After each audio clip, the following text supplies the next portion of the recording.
Oh, you're clicking on stuff. I'm not ready yet. Sorry. They're just talking to some random dude. Yeah, and then my screen got pulled into a here cutscene. I'm like, whoa, hold on, let me start. It was just Roger Griffin. What are you doing? I don't know what's going on. I just see stuff happening. Hello, back with Bubba Day. Oh wait, do I need to play the theme song? I forgot we have the theme song. Oh yeah, we do have or a do you theme want song. Taylor just actually got home, and I was wrong. I do, in fact, have a thing I must attend to. It will be short, though. I need to grab something out of the back of her car.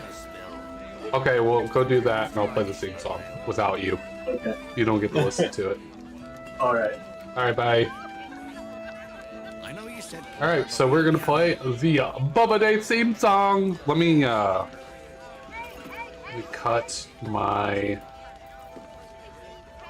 Baldur's Gate audio here real quick so we can get clean song audio.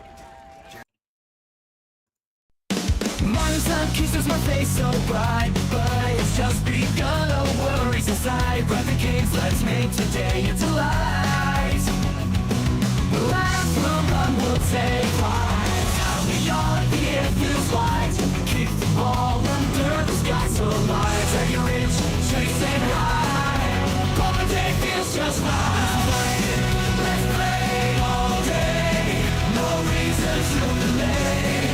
We'll shout out and we'll sway on this grand Bubba Day. One game spread out on the floor. Cards and dice dimensions soar. Losing we want more. Bubba Day knocks at door. Time for snacks, we feel the fun. Ice cream melts in the shining sun. Laughter echoes, games never done. Bubba Day, we just begun. Let's play all day. No reason to delay. We'll shout out and we'll sway on this grand Bubba Day. One game spread out on the floor. Cards and dice dimensions soar. Losing we want more. Bubba Day knocks at door. Time for snacks, we feel the fun. Ice cream melts in the shining sun. Laughter echoes, games never done. Bubba Day, we just begun.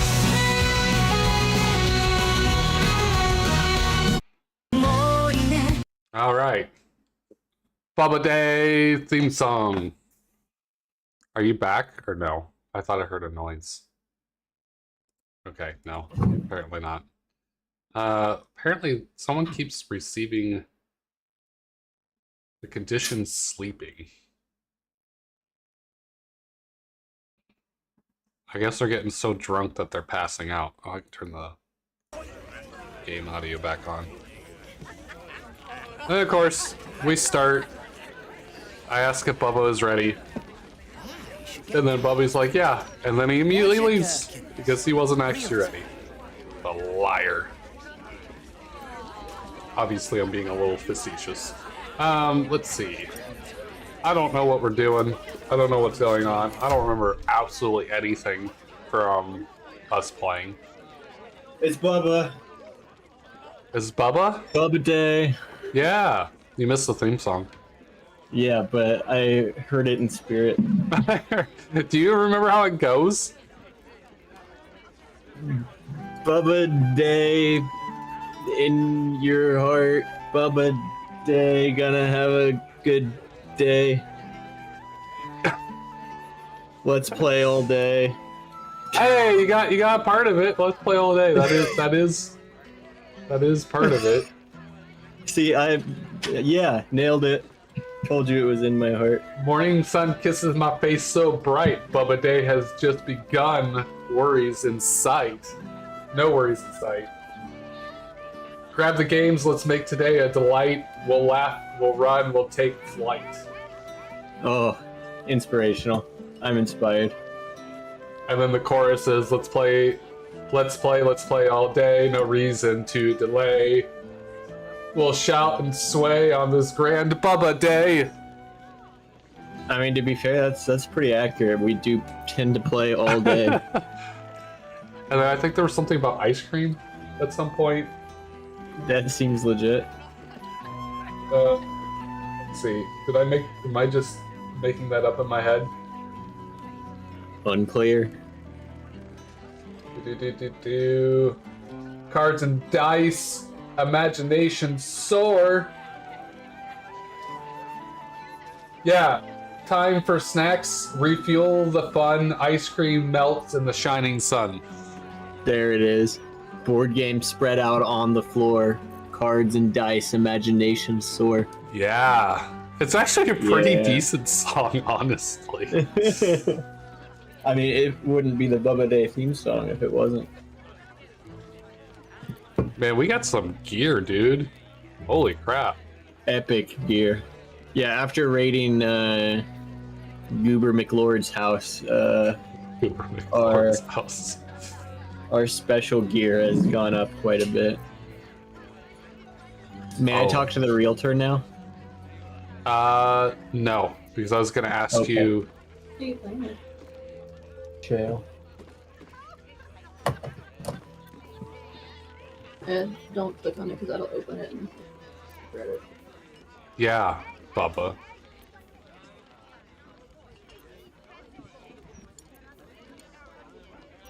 I don't know either. You can just play that. You should get cards printed. She knows that you do. Roger Gherkins, realtor.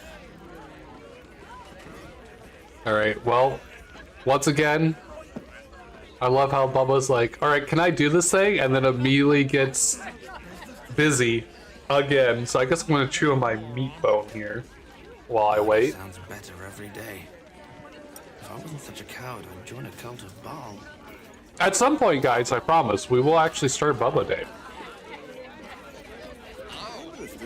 You try and get fresh tomatoes in a city under steam. Potion of angelic slumber. That sounds important.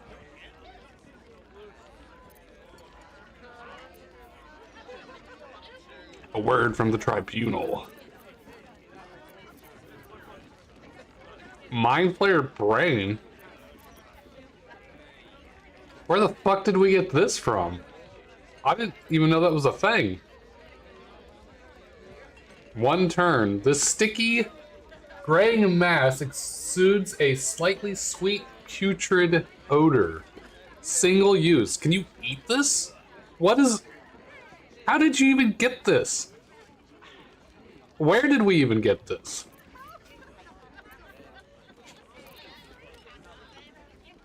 Purple worm toxin, that's pretty standard. Summon us!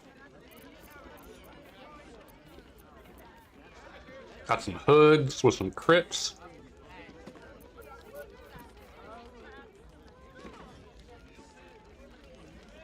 Horns of the Berserker.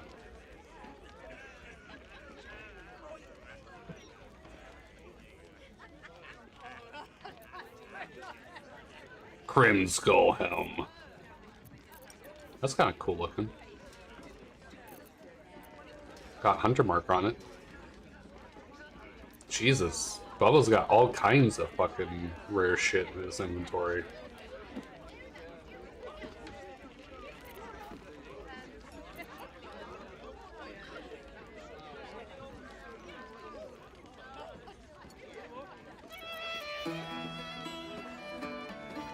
Why do you have a handbag? Oh god!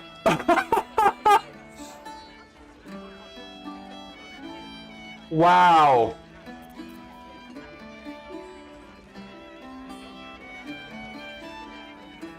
I never thought I would see a handbag that was an actual literal handbag.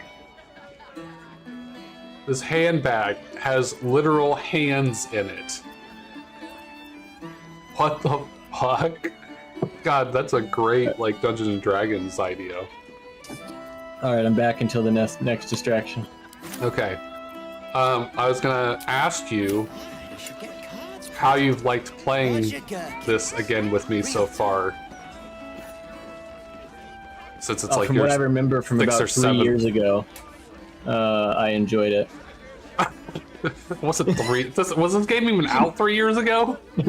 No, maybe it may have just come out, maybe not. No, it's. I think it's only been 3 months, but it's been good. Have you enjoyed the different like gameplay style and or shenanigans that have led you to do stuff that you didn't even know that was things? I have every Baldur's Gate run through is different. Isn't it funny how it's just entirely different with who you play it with too? Truth. This is true. Okay, you can Between you and Taylor and Ender and all the people I've played with. Oh, distractions back. Hold on. Oh, okay. You know, I appropriately titled this this stream as Side Stuff in Baldur's Gate. I honestly did not know or have any foreshadowing or implication that it was going to be freaking Bubba's girlfriend was going to be the side stuff. I'm here again. Can I talk to Roger Gherkins? Yeah, hurry before Taylor comes back.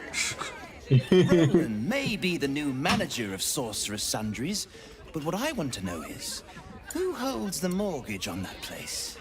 They might be Oh, looking this guy to is refinance. asking the real questions. I should check at the counting house. Doesn't matter. Nope, not in any capacity. So maybe Truffle Smith will have something to say about that. So, old Source Sundries has a new owner. I should apply for a job. I'm sick of pushing a broom She's around kinda cute. Basilisk Gate. Yeah, wow, look at this. All these people are just super into Sorcerer's Sundries. Dude, have you seen the log? Over on the right? Yeah, tambourine lost lost condition sleeping, timbres received condition sleeping, lost condition Who's sleeping, received What is condition happening sleeping. to them? I think they're passing out from the alcohol. Incredible. We're in the tavern. I assume Yeah. that's what's happening. Otherwise, like, why does this person keep getting and losing sleep? Drink up, Blas. We're celebrating. Look at this guy's If you mustache. won't drink with me, I bet this stranger will. I like the hair. Wait, stranger? Her hair or his hair. I can interact with this person? Yeah. It's Chloe's favourite, plum prosecco. Yeah, I'm not a I'd fan of rather the drink mustache. almost anything else, frankly. I'm Clovia Throaks. Pleased to meet you. Our mean, son Gasper she seems like a has woman. finally Gasper. found himself a proper. I hope he has enough air. Aye, security at the Steel Watch Foundry. But I still wish he'd taken up the Ooh. family business. Now, Yes, he's gonna wish that as you well by the know time we're done with Gasper this never had the city. patience for all the stitching a tailor has to do. Is that the best you could do? Sewing rabbit skin cloaks. Well, that's all right for some, I guess, but not for our Gasper. Gaspa. No, our Gasper preferred Gasper. hanging around the guild hall. I was afraid he was going to end up as a guild bone breaker. Good thing I introduced him to darling Tamia Holst. She straightened Gasper out. Found him a place in the foundry. Sounds like Never her had way this in. interaction Before. Huh? I said I've never had this interaction before. Oh, really? Sounds like a really important interaction. Serious. I'd promote him from rat catcher, full partner. That's a huge Blas, I've upswing. been trying to tell you something all night. I'm leaving you. I'm starting a new life. Oh, in wow. Korea. I'm going to sell the business. And the money we used to start it was mine in the first place. I'm afraid that's This is it. wild. For throats, for cloaks. Oh, dear. The bottle's empty. Let's have another. And just because it was talk your about money it. that started, it doesn't mean you're entitled to the entire I profits think I if he need was to part of take the a walk. business. In a minute. Like, Wow. that's not fair. Like, if he helped build the business and stuff, he's still entitled to some of that money. Yeah, poor Blarson.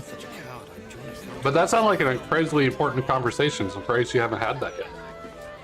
Yeah, I'm now not. I'm not even sure if I've ran into their son Gasper or not, and just didn't think anything of it. Sounds like we're going on a side quest. Side quest. Gonna look for Gasper in Baldur's Gate 3. Never heard of him before now. First, we're going behind the counter to order an inn.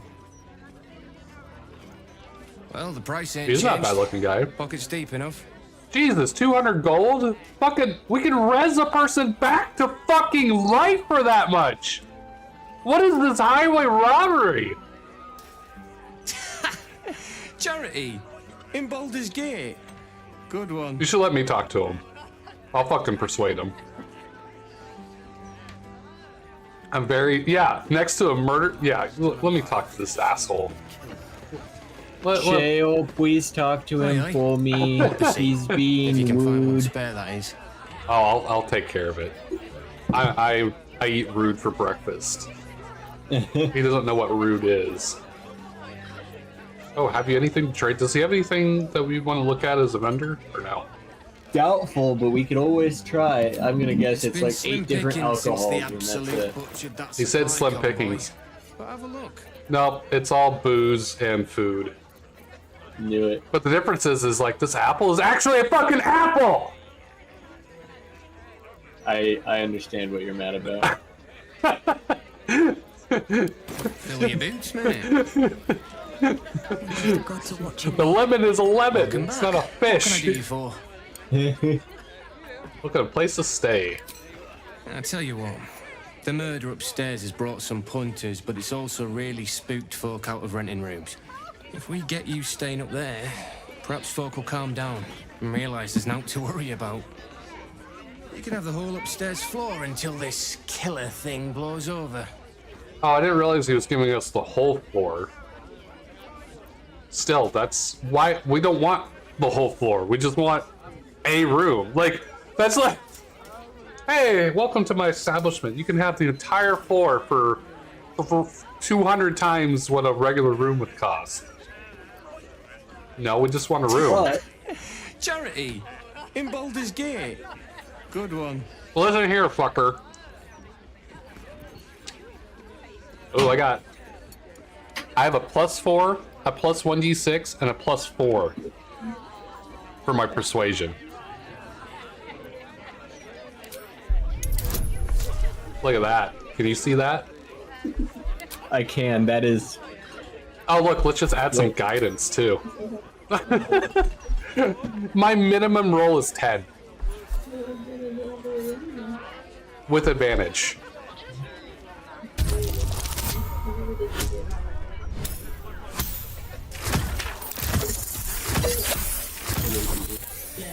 Will that do it for you, Bubba?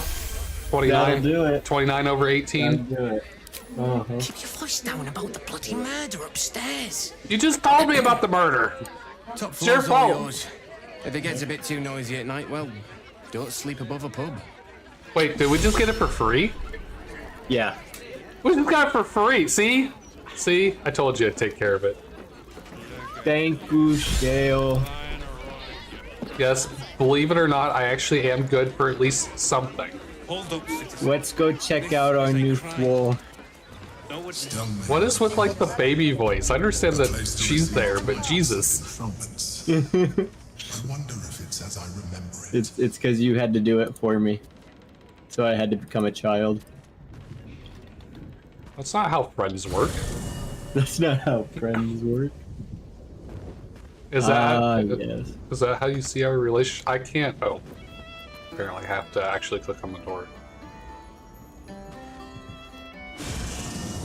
Just simply listen.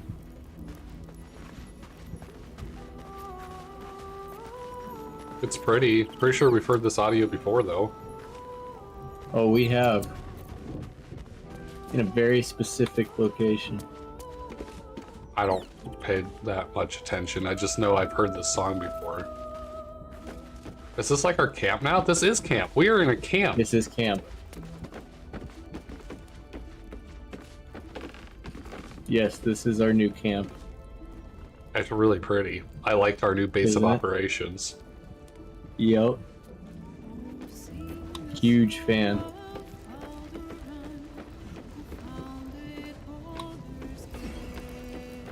Talking about Baldur's Gate.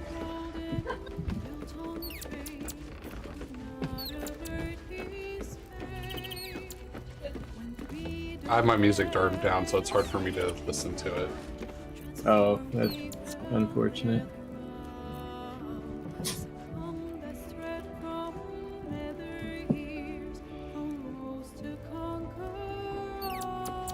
Something about conquering all.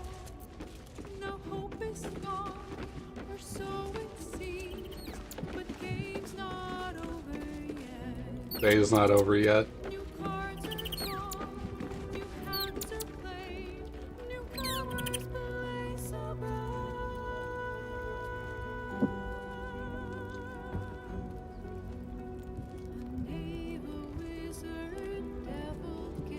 Beaver Wizard. Alright, did you tell me what the importance of the music is? Because this is hard to listen to. Yes. Like volume-wise. Yes, I can. Yeah. So the song, this particular beat, this rhythm, you immediately recognized it as something we've heard before. Uh-huh. We heard it during a very specific scene, which was when we first transitioned from Act 2 to Act 3. Okay. And we were in the astral prism. Okay. And we And I met had sex with the Mind Flayer. Oh no, that wasn't this game. and we were faced with the Emperor's true form for the first time. Okay. This was the exact song that was playing. Okay. Why is that significant? We'll come back to why that's significant after we've gotten further in this quest. Okay. I just figured it was him trying to seduce you so you just didn't murder him on sight. So he wasn't singing the song. And I know. I was trying to be funny. Fair enough. So, anyway, we were doing a dragon quest, I think was correct. I don't know what we're doing. I'm just following you. Why is this kid still here? I've told you no so many times. In the game that I played with the group of guys, I physically murdered Nina. And she just still there. I killed her like 3 or 4 times. She's a cat. It's because she's the ultimate final failsafe. Oh, really? Orin's quest. Oh. You know how... Actually, you may not. I don't know. No, I actually don't know.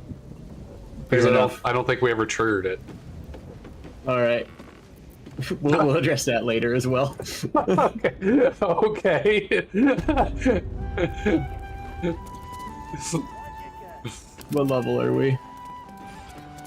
Level enough. 11?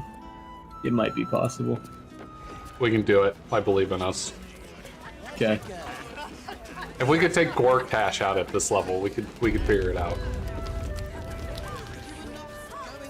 Alright, and we're going The song's to go... still playing. Not the same version of it, but yes. Yes, that's accurate. You'll actually notice those motifs are quite common in this game, because it's the song of Baldur, who founded Baldur's Gate. And named it after himself. Crazy, huh? See, I would never do that. Because if something ever happened to you, like your reputation or whatever, then you could potentially sink the city or whatever, or cause problems. So I would just come up with a name that I think would stand over time versus just my name that no one cares about. But Baldurin was a legend. Everyone loved him. How could he ever do something wrong? The fact that he was a legend just means that no one knew the things that he did wrong, or he changed the That's narrative. Let's go meet a dragon. History is written by the victors. Ooh. Wonderful Modern Warfare 2 quote. That was definitely a real quote before Modern Warfare 2, but I don't care. That is the history that, see, the victor wrote your history by making it Call of Duty that it came from. Oh, I didn't mean to do that. I figured. I'm trying to... Okay, sometimes clicking this game sucks. Like, I'm trying to click better behind you, but my camera is so up close to the next zone, it keeps thinking I'm clicking on the zone. Yeah, we bought this whole place. We took this whole place out on the bottom floor. And then we went up and killed Gortash. Wow. Well, we are going down a floor. Going down. She chose down. She chose down. Yep, never did any of this. Am I talking this or are you talking this? Neither of us are talking to it. Can you pickpocket her for the key? Am I stealth boy? Are you? I'm a you do warlock. lockpicks, don't you? Huh? Do you do lockpicks or do I do lockpicks? Who's our lockpick person? I don't know. Why am I on Mithara? And well, I have 20 decks. Maybe I'm good. I just want a little. Yeah, I'm charisma. You're Dex, right? So wouldn't that be? I couldn't remember. It's been forever. I mean, I've got 18 Dex. Success. They had a DC of 5. Well, they are passed out. Is that the person that kept getting sleeping condition in the tavern? Are we supposed to be All right, sneaking? this Step forward. Yeah, probably. Oh. Okay, well, it We're looks like not you're... supposed to be here. Just out of view. On my way. What do we You gotta, have here? like, let me know. Oh my god, look at me sneak! What kind of sneaky walk is this? I look like I'm gonna try to, like, scare you. Like, booga booga! Do you have Shocking Grasp? I have Mage Hand. I have Survival Instinct. I don't believe I have Shocking Grasp now. Why? I might have a scroll. I have Dissonant Nightwalkers. I need something that does electricity. Well, then say that it's a Shocking Grasp. Fair enough. There's other, like, I think Mithara has lightning stuff, but I think that's melee, right? Oh yeah, the lightning jabber. None shall see me. Equip the lightning jabber and stab that torch right there. See, if you'd be more specific at what you need, then we can find a better solution. What am I stabbing? The torch. The torch. Are we lighting the torch up? Why can't we just, like, fireball it? Firebolt it? Because that won't work. Wrong torch. Other Well, side. you, once again, be better with your words. I pinged the correct one. After I stab the torch. No, I pinged the correct one. Oh no. Oh no. You were seen vandalizing someone else's property. Now would be a good time to justify your actions. Leave me alone or I'll stab you.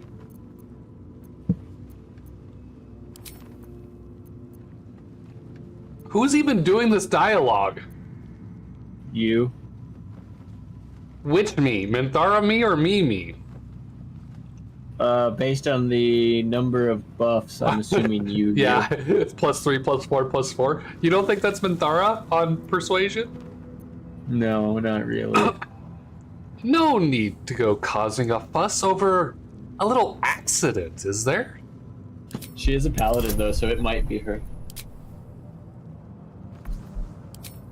No, it's not her. Because, well, it might be her. The guidance was on the left. Favorable beginnings. The first attack roll or ability check you make, any target gains a bonus equal to your proficiency bonus. That's kind of nice. No, I think this is Minthara because I don't have like charisma modifiers on me. Ah, 24 over 15. That can be good. Easy. You're free to go. This time. But next time you won't be so lucky. We could have just disguised ourselves. That way we wouldn't get in trouble. Fair. My plan was to not get caught, though. Let's not get caught off guard. Well, she's still like standing here looking at us. Are we clicking the dragon head or what are we doing? Nope. We gotta wait till Fist Ivorous leaves us alone. Is she? Oh, she just unclear. turned. She's looking at you. She just turned. She's watching you, but she'll give a... Oh, she just turned back. Okay. Do we need to leave and come back in? Maybe. Should mind my step. Have to keep going. Well, I stabbed the thing. Yeah, we gotta stab 2 things. Here we go. It did work, though. Lord Gortash is expecting one more time. Please make your Lord way to the Gortash is expecting you.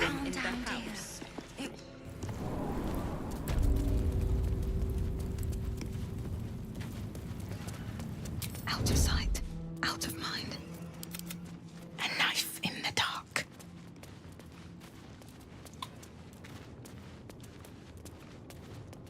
Okay, it undid our progress. We gotta re-slap them, but stab both of the dragon head torches Oh wow, that was with almost... a lightning equipped weapon. Where's the second one? Sweet dreams. Oh, there it is.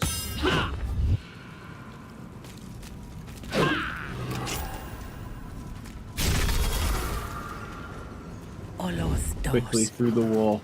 Cunning. Yeah, she is like right there. I can be subtle sometimes. That might be worth a look. Oh, my hand slipped.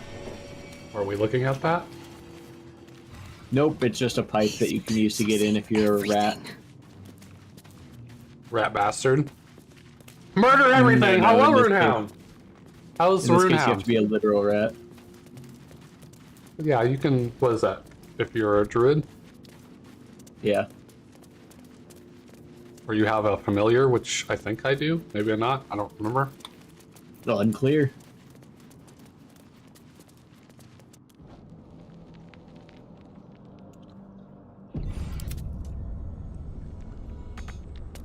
Oh, you'll want to go talk to the statue of Baldur. Can I unsneak? Yeah. Now that we're through the wall, you're good. Well, you didn't say that. You didn't ask. Need to find a way That's forward. alright. I'll just keep walking like this and go ooga booga. Are you gonna read that? Read what? Journal of Past Adventures. Nope, I didn't even see it, but I can now. The Worm's Lair. Incredible. Legends were true. We've marked our place among them. We'll prove our worth with unrusted swords and meet the dragon. The good dragon. Or so we pray. Gods bless our endeavor. How many times is it actually a good dragon? Great question. Are you excited to find out? I mean, I love dragons, and the dragons in here are really good, so even if we have to kill the dragon, I'm gonna be sad either way. Oh, look at this dragon art. Is that That's pretty. Baldur with a bronze dragon? Must have been quite an adventure. Aya's doing chores? Well, that sounds like too much fun. Have you decided what graphics card you want? Baldurin and his winged ally admiring the fruits of their labor. The city itself. So is this implying that he had a Baldurin sails partner or away and pet leaves the dragon? dragon to watch over his city. Do the histories Yes. make mention of this? They are strongly implying that Baldurin had a team up with a dragon. That's pretty cool. It's a bronze dragon, and from my little knowledge of Dungeons and Dragons, I think bronzes are typically not evil. That's correct. Because it's not, but it's the chromatic ones that are evil, right? Yep, chromatic bad, metallic good. which I hate how just straight up dichotomized that is, but okay. Hey, lockpick man. Talk to the statue of Baldur instead of lockpicking. He'll let us in. The He's a nice statue dude. before you bears a familiar likeness. It is Balduran, the celebrated adventurer who founded the city of Baldur's Gate. Is it? Peril I want to know. floods my province. The palisades fall, the earth does tremble. The servants of shadow and blood assemble. Is that the same voice actor as Beyond lies the Astarion? grand worm, deep As in what? slumber, As Astarion? awaiting a true hero's advent. Should my domain drown in torment? Be I you don't the think so. deluge, turn away.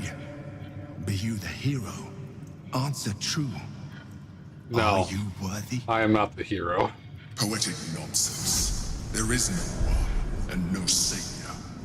Oh boy, are you wrong, Mr. Emperor. Luckily, I'm a warlock. Look at that. +4, +1 d6, +1, +4. It's almost like I was born for this. And then another 1d4 on top for good measure. How's a nat 20? Nat 20. Which completely made all of my bonuses irrelevant. Amazing. That would have been like a 40 with a nat 20. Truly, You it would have sense been. neither life nor spirit within the statue. A powerful variant of magic mouth has been cast on it, Magic allowing mouth. it to speak only recorded messages. What are Sometimes you? sometimes the dice just land exactly where you need them to. In the campaign that I'm in, we were doing an activity that required me to pass 3 checks in a row. One was a 15, one was a 20, and one was a 25, stated before we even rolled dice. It's like, all right, these are the checks you're going to have to make. Oh wow, And it was that's in rare. something that it was, but it's because of how the mechanics were working here. It was going to be this thing that was supposed to take us like several quote turns worth. We're in like this big siege thing, and the DM has made a whole system for how it works. And so it's like the expectation was this would take several turns for us to get through because we could try again each turn to make one of those rolls. Yeah. But it was doing stuff that me and my ally who I was there with, neither of us were particularly good at these rolls. I had a +1 in them. And so I rolled for the first one and got a 16.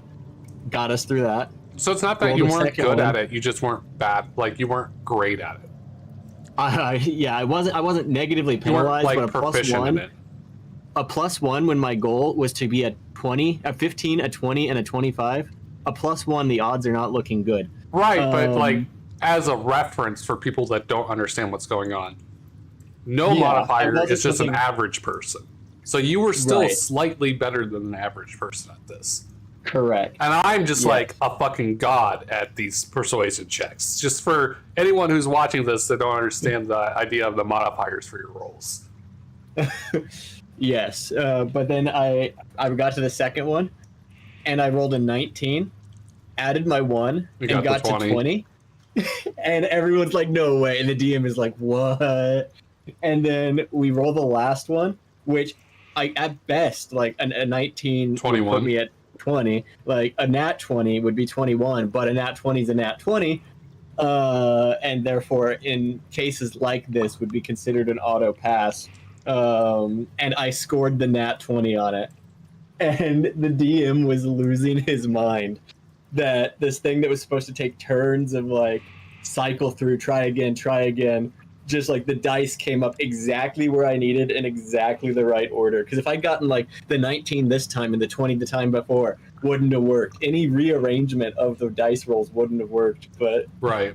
it was so satisfying. See, the thing is, it's like natural 20s. I feel like people misunderstand what a natural 20 means. Unless you specifically write the mechanics saying a natural 20 is an auto pass, a natural 20 just means that is the absolute 100% best that you could do at whatever you're doing. So if Yes. you're terrible at tying shoes, you hit a nat 20, you might actually be able to do it the first time. It's not going to be a great tie, but it will be a tie that was finished. Yes. That's and a I nat definitely 20. understand that. A nat 20 do doesn't not mean need that you... a re-explanation of how nat 20s work. Right, but a lot of people think that nat 20s in any circumstances mean you just automatically pass, and that's not the case. It Because, is not. like, But in that same but in this situation, case- if I nat 20 and the nat 20 is about me, like, tying someone else's shoes together to the point where they can't get out of them, like, me just tying them at all is the nat 20, not sufficient enough to keep them from freeing themselves from it. Right. Yeah, but in this case, it made sense that it would be a success on a nat 20 because we were trying to restart a crystal-powered shield generator, essentially. And two things. My character, his father worked in the gem trading business, and so these crystals and stuff, like, was something he had seen before. He never got into the business, but, like, he's been aware of around them. these sort of things before. And we found a manual for how the contraption works. And that's the only reason we were given DCs at all, instead of this just not being possible, is we had found a manual of here's how this works, because otherwise no one there had enough understanding to put it together. Right. But because of that, between those two pieces of evidence, I feel like a nat 20 makes perfect sense for that to be all right, you got it. Yeah, I'm not disagreeing with you. I'm just, once again, not necessarily illustrating it to you, but anyone who's in the conversation for reference. But no, he hit a nat 20. The DC's 25. You have a background in it, so you would think that you would have a better understanding or knowledge that would help you. Because I would assume that the DC is so high because it's just kind of like going off the manual, the fact that no one else still knows what the fuck's going on except for what explained. But you, as the character, having some more general knowledge because you grew up with it, would make sense. That would I say it's a +5? No, but with the manual combination with that, I think it'd be with the nat 20, just kind of like, oh yeah, I know exactly how these crystals work, and then they need to go in this operation and at this frequency and this attunement. Exactly. No, I get it, and I don't disagree. It's just funny it was just how so satisfying that the dice walked into it that way, though. That's what I was. And the DM thinking should of. know better. Like, you should, as a dungeon master or a game master, whichever GM, DM, doesn't matter. You should know, even before you even start, nothing is going to go the way you want it to go. Players will fucking fuck everything up in ways you never even thought were going to happen. Yeah. Because it goes the other way too, where it's super easy and they think they're just going to breeze through it, and then they spend 2 hours in one area because someone stubbed their toe and fucked something up. Like, or they want to talk to this grass for 2 hours. Like, players never do what you want them to do, ever. Yeah. And when it does happen, you're like, oh my god, that was amazing. Yeah. Players just no battle plan survives contact with the enemy, as they say.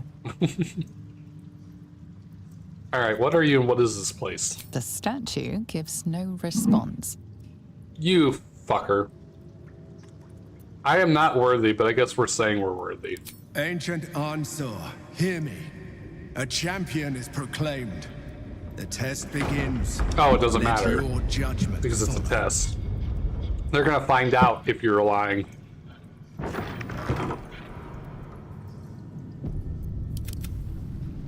You first? Squishy last? How old is this place? Oh, this looks like almost like the way to Orin. Probably in the same Little less gross. subsystem, like subterranean system. Yeah. Lurking. All right, thanks, Moss. Hope you have fun playing Dragon Age.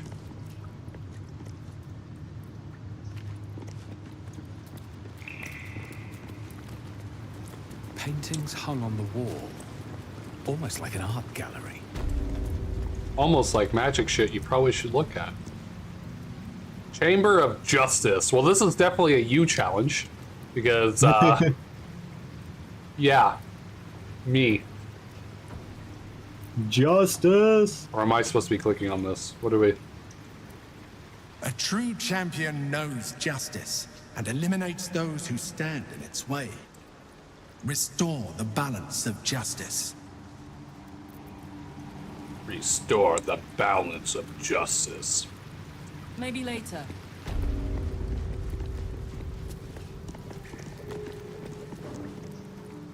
The apple.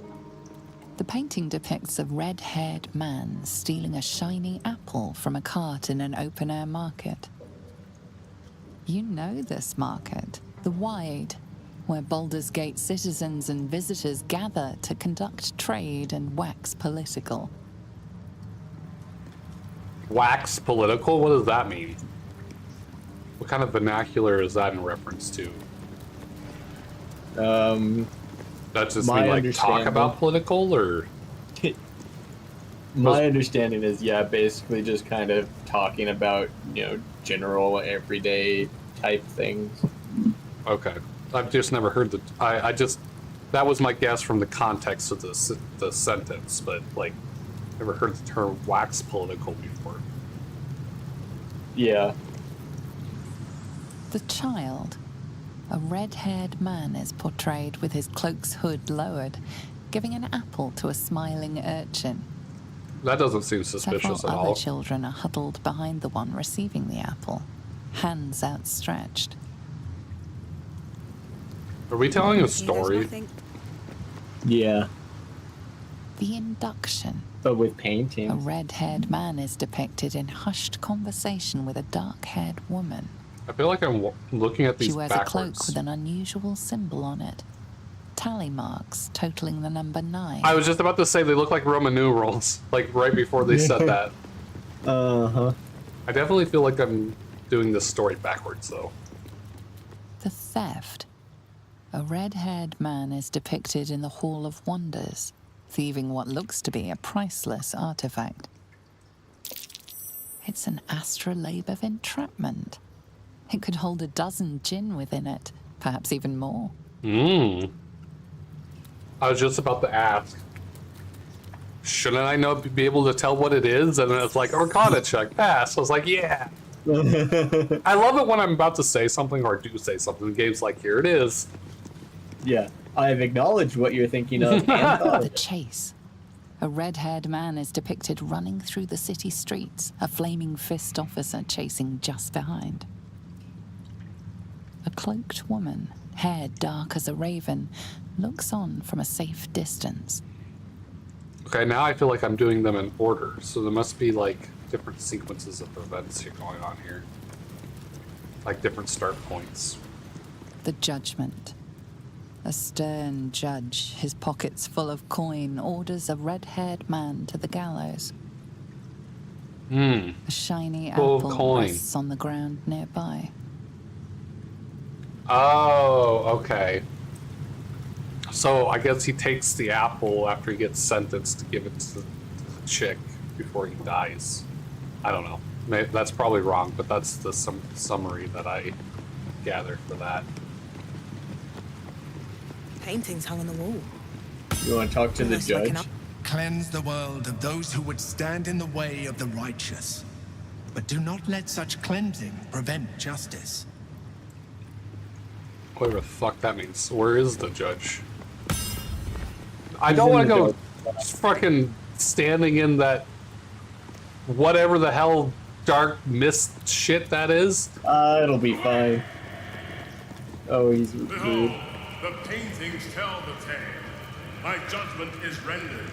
The thief earns his due. Sounds like you're paid off for the judgment, buddy. Coin pouch full of coins. The judge has spoken. The crime must be punished. Did the statue? The sword of justice falls on the wicked.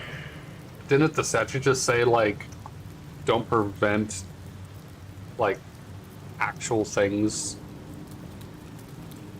Yeah, he's definitely indicated the judge is blocking justice. So we need to remove the judge somehow. Shrouded sentence. Can we not just kill him? He has a health bar. Look at his resistances. Resistance doesn't mean immune. Something tells me you didn't look at them. Well, these aren't resistances if the entity is nullified. Those are immunities. That's not the same thing as a resistance. Look at what category they're in. What do you mean category? They're under category resistances. Which is why I said look at his resistances. But these are immunities. These aren't resistances. That's not the same thing. The game disagrees respectfully. No, you have resistances, which means you are resistant but not immune to. And then you have immunities, which means they have no effect. You were immune to them. There's no category for immunities in Baldur's Gate. Well, there should be, because that's wrong. I don't know. I'm going to go pick up this Viridian Crystal.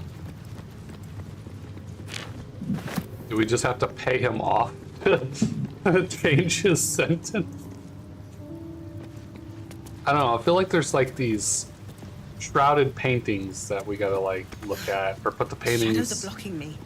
We I need can't. to get rid of them somehow. We can't see the shadowed painting or the shrouded paintings while the judge remains.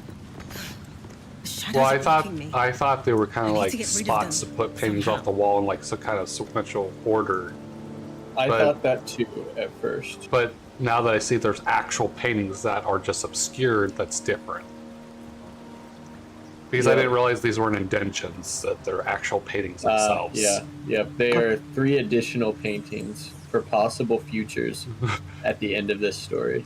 Fail, I'm right. Game, wrong, LOL. Broodhound, does that surprise you in any sense?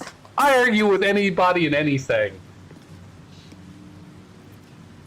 I'm sure Bubba could attest. What am I All this attesting ashen to? meat. That you're a menace? I mean, that's also true, but I said Runehound is saying I'm right, and the game is saying, like, no, wrong, LOL. And I was saying that I'll argue with anyone or anything. That's fact. Can't give up now. Do we have any... You'll argue with me when we have the same opinion.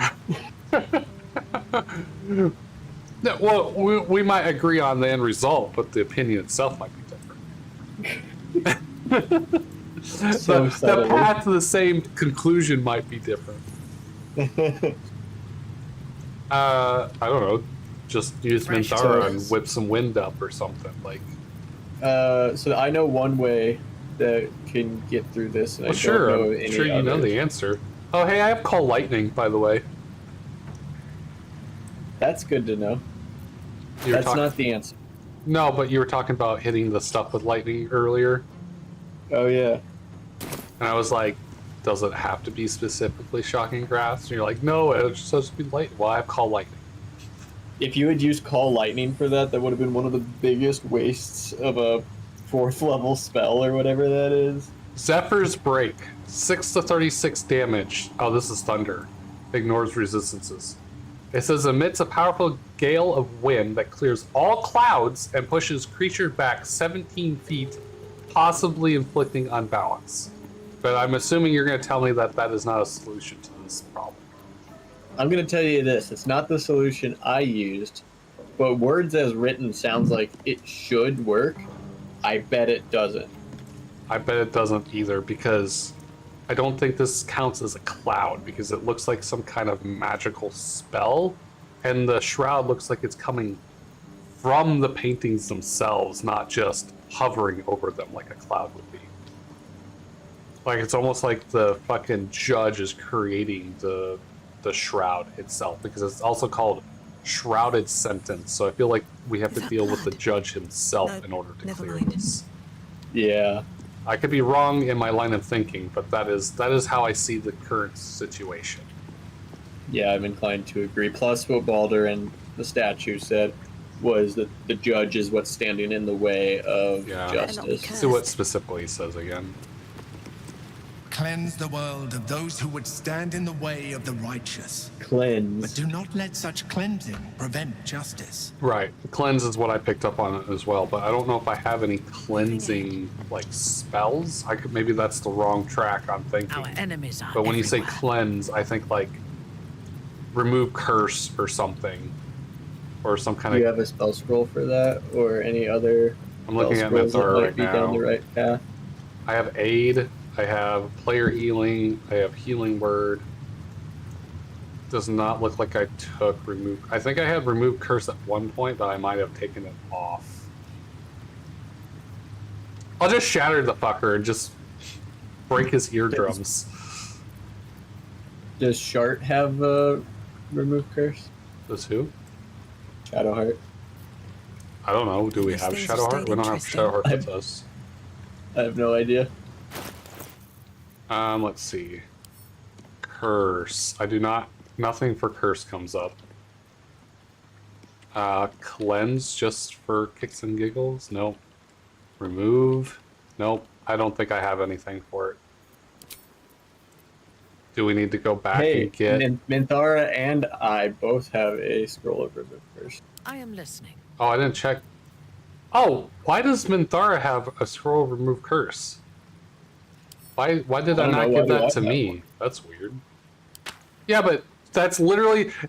You're talking about the dice giving you exactly what you need? That's literally the only scroll she has, and it's exactly the one that we potentially need. It's exactly the one that you thought of first when it came to cleansing. Yeah, and it just was in the wrong character inventory.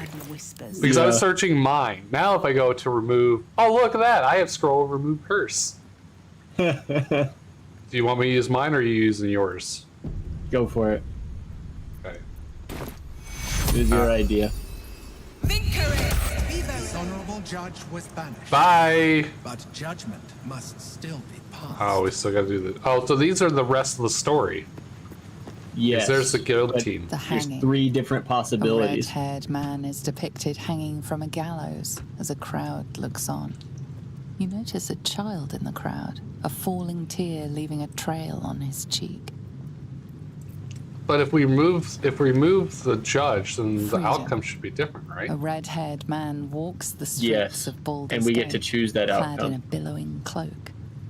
You catch a glimpse of a sly smile beneath his hood, and a golden coin in his hand. That seems kind of suspicious. That still feels wrong. The cell. A stern prison guard slides a warm meal into the thief's cell. The red-haired man has a 10-day left to serve, judging by the scratchings on the wall behind him.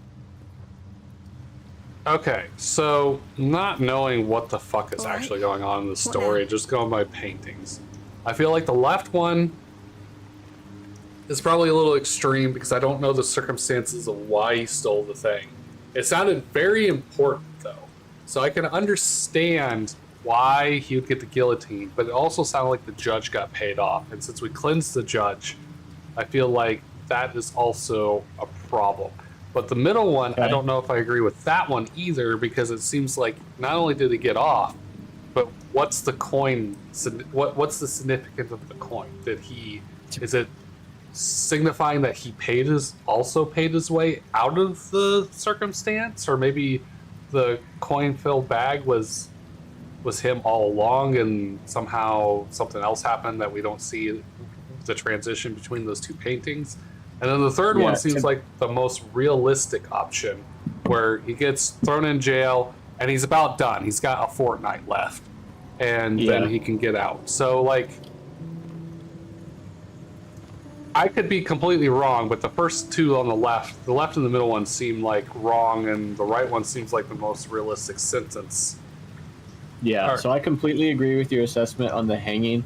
My interpretation of freedom was that he was just immediately released with no punishment for stealing, and that the coin symbolizes, especially with the wry smile, it's like he just immediately went back to stealing after getting released. Yeah, okay, that would make sense to me to why he would have the. Do you know why I got caught up on the coin then? Why? Because of the judge and the payoff.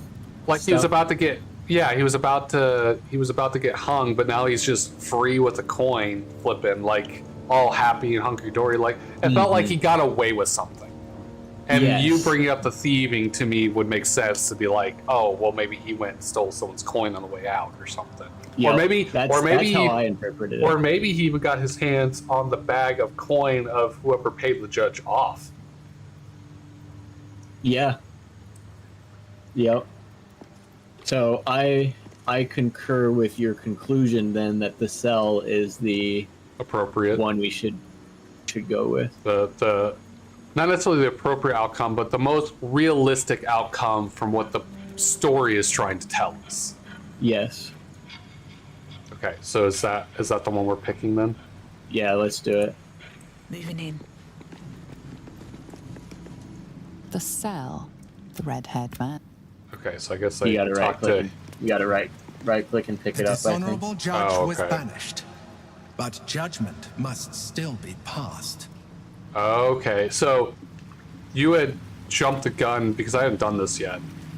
We've never been here, and told me we were picking his outcome, but now that I clicked on the statue, I would have gotten that same inference because now it feels like I'm picking. Yes. What happens? Yeah. Sorry, okay, I yeah. haven't So successfully completed all of these correctly. Oh, really? You only have one shot at each of these rooms, and if you fail at any of them to do it the honorable way or whatever, then this becomes a super battle arena, and you get flooded with enemies, and you just have to kill all the enemies, and then you can proceed. But it's an enormous amount of enemies. So is my choice wrong then? Or you don't know which choice is wrong because you've never completed it? I know the correct answer to this one. And we're in agreement it's the cell? We're in agreement that it's the cell. You have correctly deduced the answer. See, this but is I'm fun. trying to walk it in a way that I don't like give away the answer, so that we can still like talk it out as a puzzle, because I think this is a really cool segment. I like the puzzles here. Honorable judge and applied lex talionis, the principle of the sentence being proportional to the Yeah, proportional to the crime, which is kind of what I was walking through. paragon of justice. A paragon of justice. Wow, I have been called a lot of things, Bubba. A paragon of justice is not one of them. And you know, you did that yourself. I think this is fun. This one. I think this is fun just because it allows you to see my thought process and analysis on things and see if where we differ or where we agree, and then like it kind of helps like your judgment in real life to see how I think and how I come to conclusions. Everything is clear. Yeah, And if how- you like that idea, you're gonna love this room next. Okay. I feel like I should check this pile of books. Never mind. A good leader has the insight to find. So the way I figured this one out is real roundabout. reaches its end, there is one who doesn't advise for the city's prosperity. Find him and strike him down. Okay, so we gotta find the imposter among us. Got it. Paragon of Justice, Shale, LOL. Hey, you were here! You witnessed, Runehound. I am the Paragon of Justice. Alright, what were you saying, Bubba? Oh, hello, floating book. So the way that I actually figured this one out is quite roundabout. Ooh, nice. So I also know the correct answer to this one. But I wanna see us talk. Yeah, our way just into it. compartmentalize and just act like this was the first time you've seen it. And then let me like talk first, and then that way. Yes, you can see I'm gonna handle it the same way I handled the last one. The Virtues of Unions by Alwyn Stead. It is quite obvious that the larger kingdoms offer benefits to all peoples within. As kingdom grows, so does its fields, its populace, and its economy. A few charred corpses of a worthy sacrifice if a dragon offers to share its hoard, after all. So too, should you seek union.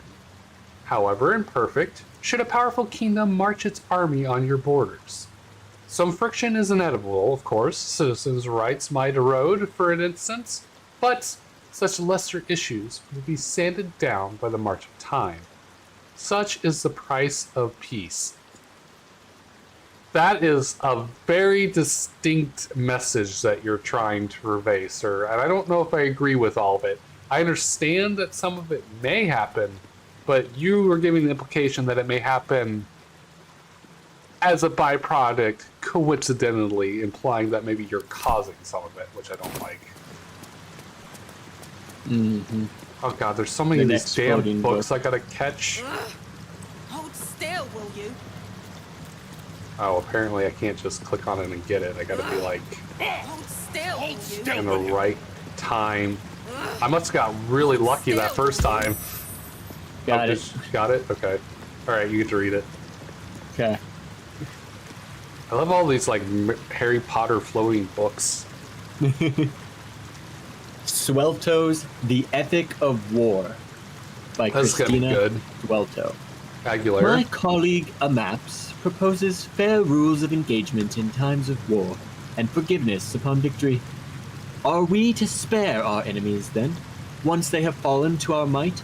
Are we to put all hatred behind us when surrender is offered? Indeed not. For what shall we do once our opponent gathers new armies and masses them once again along our borders? We shall wage another war and count the lives snuffed out by our own magnanimity. Once an enemy kingdom is conquered, it must be razed to the ground. Only then can we be free of its specter. I agree with that in principle, but in practice, you just never know people. There's some people, if they lost, they don't, they've gone through the sacrifice, they don't want to ever do that again. Mm-hmm. But then there are cases where they just recover and come back a second time, be like, all right, we lost this way the first time, let's not do that a second time. I think Germany is probably a good example of that. Wonderful. Literally, that was the example that was just coming to my mind. That and having just watched Epic the Musical yesterday. What is that? It's the Odyssey.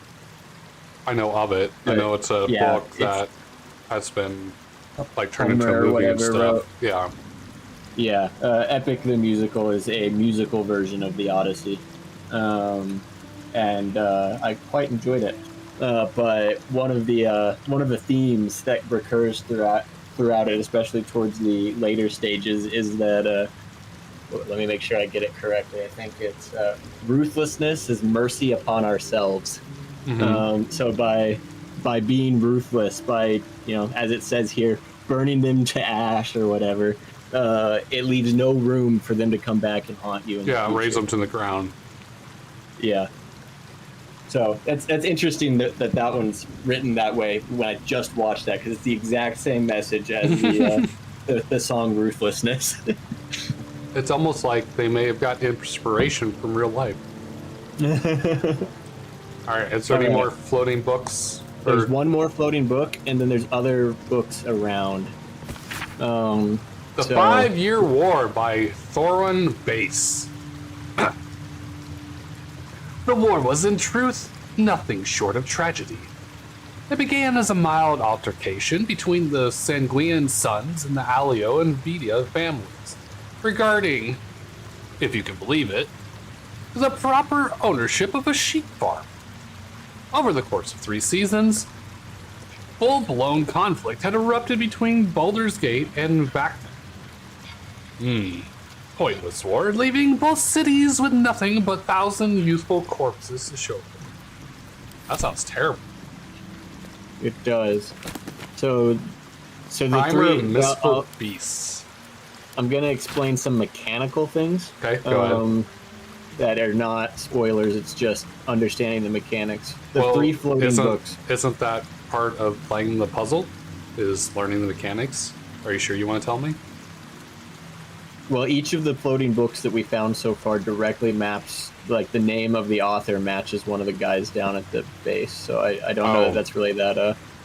Well, that sounds important to me. I would have never. It would have taken me a minute to figure that out, probably. Okay. Well, then I will not explain the mechanics. I feel like that would have been part of the puzzle. All right. Ooh, miniature giant space hamster. Each chapter of this book describes the cultural origins of different mythological beasts. Chapter 5, Miniature Giant Space Hamster. Yes, you heard me right. Miniature Giant Space Hamster. Very little is known about the particular cryptid, though stories say they tend to choose well-muscled human males as their steeds. What? When they... when they deign to visit this plane. According to the legends, this creature retains a wellspring of indescribable power, known only to itself, though it provides its steed with perhaps a mystical, perhaps mundane courage. Unsubstantiated rumors claim that the creature has a taste for human eyes. What the fuck did I just read? It made it sound like the hamster was calling the human the steed. Yeah, that's correct. Does the hamster ride the human? I have not. Okay. Hamster has a king. That's how I felt when I was reading that. It felt like it was describing a sexual fetish. In either Baldur's Gate 1 or 2, I don't remember which one, there's a companion named Minsk, and he has what he claims is a miniature giant space hamster with him. Okay. And he himself is a well-muscled human. Mm-hmm. And his usual catchphrase as he throws this miniature giant space hamster at his enemies is "Go for the eyes." So to me, this is all just a giant Baldur's Gate 1 or 2 reference. This particular book. Yeah, it sounds like someone heard a story and then heard a story and heard a story, and then someone like Volo wrote it down in a book. Wrote a cryptid tale about it. Yeah. Yep. Draw Rascalin! Draw Rascalin! Yeah. So I'll let you decide how relevant that is to the rest of this stuff. It doesn't sound like it is at all, but but it wasn't Volo because there wasn't a dragon in it. Yes, and we know his storytelling style. You know who he reminds me of when he says and add a dragon to it because story's always better than a dragon? What? He reminds me of the Bard, or Bard equivalent, or adjacent, or parallel, or whatever you want to say. The scribe is what I would call it. In Dragonheart. In what? Is it Dragonheart? The one with Sean Connery as the dragon? I'm not familiar with this film. What? Hold on. I'm not crazy, am I? I don't know. I've seen zero Sean Connery movies to my knowledge, so I know who Sean Connery is. The dragon's voice. I'm Dragon. James Dragon. No, dude, it actually works really well. It's sexy as fuck, and his voice works beautifully as a dragon. Yeah, Dragonheart. I can imagine. Dragonheart, 1996, adventure fantasy. You haven't seen Dragonheart? Nope, I was 3 years old when it came out, and I guess I didn't get back around to watching that particular older film. You were born in 1993? Yeah. God, I didn't realize that I was that much older than you. I guess I didn't either. Yeah. Fuck, I think my girlfriend's older than you. Well, I think my sister is older than you. I guess I'm just a wee bab. Can we still be friends? I mean, yeah. But I just didn't realize... See, I don't care about age disparity. I just didn't... Well, some things make a little bit more sense now, yeah. No, Dragonheart. Highly recommend. I love dragons. I'm very critical of my dragons. This is a gold standard for dragon films. Okay. This is in my favorite movies of classics, this is up there with Labyrinth and Dark Crystal and all those really good classic films. Those are classics. So yeah, you need to watch that. I will even so far as take above a day and make you watch it. Oh, it's escalated that far. It was a phenomenal film. We'll see how well it holds up. For me, I saw it originally, so it's going to hold up still relatively well. Yeah, because it's got the advantage of nostalgia, whereas when you don't have the nostalgia bonus, sometimes the go-backs don't work as well as when you do. I don't even think that matters. I think it was just a really well-written film, and I think it will hold up story-wise. When I say don't hold up, I mean by graphics and stuff. Oh yeah, technology-wise. Like with old games, I will gladly play most old games that I played when I was younger because the nostalgia carries it. Right. But when someone else is like, "Oh, I played this when I was younger," and it's not something I played, it's like I don't really want to get into that. Well, It doesn't drag me in. I wonder how you're going to feel about Chrono Trigger then, because I didn't play it when I was younger. I just now recently played it, and I still think it's really good. Well, I think Chrono Trigger is going to be different because it's a 2D game. It's most clear to me, or I have the biggest notice of it when it's in that 3D transitional period. Like 2D games, I mean, my own game is 2D and doesn't look that much better than the older games. But it does, because it has higher fidelity graphics and better resolution and stuff. So even though it's 2D, the technology is still better than back then. Yeah, that's true. But for sure, 2D is a lot easier to get back into when it's older than the 3D stuff. Like playing a Ocarina of Time era game. Oh yeah, it's really dated. That I played. It's really dated. Like graphically, it's like KOTOR is an example of that. KOTOR, Knights of the Old Republic. Yep. KOTOR is a phenomenal game. At least it was for its time. And it's one of those things where like Mass Effect took that formula and did it better. Yeah. So it makes KOTOR like look not worse, but there's better examples of it. But at the time, that was the only example of it. So Mass Effect, I agree, formulatically and mechanically is better than KOTOR. But KOTOR, I feel, had to exist before Mass Effect could exist. Right. And KOTOR is still a good game. It's just, like you're talking about that 3D graphics date, you can really tell that, sometimes graphically, it looks a little rougher than what it did when it came out. But what people also don't realize is we have higher fidelity, higher resolution graphics just for our monitor display and output and stuff. So it's not even so much that it's worse, it just looks worse because you can see more of it. Yeah. Does that make sense? It does. So, actually, in a older strange technology, way. if you use the technology that was available at that time, it will look higher fidelity because it's on the technology it was meant to be consumed on. You don't like if you play like my game in the native like tiny square. Yeah, it does look notably better than if you full screen. Oh, it looks great. It's the same concept, just applied. It looks like a Game Boy game playing on a Game Boy as opposed to blown up and stretched, and like you see more pixels and more space between stuff. And... Yep.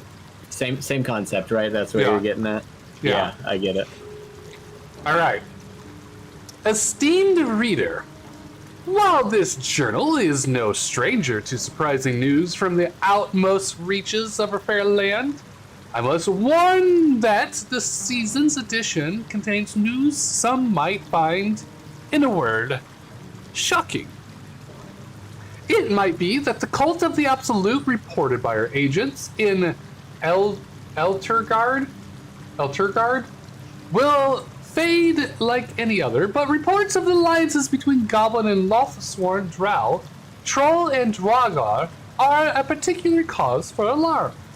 The seriousness of the enclosed report is quite unique in our history. Prior to publication, messengers were sent to localities including Baldur's Gate, Scorn Bow, and Candlekeep.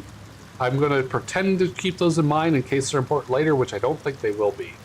Let us hope that these reports receive proper gravity and safety for all. Sincerely, Mingus Etcherly, Editor-in-Chief. Oh, this has several pages. I'm not reading all this out loud. Of course, I remember a new girl was walking, trouble, anonymous Candlekeep, American Mercenary. Whatever. I'll just take the book with me, and if I have to read it later for some reason, I will. No traps, please. The approachable east. Faye is beautiful. Its people are warm. Its people are kind. I welcome here. Rushman means nothing to me now. Carter means nothing. My travels are done. Come, my friends, I implore you. Come to Thay. Thay is beautiful. Rajan Forbeck. Okay, I think I'm done checking these shelves unless they're actually important, because I think they're just nonsensical and random stuff. Oh, there's the book. Get the book! Get the book! Get it! I tried. I missed it already. Get the Harry Potter book! Oh, do you only have like one chance? I think you only get one dex roll untouched by the per person. of the surface. Whoa! Can I kiss you? If I ruled this city, this is where I would make my home. I accidentally clicked on Mithara and I have a "Can I kiss you" option. Oh. I am yours. Come to me. Oh, I am yours. Come to me. That's what I like to hear. That was actually kind of I would be ecstatic if someone actually told me that in real life. And then thanked me for the kiss afterwards. All right, so I guess I gotta click on Minthara and have her do it. Hold still, William. Give it a try and hopefully she'll nail it. So if you just fail, you just don't get to read it? Blasted thing. Come here. Oh, well. No, we just gotta get more creative. Hold person? Hold creature? Hold monster? That could work. Does anyone have hold monster?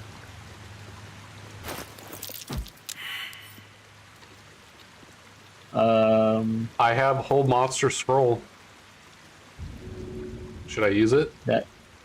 Yeah, give it a try. You just want to see. Wait, stop. Okay, no, never mind. Yeah, try it.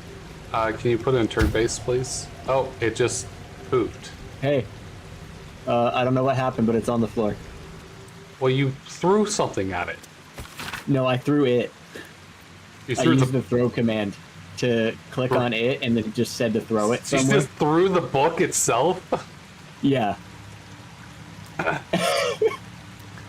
That was my way of getting more creative.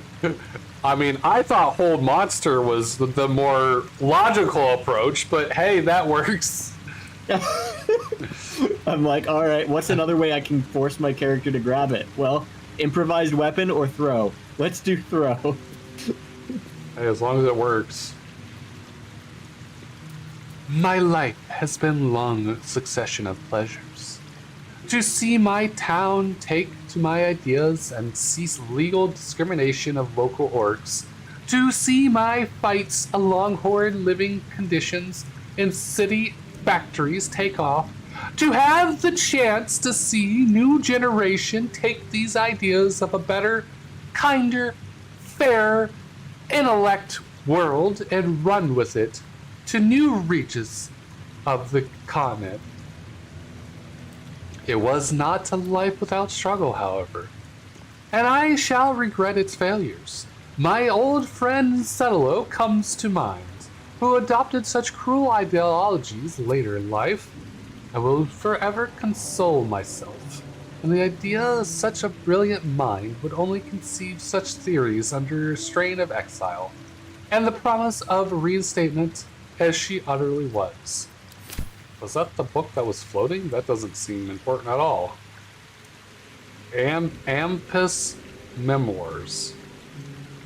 Alright, you want to read Bulgarian Founds the City? Oh, what the? Did you just throw that book? That came out of my inventory. I was just putting the books in one easy-to-reference area. Christinia Soleto. That's the one that I read earlier. Okay. You said the names were important, so I'm re-looking at the names. I don't remember what the other one is. That one doesn't even have a name, but it does say Amps Memoirs. Alright, you're gonna read the Funds of City? Baldur? Yes. This text roots its subject on Balduran, a sailor of exquisite renown who founded the city of Baldur's Gate many years ago. No, he's a sailor. The prose is colorful, but a little too self-satisfied round the edges, and the novel would be unremarkable but for one small entry about halfway through. Balduran claimed a guardian and friend, Ansur. Bright were Ansur's scales, and brighter still his breath. Yet, after a betrayal too piercing to recount here in worthy detail, Ansur fled beneath the stone, thereby changing the name of the region he now slumbers under to match his draconic lineage. Okay. So, and Sir's a dragon. Mm-hmm. And we're in Worm's Rock. You got that crystal manual so we can resonate this crystals and do whatever contraption you were talking about in your story earlier? Right? I Okay. don't. So I guess we proceed now? Yep. Best be on my way. Well, actually, that's it. This is the end of the room.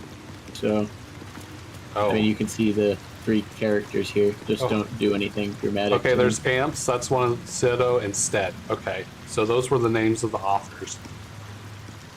That's right. Do we have to, like, throw the corresponding book at their face? When we walk in, Baldur said to strike down the one who does not have the interest of Baldur's Gate in their heart. Fuck, I don't know. I'd have to reread the books. That is why I was placing the books down in one easy-to-access area. I figured there was a reason why you were doing that.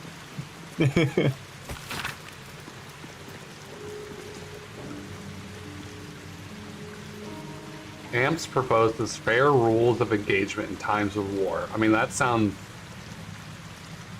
Oh, but this is by Soleto, so for all I know, this could be propaganda.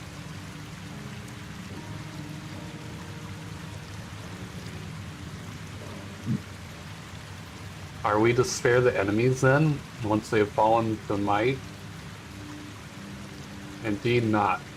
Or shall we, our opponents, alright, this is the one like raising the everything to ground.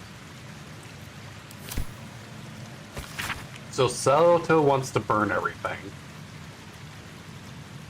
This is Amp Memoirs, which talks about better ideologies, legal discrimination against orcs. So she sounds like she's actually trying to help. And then Selto's story actually confirms that she's trying to help by my colleague proposes fair rules of engagement in times of war and forgiveness upon victory. So Amp seems to be cleared from the little evidence that I have. Selto what does is Stead definitely... have to say? You want to put Stead's book on the table as well so we can both look at it? Did I pick it up? I did pick it up. Okay. Yeah. So Selto seems kind of potentially suspicious. And this is by Stead. It's quite obvious the larger kingdoms benefit from all. That kingdom grows, so does the field. Oh, was this the over the fucking sheep farm or whatever? Oh no, that was a different book.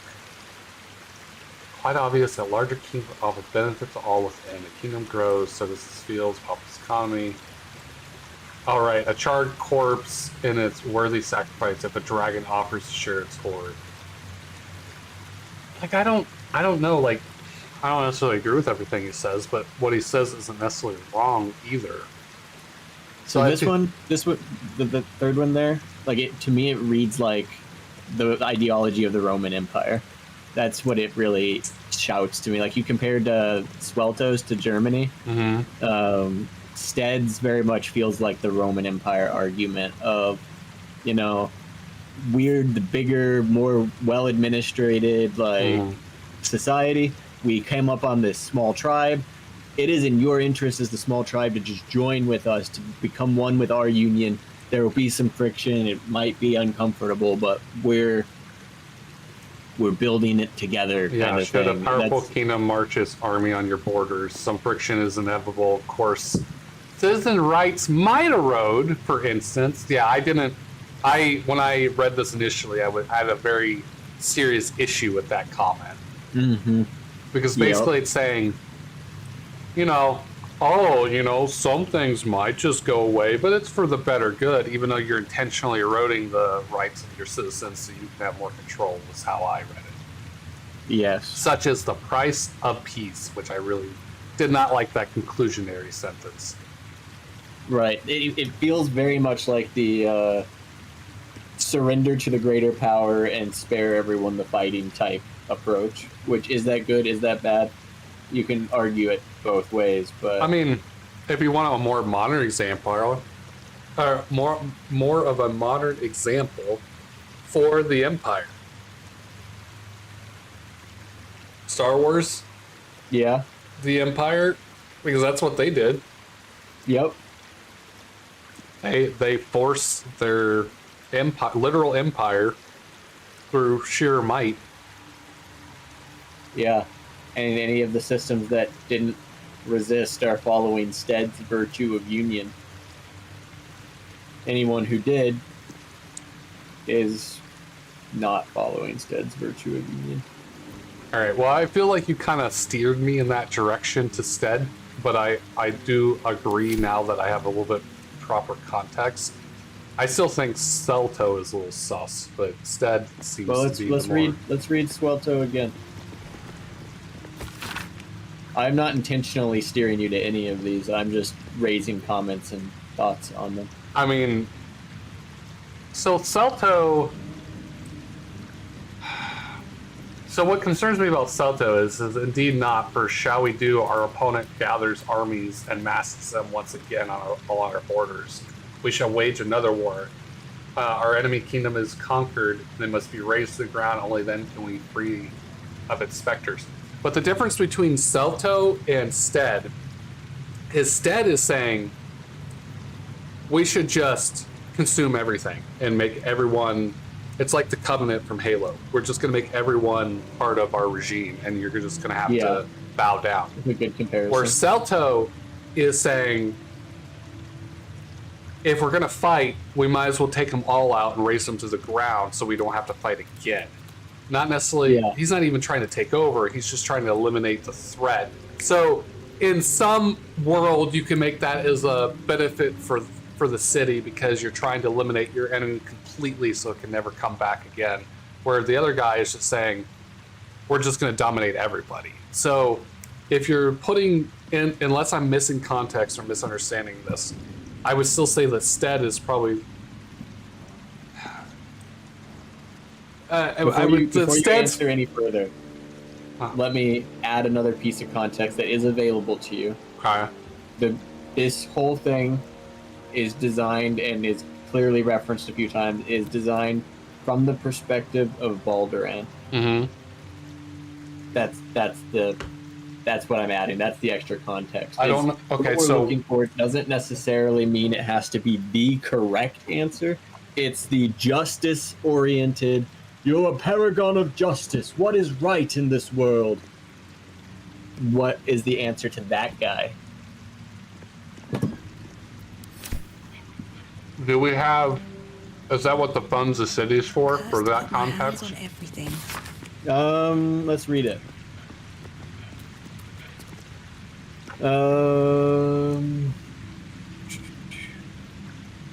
No, I don't think so. I'd have thought that it would have been. That would have made a lot of sense. This seems to mostly just be reaffirming that Baldur and a dragon named Ansur were friends. Right, but it might be able to give us some context too to the clue.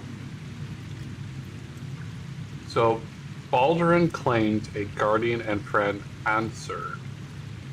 Right, where Ansur scales, yet after a betrayal too piercing to recount. So, did Baldur betray Ansur? Or did Ansur betray Baldur? Like, it doesn't give us the context of who betrayed who. It does not. Here, in a worthy detail, Ansur fled beneath the stone. So, Ansur fleeing means one of two things. Either he's the one that betrayed Baldur, so he tried to flee away, but the impression I'm getting is Ansur fled beneath the stone because maybe he was the one that got betrayed, and he's trying to basically save himself. But without further context, it's just a 50-50 guess because either one would make sense. Correct. Yeah, I agree with that. Thereby changing the name of the region, how he slumbers on. So, do you actually know the answer of that? Who betrayed who? Yes. Okay. I want to ask if I'm right, clear, but I don't know if I want to answer because, like I said, playing the game, it might become an answer. Yeah, it's definitely like I would rather you find it as part of developing it. This whole little arc here, I thought was super interesting, and I don't want to take away from any of the. It's got me thinking. Yeah. It's stuff you didn't really think much about at all until they're like, oh, hey, I mean, I didn't care. and, like, oh. And now it's important. Yeah, now it's interesting. What's in here? So now I'm like looking at the books in here just to see if there's any kind of mention to the names that we're dealing with, to see if it gives me any kind of other context. Yeah, Crimes I of the quick Moon read Maiden. through. What the fuck? Who's the Moon I Maiden? read that. It felt more like satire than I thought it was going to. But Throws their lot within Sloon. Yeah, this doesn't seem to be anything of what we're dealing with, which I figured as much, but I'm just making sure.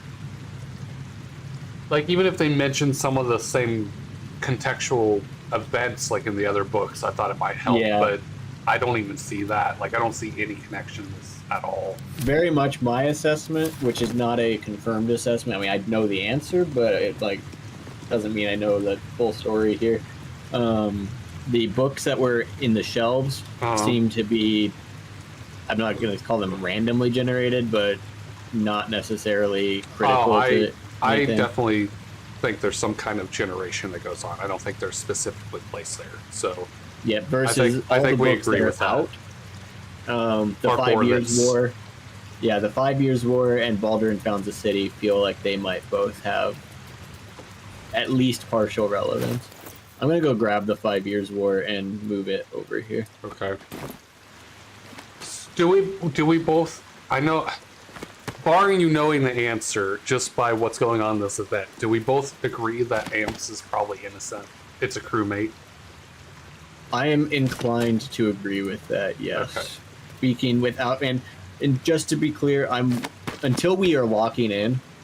I'm not going to say anything that is completely definitive from an answer perspective. So even Right. if You gotta pretend like you don't know the answer. Yeah.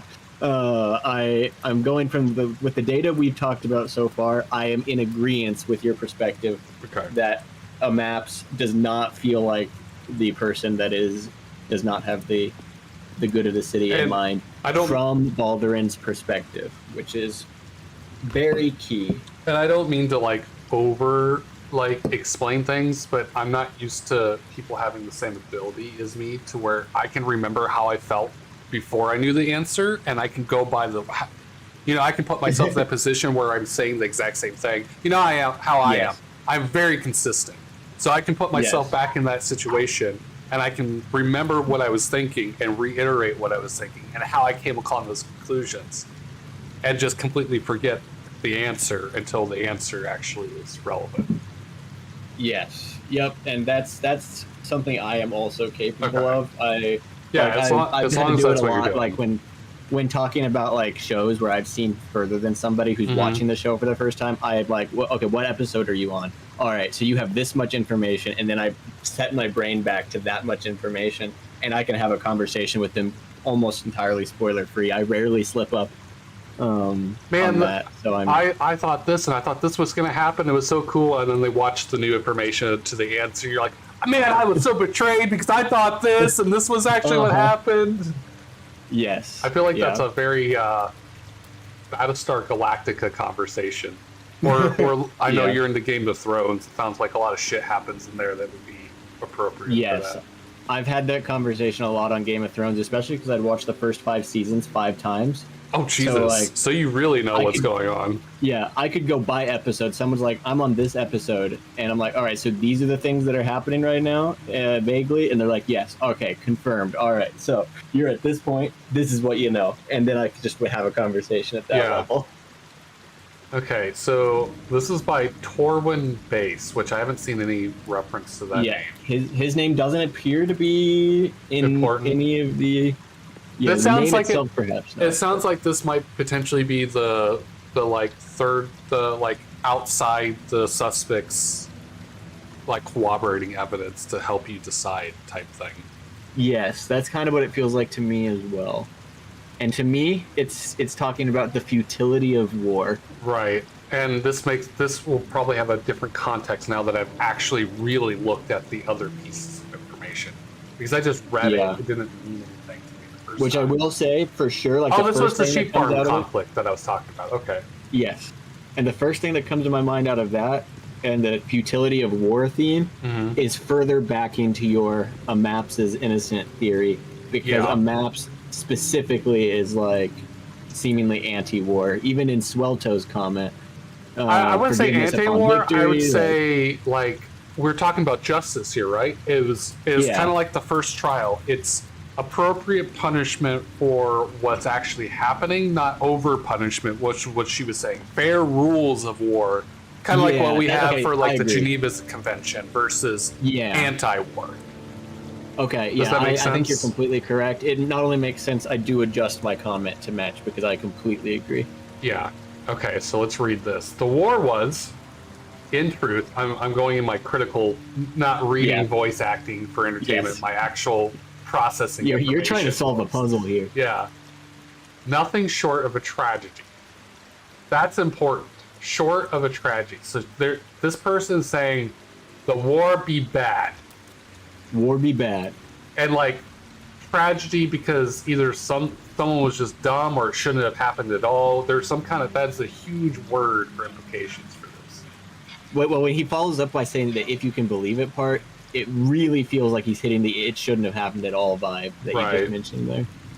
It began as a mild altercation. See, it's funny how of all the books we read, this is the piece I remember the most because of the sheep farm. Like, it's funny how like little things stick in your mind as important, which is also funny because in a way this is the most important book because it's going to help illustrate the other story. I don't know. That's kind of weird how I picked up on this book out of all the ones that we... Right.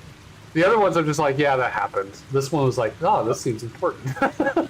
Give me one moment. Okay. They're back. Okay. It began as a mild altercation between the sanguine sons of the Alio and the Vita families regarding, if you can believe it, proper ownership of a sheep farm. They were gifting me some French fries, so I'm gonna go grab a small milk and a bit of ketchup and eat these while we mind brain this. So I'm still listening, but I'll be right back. Okay.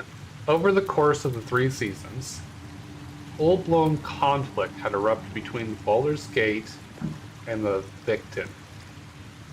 A pointless war, leaving both cities nothing but 1,000 useful corpses to show for it.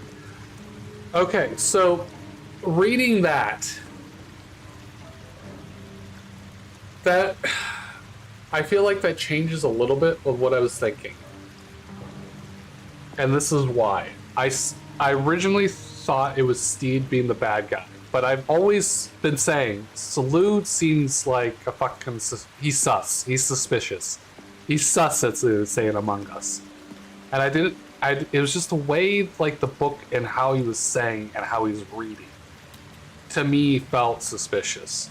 Steed's or Steep's or whatever's ideology seems like it's worse on paper, but with this corroborating book, it specifically says a pointless war leaving both cities with nothing but 1,000 youthful corpses to show for it, which in my mind connects it to Soleto, with the idea of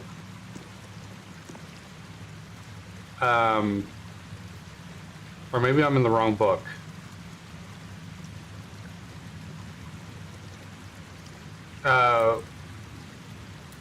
Actually, hold on. Maybe I'm in the wrong book. Maybe it is Steve or Stead. Yeah, so Stead. So actually, this actually reinforces my point of choosing Stead, because a few charred corpses is a worthy sacrifice if a dragon offers to share its hoard after all. And I'm probably linking these in 2 different ways than they're meant to be, because this is talking about a dragon offering its hoard. But for some reason, my brain want to connect the idea of just offering a few corpses is fine if you get... And they're talking about the sheep farm, which to me could also correlate as like a metaphorical comparison to the dragon's hoard. So I could be completely wrong here, but I feel like it's tying this to Stead's book more and more, just with the correlations of what's being said in the books. Okay, and what did Stead say again that is really driving that connection for you? A few charred corpses is a worthy sacrifice if a dragon offers to share its hoard after all. So too should should you seek union, however imperfect, should a powerful kingdom march its army to your borders.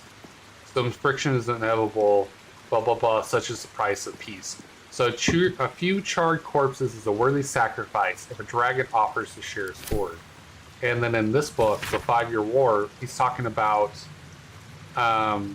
it's over a sheep farm and a pointless war, leaving both cities with nothing but 1,000 useful corpses to show for it. Because this is talking about both cities, where Saletto, you could also say that probably like connects to his book, but he's talking about just like leveling one side, where in Steed he's talking about both sides, and he's also talking about a horde, which in this book it's over a sheep farm. So the ideas of spoils, horde is spoils or something of significant value. Okay, all right. But once again, I could be completely wrong. I still feel like Saletto is like the most suspicious, and I've said that from the beginning. But the evidence, you immediately were like, don't know about Swelto here. Yeah, but the evidence to me is like veering me instead. So I don't know what the right answer is. Because would you like me to add an additional piece of context that I had on my second attempt at this puzzle? Is it something that you could show or we can find now? Or is it something that is we would not have to go in back this to room? Act 2. Okay. No, I wanna have the evidence that I have available, because if I didn't have that evidence, that would change my potential answer, right? Yep. This is the reason. Which would have been super important if we had done that, like if you had taken me to that and we experienced that before we got here, knowing that that might be important later, but we didn't. Yeah. So I have to go. I found it for my first time after we were already in Act 3. I found it like a couple months ago. It was actually a while before you even found it. Correct. Because for extra context, I've attempted this area twice. Mm-hmm. And you got it wrong? When I did this with my roommates, we got it wrong. And then the mission failed path happens, and you can't do any of the other puzzles once you fail one puzzle. So didn't get it. Second time through, because I got it wrong, I was extra vigilant, like for things related to this. And on the way here, I found something that lingered in the back of my mind. It was crucial. All the way until I got here, applied it, and was successful. So I will leave that piece of information out until we're done. Yeah, because I want to hear it after it doesn't matter. Yeah. Yes. So the question now for me is, do I go with my intuition or do I go with what I think the evidence is pointing me to? And this is exactly the dilemma that comes in with Among Us.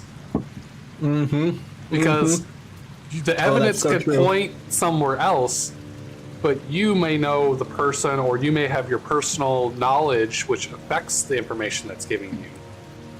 Yep. And you have to decide, do you want to trust that person or do you want to trust yourself? Yep. And that's why this is hard. Yeah. Yes. I think this really captures that feeling too. And it sucks because I'm pretty decent at Among Us, at least with the groups that we played with. And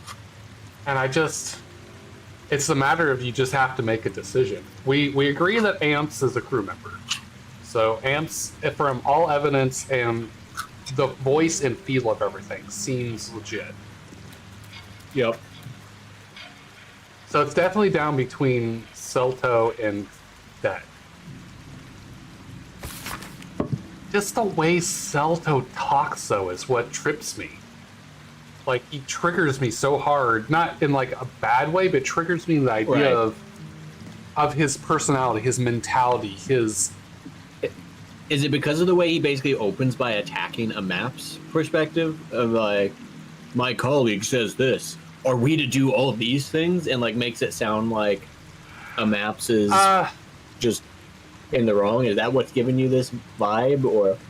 No, because I don't feel like he's attacking him. I think he's just critically trying to, like, discredit or debunk them. Okay, that's fair. Does that make based sense? on how these are all, yeah, it does. And the way that these are all framed, they Like in are an kind academic of all, way. Yeah, they are kind of all in an academic war of thoughts. So Yeah. that's fair. So what really triggers me on him is, are we to spare our enemies? Then once they've fallen to our might? Are we to put hatred behind us when we surrender? Indeed not. So basically, with him, it's like, there's no winning with him. If you are quote-unquote an enemy, you are always going to be an enemy. There's no if, and, or buts. There's no redemption. There's no changing your mind. There's no consideration.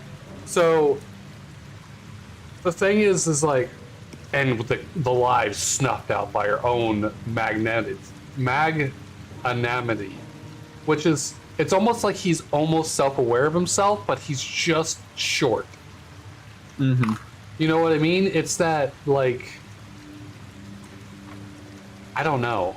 And the idea that we must raise them, we must just kill everyone, and then we can be free of the Spectre. The idea of this all or nothing. It's just, it's usually people with those kind of personality traits. Probably, you could argue, me included, typically aren't people you want around. Because there's no changing their mind. Did you just come to me and hit me with only a Sith deals in absolutes? I feel like you just rephrased only a Sith deals in absolutes and hit me with that right now. I mean, that was not even a consideration for me because I don't know if all Siths even practice that, but I would actually argue that the fucking Emperor doesn't do that, and that's what makes him so fucking deadly, is because he accepts the circumstances for what they are, not for what he wants them to be. Yeah, inclined to agree. It was just a quote at some point that somebody said to someone else, and as soon as you explained that, just the way you explained it, I was just hearing over and over in my head, only a Sith deals in absolutes.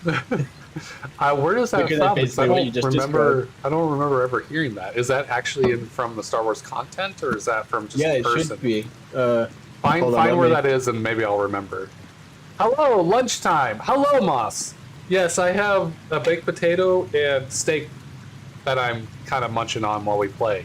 We're going through some very philosophical Among Us, who is the bad guy out of 3 choices dilemma. And we have books to read for information, but I'm either missing something or I'm dead on and I'm just afraid to pull the trigger. I am eating pizza. From the game? From what game? What are you talking about? What? You're gonna want to just actually watch the scene because it's so perfect to like what we're dealing with right now. It's 12 seconds. Okay, I'll have to mute my background audio. Enemy? Yeah, enemy. So here, let me go show Moss this real quick. So we have 3 books. I'm gonna put away this food. So. Okay, so we have 3 books. So this is Amp. So Amp's memoirs. So she basically talks about trying to make it where there's no discrimination about to orcs and trying to make conditions better in the city and stuff.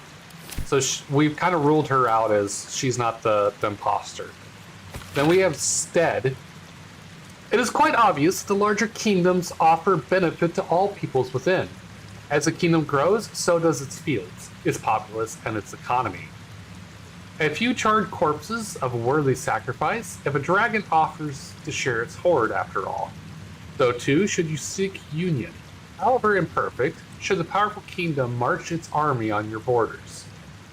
Some friction is inevitable. Of course, citizens' rights might erode, for instance, but such lesser issues will be sanded down by the march of time. Such is the price of peace. Or, Saluto, whatever his name is. My colleague Amps proposes fair rules of engagement in times of war, and forgiveness upon victory. Are we to spare enemies then, once they have fallen to our might? Are we to put hatred behind us when they surrendered as offer? Indeed not. Can I jump in your Discord? Moss, if you can see us, unless I explicitly tell you not to, you are all. If you can see us, you can always jump in. That's always been the rule. You don't have to ask. You have permissions to the channel that I usually hide from other people, so you definitely have the right to do that. Indeed not. For what shall we do? Once our opponent gathers new armies and masses them again along our borders, we shall wage another war and count the lives snuffed out by our magnanimity. Once the enemy kingdom is conquered, it must be razed to the ground. Only then can we be free of its specter. And then we have this fourth piece of information that is the 5 Years' War. The war was, in truth, nothing short of a tragedy.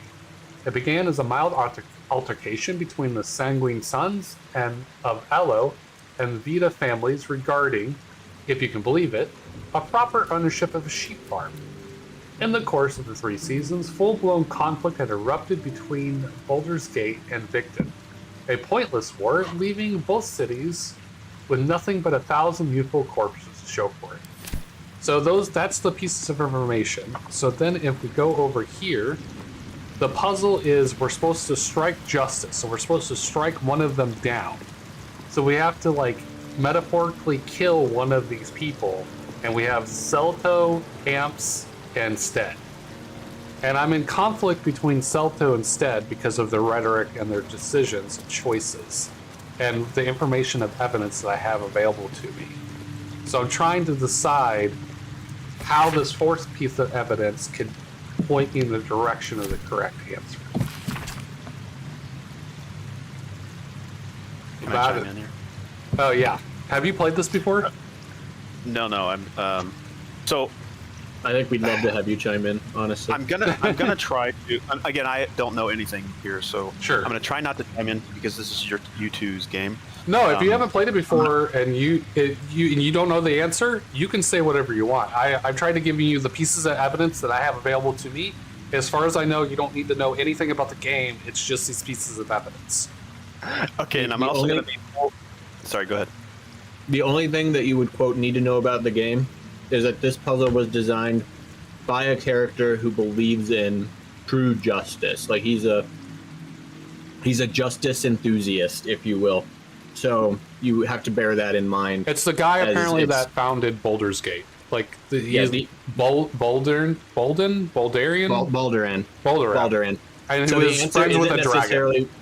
Isn't necessarily what is correct. It is what would this guy believe is correct. That's the only difference. And you have barely more information about this guy than what I just provided you available. So justice. Other than that, you've got everything. Runhound, do you know the answer? Don't tell me, but do you know the answer? Okay, go ahead, Moss.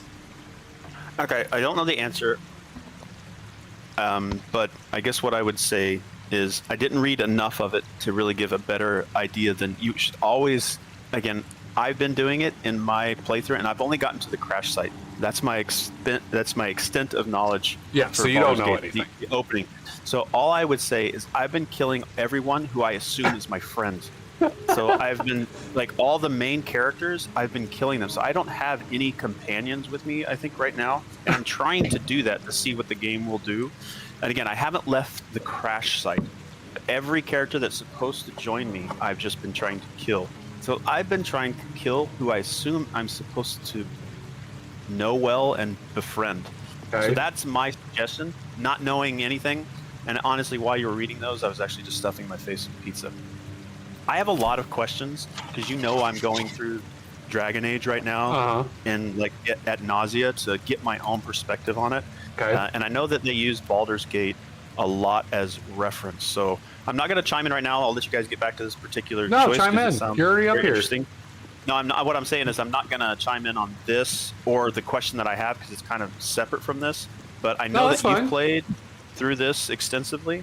And as I learn more about Dragon Age, and what I love about that series, I have questions about this one that you might be able to answer. So that's when I will chime in, because you can help me like understand more. Well, you're already about here. the way- We're already in discussion phase. So Okay. what do you All right. what do you got? I'm sure Bubba's could either be interested in listen, or he's got stuff he could do while we're talking. Yeah, I got Okay, fed so- more French fries when I went to the other room to put my fries away, so I have to go put the fries away a Yeah. second time. Yeah, So- Moss. So if I tell you it's okay, it's okay. I will right. believe me. I have no problem telling you to fuck off if it's a problem. Perfect. Okay, so Back. a little bit of background. I'm going through all the Dragon Age games. Uh-huh. Veilguard made me a fan. I know that the community at large hates the Veilguard for specific reasons. That's why I've gone back and played all the other ones, and I've got about 100 pages of notes, over 1,000 lines of like characters, people, places, things, and I'm going to compile all of this to see where the cohesion, I guess, got lost. It's just At kind of least like that's what it's, Baldur's Gate it's an assumed 3 thing. interests me in going back and playing the original Boulder Gate game, because now I want to know like the story and the lore, the characters, whether they're connected or not. I still want to see like the evolution of the game. I'm coming at it from a perspective as I love the game, and I see some of the reviews that are coming out on it, and they're very one-sided. And I think I've mentioned this before. And again, stop me. It was like, wait, this isn't what we're supposed to be doing here. We're trying to stream and play. I call it a forced false perspective, to where they will show you only the bad and not show you any of the good. And one of the things that they come across with is there's no trees in the background that are manipulated by the wind. So like you'll have somebody that'll say there's Wait, what? motion. That there's seems like motion a in the very water. minor I know. critique. These are the things that people have platforms on. And I don't want to say the names because I don't want to do that on your platform. I don't know if there's like defamation things. that you're not supposed to do. I don't care. Defamation is, you have to prove that it did damage and then prove how much that damage is to quantify that. Another conversation, but they will say, all right, look at the way the water's moving. The water's being manipulated by the wind. Now look at these palm trees way off in the distance. They should be moving. That is poor design, and that's lazy level design, lazy art. Like this is like almost verbatim of what they're saying. They're judging the Veilguard because it doesn't do that in this isolated instance. Now I I've agree played that that's frivolous and stupid and does not mark whether the game itself is good or not. I think those are nice to haves, not need to have. But the person that made this comment about the Veilguard, I'm going to be going into Baldur's Gate with a lens on. I'm going to try to make it an ability to shift the lens. I'm going to go in it with a negative bias. So I went into Baldur's Gate. And the that's crash so site, fun. Come to my side, Moss. The crash site scene in the opening game, the opening parts of the game, I forget what the ship's called. It's a nautiloid. It's like not the name of the ship, but it's the class of ship. Like you have sloops and galleons. That crash site, there's wind blowing. You can see the wind blowing. It's moving the foliage. It's moving the flora. But it's not moving the fire. But no, you look in the background, and those trees aren't moving. They should be moving, but they are not. But I'm not going to judge Baldur's Gate for not doing that. But the forced false perspective, and I'm trying to get, because everybody's comparing every game to Baldur's Gate these days, and for rightfully so. Like it's a well-crafted game for the studio, for Larian, for what they are, compared to say EA or what BioWare should be. And I know BioWare's gone a different direction. And I Pause on understand that. but BioWare used to be that good. They're trash now because they got acquired.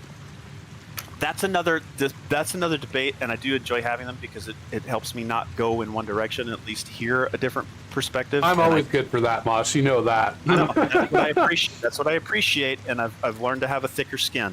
I used to have a thinner skin, but that's the perspective I'm coming out with Dragon Age. I'm trying to get my own information. I've proven a lot of what these.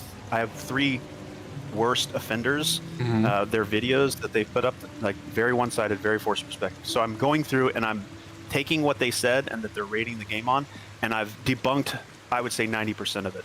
So that's the background. That's the direction. So do you want to know?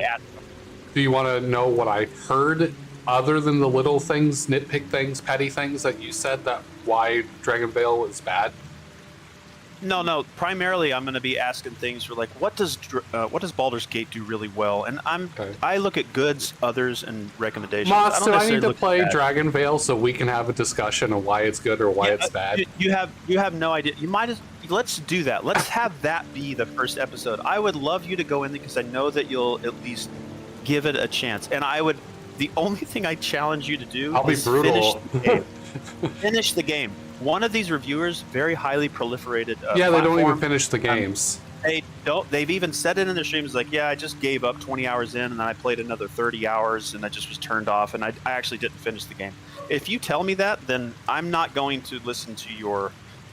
Okay, so here's my stance all. on it, and this might be contrary or not. I'm not sure, but if you don't finish a game because it's not your preference or you think it's bad, that's fine.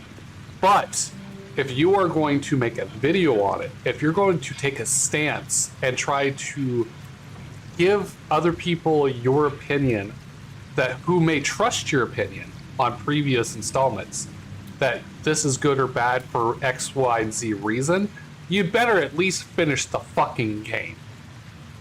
You can't not complete the game and then have an opinion on it to try to give your opinion to other people that might influence their purchasing decision. Now, there's an also argument to be had that the person watching that content should not solely base their opinion and choice on that, and they should have their own brain and their own consideration and use it as a guide, as a rule stick, but not as the actual final answer. But that is my opinion. If you're going to make a decision like that, and it potentially or is meant to influence other people's decisions, then you had better at least finish the fucking game. You may not have done everything in the game, but you need to at least finish it to its completion. And then state that in your video. That I just rushed the main storyline, I didn't do any side quests, whatever. So I don't know if you agree with that or not, but that's how I feel. And again, I'm not going to say their names on the stream. Maybe that's something that I'll learn more about. You kind of already mentioned defamation, but I try my best, even when I say it's like this reviewer or these reviewers. Sometimes in my own streams, I'll say the names like, fuck it, I'm just going to say the names. But I'll give you a list of these 3 people, like the worst offenders, I think. And if you start to play the Veilguard, I would go look at these videos and then maybe take notes on what they hate. And I know that there's some, I guess like the woke, I don't like using the word itself, but like the gender part, that's one small portion of the game that you can choose not to do or not even really interact with. But that is what the entirety of the industry, the journalism, quote unquote journalists do. Again, I'm getting off track here. I'll let you guys get back to it, but I had some other questions that I'd like to ask. Well, just ask them. I'll be here. Stop. I want to see what choice you make. I want to see what choice you make. I'll come back to it. So that it's fine. It works great because I can take a break from this fucking puzzle anyways. Just ask your damn questions. Unless you have to do something else, I'm telling you to ask your fucking questions. You don't listen. All right. So, I'm eating too. I guess we're all eating. Yeah, I'm eating steak while we're doing this. Separate topic. So I'm going through an RPG. An RPG sometimes has romances. Yes, we agree. RPG sometimes. RPG is just a role-playing game, so it's kind of like cosplaying in the video game, or at least that's kind of like the idea. Romance can be a part of it, but there's several RPGs that don't have it, so it's just a matter of whether it does or not. Let's use 3 examples. Dragon Age has romances. I can tell you that. I don't know if you've played Mass any Effect of Dragon does. Age. KOTOR does. And let's just use Baldur's Gate. Does Baldur's Gate, can you romance characters? Yes. Yes. Okay, so my question is that I don't know, and I don't know very many games that do this. Okay, don't ask me a question you don't want to know. Oh, okay. If you don't want to know the answer, don't answer the question. I want to know the answer. Okay. You're not going to spoil anything. I actually like people to tell me the ending, and then it lets me focus on everything in between. So you're not going to spoil anything for me. Okay. So in Dragon Age, in Mass Effect, would you say the majority of romances are initiated or begun by the player? In Mass Effect, I believe that it is kind of like real life, or in real life adjacent, where it is obvious that there is flirting or interest going on, but then it's the player's choice whether to pursue that or to waive that. Would you ever say that an NPC approaches you first and shows interest? Yeah, well, that's kind of what I just said. It's the idea of it's a video game narrative device in order to let you know that this is an option if you want to pursue that kind of like in real life, where you could definitely start telling when women are dropping hits or openly flirting you. There's obviously more aggressive women and less aggressive women, but on the spectrum, in some way, shape, or form, they are trying to let you know that they are interested if you are interested in pursuing something more than just normal life things. Does that make sense? Does that answer your question? Yeah, because I feel like when I play Mass Effect, it is Like, there's a for dialogue example, there's characters in Mass Effect that are dramatically more aggressive and less aggressive. Like, I think Jack, is it Jack? The chick with, like, the biotic powers? I think her name's Jack. Yeah, that's true. Yep, Jack. I think she is, like, hell of aggressive because of her personality type. Like, she's a fighter, she's in the shit, she's one of those people that accept things for what they are, and she's not gonna fuck around. She's either gonna do stuff or not. And then, like, the blue skin chick, I forget what race she is. Liara. She's more shy, a little bit more bashful, kind of more like, oh, tee-hee, wink. Does that make sense? Yeah, so, I I said, think I think it's a spectrum.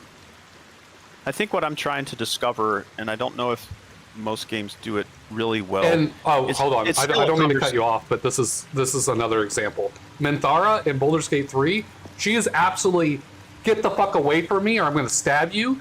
And then, like, you take a long rest, and the next conversation with her, if you built up stuff with her in the game, the points, she'll just be like, "Let's fuck right now." Like, without you choosing the dialogue. Like, there's, option? well, I mean, there's a cutscene where there's like a party, and like all the characters that you built like quote unquote romantic points on approach you in different ways. And Minthara, it wasn't Minthara. It was Liara, the Githyanki. Lizelle, yeah, Lizelle. She's like, "Get away from me, or I'm going to stab you in the gut." And then at the party, all of a sudden, she comes, you have a conversation with her, and she's like, "Hey, you want to taste me? Basically, come on, let's have sex." And it's just like, what? Where did the in between go? It was just no, and then it was like she initiated it. Yeah. Oh yeah. Yeah. She was like hard. Basically, she was almost with as close to being on your dick without actually physically being on your dick. She's like, "Oh, you want to taste me," and blah blah. It was very aggressive. But it wasn't a response to you picking the heart dialogue option, or whatever it is. Bubba, doesn't she just straight come on to you, or no? Yeah, so it depends on the character in Baldur's Gate 3. Yeah, because your sex matters. Who are more like keep to themselves, will not express anything mildly romantic until you started doing romantic things for her. Like, here's a flower that you said you like. Here's an idol that relates to your backstory, kind of thing. In contrast, characters like Lizelle or Gale, they'd come out swinging, and they're just like, "All right, yeah, you're interested, right? Like, this is gonna be a thing, regardless of if you've done anything save for just not be the worst around them." And Lizelle doesn't even care if you've been the worst because she's into that sort of thing. Yeah, she actually likes that. But be mildly nice to Gale, and Gale's like, "Oh wow." Well, they're nice to me. Gale is It must flirty mean they from the love me. fucking get-go. I swear Gale should have been the stereotypical bard, because that's what he acts Gale, like. Yes, correct. Okay. But it's built into their personalities. Is the answer to your question? Yeah. So my answer, they will initiate if it's in their personality. No, they won't if it's not. That's kind of like my answer as well. It depends on the personality of the character and the player playing, and each NPC character has their own persona, just like in real life, and they will all differentiate how they approach things given those parameters of their personality. Does that answer your question better? It does. It's helping me kind of understand how I view player choice. And, again, Mass Effect was my first BioWare series. And I did feel like, Great wow, game. these romance Amazing choices game.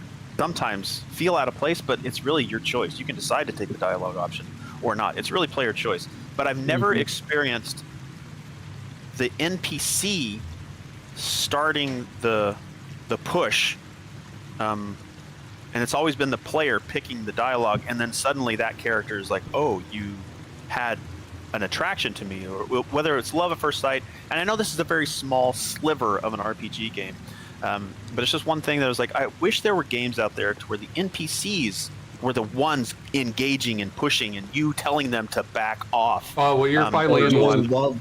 You'll love Baldur's Gate then. Okay, so see, I've never gotten that from Mass Effect. It's always me saying, "Hey, I like you, character," and then it sort of starts from there, and then I don't know arcs if that's just- entirely true, unless I'm just misremembering. They're not aggressive about it, but there's times I remember having dialogue, especially with Mass Effect 2, the human chick, the like reporter. Even though she knew I was with Liara or whatever the blue skin chick was, I remember Jessica her. Chobot? Yeah, that's what I was gonna say. The Jessica Chobot reporter character. Yeah, you could yeah. romance her, couldn't you? Yeah, you could have. Yeah, absolutely. She was on my. What you did it? Look, I was with the blue. I didn't know that. You I don't didn't know think that you can either? romance Jessica. I don't think she allowed them. Am I the only slut Jessica here? Chobot know that? I don't think Jessica Chobot allowed them to do that. She was just a reporter. I don't think you're able to romance her. If it was anything, it was like let's go in a closed door, but it wasn't a scene, right? Like the they chick. do scenes. Okay, maybe we're talking about a different character. The human chick that I thought was a reporter that joins your crew in Mass Effect 2. Oh, We're You're talking about a real talking life, like she was from IGN. She was an actual Yeah, like journalist no, that got into the game. he's talking about Miranda, Yes, Miranda. Oh, who is distinctly not the reporter. She's a The Cerberus not just agent. Chobot. Yes, Alright, Yvonne Strakowski. Why The did I other think she was a direct insert reporter? of a, Yeah, I remember she was I don't from know. Cerberus. I don't. Okay, somehow there I is got a those. reporter. Yeah, I must have got There's a those human confused. reporter. I mean, that was a real thing. Okay, That's why we both it's been a latched while on since to I the, played Mass Effect. Anyways, the Jessica Miranda. Chobot character. Miranda Okay, is yeah, the chick so- that I'm talking about. So she knew I I was feel with Liara, but then in the game in Mass Effect 2, she's like, "Hey, I'm fucking attracted to you," and I could have swore I remember her like initiating it. It wasn't aggressive, but it was the NPC saying, "Hey, I'm attracted to you," and you had the choice to say yes or no. I said yes, and I had sex with her, and then Liara was pissed. But anyways. I love it when a game does that too. Is like you have two conflicting interests, and if they're not amenable to it, it's sort of like Yennefer and Triss. Like if they both know that you're romancing at the same time, like the developers put a scene in there to address that possibility of happening. Yes. And I'll let you guys get back because I'm going to eat and I'm going to let you play because I want to see what choice you make here. But I'm going to be asking you a lot, and whoever else is playing with you, as I jump into Dragon Age. And I think for comparison, I think Inquisition is probably going to be your favorite in the series. The others are fairly light, and Veilguard is very light. It's a different Dragon Age game. It's still within the world It's of kind of like Thetis. Diablo 3. If they had named it any other game, it might have done better. True, I could see that, but it's not a bad game for what people are hanging on to But jump it's a on bad game for the bandwagon. name that they put in the title. I'm not saying that. I'm just maybe I going by what I've heard, but it sounds like it's an entirely different game, like mechanically and story-wise. They could have just called it something else besides Dragon Age. They could have just said Age or something, or Dragon, but not Dragon Age. And it probably would have done better because it wouldn't have the same comparison to the predecessor. There's a lot of cases where that's the case. I mean, we talked about the Halo TV show, which may have been an okay TV show if it that wasn't was called trash. Halo. That was trash. No, the first episode was phenomenal, and then it was just they threw all of Halo lore out the window. Don't get me started on this, Bubba. This will be a fucking Halo TV series bash stream. Okay, that fucking TV show was trash. Completely threw out Halo lore. There was no fucking human on the Covenant side. Master Chief wasn't the only one that could touch the fucking Founders bullshit. It was any human. Oh, that show gets me so mad. All of those things would have been perfectly acceptable in a completely unrelated. If they hadn't called it Halo. Yep. If they called it Space Marines or some bullshit or You can't call it Space Marines. Games Workshop would like to speak with you. So the idea was something else, like I don't know, the Chosen Space Guy. Like that would have been a better name than Halo. The worst name for a game I've ever or of a show I've ever heard of, but it matched the show that we got. What do you mean? I think it's a perfect name. Moss, you tuning in to the Chosen Space Guy? Heard the new episode drops next week. I haven't watched the Halo live action. Watch the first episode and then don't watch any of them again because course, you're gonna have a different opinion. Know what? I don't even know why I'm telling you not to watch it because you'd watch it anyways. But yeah, I mean, I think maybe I've seen the first. Have you played Halo? All of. Oh yeah, I played all of those. Okay. Do you care about Halo, or did you just casually play it? There is no casually playing Halo. I think there was a dog barking. You said something. Oh. Did you something? Yeah, Halo? sorry. I said, did you care about Halo, or did you just casually play it? Oh, I cared. I used Okay. to do annual marathons to back the games. I mean, I like the lore, and I primarily Moss. play. I'm not like a multiplayer. Moss. Oh, there's okay. Moss. There's a reasonable chance you won't enjoy the show a whole lot Moss. then, but by all means, give it a try. I'm very emotion based versus act based. What? You did marathons of Halo, so do you want to play all of them in the Halo Master Chief Collection with me, and then we can stream those? Yeah, I mean, I have them now. I think you gifted them to me, didn't you? Yeah, because I think we probably talked about this before, and I just now remembered that we had already talked about this. For some reason, I had forgotten that. Like, I thought this was a new thing, and We were trying to decide on a series we'd play after Diablo, and then we started getting into Path of Exile. Yeah, which I really like Path of Exile too. It's trash. It's absolute trash. You're only saying that to debate me, and I'm smarter than that. Thank you very much. That was a very bad attempt at a goat. Yeah, but I could pick things in Path of Exile 2 that I don't like, and they're Like what? just different. Compared to what, or just in general that you just don't like? Like in general, like I'm a very narrative player, and I don't think there's like a got a an cutscene story. I know, but again, if I said Path of Exile 2 was not good because it doesn't have cutscenes, that would be disingenuous, and that would not be a well-rounded perspective. I would get crucified. And if I said Baldur's Gate 3 is not good enough because I can't pan the camera up to look at the sky. Can you look at the sky when you're playing this game? I don't know if I've ever tried. Okay, not I don't very think well. You can get if you zoom way in, you can kind of get some horizon and a little bit up, but you certainly can't get a good It's sky not like view unless you're in looking a at the specific stars. cutscene this one time. Yeah, there's one scene where you very explicitly look at the sky, but that's because you're on your back and you're naked. That's great. And if I said that Baldur's Gate 3, the design and level design restricts the player from being immersed in a high fantasy different topic, a fantasy game, because I can't look up at the sky, Baldur's Gate is trash. You'd be crucified. If that was Crucified. trees don't blow in the wind, bad level design, bad immersion. Would that be? This is what people are doing to the Veilguard. This is these three people that are just nitpicking the crap out of it, and it's a again. Make your choice for these three books. Kill somebody. I want to watch this. I'm gonna go mute. I'm gonna watch you kill these things. Hold I'm on. not gonna say You might anything. like this. I'm gonna listen. This is I'm one of just the. not gonna talk This anymore. is one of the few times that we might agree, but I agree with what you're saying on the nitpicking stuff. And if those are the reasons why they're bad, I agree that that is not a justifiable critique to say that the game is bad. But I heard different things of why people hated it, and I am more or less inclined to go with it if that is actually true and that is actually the case. What are those things? Again, this is your game. Make your choice. How about you guys do your choice? Because I'm like really curious who you're gonna kill. And then We'll get to it. It's fine. We'll be here all day. Okay. Like I heard about the forced messaging on the gender, transgender stuff, the pronouns, basically taking political agendas for real world and try to implement them into a fantasy game. And if that is true and that is the case, I would also be disgusted, and I also would not want to play the game and support it because of that. So if you want me to play Dragon Age Belguard, you might have to give it to me because I probably won't purchase it. Do you want me to respond to that particular comment? You can.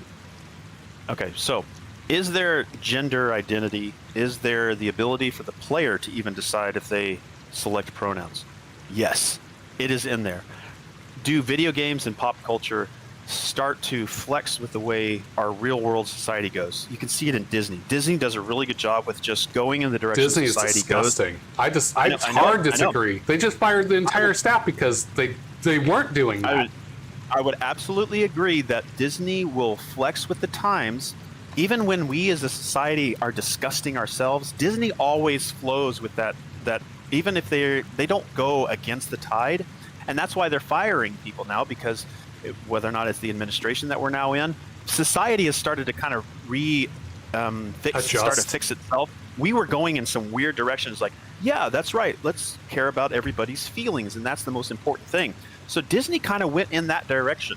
They just went with what society was doing. And I kind of see that happening with the way that games go too. Like, people are just kind of flexing and going with the flow, and eventually we're just going to get out of this rut that we feel in, because people are like really emotional with the way that they respond. This generation is all instead of doing what's told, they're going to ask why they're doing the things that they're told.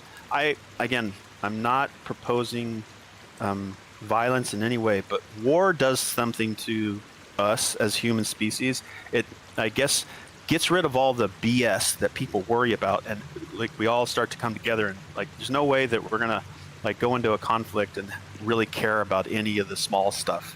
But I think society is going in a direction, so that's the way our pop culture goes.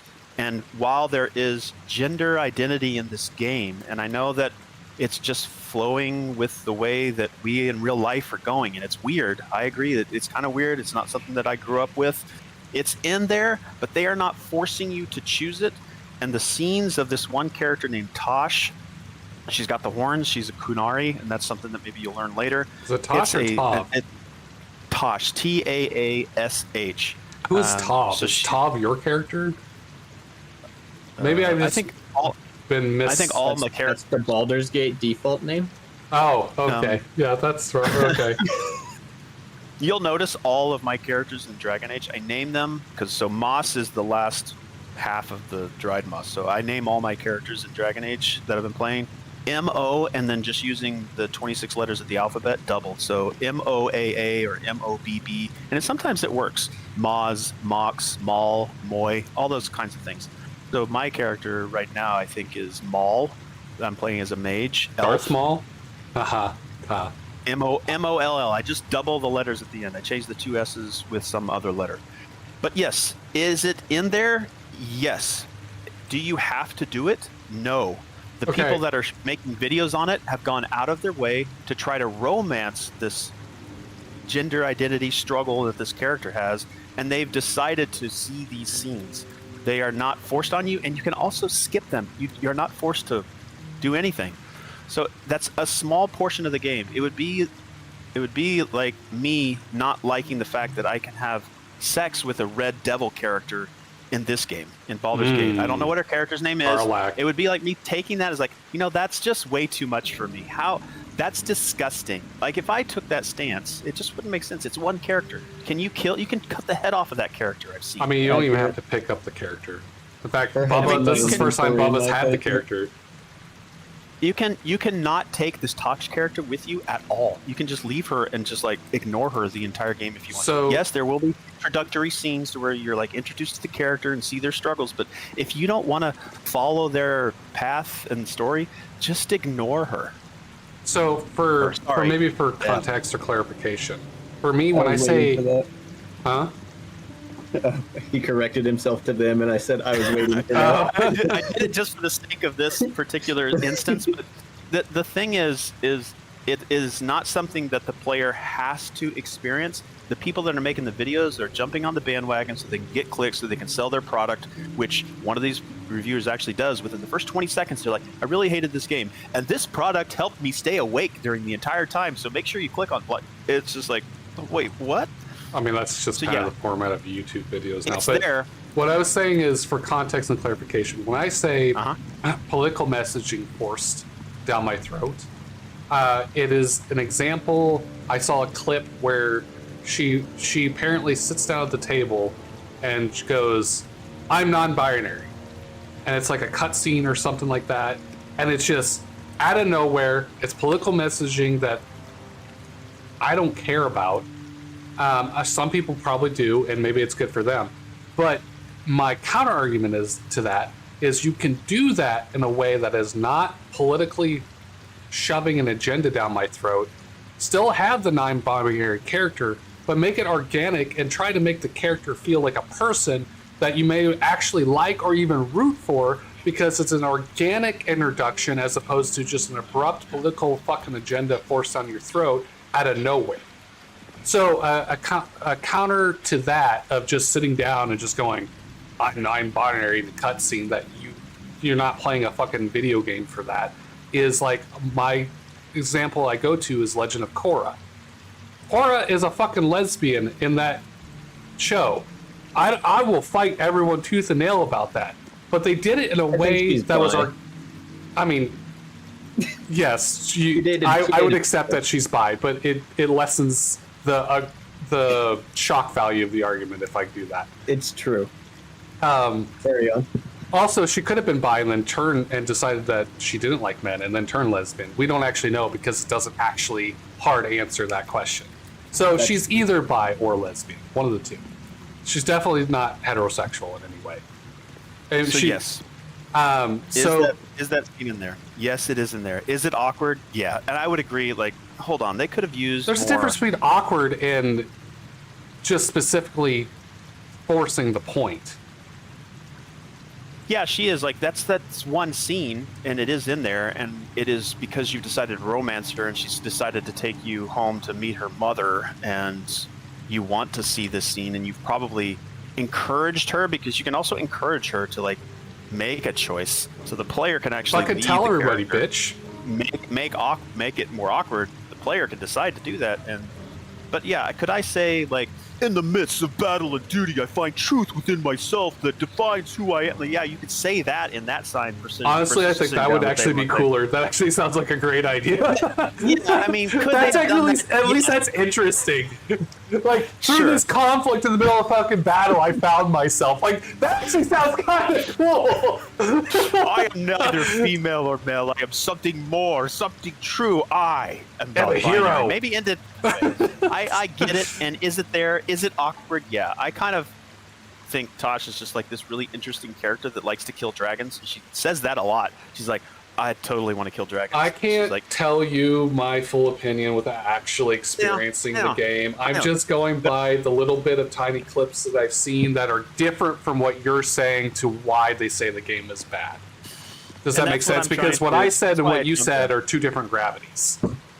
Yeah, and again, I would value your perspective. I probably will buy the game because I do want your perspective, and I'll just like gift it to you. That's the only way I'd play it because I'm not buying it. I'll gift it to you. Maybe I'll wait for a sale. I don't know, but it was just on sale.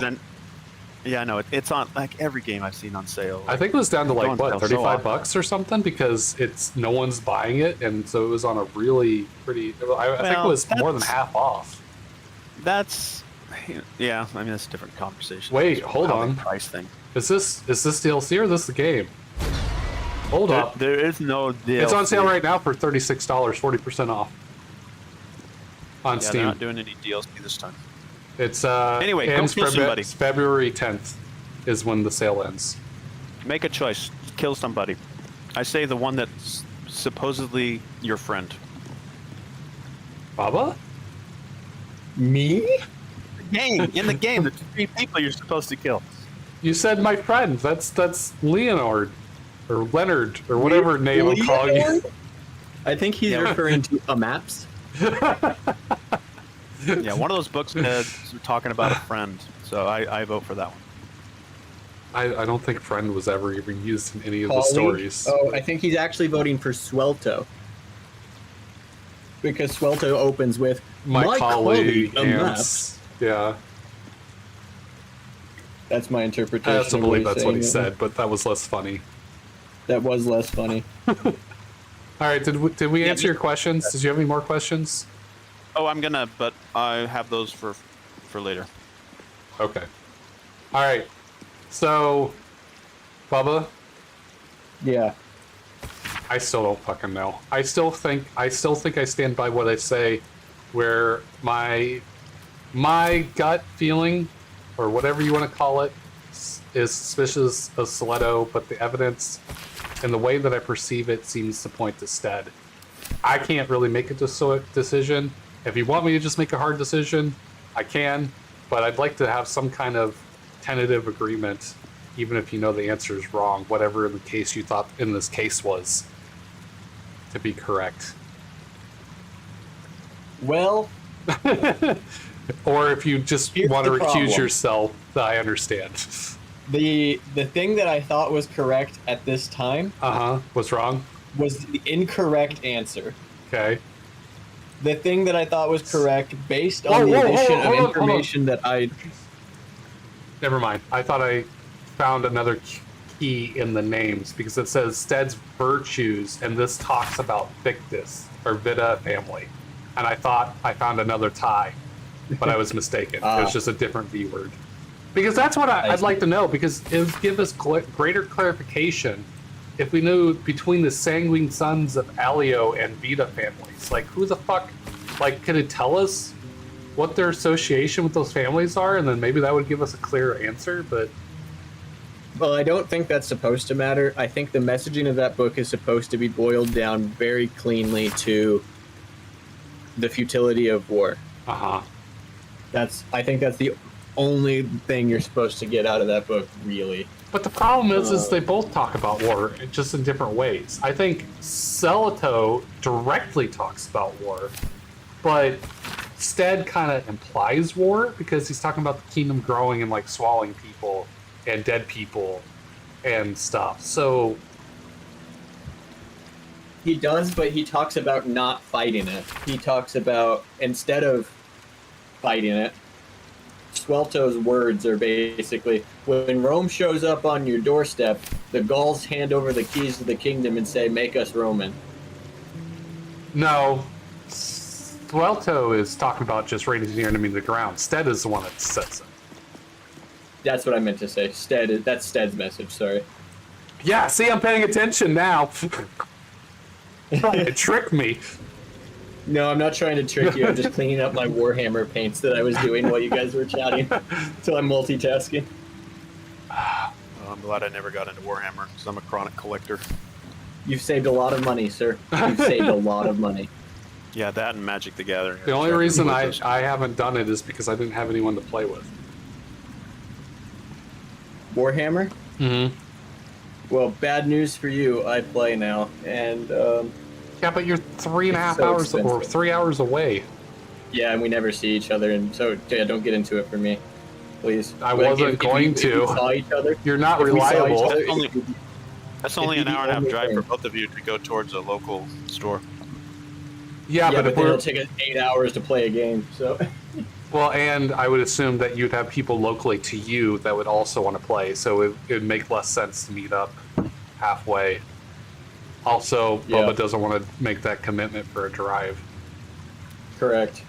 I'm not important enough to do that. Longer than 15 minutes is a long drive. I'm not important enough to do that, but Cheshire is apparently important enough to come and see. Cheshire, my girlfriend is more important than I am. I don't think that's the right way of looking at that. Is it? It's more. Does that not what the projection of the situation seems to be, though? I can see why you would interpret it that way, but I can explain why it's not that. I mean, I'm interpreting it that way because, once again, it's more funny. I don't actually think that. Yeah, I figured, which is why I offered the option for me to not explain it, because that will probably. I mean, you can explain it. Go ahead. I would like a more funny explanation. Oh, my explanation's not more funny. It's me trying to seriously justify what I just said against him. I'll just be overwritten over and over as he interrupts my statements with, well, but what about... I'll listen. Go ahead. I won't talk over you much. So it is about the fact that this is a limited opportunity for someone who's important to you. And technically, you are always there. So at any point, if we just decided, you know what, this is important right now, we could make it happen. Whereas in the case of her, it says it's very specific. This time period, she's traveled half the world to be here. You either show up here or you don't get to see that. And so it's like, you know, she's important to you. So what better time to do it than... Whoa, Chesh is coming to see you? Yeah, she's going to be here in March. Holy shit. Yeah, he makes a lot of sense. Yeah, Bub makes a lot of sense, Shell. Like, what you said, that was rude. Have you met me? That was rude. Have you met me? It's like How I Met Your Mother. Have you met Shale? Rude is my middle name. That's just my being. I The have a thing question is, about this the thing scenario is, you guys I would make the argument that me being I'm rude interested. What's your question? is a benefit because no one else wants to fucking talk against anything in this day and age. And by scenario, I mean the game. That's what I hoped for. What about it? So you guys are reading this book. You're making a choice to kill 3 people. I like how you walked up. Well, one camera. of the I don't 3 know if that people. is your character. I felt like I was actually talking to you. I mean, I can zoom in here. There you go. You can talk to me, Moss. Have you named any of these, or are these actual NPCs? No, they're right here. They're not like. Okay, so they haven't been with you for any period of time. No, it's part of the puzzle. It's part of the test. Okay. So you have. Is this a Swelto, side quest or you a have main Amps, mission? and you have Stead. Is this a side quest or main story? What is this, Bubba? Is this a side quest or is it main quest? He might have walked away from his mic and didn't tell I'm us. just curious. Like, you guys are really involved, and I'm liking this. You finished the game without it, therefore it's a side quest. Okay. There you go. There's your answer. So you guys are reading into, like, this seems like a more involved choice. Like, you guys are really trying to decide, like, if you make the wrong choice, is there a wrong choice, or is it just Yes. you guys are trying to? Oh yeah. Yes. This game has consequences, Moss. If you need to know anything about this game, you need to know that. Your choices will have consequences in this game. There's no, oh, it's okay, we didn't want to feel like doing the branch on the coding and the story. No. If you fuck something up in this game, you fuck up. Yeah, but is it a quote fuck up, or is it just, oh, we're going to experience something different? I don't know. I never did this the first time, so Bubba would have to answer that. It becomes, so basically there's 2 ways to solve this series of puzzles. You either get a perfect score and get the correct answer to every one of the puzzles, or you fail at any one of those and it throws a gob ton of enemies at you, and if you kill them all, you can proceed down this plot line as if you had got the puzzles correctly.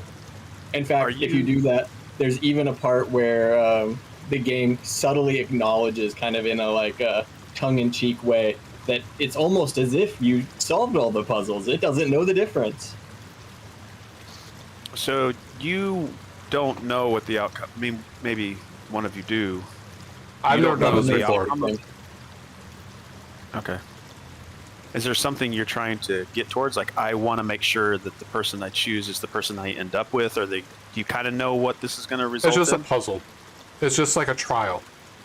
So you won't know if you got it right or wrong. It's not like, I guess, sorry, I'm asking it this the wrong way. If you fail this, you'll just like, haha, you failed, and you're trying to, you'll know that you select correctly. That's the right That's way right. to ask it. If we select it correctly, we can go to the next puzzle. If we select it incorrectly, the room will fill with skelly bones, and we will not get to do any more puzzles. Which, on this, it could potentially kill you, but if you're doing like an honor run or something where it's like hardcore, it's like permadeath. If you get it wrong, and then you get the bunch of enemies, and the enemies are harder on honor run, it could potentially kill your entire file. Is that an actual in-game built permadeath, or is that Yes, just honor mode. Honor mode is one save, and if you die, it deletes it. I love permadeath games, and it's like way harder. Yeah. Like, I have completed this game on honor mode, and it was so scary. We might have to play like this in all of honor it. mode because I might need the achievements. Okay, cool. That's all I was curious about. It's like, you guys really seem like you're trying to make an informed choice versus just looking at the lore. Well, you know how I like to play, Moss. I don't like to play save scum and stuff like that. I like to try to play the game as if I'm actually playing the game, and I want consequences to actually have consequences. Otherwise, what's the point of playing the game? Like, there's several times where we fucked up, and then Bubba's like, oh, we'll just let it save. I'm like, no, that's just going to be the game, where we're just going to go on without missing whatever the hell we needed or what we wanted. Because I also found that it makes a better story when you talk to other people about playing the game, too. It's like, oh, yeah, I did this, and I totally fucked up, and this is how I expected my experience for the rest of the game. Yeah, agree. All I mean, right, it's sort of Bubba. like I'm kind of. Yeah, I'll hold Go that ahead. thought. Go What ahead. were you saying? No. Go ahead. I want to see. No, this. Go ahead. Maybe Go ahead and finish. I'm side railing you guys. Go ahead. Just finish your fucking sentence. Okay.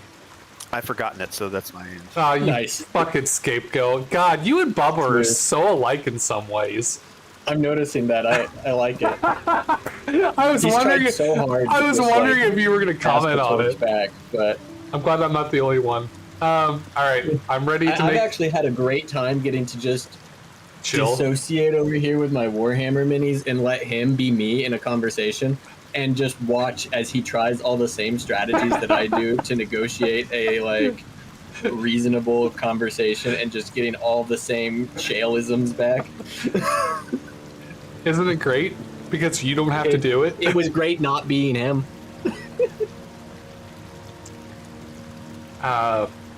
Look, I understand that you can only deal with me for so long, but to be fair, I do try to be nice and I don't always be shale. We're also streaming, so I also trying to create content here. Even though this is just how I am as person, I do try to ramp it up about another 10-15% comparatively. Oh, we definitely needed that extra 10 to 15%.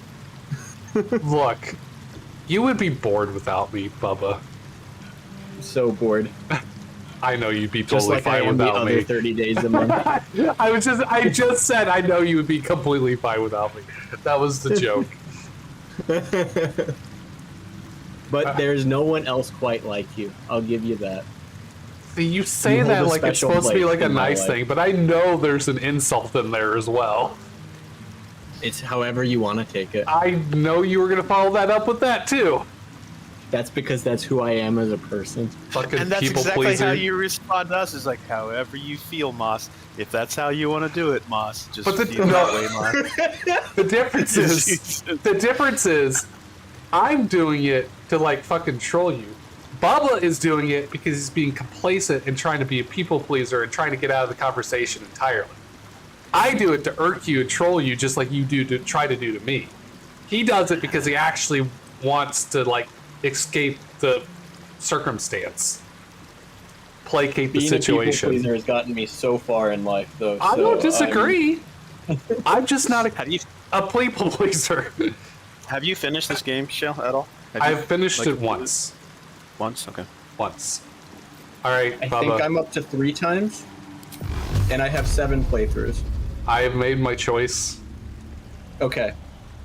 Am I just picking and you find out the consequences of my choice, or you want to actually know what I'm picking?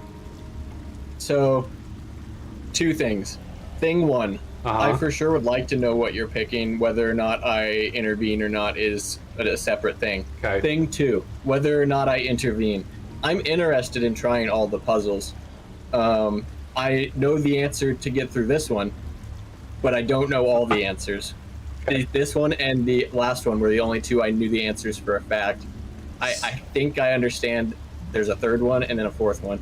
So- I know what's not the answers to one of those, and I know how the last one works at its core, which is less puzzly than the others. I'm interested in seeing them all played out to completion, and I think I have the know-how to get through it without looking anything up. But that would depend on us getting this one correct. So, okay, if you want to stick to the whole, we do what we do, and you don't want me to intervene at all because I do know the answer from having succeeded on my 2nd try, then we probably, then 50-50, we might not see the other puzzles. Yeah, But, it's definitely going to be 50-50 because I think we both agree that it's not amps. Yeah, we definitely both agree. It's funny on how that. both my choices are female, and I find that hilarious because of today's social issues with like men versus women and women like taking over men's positions and then not wanting to be men.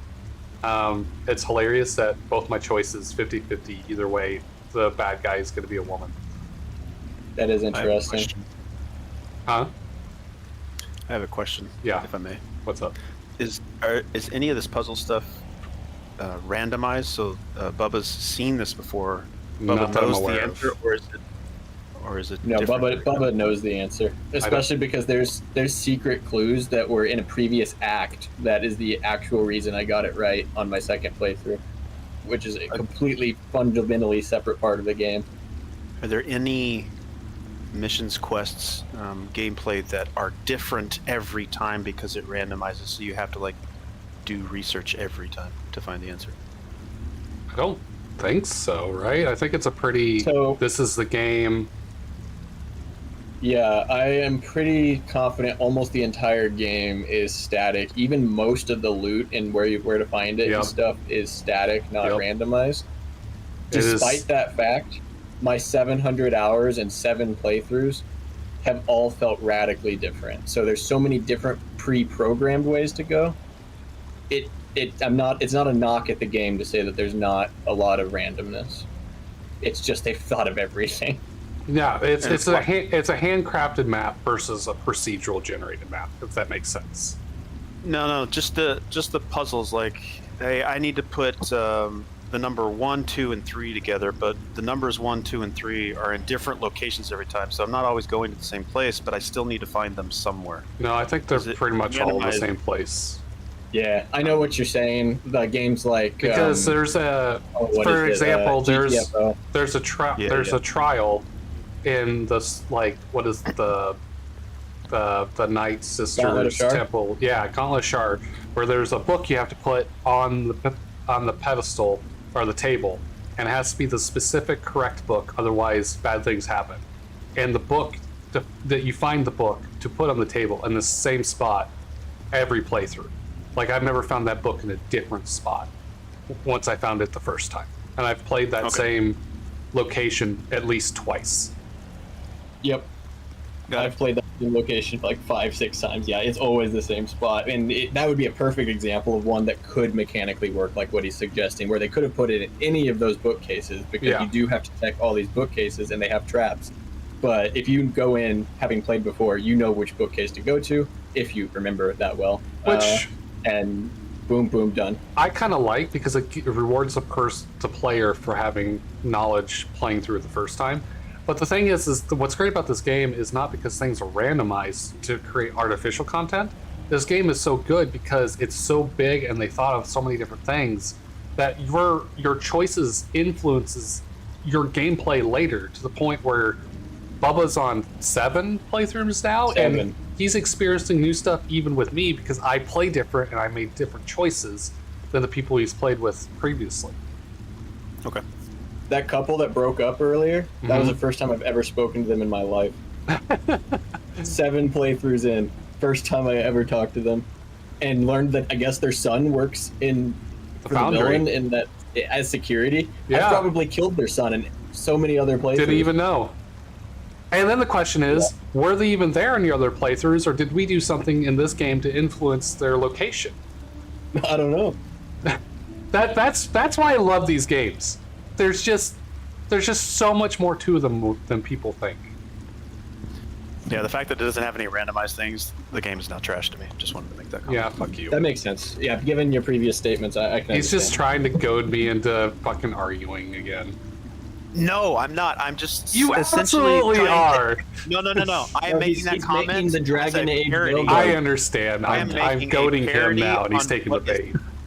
I'm actually like mimicking what is out there right now for the way that people are reviewing not just Dragon Age, but games in general. Is like, well, it's got this one thing. Sorry, you were gonna kill somebody. So this is how I feel, Bubba. I've already beaten the game once. Yep. I'm totally fine with. Wow, that took you a long time to say before I just pick one of these guys. Accidentally killing amps. Purposes. It feels better to have a save here. Also, we've been sitting here for like an hour and a half. It probably is about time we had a save. I'm totally fine with living with my consequences. I think it'd be more fun to leave you in suspense and anticipation to see what my choice is going to be.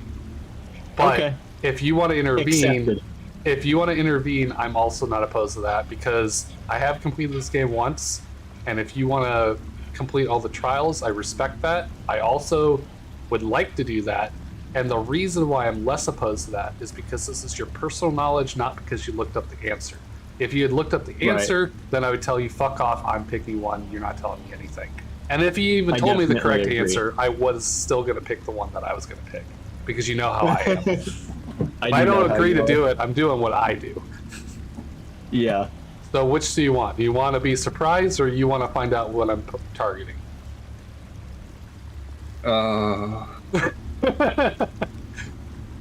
This is in your hands. You are the deciding vote. We know it's not. I'm trying to decide.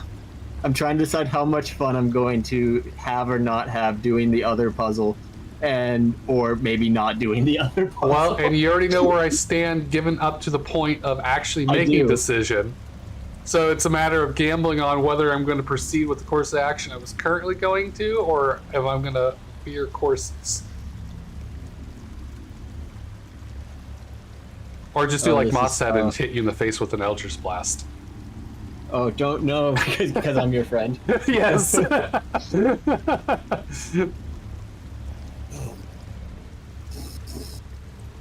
know what? What's it gonna be? You choose what feels right, and we will live with the consequences. Yes, this is a good story. Chosen poor counsel. Balls. Unacceptable. I was right. I was right the first time. It was Selatu. I should have. See, I should have went with my fucking gut. I was right, wasn't I? I thought you would. I don't know why, but the way he like said things and the way he was like presenting himself just seemed like he the bad guy. You want to know what gave it away for me on my more recent Yes. playthrough Now that please explain. Ketherick Thorm's bedroom has a copy of Swelto's book in it. Oh, god damn it. Everyone knows Ketherick Thorm is a bad guy, so Yeah. I saw that book there and went, no way, hold on. Yep. Carried it to here, realized it was the same book, picked Swelto immediately, and was correct. Well, fuck. That piece of information would have been pretty helpful, huh? Yeah. Well, you didn't think it was going to matter because I already picked out the minute you laid the books on the table, I said, I think this is the bad guy. Yep. Like from the very beginning, once I knew the what we were doing, I was like, I don't know about this Swelto guy. And you're like, That's yes. why I thought if I just let you do it, everything would be fine and I'd get to do the other challenge. Well, you chose poorly. I chose poorly. Someday I will get to actually see all the puzzles. Do you want to know why I picked that? Yeah. One, because I legitimately did think the evidence was pointing that, but I still thought I was right. I picked it because I wanted to see if I was wrong. I see. I'm not opposed to me being wrong. I just, a lot of times I think I'm correct. And guess what? I was correct. Mm-hmm. I picked that choice with the understanding that I could be wrong. Don't ever think that I do something because I don't think I could ever be wrong. That's typically not the case. I just have proven that typically I'm right. And so that's why I don't do that. How much health does this guy have? 79? I was going to do something else, but you jumped up there with the Karlak, and we actually killed most of these guys already. Is there people that I'm missing? Or is it just this 4 guys left? Every room is filled with these guys now. Oh. Well, that sucks. And we need to go clear them all out. Also, the reason why I picked that too, because I thought it'd be funnier, because I actually did think that was the wrong choice, and I just wanted to see your reaction. I'm a terrible person, okay? We all know this. On the bright side, I guess we don't have to do the other puzzles together now. You made the choice to not intervene. This is what you get. So then the next question is, do you want to reload and actually do all the puzzles, or do you want to suffer through this? Because you've already suffered through all this as a decision. I say you start a new character. No, that's way too long. With the amount of times that I have to play. What were you saying? Oh, I was gonna say, unfortunately, me letting you pick was giving up that power of control. You could always go back on it. How important is it to you? Not important enough to save Scum. Okay.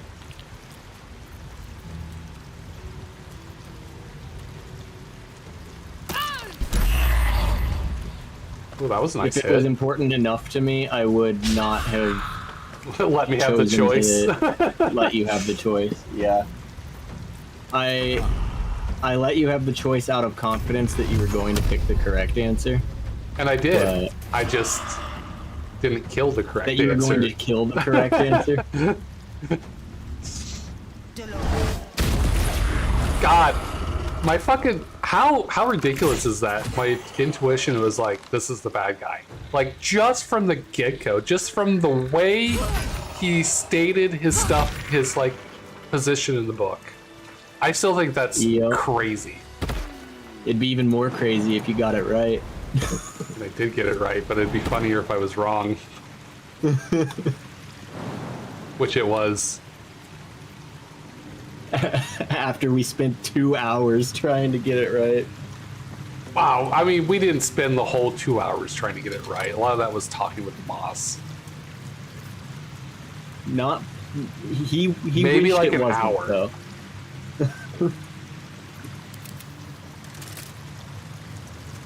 Did you already loot everybody? No. I've looted a handful, though. I'll let you loot stuff. You can wait. You can lift more. What the hell are you listening to, Moss? Alright guys, I'm gonna jump out of Discord, but I'll be in your chat. Alright, bye. Yeah. Alright guys, I'm gonna jump out of Discord, but I'll be in your chat. Alright, bye.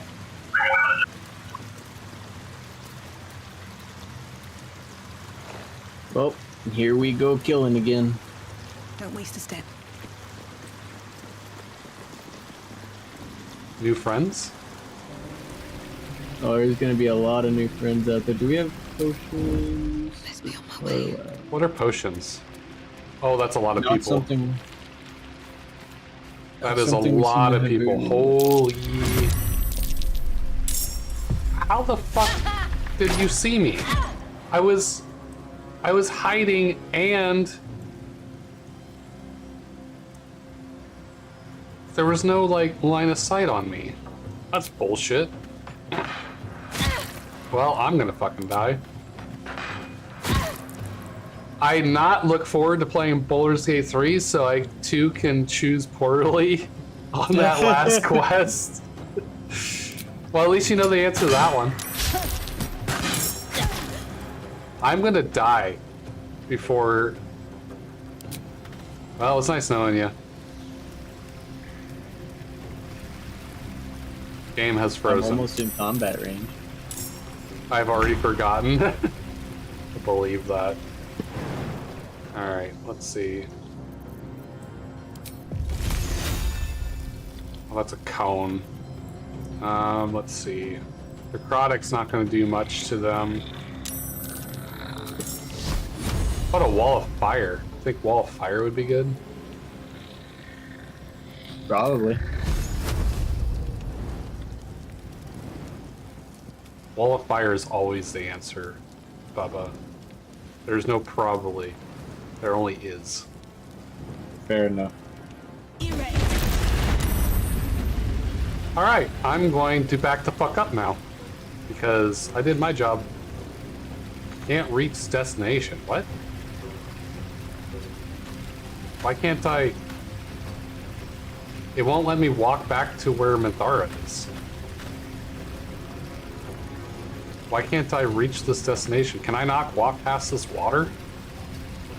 You should be able to. I don't know what's wrong. It says I can't reach destination.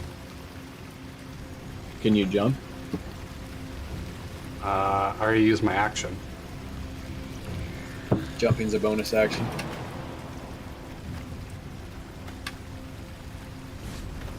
Oh, it's probably because I'm being body blocked. I think there's only so much width on the bridge, and Minthara was probably close enough behind Karlak that it was blocking me. Oh, Minthara also didn't join the fight yet. Oh, well, let me... Don't do anything and let me do something here. Let's see, what would be good? Call lightning? I feel like as soon as I go to do this, I'm gonna get caught by Thunder Wave, Shatter. Let's see. What would be good? Do some Black Tentacles. Sleet Storm. Call lightning seems to like that would be good, right? See, I can get 3 people with call lightning. Or should I move up and try? Well, about 3 people is all that's there, anyways. There's this whole subsection to think about as well. Okay. Destructive Wrath. When you roll lightning or Max thunder... damage. Okay. It costs a Divinity cards, though. I don't want to waste that. Man! Firewall plus lightning hurts! That was great. Did you see that? God, she looks so hot with that spear. Dude, the spear also has lightning. Why did I have to switch to Jabby Jab? This looks like it has lightning on it. I thought that spear had thunder. It says 1d6 thunder. But why does it have lightning on it then? It's thunder damage. This is that's weird. Okay, so it's just a visual effect then. Because you have lightning. It's because you have lightning infusion. The affected entity deals an additional 1d4 lightning damage until the next time it deals damage with a weapon. Is that because I did the spell? It's probably because you're a part Tempest cleric. Oh, okay. So you did a lightning spell, so now you have lightning infusion and so on, is my guess. Cool. Oh, you have the Ring of Elemental Infusion. When you deal acid, cold, fire, lightning, or thunder damage using a spell or cantrip, that element infuses with your weapon. Oh, nice. That's really nice. So... Oh, it's not my turn. I was gonna say I can't dash or jump, but I guess it's not my turn. That's why. Oh, we have a lot of people over there that can hit us. Mm-hmm.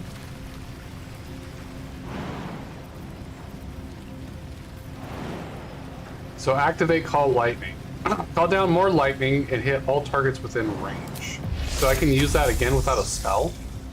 That's my understanding. Sweet, that's pretty cool. Yes. Okay, so it looks like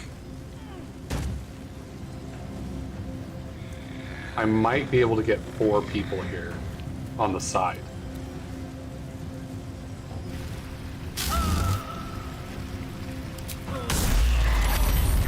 Hey, look at that! Minthara doing some work! Nice.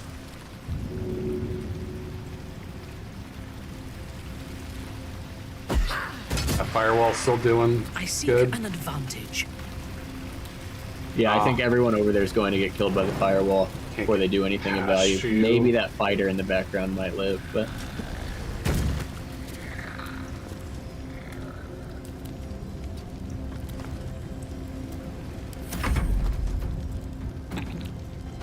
Oh, come on, walk into the fire.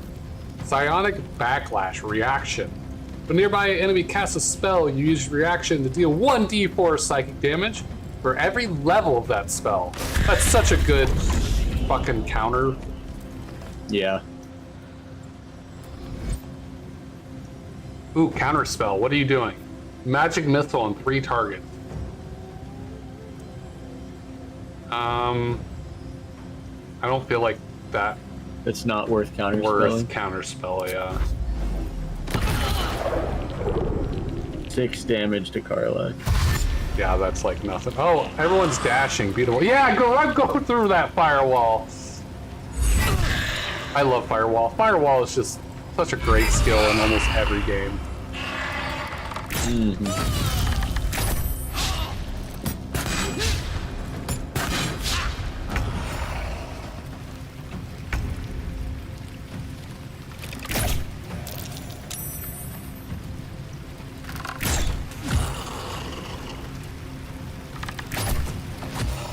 Can you move so Best I can be get on my past way. this bridge? Thank you. Yes.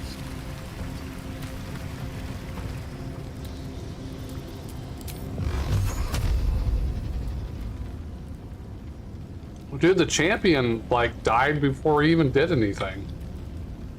Mm-hmm. My path is interrupted. You're too short. I am too short. I should have jumped before I moved. Oh well.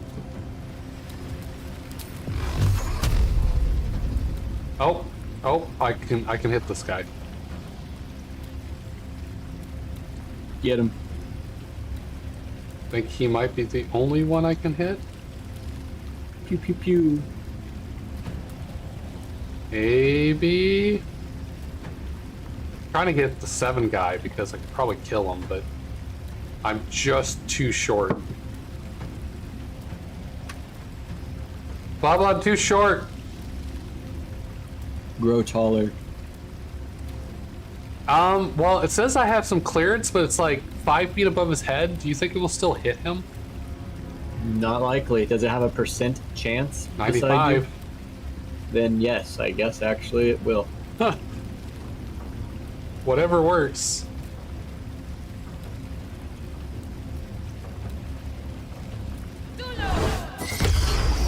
Oh, bitch! I got counterspelled. They didn't want me doing my magic missile. Oh no, it's Eldritch Blast. I didn't know you could spell a cantrip. You can. You just have to believe. Alright, so call lightning. Should I just hit all those guys in the background, or should I try to hit some of these guys by Carlac? Oh, definitely background guys. Carlac's about to kill everybody. Okay. You gonna cleave?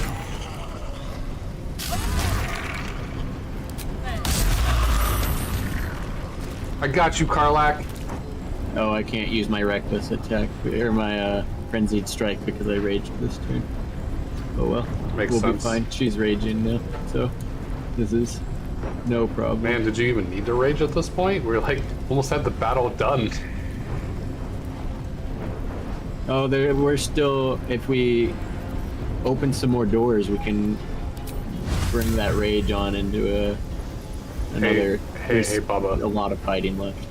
Have some soul branding. Ooh, very nice. Your soul is mine now, bitch. I love psionic backlash because it's reaction. It doesn't consume anything. Yeah. And it does okay damage. Oh, apparently we're in a silence. Oh no! Broke my call lightning. Bullshit. Can you cancel the firewall?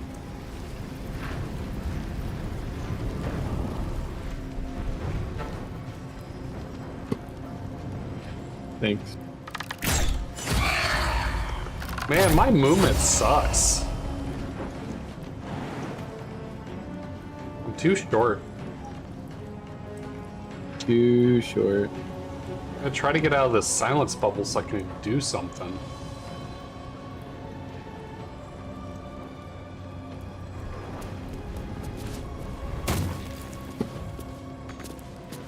Man, I'm just short of getting out of the silence bubble.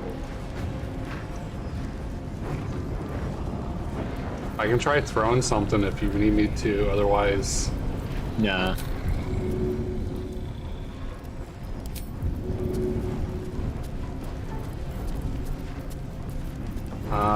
Do you got a knife or something you can give me to throw?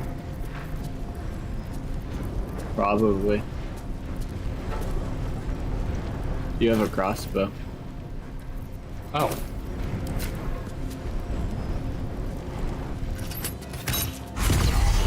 Nailed it. Yeah, temporary hit points! I love Dark Blessing. It's so good. Every time I kill something, I get 15 temporary hit points. That is nice.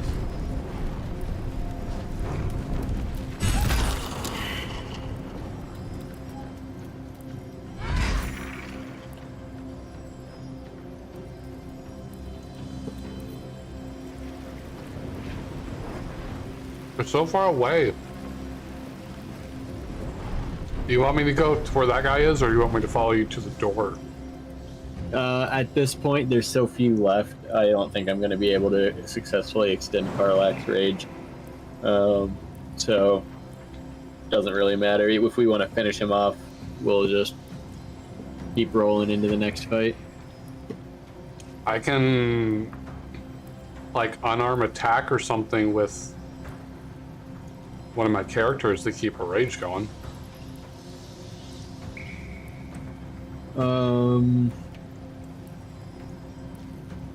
Yeah, I'm sure it'll be fine.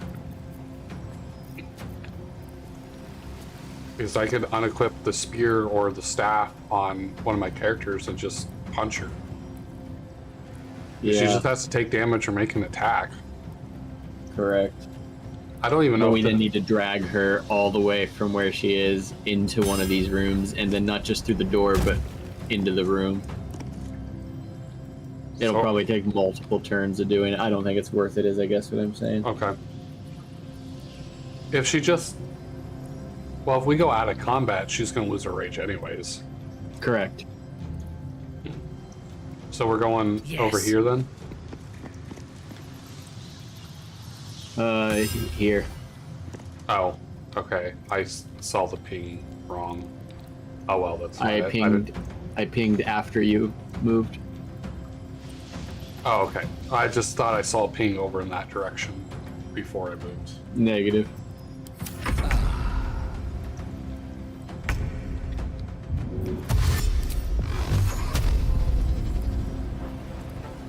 So just the one left there. You didn't look at Fallen Boy? What? Journal of Past Adventures. They're all dead. We refused. I feel it calling. In death, I shall prove worthy of protecting this city. Oh, that seems kind of cool, I guess. Oh.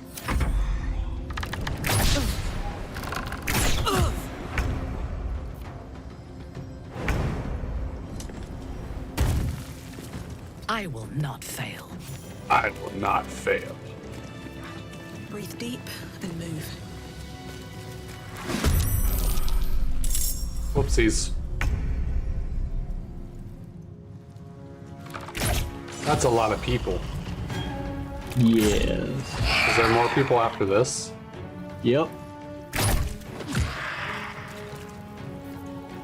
No choice but to keep going. There sure are.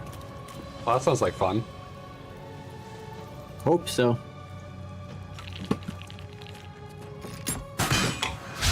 Always load up that save.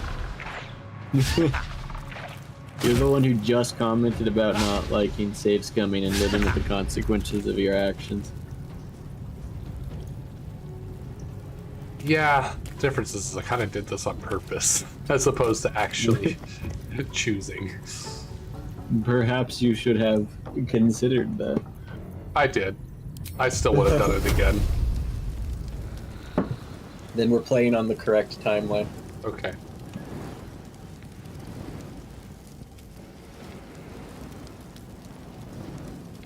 Target is blocked. How is the target blocked? What is happening?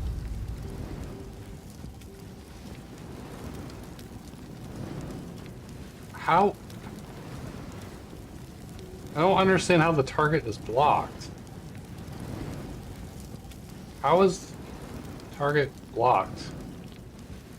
I don't understand what's happening here.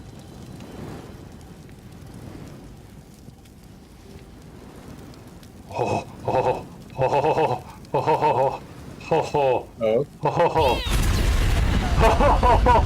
oh, That seems to have gone well. I'm gonna shut this door now. And just let the rest of them burn. I managed to do it in a line that blocked the entire space, running all the way up to the door. I love it. Right away.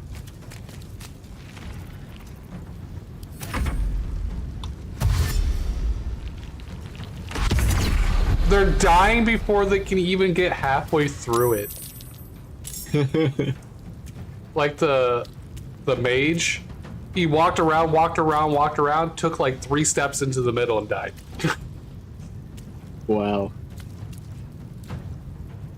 The power of Firewall. Truly. I think we're waiting on you. So we are. I did not realize that, even though I was staring at the screen. I was mostly watching those guys cook.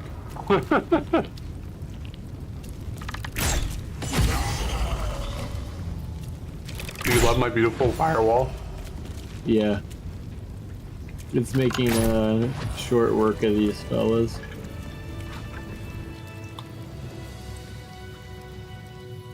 Have I We'll have enough for one more.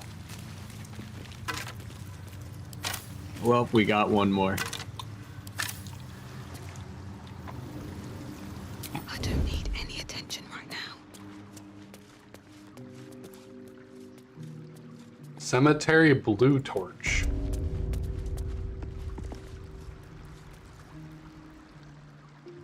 Have to keep going. Am I going the wrong way? If you didn't end up where I am, then yes. Where are you? Oh. Yeah, I'm nowhere near you. Oh, you proceeded further into the puzzle, but there is no puzzle anymore. Gotcha. So I would have gone the right way.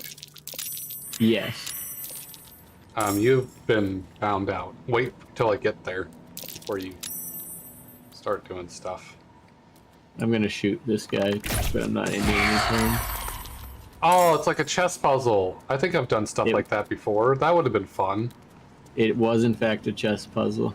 You have 2 turns to checkmate them. Okay. Firewall. Why is it And saying oddly enough, after targets the blocked? randomization conversation, I think this puzzle might actually randomize randomized? between a few different chess situations.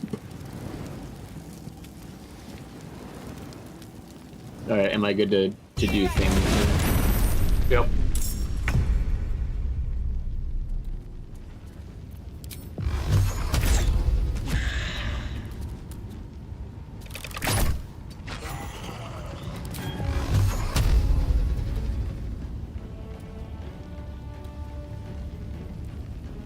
Roadie's too far with the path interrupted. Can we? Oh yeah, we can hit these crystals, but we probably don't want to yet.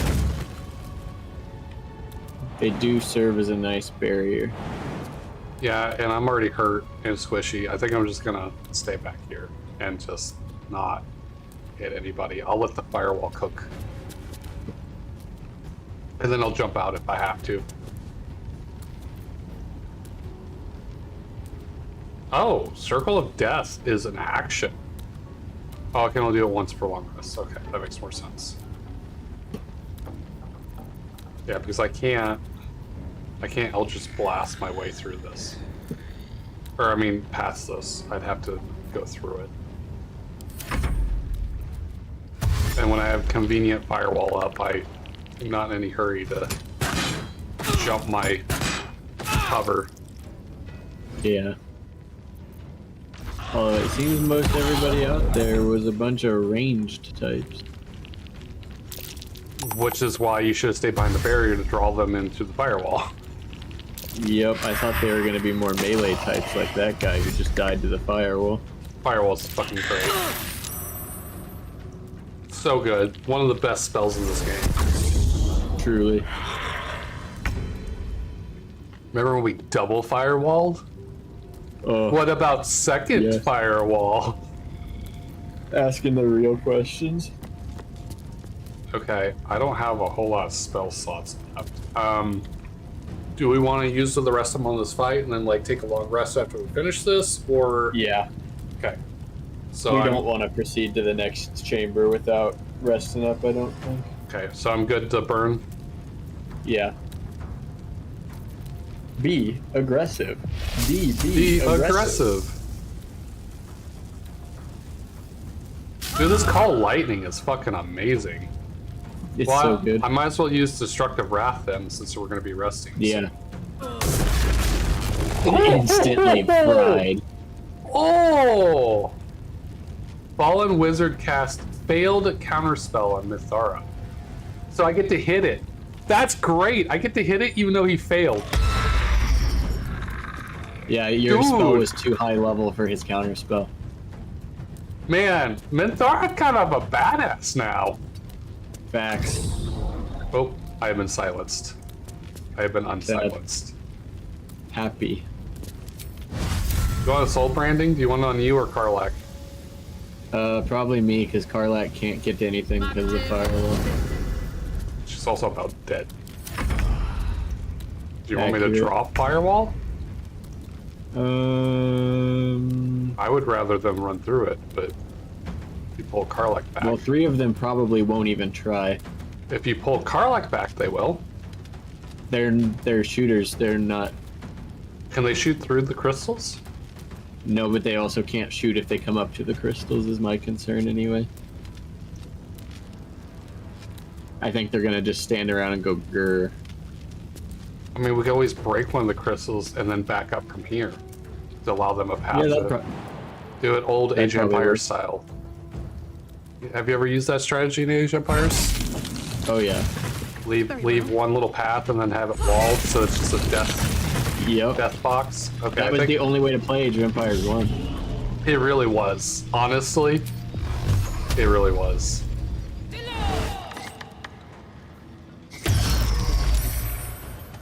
Well, I took care of that guy. Just a casual dead. I love how we were supposed to back up so they come through the firewall, and now you just completely pushed through.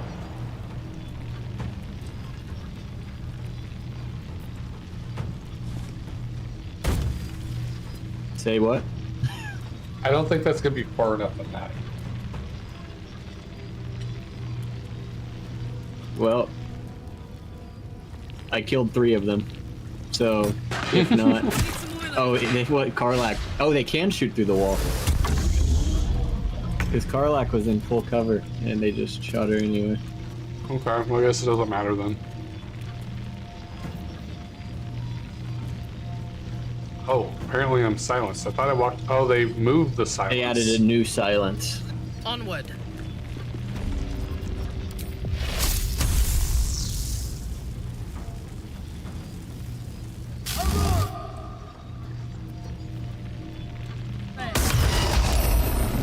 He dead.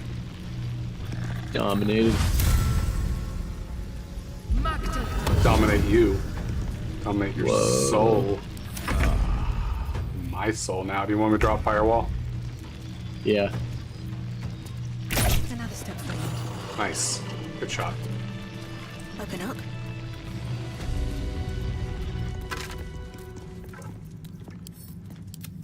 Yeah, I would have liked to have done this puzzle. It would have been fun. Oh well. Yeah, and I don't know the answer to this puzzle. I'm sure between the two of us, we could have figured it out. Yeah, you got 3 tries, and I thought I had some winning strats last time, but well, you definitely would have to like either sacrifice this knight or move the knight because it's going to get taken by the king. I'm assuming we would be white. Yeah, we're white. Why does it say black when this is clearly purple? Queen and queen are going to take each other, so that would be the more important play. But then the rook would take the queen. You said you only have 2 moves? There's 3 buttons. Do you not have 3? You have 2 moves? moves. Those are your failures. Oh, your life. Okay. It appears it'll still let us interact with it. Do you want to play with it anyways, just to see? Just to see? Sure. So queen, queen, and queen. Then rook would take queen. You got a rook back here with the bishop, so you could take the bishop, but then the king would take the bishop. But the king couldn't take the bishop because the queen's there. So they would probably take the queen.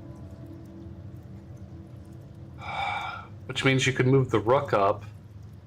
But you wouldn't need to move the rook up because the knight would be covering that piece. But then the king would take the knight, but then the pawn would take the knight, or the king, so it can't do that. The knight would... Man, all this kind of matters on what move it's going to do. Because all of these are like double, triple covered. Yep.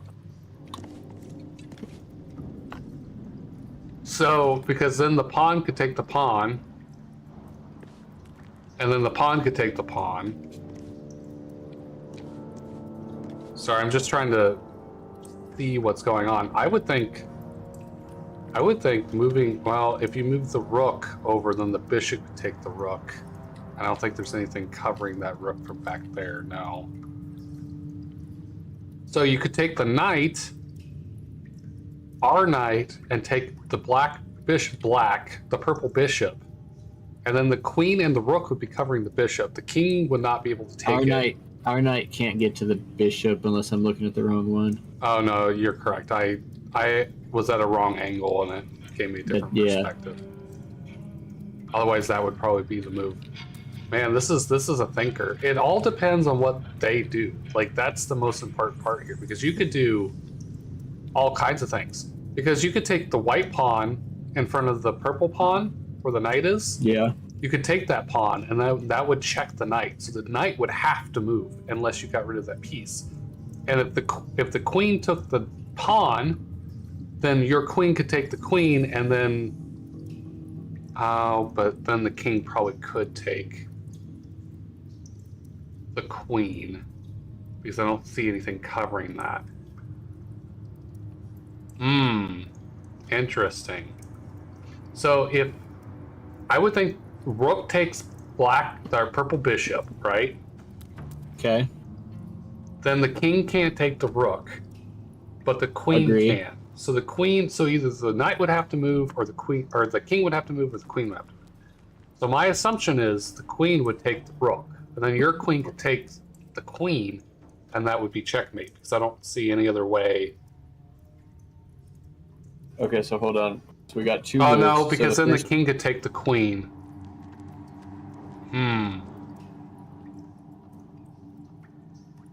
Interesting. Man, this is like deadlock no matter how you look at it. There's obviously an answer, but yeah, I don't know if I could do it 2 moves. I'd have to really look at the board here. It just depends on how it reacts, because if the queen didn't take the rook and the king moved, then that would probably be an easy checkmate. Right. But maybe part of the answer is we have to force them. Like, we have to know what their next. Yeah, we have to force the move in order for it to be correct. Because, like I said, when I did this before and failed, I thought my moves were good and I saw paths to victory. But it just said nope, failed, and it's because they weren't guaranteed 2-turn wins. Yeah. Well, that's the thing is, if you can't, because then the game can just keep going. Right. And this isn't programmed to let you play an entire game of chess. It is programmed for you to win from this position. Correct. Wow. Okay. I'm not sure. So you could bump the knight behind the king. No, because then the rook doesn't go diagonal.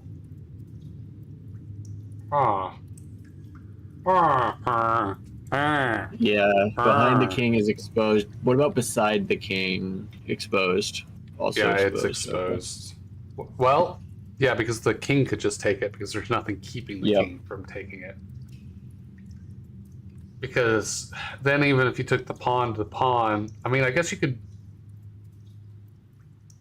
What really worries me about this situation is the purple queen taking the white queen. That's like the biggest threat here. Right, which I feel like is part of why we have to force their move. Yeah, because otherwise that's just sitting there. Yeah. And the problem is that queen is protected by a rook and a bishop. Like, this is a fucking... How did they even get in this position? Holy fuck. Like, this is nuts. That's a real question, right? It's the same amount of pieces, but the orientation just fucks everything up. Well, hold on. If pawn takes pawn with the diagonal to the left, the queen is protecting that from the king. So queen would have to take that. Okay? Yep. So then your queen could take queen, But then that means rook takes queen, and then that's over, right? Because you know That's it right. has to be 2 moves. Yes. Jesus Christ. Like, anything I'd want to do from here would probably be like 3 moves. Because after I failed, I did look up, like, why did I fail? Like, what how's this supposed to work? Yeah. And it says you have 2 moves to checkmate them. And I'm like, oh, mine weren't forcing it. Okay. And Yeah, then you felt better, gotta. but I don't know what the answer is. I have no idea what the correct answer is. I just Look, know I'm looking it at has to be this 2 too, and moves. it's definitely a thinker. Yeah. Because if you move the What rook, the bishop will take it. Unless you move it onto the bishop. You can move the queen. No, because the queen would take it, and then you would take their queen with your queen, but then there wouldn't be anything covering your queen, and the knight would, or the king would just take it. But what if you took the white queen and took the purple bishop? Because then you'd have coverage with a rook. Well, no, that wouldn't work either, because then the queen would take your queen, and then rook would take queen, and then king would take. It would be the same thing. Mm-hmm. This is quite the quandary. Yeah, because you would have to. That's why I said anything I can see usually I think would take 3 moves, because if you move the knight in position to cover that space, so then the king couldn't take it. And you I have a have high level of confidence that it's got to be 2 moves. Yeah, even though it shows 3 hearts. Yeah, because that's just times for you to fail. Those disappeared as I made moves that were not the move it wanted me to make. Right, but that gives the implication that you should have 3 moves, because once you're empty and then you lose another piece, to me feels like then you failed. So you get 3. I would not interpret that as 2 moves. I would interpret that within 3 moves. Yeah, that's why I was confused and unsure why I lost. Yeah, that's that. I feel like that's just bad expression, like bad UI. That does make me wonder something. BRB, running back to the elemental room. I love how we're trying to solve this, even though we're not actually trying to solve this. Yeah, but hey, it's gonna let us interact with it, so... Why not? Yeah. Future knowledge. Future! Oh, this is a place you told me I didn't need to go. It is. There's a piece of paper over here. What's it say? That may say something about Lanceboard. Oh, okay.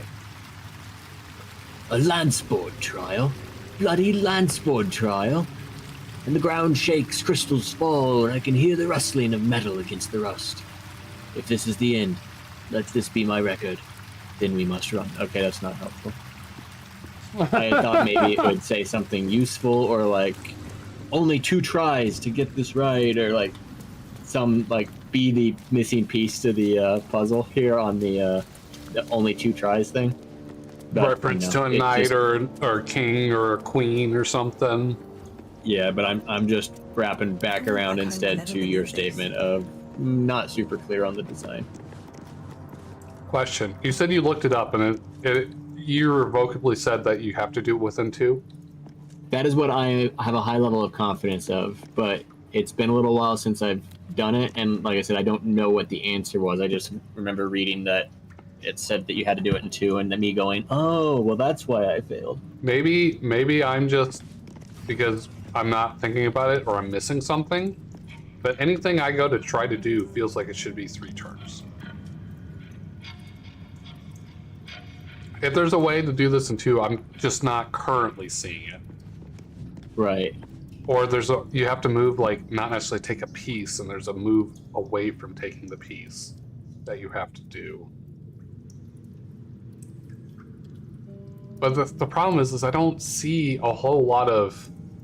Oh, what if you take queen to pawn? No, that wouldn't work. Well, no, that wouldn't work either. Because queen would take pawn, queen would take queen. Pawn would take queen, knight or king would take pawn, or rook would take pawn. It would make more sense if it was 3. Are you sure it's 2? Very sure. Man, what the hell? Well, okay, what was the one that you The tried? fact you're finding more... What's that? What did you try that was wrong? I think I had a different chest setup. Oh, really? Yeah, that's why I made the comment that I Damn. think this is like one thing in this game that actually is randomized. Is I think that there's more than one chest setup. Is this easier or harder than what you had, or the same? I didn't solve mine, so TBD. But I meant like maybe gridlocked and like double, triple covered. Yeah, like... it was. It was this. It was thematically the same, where it was just horribly gridlocked and like tough. But like you, I was finding answers. I had moves, but they required a couple of moves, and then I would be like, well, why'd that cut one of my lives? This is a totally logical move, and I had a plan that should work. Mm-hmm. And it said, sorry, don't care, you need to win in 2. But it didn't actually say that. It just made me infer that through the internet.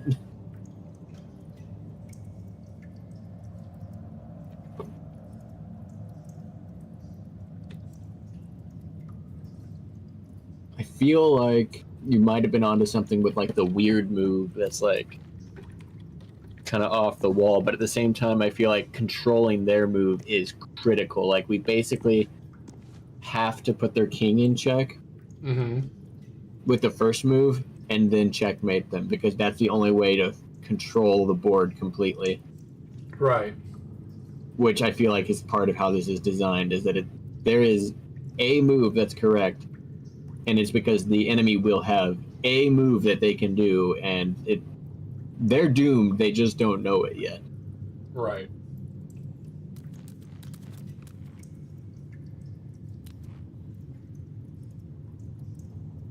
Yeah, I'm just really trying to look at this.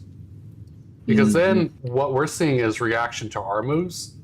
The thing, like I said, like I keep saying, it depends on how they react, because we could do something to check them or take a piece or whatever, but then they could check us, so that cause, like if we don't, if we take a piece and don't put them in check, like it just all depends on how they react, and that's why the forcing their hand is what we become exactly. We have to force them because they are one move with their queen or their rook from checking us. Mm-hmm.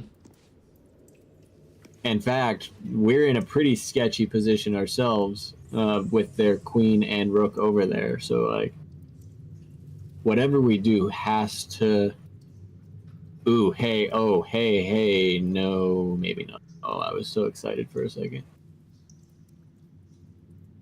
I was thinking knight to beside our pawn, which then checked the king. But it was still at risk of central black pawn taking knight, which if they did, then that opens a spot there. Does that change anything? Knight would be gone.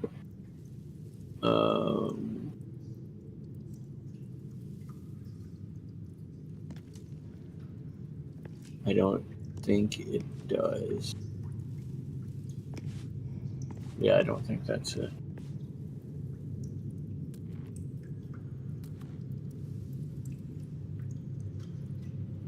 We gotta find a way that puts them in check, but then protects us, or they have to, like, they can't eliminate our piece, and they have to move the king. And I'm just not seeing it in 2.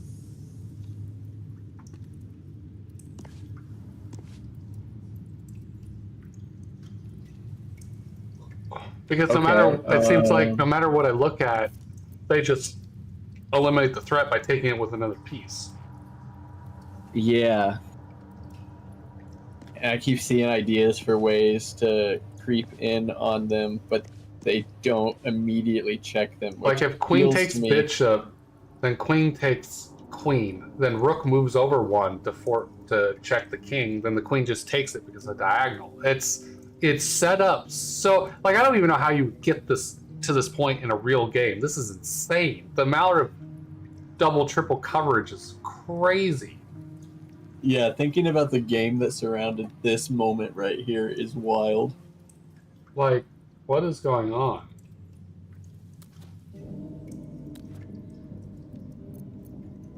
Because if you move the rook over and check, then the bishop just takes rook. Yep. And he can't move down. Mm-hmm. Wait, The queen. hold on. What if...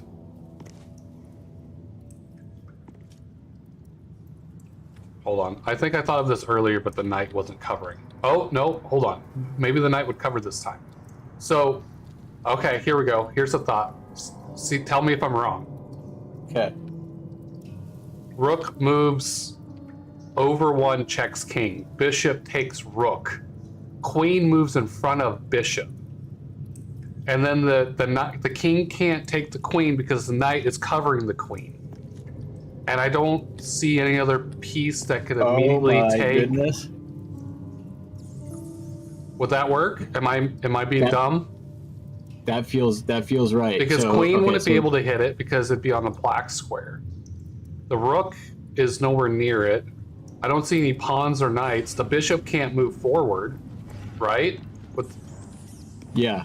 So right here where I'm standing is where the queen would be sitting, with a bishop directly above her. Yeah. So here I'll move the to where. The king can't take that. So this is where the bishop would be. Yep. The king can't take it because it's covered by the horse. Knight. Yeah. Yep. You think that's right? I think that's right. You want to try it? Yeah, we got multiple tries. Let's do this. We have multiple tries. Okay. That's what the 3 lives are. Oh, okay. If we make this move and it's not the correct move, we'll lose one of those tries. Oh, I didn't know that was wrong moves. Yeah, it's wrong moves. Oh, okay. Okay, so I'm gonna move this rook over 1 tile. Oh, maybe I misunderstood the in 2. So you have to check in 2, but you get 3 chances to move the piece to do it in 2. That's right. Oh, that's way more like buffer or lenience than I was thinking. Yes. We can get the answer wrong, but gotcha. It's got to be 2. Well, we'll find out. All right, here we go. Okay. Yep. That's. Oh, we didn't lose anything. Oh. Okay. What do you mean? We lost a rook. We didn't lose any of our hearts. Oh, the attempts. Gotcha. Which I think is a good sign. So queen in front of bishop? Yep, in between the king and the bishop. Yeah. Yeah, the black square. You did it! Ooh, man, that made me think. That was such a thinker. That was tough. I almost got it almost like not at the start, but close to the start. Remember, because I talked about back behind the king with the rook and the bishop. I just thought of it wrong. The first way we played it out just didn't. Yeah, the first way didn't track, but I forgot that the bishop is actually better to do that because then the bishop can't move forward. That was the only thing I missed that the first time I was looking at it. Well, fantastic. So we would have passed this quest as well. Yeah. I like to think that I'm 3 for 3 because I purposely chose wrong on the second one just for funnies. But it's cool that we still solve this. Do you want to explain what the one before this was with the elemental thing and see if I would have got that right? It's not really a puzzle in the way that all the others are. Gotcha. Basically, what happens? You pick up the blue torch, and it starts spawning elementals and myrmidons everywhere, and all of them are hyper aggroed on the torchbearer, and you just have to keep them off the torchbearer. And if the torchbearer goes down at all, even down to just knocked out when the death saving throws, you lose. We probably could have done that. Yeah, it's basically just keep away. Throw it on reverse tag. Throw it on me with my 26 AC, and yeah, I think we'd have been fine. Yeah, I mean, If it and is Mathara for could be a best, backup. She's got 23. Just Yeah. Although there is no backup. You have somebody pick it up, and Oh, you you're can't, like, committed. throw you it and can't- stuff? You can't throw it. You can't detach it. That person now has to fight using the torch, so they're firewall gimp in terms of effectiveness. Yeah, you wouldn't be bothered. And I don't know. It may have been fine for me too, since I fight with a bow. I can still have the torch equipped. Yeah. And just use the Yep. bow. Yep. Are we gonna sleep? But yeah, I was just looting some of these bodies. Well, I feel better now. I think I've been doing pretty good on this for never being exposed to them. Yep. It was fun getting to do the puzzles together. Is that all of them? Yeah, there's just 4. Oh, okay. Well, so you know we're not that done, by the way. You're not. That just means we get to go to the last chamber. Right, but at least you know one of the answers to the chess one, and like how to think about it. Like how you understand the methodology of it. Yep. It definitely felt better trying it this time with the understanding I gained from failing last time and asking the internet, why did I fail? I don't understand. Well, I probably would have got to that conclusion eventually once I started seeing the hearts go down. I don't know that I'd have ever figured out on my own that you have to checkmate them in 2. And I suppose maybe I'd have figured out that you have to force their move bit. But Well, to me, that's just like that's an obvious thing, just because of playing chess like itself and playing against other people. Because if you want an actual assured outcome, you have to force the plays, and to do that, you have to manipulate the other person. Yeah. And that method was how I got to that line of thinking to find the solution. Makes sense. All right, so back to camp and long rest. Yeah. I So think even since if you we're see a not- different board next time, you still see this. You still know how to get to the answer. Yeah. There's an exclamation Oh. mark. Carlac. Oh, who is this? Your gear's here. Who is this guy? That's the devil that we fought or that we at least spoke to in Char's, the Gauntlet of Char. He's the one that was in a contract with Raphael. He was supposed to kill every last. I see the guy with the bombs. Yep. Oh, I remember this dude. Wow, we saved I have no him? idea why he's in our camp. I do believe we talked him down, but he got rehired by Raphael. Like I don't know what he's doing here. Well, this is all new to You're me the then. persuasion. Is Yeah, this- it's new to me as well. Okay. I've seen him in Act 3 before, but I've never seen him like this. In our camp? Yeah. Like. So, lead the way. Nice place you have here, little rabbit. I kind of like him.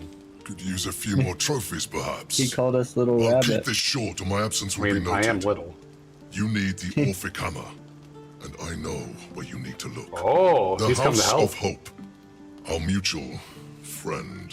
Interesting. Raphael's abode. Oh, that's why There's he's a here. diabolist named Halsik in the lower city. Find her, and she'll take it from there. So he's pushing us in the direction to Raphael's house because he's in contract Yep. with Raphael, so he would be privy to that information. It actually makes sense. Yes, and he probably wants out. Last time you said, if I saw you again, it'd be because there was a bounty on my head. Dare I invite you to stay? Oh, we can invite him to stay? Too bad I'm doing it. You'd regret it. I snore and kill in my sleep. Oh. Forget do I was I! ever here, but remember what I said. See you around. Maybe. It was quite pleasant. That was pleasant. But that's hilarious. I kill in my sleep. Yeah, so do I. I killed one of my favorite characters in the whole fucking game, and I was not happy about it. We have a quest marker here. I think you need to talk to Jiraiya. Jiraiya? The High Harper, talk to Jiraiya. Yeah, it's a quest marker. on the mini-map. See it? Right here? Nope, you're walking away from her. She's... Because I was looking for Dariah. Yeah. This is Jahira. Yeah, that one. Those are very different. Who's It Dariah? seems that events at Denthor Dariah is your girlfriend in the road. My to contact Vinton. there just sent word. Yes. The Harpers Okay. have been fractured. Infiltrated Very by different doppelgangers. character than Jahira. Perhaps we might have done something to help. Sort of. Or just They're fallen kind in of love similar with them. personalities. As soon as I said that, I was like, well, hold on. They're actually They're very both the similar leader of a mentalities. kind of renegade I band. came here to learn of the that are Chosen. kind of doing True good enough. stuff. But I set my Harper searching for someone else, too. Tell me, what do you know of a man named Minsk of Rashiman? It's interesting you bring that up. That name sounds sort of familiar. A hero. You want to know why it's familiar? Because Hold I on, talked I want to hear the about dialogue, this then you tell me. Once. Because I haven't done this before. Okay, now what? It's familiar because I talked about him about an hour and a half ago when I said, did you ever play Baldur's Gate 1 or 2? Oh, okay. Well, there's this character named Minsk who had a giant miniature space hamster. And I described Minsk. And so that's why he's familiar. Oh, I thought the name was But few familiar. know of his fate, I think. It is. I also mentioned his name. Oh, okay. I had hoped to keep it that way. Minsk is an old friend. Oh, there's myths. Perhaps my oldest. We've fought at one another's backs times beyond counting. Is Miss the space hamster or And is the Miss last the time human? I saw him, The human. I left him to die. So are we gonna get space hamster? Are we gonna Potentially. Are we gonna get a miniature giant space hamster? We have to follow a very specific path, but yes, it's possible. Oh, I didn't know it was actually possible. There I was always just is. rhetorically questioning. But that is still the fundamental fact of it. Before we ever heard of this absolute, we received word of a gathering in the Undercity. What we found was the first dark seed of this plot. Ooh. A circle of cultists with mind flayers in their Circle of midst. life. Oh, We problem. might have ended it there. Cut off at the root, but before I could send for help, Minsk charged in alone. It was chaos. He was overrun, dragged down beneath a mass of tentacles. I had a choice. Stay and let word of this cult die with us, or leave him and live to fight another day.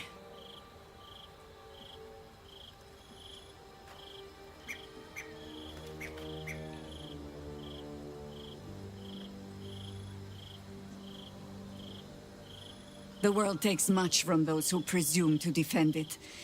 But sometimes, you get to take it back. So don't be sorry, because I mean to use you, if you're willing. Oh, at least you asked. Infection, indoctrination, eradication. That has been the fate of everyone the cult has captured so far. But it has not been yours. With your help, perhaps it need not be Minsk's either.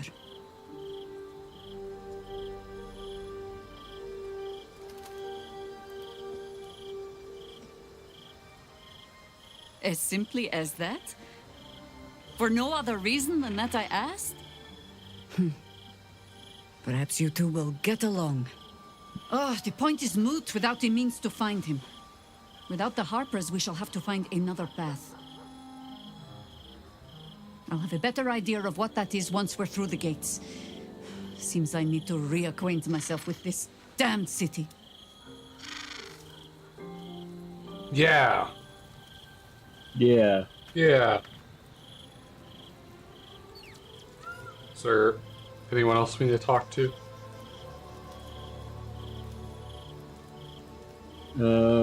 Slazel seems fine. The kid's back again.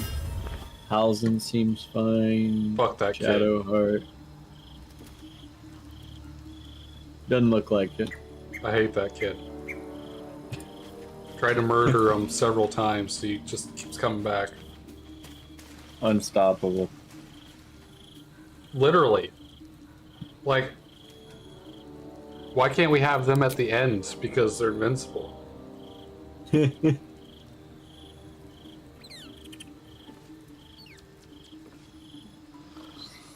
Do you finally just do the auto but oh, what's going on?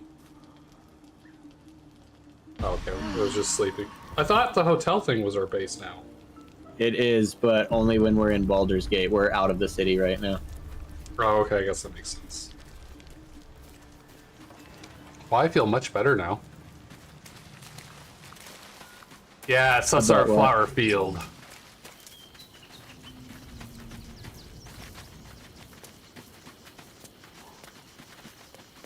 I love how we have the owlbear and Scratch. Yes, they love playing together. Have you got the achievement for petting them both at the same time? I don't know. Where's my Steam? Let's see. How do I look at achievements? Do you know what it's called? Nope. Embrace your urge. Become Ball's ultimate weapon. Become his slayer. I think it's called Why Do You Think I Have Two Hands or something like that. 7% of players have this achievement? Have they just not been playing Dark Urge? I might need your help on getting some of these achievements, Alex. Which ones? I don't know. I have 35 of 54. How many Hot date. Go on a date with Karlach. Now that's playing with fire. 5.4. Only 5%? That is sad. Karlach is one of the best characters in this fucking game. I have 43 of 54 achievements. 80%. How do I have more achievements than you and you've done honor mode and shit? I thought you said you had 34. I have 35 of 54. I have 43 of 54. Oh, okay. I misheard. 43 is the larger number. I heard 33. Sorry, I was trying to read and listen to you. I have Mind Blown, Romanced Emperor. Do you have that one? How does that one have more than fucking Karlach? This is disgusting. That is disgusting. I mean, I guess it makes sense. A lot of people have tentacle fantasies. Expand your mind, eat a parasite, shove off, kill a creature with falling damage. That one was fun. Alright. Repairing the weave. Fetch quest. Play fetch with Scratch. Bestest boy in the realms. Just a nibble. Let Astarion bite you at night. Ouch. 50% of people have done that? What is... I mean, I don't want to say what's wrong. I want to say what's wrong with people for funnies, but not actually mean what's wrong with people. So I understand. Like, I get it. Fruit of Hireling, Fist of Fury. Kill a character with Unarmed Strike. 41% of the players have that achievement. That's pretty interesting. I would think that would be lower. No free lunches. Bookworm. Read 100 different books in a single playthrough. Non-invasive procedure, role player.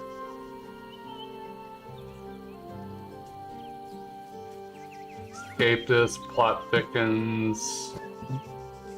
I'll be right back, 1 second. Okay. You have two hands for a reason. Pet Scratch and Owlbear Club at the same time. The greatest joy the adventure could ask for. It looks like I do have that one. Of course, I find that as soon as you leave, because that's just how it works.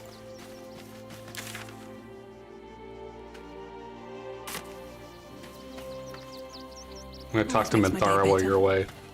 You wish to consult me? Never mind, there's no new dialogues. Guess I'll wait for you back in the trial chamber.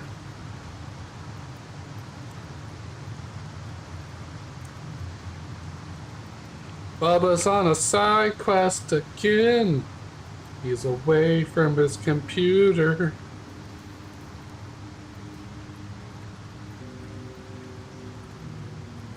Alright, let's do this thing. So you do have that particular one. Yeah, I don't know how I got it, but apparently I got it somewhere.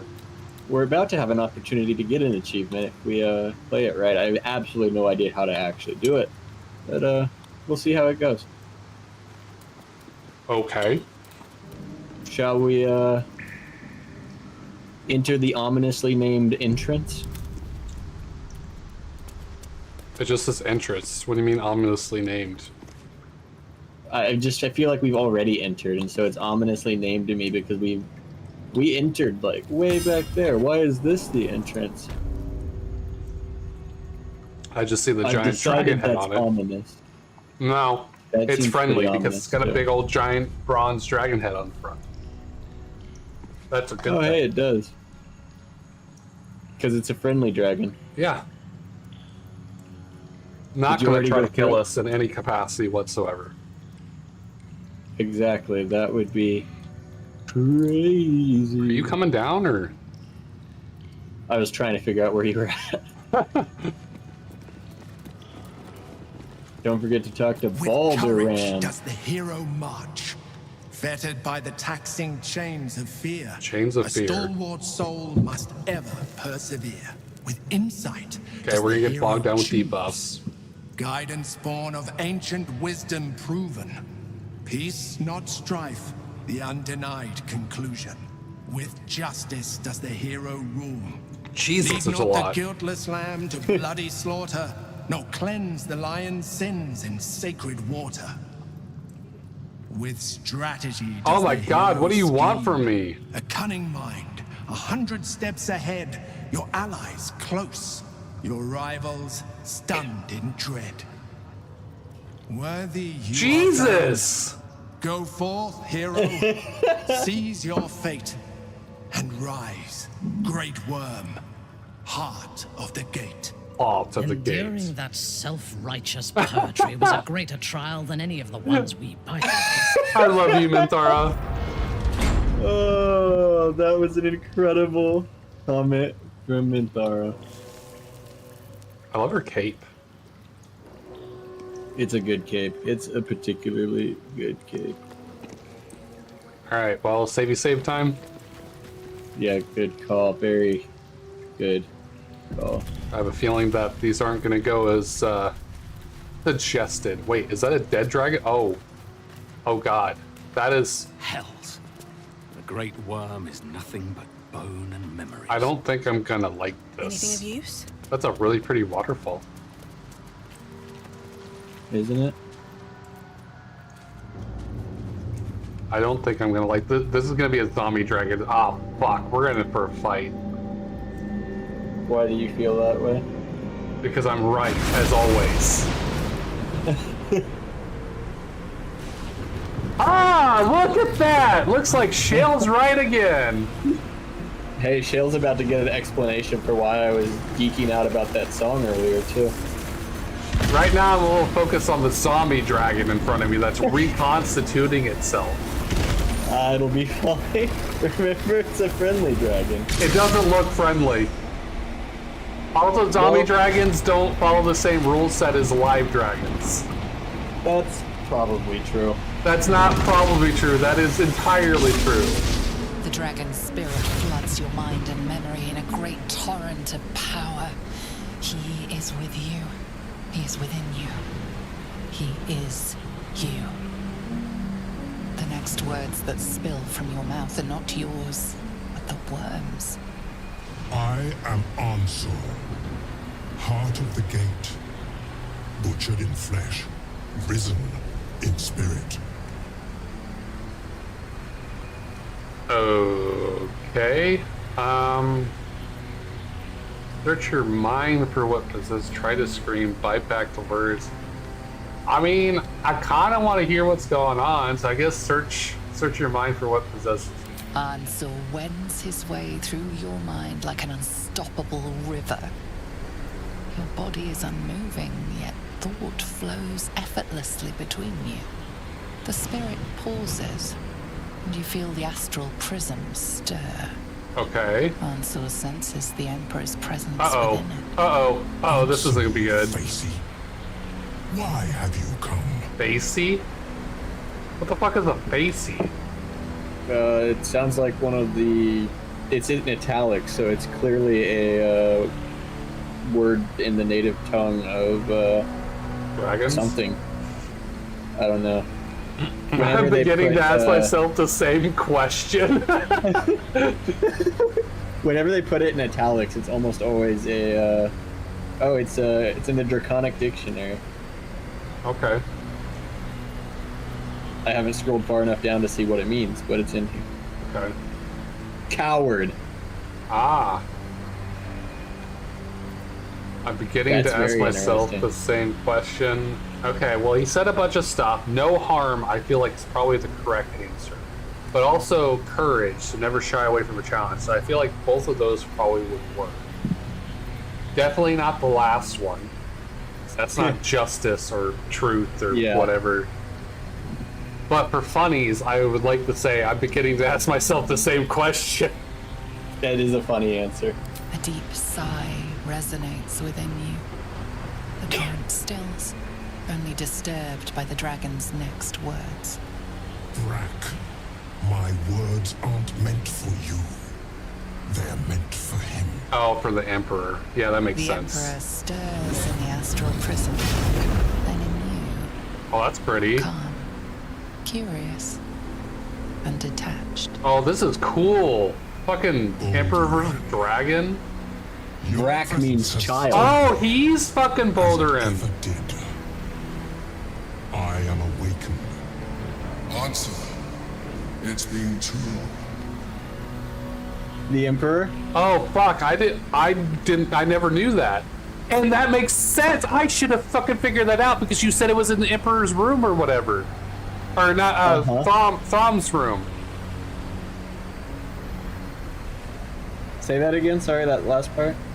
I should have made the connection because you said that there was a book about Ansem and stuff or whatever. Or no, that was Solitude. Never mind. I'm confusing bits of information. Oh, okay. Yeah. Sorry, you were talking. Never mind. You're good. So that makes sense though because he talked about being an adventurer and like building Baldur's Gate, but it gave you the impression that it was like a different way. Like Baldur's Gate was already established, not that he actually founded Baldur's Gate. Like. Yup. I never knew this. This is a super critical, important part of this game of information. And that's why he has like all the adventure gear and all the like stuff. Yep. That's all correct. And that's why it's so interesting to me that if you listen to the words of the Song of Baldurin, like it's clearly about this adventure and stuff like that. But also the tune to it, that exact tune is what plays during the scene where you find the Emperor revealing himself as the Mind Flayer for the first time. It is the Song of Baldurin playing. And so it's literally Baldurin's theme is the Emperor's theme. But I didn't piece that together, even though like it was so clear once you know. Right. I just didn't connect that on my own until this. So I don't think I would have ever connected that just because when I play, I have music turned down because a lot of times in games it's too loud, especially with me streaming this, it can overpower us talking or something. Makes sense. So I recognize the song. I can hear the song, but like I was telling you earlier, it's hard for me to hear specifically the lyrics.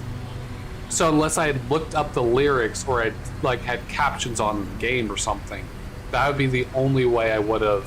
Because I feel like I'm smart enough to put that together, but I would actually have to get the information to put it together. Yep. Yeah, that makes sense.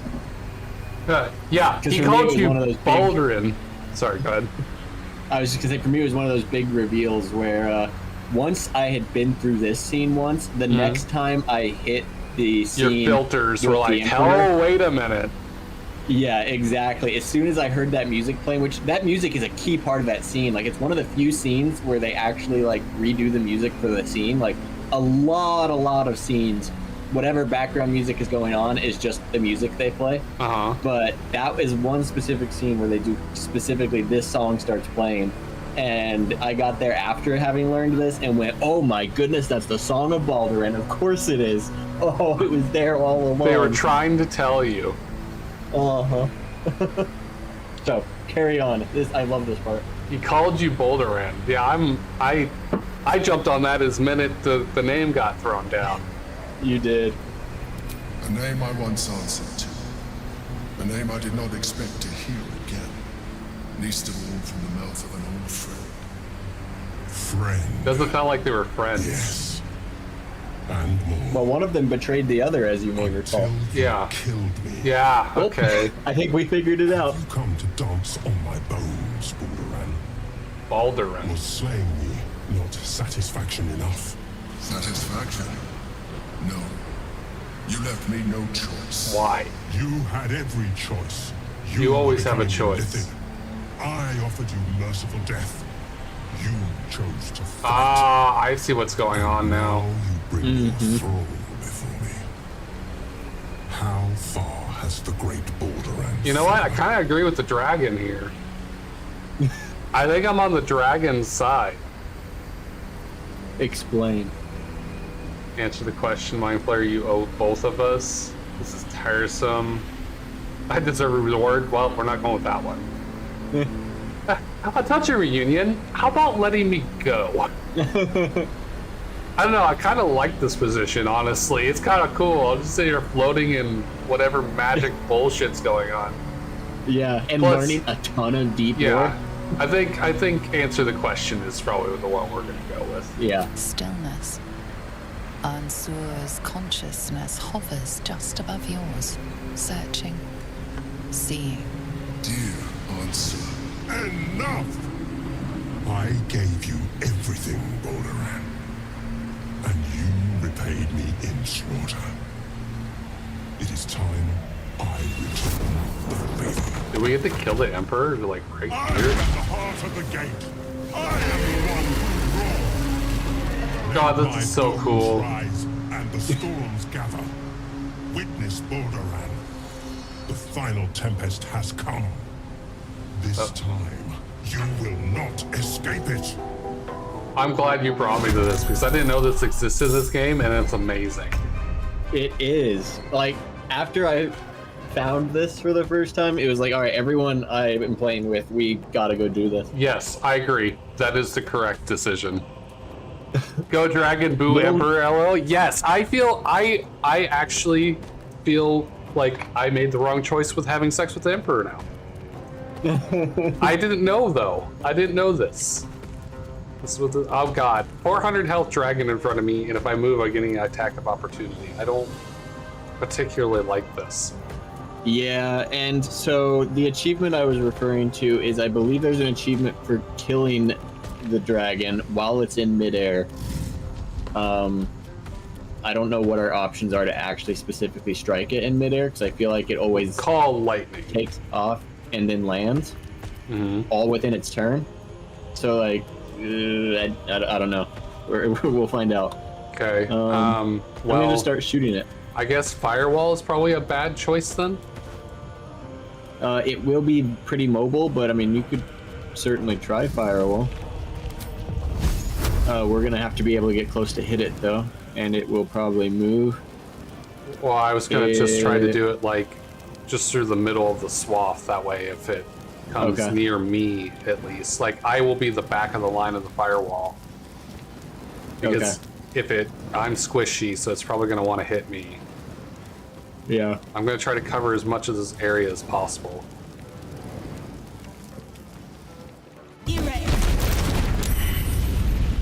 Maybe it would burn while it's in midair, and that will get us the achievement. Ooh, yeah.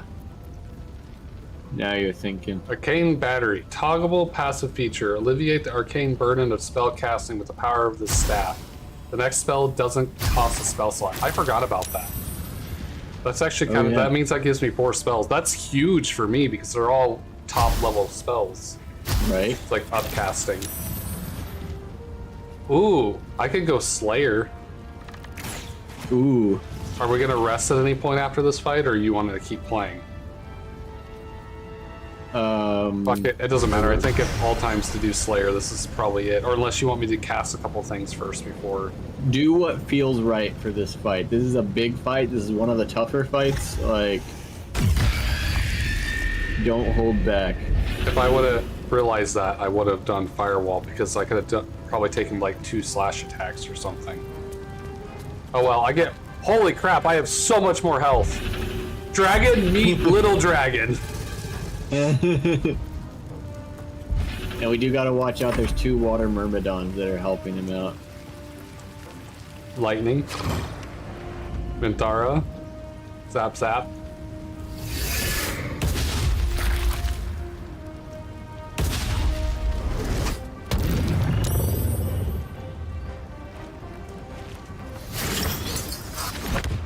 Elemental Wrath.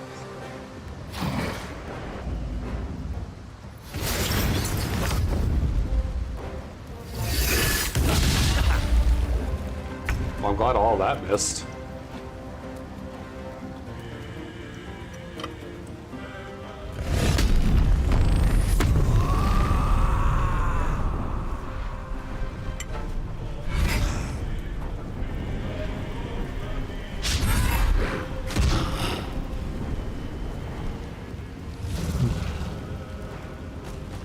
Oh, he just took 0 damage from the burning.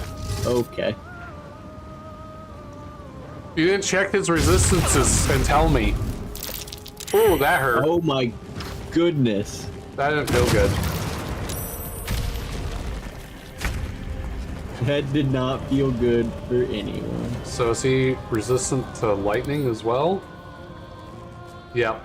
He's immune. He's immune to lightning. He's immune to poison. He's resistant to necrotic, and he has great worm scales, which reduces all damage by 2. Well, then fire should have done something. He must have saved his check, and then it applies the -2 after it's been cut in half, and was too little to hurt him. That is electrified water. I don't love that.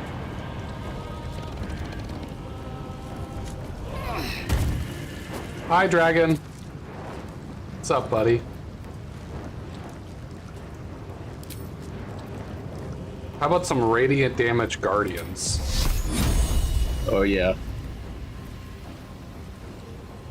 I'm gonna full upcast it. 5 damage? What bullshit is this? Fuck this dragon, dude. Oh, I have like no movement for my fucking Slayer form. Are you still shocked or something? No, I'm just short, so my movement is trash.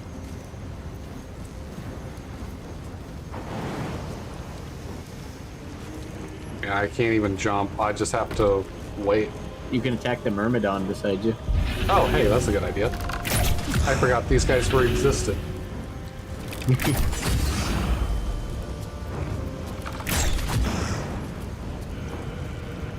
How many attacks? Can I tell how many attacks I get?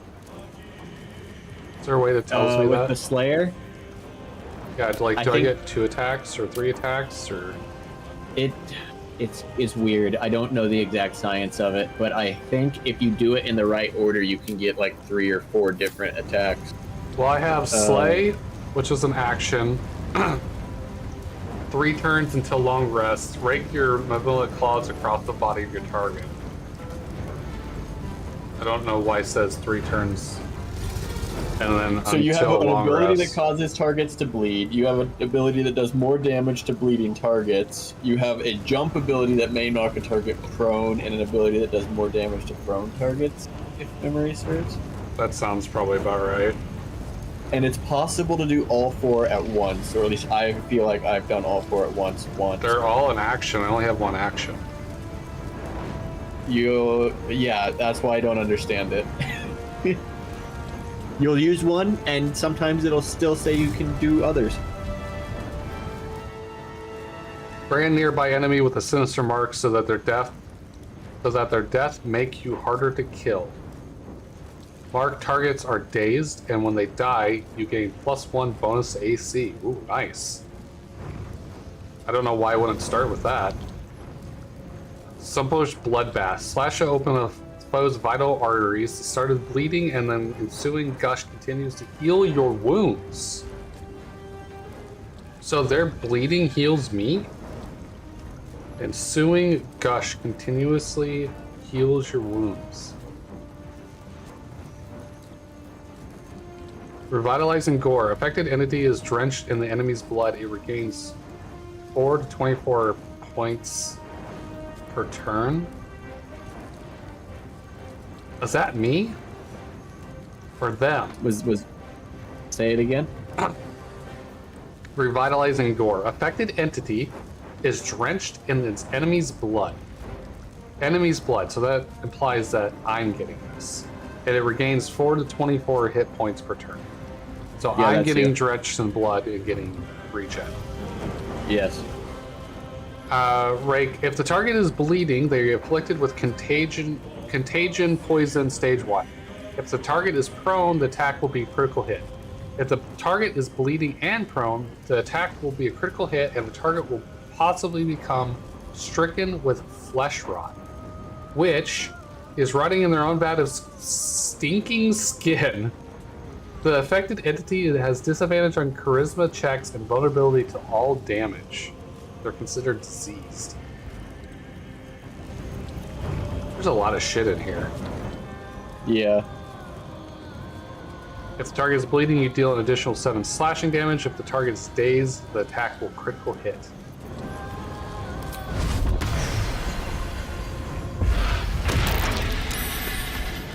Oh, that just does like everybody? Apparently. Did it actually affect anybody? I saw a couple people. Murderous Mark. pass. So, water. One of the waters has it.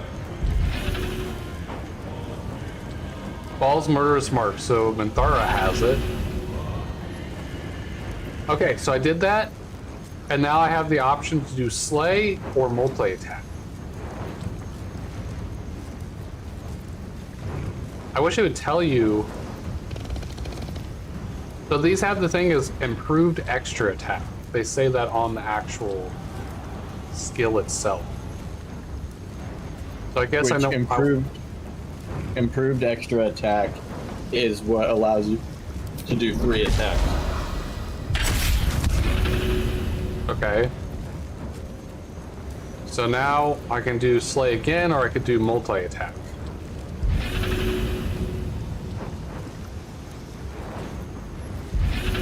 So I guess I'll try multi-attack.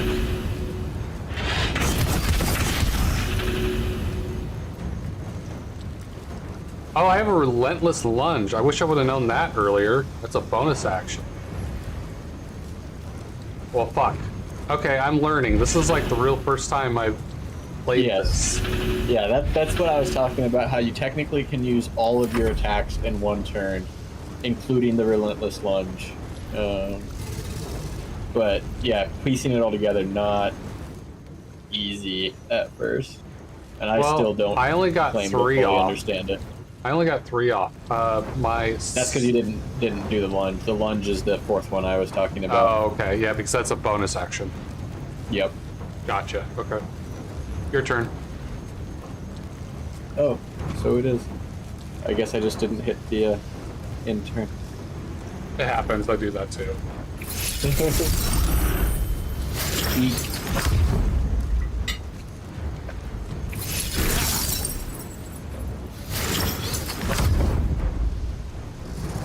That was useful.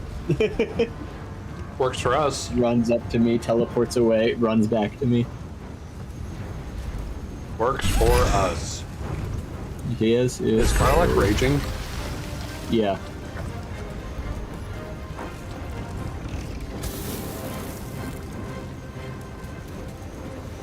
Why did the water just turn into ash? That's a wonderful question. See? I did it again. I do see. I don't have the answer, but I do see.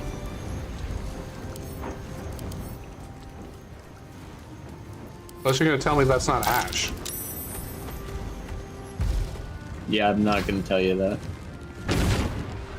Oh, there we go. It took damage that time. Ooh, that took pretty good damage actually. Ow! Bubba!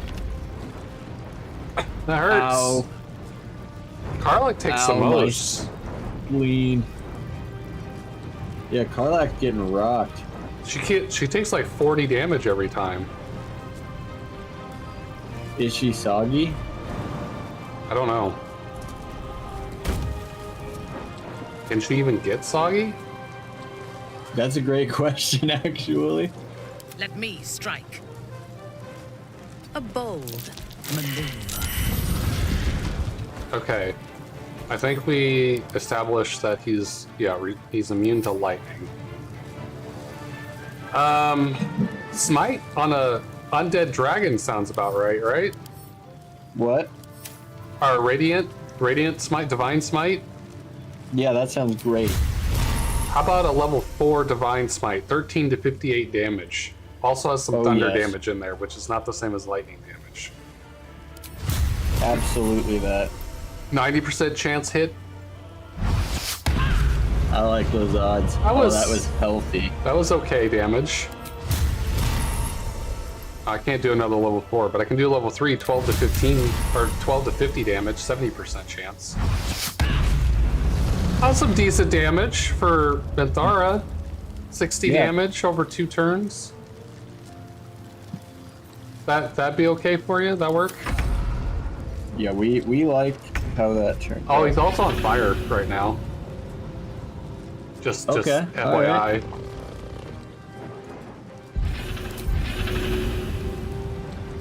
The problem is the lunge could potentially hit Menthara. Is it worth potentially knocking her prone? I don't think it friendly fires. Could be wrong. It's showing up blue with the triangles like it's gonna hit her. Okay. Should I try it, or should I just try to go off to the side? If you can go off to the side, do that. But if you can't, yeah, there you go. That was 18 good. damage. Good Damn. damage. That was nice. That was really It's probably nice. not gonna bleed. I don't really think the slaughtering thing is gonna work. Can undead bleed? Is that a thing? That is a good question. I do not know. Well, I don't think let the slaughter begin is going to do anything, and we'll probably kill it before it would matter anyway. So I'm going to try to bleed it. 5% chance. Okay. Never mind. No, I'm not. Nice. Yeah. See, Karlach got the damage. Don't fight. Everybody just fucking saves. Oh, yeah, slay. Should I hit that again, or should I do multi-attack? Definitely hit that again. Multi-attack -2 for every one is going to do a bunch of zeros. There you go, 26. That was some good damage. Multi-attack is really good for enemies with Orin's unstoppable ability. Uh-oh. Is this our chance to hit it while it's in the air? It sure looks like it. Get it! Can Divine Smite reach it, even though it's like in the air? It says it can't. It says 60%. Okay, maybe it can. Try it. Oh my God. Are we gonna do this? Do it again. Are we doing this? Do it again. Are we doing this? We're doing it. No! Damn it! Your turn. You better get it. It's got 4 health. Well, hold on. Is there anything else I can do? Divine Favor, 1 to 4 radiant damage. Should I try it? Yes. Oh, I can upcast it. What does upcast mean? Yes. Cancels the spell at a higher level, doesn't grant any additional effects. No. Fucking fine. Oh wait, that just Divine Favored me? That just meant now all your attacks do Oh, that. if I would have done that you- to start with, we could have had it. Yep. Damn, I can't do anything else. It's up to you. Oh no, it's up to me. Fuck you, I'm doing it. Asshole. Hey, I heard the achievement pop. I Crash also got the landing. achievement pop. So that's how you do it. Dude, so in the past, we I was always almost- so hold worried on, about running. hold on. I never thought I'd see him again. Okay, now you can talk. Okay. In the past, I guess I never thought about attacking him at that point, and I always thought that achievement must be referring to when he's like zooming around. But he is in flight there, and what he was about to do was basically Not a good. field wipe. Yeah. It was like TPK. 100 damage blast of electricity that you can avoid it by hiding behind the crystals, but it destroys the crystals when he does it. So you get one shot. Yeah. Or you dash to other crystals. Correct. Yeah, you have to like kite him off to other areas of the battlefield or something. I mean, I immediately said, "This is it. This is the time." Yeah. To me, Yeah, that was and you in were flight. He's hovering. He's off the ground. Mm-hmm. Dude, we For almost whatever reason, I always killed it before he did that, though. What if we had done Yeah. that? And then That'd you would have have been found sad. out later or something, and then you would have been a little upset. Yeah, because I'd always just attribute it to when he's flying around between locations, because that's, that feels like the flying. But as soon as you said it, I'm like, you're right. He is. He's off the ground. This is it. We did it. Once again, I'm right. Once again, you're right. My past is past. I concealed nothing from you. I simply left out the details that were not pertinent to our cause. Pretty sure that's concealing. But it seems you are interested in them. You literally founded Baldur's Gate. Of course I'm interested. Oh, this one. I just need to know if you're gonna kill me like you killed your friend. No, because we already know that's a possibility because it's a fucking mind flayer. This was pre-mind flayer. Such sentimentality. Very well. It's like I always told you. I was just like you. An adventurer who yearned for greatness. And in mortal terms, I achieved it. That sounds like that's true. As captain of the Wandering Eye, I acquired enough gold to found Baldur's Gate. I stayed for a while to watch my city grow. But it was not enough. I grew restless again. The sea called to me, and I ran to her with open arms. Yeah, see, he didn't say any of this bullshit when he was talking about being in Baldur's Gate before. Life at sea was not easy. Our last adventure was ruinous. My ship was destroyed. My crew lost. But my spirit was far from broken. I was determined to return in triumph once again. I heard of treasure in Moonrise. I strove to find it. What I found was an illithid colony, where I acquired a tadpole much like yours, and became a mind flayer, enthralled to the Elder Brain. It was Ansor who found me. Ansor who pulled me from the Brain's domination. Ansor who brought me home. He sought to cure me of my sickness, called on every healer he could find, nearly broke his spirit in the attempt. But he failed to understand. I wanted no healing. I was not sick. Okay, hold on before you pick a choice. I've got some thoughts. Okay. First of all, didn't he lie about breaking off from the Brain? In which way? Because he didn't say that a dragon fucking freed him from the Nether Brain. He said that he... Ooh. Still Team Dragon? Absolutely, agreed. I'm 100% on the Dragon side. This is a great question. Because didn't he say... I read a lot. I think I'm talking about in the debate. game. In the game, I think he specifically told me, because I didn't do this part, that either, I can't remember which it was, either he made it sound like it just randomly stopped, like his connection randomly broke and he was free. And then he found, like, it was either because of the prism or then he found the prism. I can't remember the order of operations. Yeah. But And it then- sounded like he did it all himself. Well, not himself, but like just magically something happened, and it was either because of the prism or then he later found the prism was the reason, and entrapped what's his face, or found that what's his face was entrapped in it, and he was the reason that he was disconnected from the Nether Brain. So he did lie to us in the game. He did lie to us unless you found this out, because there was no image of a drag. Also, why is he a dragon like born now instead of a dragon? I'm so confused. This is so many questions. In D&D, dragons can transform into like human forms or humanoid forms, and Baldur's Gate just has chosen to represent that as a dragonborn. That's a normal dragon power.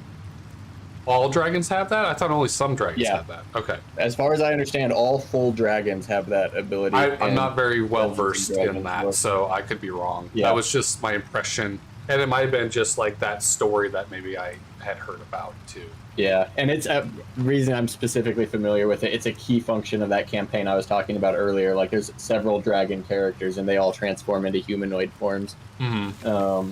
None of them take a dragonborn form, but like any humanoid is good. I think that's good why to I was go as far confused. as I If it know. was just like a humanoid, but it wasn't a dragonborn, then I would have been like, oh yeah, okay. Then that's the form of the dragon or something. Like that I could have went with. But the fact that it was Yeah, I specifically think Dragonborn, because I thought Dragonborn was a whole separate thing, separate from dragons. Like, they're like the Yeah, babies it of is. dragons and something else, not dragons themselves. Yeah, I think They're they're like a trying to make hybrid. it easier to draw the connection by making his For like, narrative humanoid form- purpose. Yeah, a bronze dragonborn, so Yeah, that you yeah. can like go, oh, that's him. Obviously, it But, worked because yeah, I drew the connection, but I was like, hold on. It just raised questions. It actually confused, like, it did its purpose, but also created confusion at the same time. Yeah. Because aren't Dragonborns like a hybrid, like a half breed? Like they're a half dragon, like a halfling, Kinda, yeah. or not a halfling. Yeah, just a half whatever. They're descended from dragon blood. Half dragon. Okay. But yeah, so the fucking emperor lied to us. He did openly lie to us. It wasn't that he didn't just admit it. He fucking lied to us.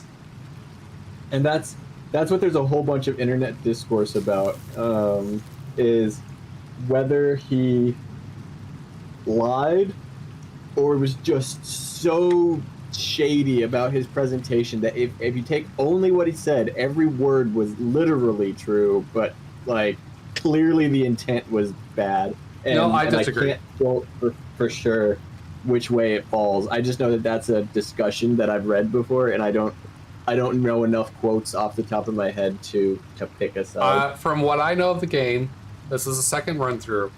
First time, it was just kind of like he found that it was a prism, but he made it sound like it was just either something happened, he found the prism, or he just magically got disconnected and then eventually found the power of the prism. Basically, that like, and then he came to the conclusion that it was the prism power the whole time.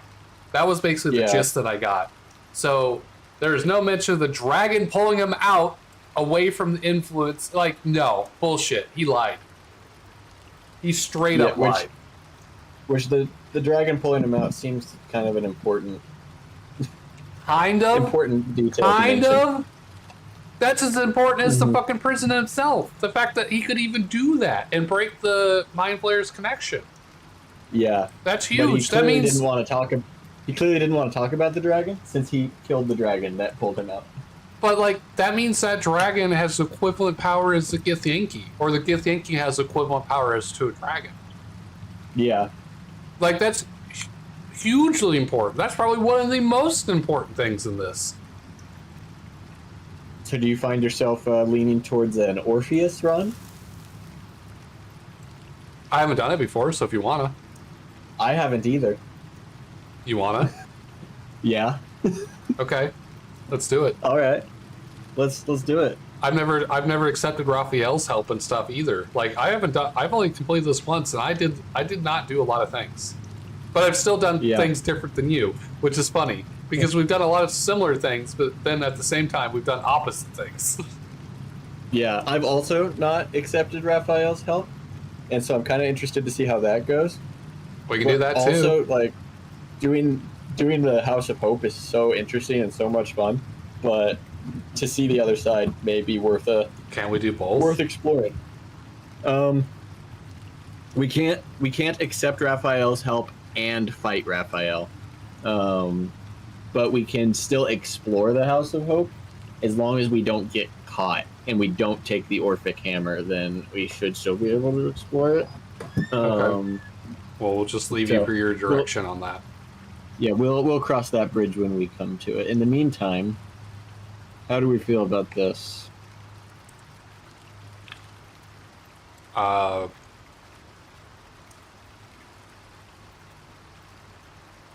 that's fine. Stelmane's death was not my fault. Sounded like it was. Death was born of necessity. Bullshit. And make no mistake, I grieve them both. Ansel, in particular. Even after he had exhausted all possibility of reversing my condition, he still clung to hope. I tried to because he was in love with you. I was on the cusp of greatness beyond my wildest dreams. This guy's a power-hungry madman. Mind flayer. He came to He me does like as power, a doesn't he? A mercy killing in his mind. I saw the tears. In some ways, he'd be just better off as a regular mind flayer. I had no choice but to kill him first. For us. It was an act of self-preservation. Okay, it may have been an act of self-preservation. However, you didn't have to kill him. You still have a choice.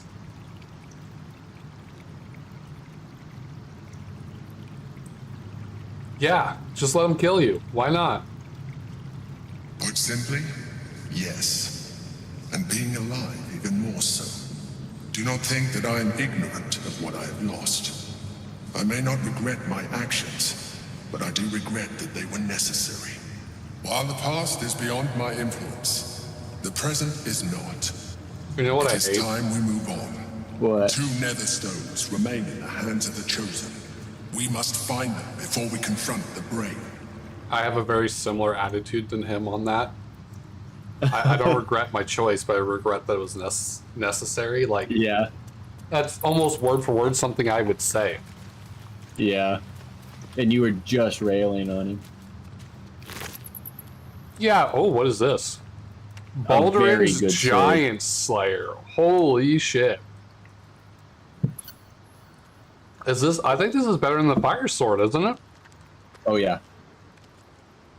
And you get giant form. Oh man, imagine playing like a gnome or halfling, like barbarian or something, and then getting this, and then you could go giant form and be a regular person. Oh. Are you not taking this? Oh, I definitely am interested in it. I'm a warlock, unless we're giving it Fair to enough. Mithara. Like, it sounds like a very Karlak weapon to me. Dear Answer, I've said it 1,000 times and I'll say it again. There is no cure, and that's alright. I am fine, more than fine. I'm better than I've ever been. So why torture yourself with this? Of course, I know why. Remember Jarl Tangri? You and I sailed together for months, seeking the Great Spire. By the time we found it, we were sick as dogs. But you never left my side. Not for a moment, even though you could have simply chosen to fly. You told me there was something about experiencing it with me. Through my eyes, you wanted to share my passion for adventure. It was, you said, a privilege. The truth is, the privilege was mine. You are the greatest thing to ever happen to me, Answer. I never had to ask you for anything, but I'm asking you now to stop. I may no longer feel my feelings, but I know yours and your agony. It doesn't have to be this way. Be free, Ansar, fly. And know that even if I'm not beside you, I will always have been your Baldur. So the problem is, right, is the fact that he clearly said fuck off, and Answer didn't fuck off. So there's like an argument to be made there as well, that Answer at some point got what he got because he didn't fucking stop. And then not only did he stop, then he was just going to fucking murder his friend out of what is it? Where you're like doing compassion. His own sense of justice and like trying to be helpful. Like, you shouldn't suffer like this. It was a mercy killing in his eyes. Yeah, that's what I mean by basically murder. Yeah. So here's my problem.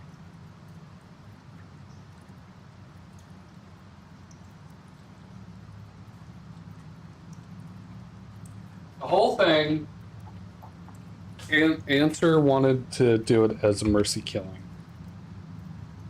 But he also had the power to disconnect him from the brain. So if that's true, is the former actually a mercy kill?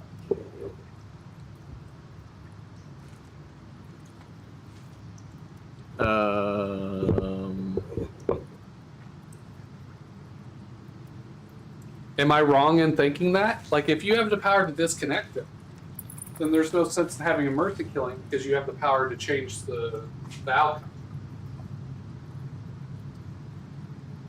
So my read on it is that Ansur viewed the Illithid form as evil, regardless of anything else. Like, by being Illithid, you are evil.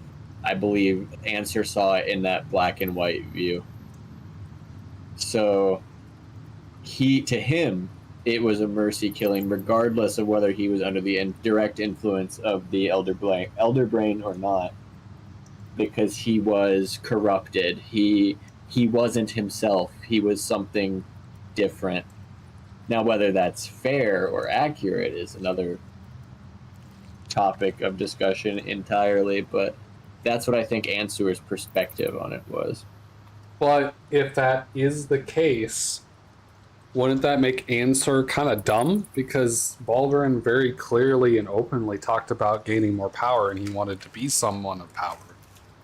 So I would argue that it fits his personality and what he wants out of life anyways. And if you can disconnect him and make him not a mindless drone, then wouldn't you try to do that first to see what would at least happen before you just try to murder him? Certainly an argument there, yeah. Or you'd leave him alone like he asked if you don't agree with it. Like, Ansur had the choice to just leave. This is true. I feel like the answer, even though I'm kind of Team Dragon, because Dragon and I'm biased, I feel like there's no straight real answer here. I think both sides can be right and both sides can be wrong simultaneously, and I think that's the case. I think so as well. Yeah. Cool. Glad we agree on something. I'm also a giant fucking monster now. You are. I'm gonna go pick up Baldur's helmet. Yeah, it looked like that was significant in the cutscene. Worm's tempest and his roar hurtle through you. Ansur's essence still lives within the helm, instilling you with power for as long as you wear it. What's on that? Like, how good is it? Pretty good, if memory serves. You'd ever organize your damn inventory. Helmet heals you for 2 hit points at the beginning of every turn. You have a +1 bonus to armor class and saving throws. You cannot be stunned, and attackers cannot land critical hits on the wearer.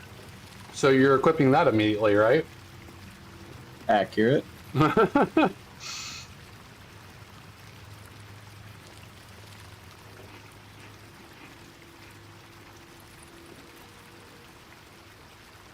Man, you're kind of a monster now. 27 AC. Well, plus all your stats, like your bonuses. Yeah. Getting healed, can't be stunned, can't get critted now.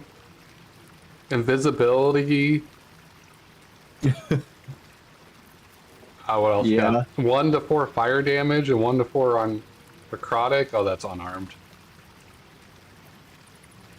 You also have Dimension Door. Like, you're balling out, man. This build is insane. It is. It truly is. Full dex modifier to my AC. No disadvantage on stealth checks. +2 to all saving throws. Well, you get you get the +2 per every turn for heals, but then you also get a 1d4 from your ring. So you get basically a 1d4 +2 healing per turn. That's true. Yep. And then I have advantage on all attacks. Reduces your number that you need for crit. Yeah, I think I crit on a 17. You have advantage on attack rolls against lightly or heavily obscured targets.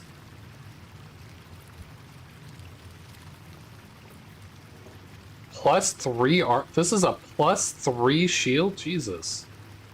Yeah. Deadshot, 1919 damage. God, this bow is insane. So you have two modifiers reducing critical. I also have one for my class. Jesus Christ, dude. I would not want to... Even in my Slayer phone, I don't think I would want to fight you. You're also encumbered. Oh, yeah. I also get 3 attacks per turn. Dude, you're fucking crazy. And every attack, every shot of the bow also does plus 10 damage for sharpshooter. Jesus. You might want to either do a short rest or potion or something. Yeah, I probably ought to. Although first let me... I am confident Baldur's Giant Slayer will outperform the Corpse Grinder, but just checking.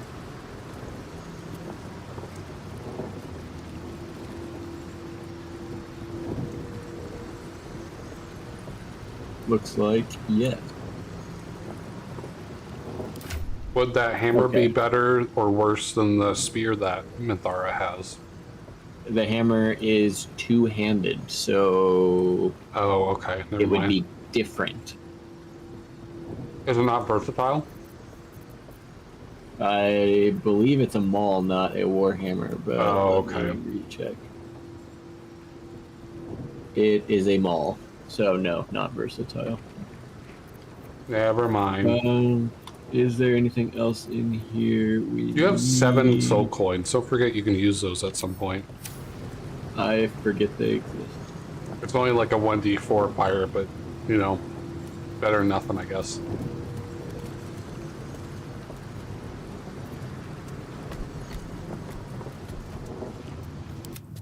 Are you going to short rest? Well, I have a thought that may not require us to. Okay. If we return to Baldur's Gate Actual, we will get all our health back. Asni is a giant slayer form and scare everybody? You know? If that's the way it plays out. I mean, I could shrink if we are going to have like long rests at any point before the next major thing. Are people actually scared of you in Yes, they Slayer will form? actively run away and scream. Oh, okay. Like they, like in the game, I come and they go, I see. And run away. I did not know that. All right. Yeah, no, they actually thought of reacting to a big giant monster walking through town. That's probably for the best. It Probably makes does sense. mean. Yeah, it probably does mean it's time to giant yourself then. De-monster myself? Yeah. That's just who I am on the demonstratize. inside. Can't change that.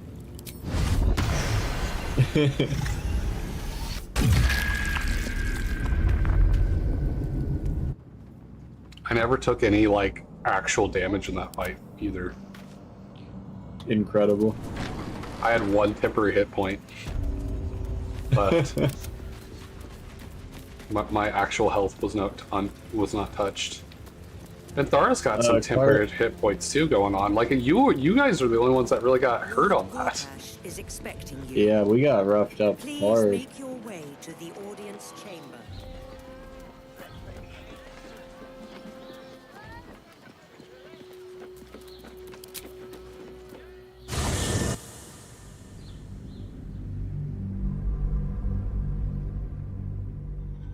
Wondering when Mott's is going to come back in here and ask more questions. Or You're shares. anxiously awaiting that. I'm just waiting for us to be doing something. He just comes and starts talking. I'm like, oh, Moss is here.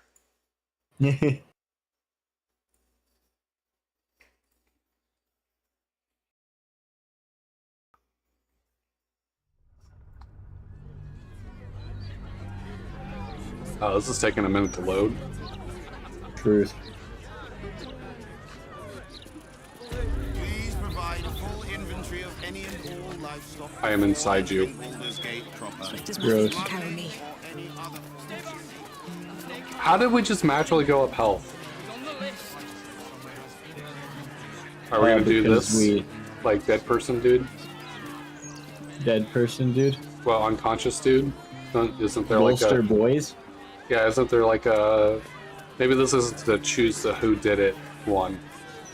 If you know how to do this, sure. I didn't know this was a thing. I mean, I know that it.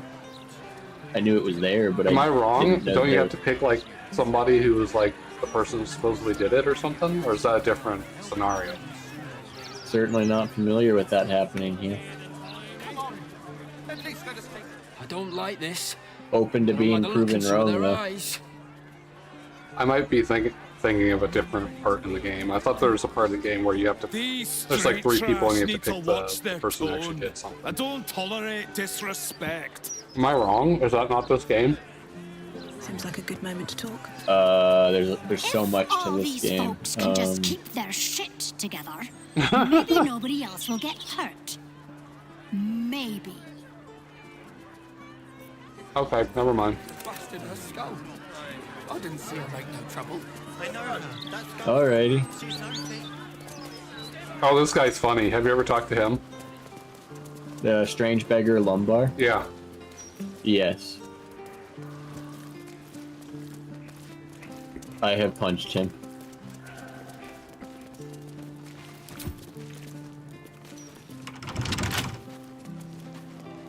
Do you not check to see if that door's locked before you try opening it?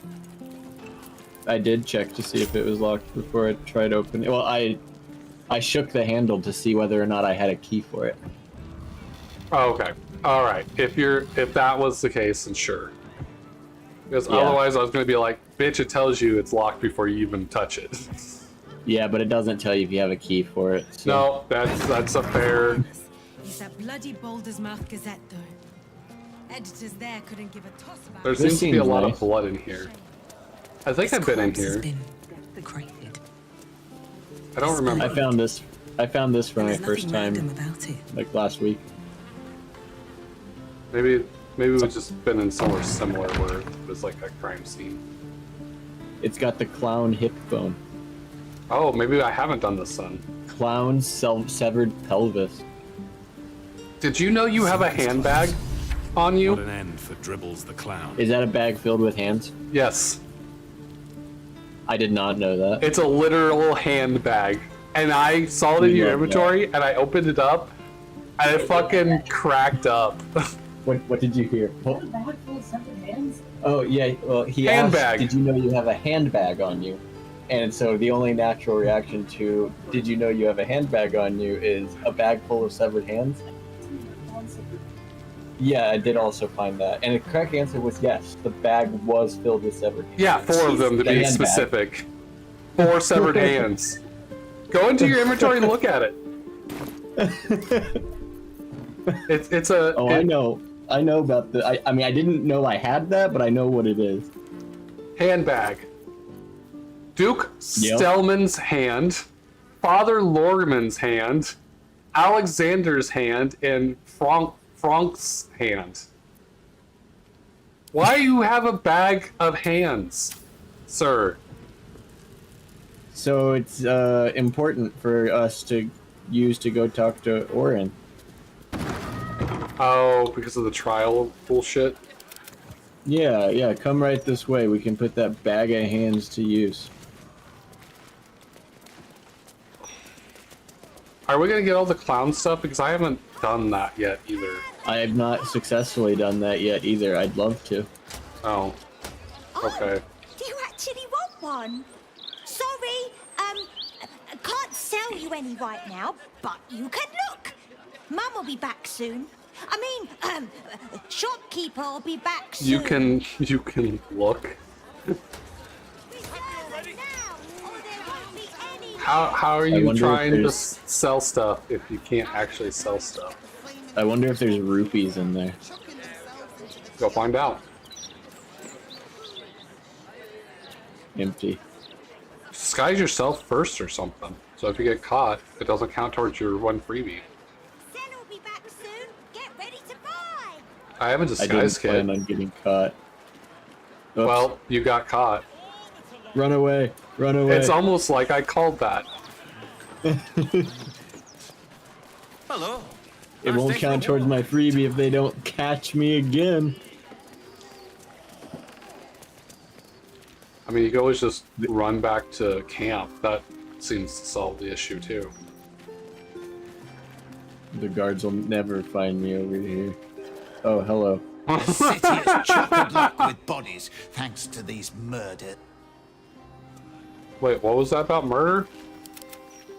The city's chock-a-block with bodies because of all these murders. Twice what you just said. That person's just passed out in the street. Did you see that? I did not see that. It's Tamarine. Oh. Classic Tambourine. We remember Tambourine from earlier. Yeah. Now we actually see where the hell he is. And he's on the street? Yeah, he was just on the street sleeping. What a goober. What are we doing? We're going into Hand Quest. And we're closing this door in case the hot guards come after me. Hey, is there anything in that coffin? Or casket? I'll give it a shot. Only one way to find out. Yes. Umber trousers and road dust gray clothes and some delicate shoes. There's more coffins in there. I was hoping to find another body part. Probably be too easy actually having You it wish to consult me? in a coffin, but there's a bunch of coffins in here too. Animal carcass. Is that useful for anything? Not likely. Well, I found someone's stash of durable cheese, sourdough bread, and Rosemore fire wine in the casket. We love some Rosie Morn fire wine. That's cute. Do you know what the difference between a casket and a coffin is?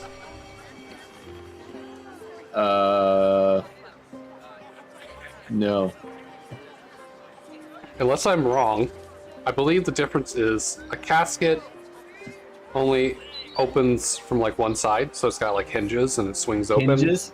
Yeah, and it's like all one piece. Where the coffin has a separated lid that can. That was coming to my brain as the best guess, so I think you're probably correct. That sure sounds correct. That's a fun fact. But people like use the terms interchangeable, and they're not has red interchangeable. But they're not truly. There's also a giant chest that you didn't break into before hitting the store. None shall escape. That's because I'm trying to show people my handbag. Oh, okay.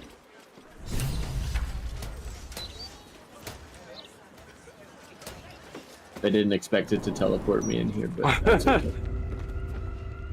We'll just, I guess, not loot that chest. Oh, you didn't grab it while you were in there? It's locked. You're the lockman. Oh, okay. Didn't we agree to the locksmith? We did. I was not aware that it was a locked chest, unless you said that, but I thought you just said giant chest. Yeah, I said locked chest. Which you would think would be enough to get my attention, but... I mean, it's a gilded chest. It's kind of like a giant chest. Gilded chests are like the best kinds of chests, usually. Clerk Dravage, remember, you're in business of making Candle Hollow's tombstones look like a genuine retail establishment. Keep all the prices about half again too high so you don't sell very much inventory. Think of the shop as a stage set rather than an actual going concern. The management. That sounds like a front. It sure does. This game is trash. Shut up, Moss! Flaming fists this way. Flaming fists this way. This is the way for flaming fists to go. Okay, cool. Are we gonna pick up the metal shield or do we care? I'm not touching it. Parchment. Flaming fists this way. Are you saying I should? No, I'm just saying flaming fists should go that way. Sounds like a trap. It's a trap! It sure does sound like a trap, doesn't it? Moss, when are you gonna come back in with your questions and or comments. For some reason, all my dates ask for flaming fists. What? What gives? I thought you were married, sir. Runehound did the open eyes emote. What are we clicking on? Oh, am I talking to people? That which guards, that which lurks, and that which watches would very much love to have a conversation. That's kind of funny. But I don't know if I want to talk to these guys. Oh, you don't feel comfortable? Present me well from gifts thine own. Yep, that's what I feel was about right. Is that not supposed to happen? It's not what I expected, certainly. I thought there was going to be more conversation than that. How's your penis? It's over there. I had a work call. It's not showing on the It's in the background of right there. Is it not? I thought it was pointing this way. I don't know what she said, but I very much heard the wrong thing. That is so funny. No, I don't think you did. Do you want to know what I heard? No. Thank you. Alright, anyway, yeah, I don't know why they just attacked us immediately. Did they say anything? Or Can you sit down or emote or otherwise in Baldur's Gate 3? I don't... Yeah, I think you can sit like chairs and benches, right? Yeah. I don't know about emote. But do you want to know what I thought I heard? What? Well, do you actually want to know? Because if you don't want to know, I won't say it. Okay, we'll take that path.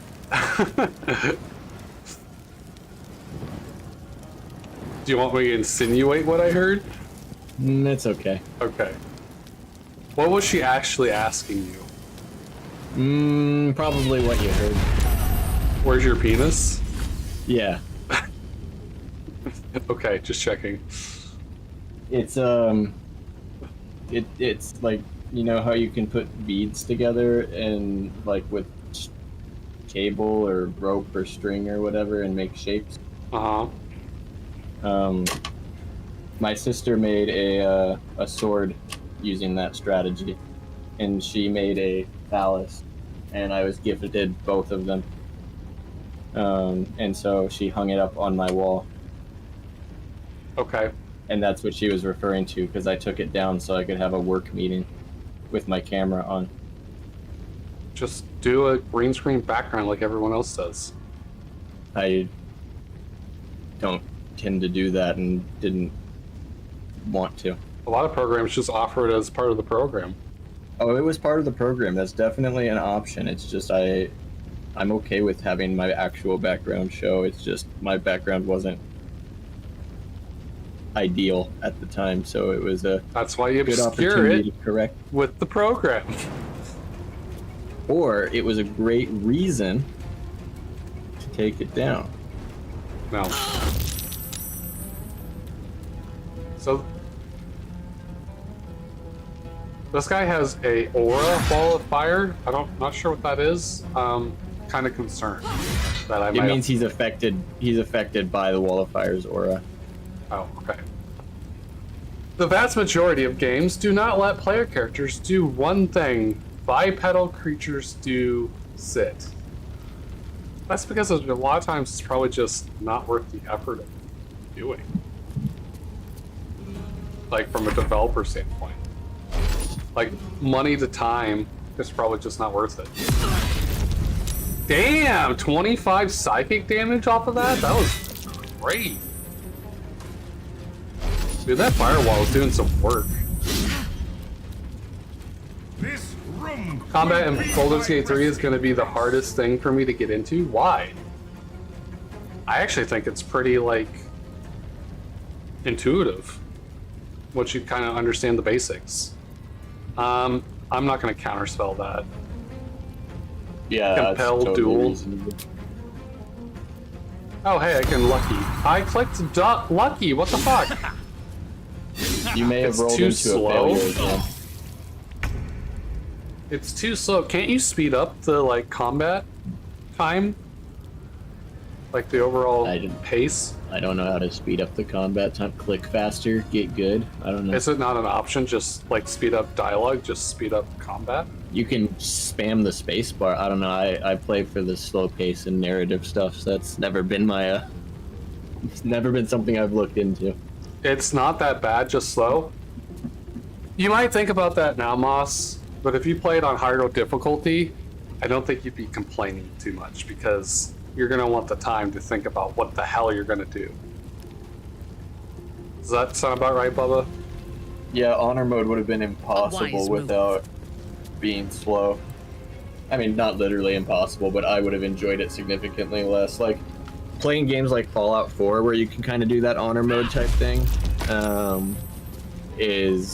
I don't like doing that. Because one moment can just happen and it's over and it's gone.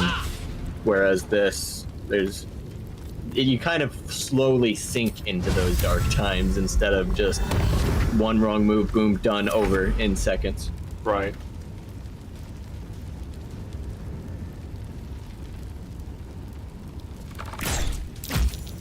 Also, Moth, would you rather it be slow and you have full control, or be like Dragon Age, where you just potion and target?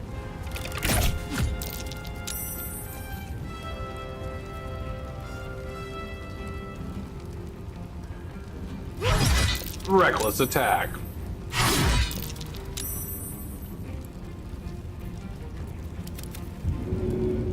Yeah, put him in the fire.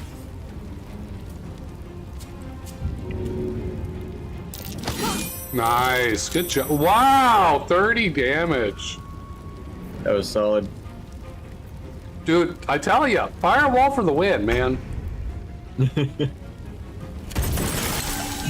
If you ever play against me, you know what's happening. Did I just throw water at him? Holy water.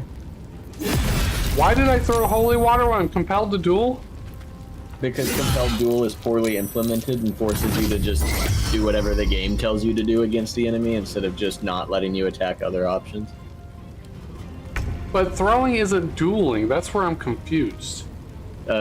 The game is programmed to maximize usage of items in inventories in order to make the enemy AI function correctly.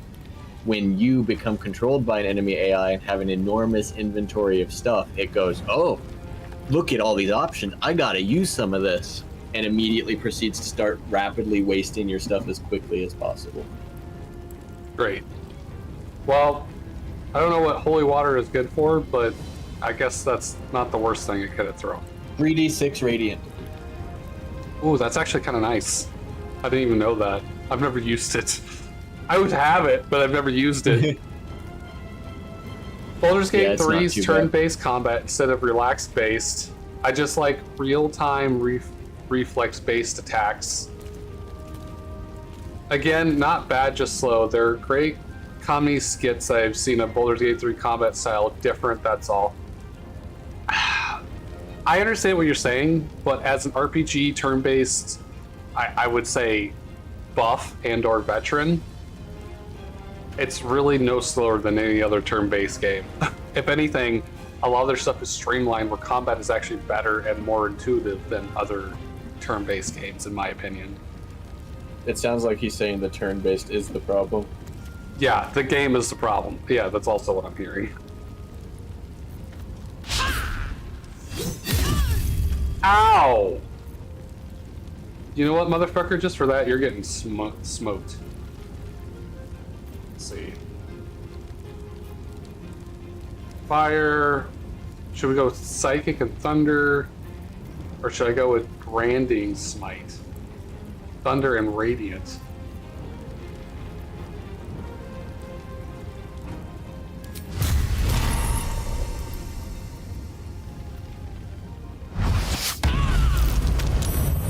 Yeah, that's what you get, asshole. Hey, at least you're not compelled to duel anymore. Yeah, I broke the concentration. Where is Leland? There he is. Wow, you actually just used his correct name, possibly for the first time in months. That's not the first time, and it only been months because we haven't played the game. I just emperored you. Need to find a way forward. That wasn't. Where's the dragon? I only told you what you needed to know. That was also a straight up lie. Got him. What's inside? Oh wow, this guy got some gear. Yeah, so maybe we didn't have enough hands in our handbag. I'm not Your foes have disadvantage on saving throws, resist your spells or action, and that inflict fear. You gain 1 level 1 spell slot, Shield Bash. That sounds like a pretty decent shield. That might be a good Minthara shield. I was just thinking this would probably be a good shield. See, the thing is, we did this after Gortash and we got right in. We didn't do it before Gortash. Interesting. Okay, so give that to Minthara then? I would say so. You want that maybe the sword piece? too. I don't know what her weapon is right now, but the Blackguard sword is pretty solid as well. Her sword. Oh right, she's got neural. Yeah, she's got that which spear. Is probably better. Yeah, like the Dazing Smite seems cool, but the spear itself is just overall better. Because it says this weapon will return to your hand when thrown. Oh, I forgot about that. Cannot be forced to drop the trident. When the thrown, the weapon creates an explosion that deals 3 to... Oh man, I need to start throwing this bitch. 3 to 12 thunder damage in a 20-foot blast centered on the target. You gain plus 10 feet of movement speed and jump distance. Equipping this gives you immunity to falling damage. Dude, this spear is badass. Yeah, it is. It's one of the best weapons in the game for sure. Now she's looking the part with the shield. Look at her now. Ooh.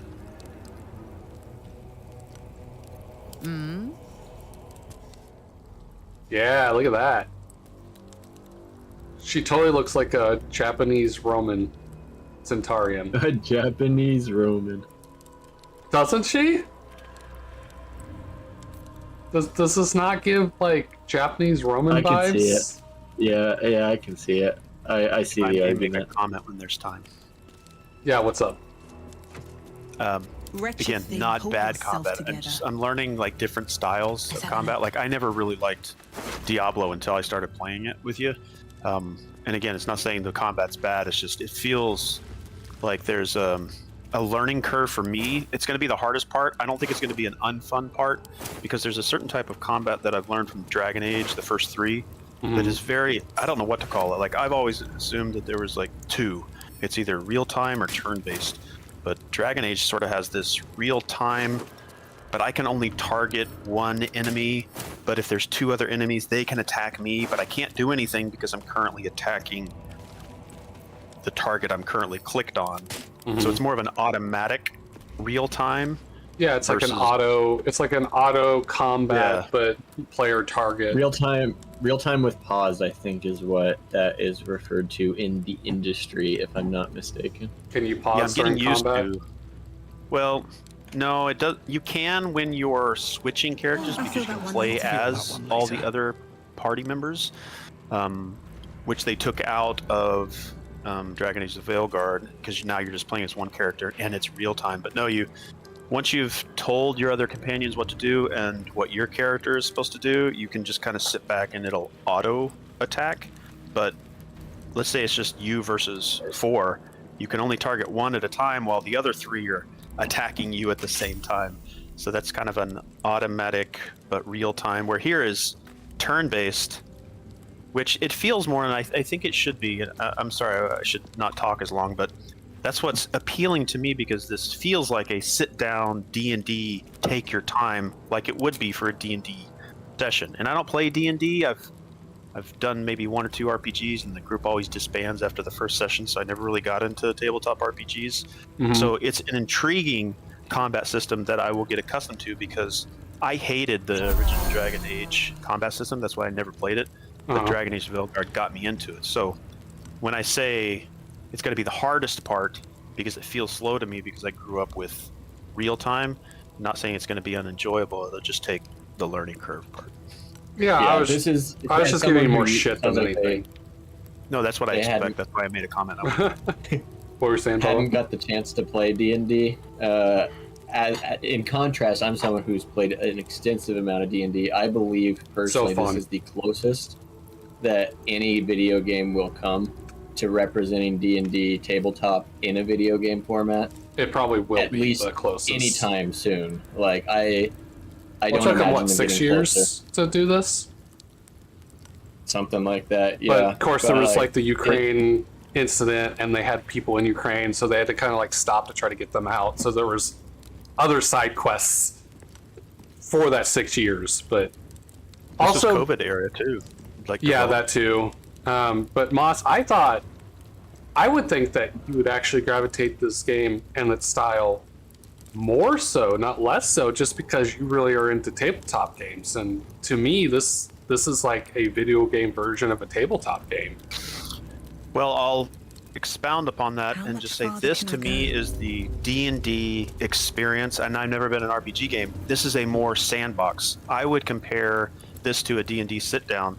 Tabletop board games, and if I'm not sure how familiar you are with board games, but there are board games, and if I could say, that's the problem is board game has a certain like thought inclination, but they're so varied and so variety that just a board game is just like saying video game. Like there's so many different kinds and different types with different styles and rules and but like Shoots and Ladders isn't going to be the same as Risk or Candyland or Sorry, which Sorry's great. I love playing Sorry. Yeah, if I could compare, there are board games out there that would be more equivalent to what Dragon Age, the Veilguard would be, compared to like trying to say what a board game D&D tabletop would be to Baldur's Gate 3. But you'd have to have like a I think tabletop is also a different inference from board game, because tabletop doesn't even necessarily require a board. Well, like tabletop miniature would almost be like a Warhammer. I would say that tabletop war game would probably be in the realm of Warhammer, Lord of the Rings. There's a tabletop. You could even do Dungeons and Dragons as a tabletop. I don't even think Dungeons and Dragons is a board game. I think it's a paper and pencil game that you could turn into a tabletop game. Yeah, I would strongly consider D&D to be a tabletop game. Tabletop RPG probably is the best way to put it. Yeah. And Warhammer is a tabletop war game. Mm-hmm. Is it not an RPG? What's the difference? I guess you don't necessarily roleplay and build a specific. Like no, you don't build a specific character. You just have like a team, like a army point count, right? And then Total War multiplayer like skirmishes. It's like that. Okay. But it basically is like that almost entirely, just as a tabletop experience. You pre-pick your list with a certain number of points, and then you follow the game rules using their abilities and movements and complete objectives. So what I heard was there should be a Battlestar Galactica tabletop game. There is. Yeah, there is. Why don't you play that? I have to already have people invested in Warhammer. But no, Moss, I would think that you would end up liking this, and if you want to try playing some Dungeons and Dragons, I'm trying to scrounge up some people to be able to play like a mini series of one shots with Bubba on Bubba Day, and then potentially find players to maybe play with Runehound on when we do Dungeons and Dragons for him, because once I get back to a normal work schedule, I'm going to start working on doing a campaign with Runehound and see how he likes it.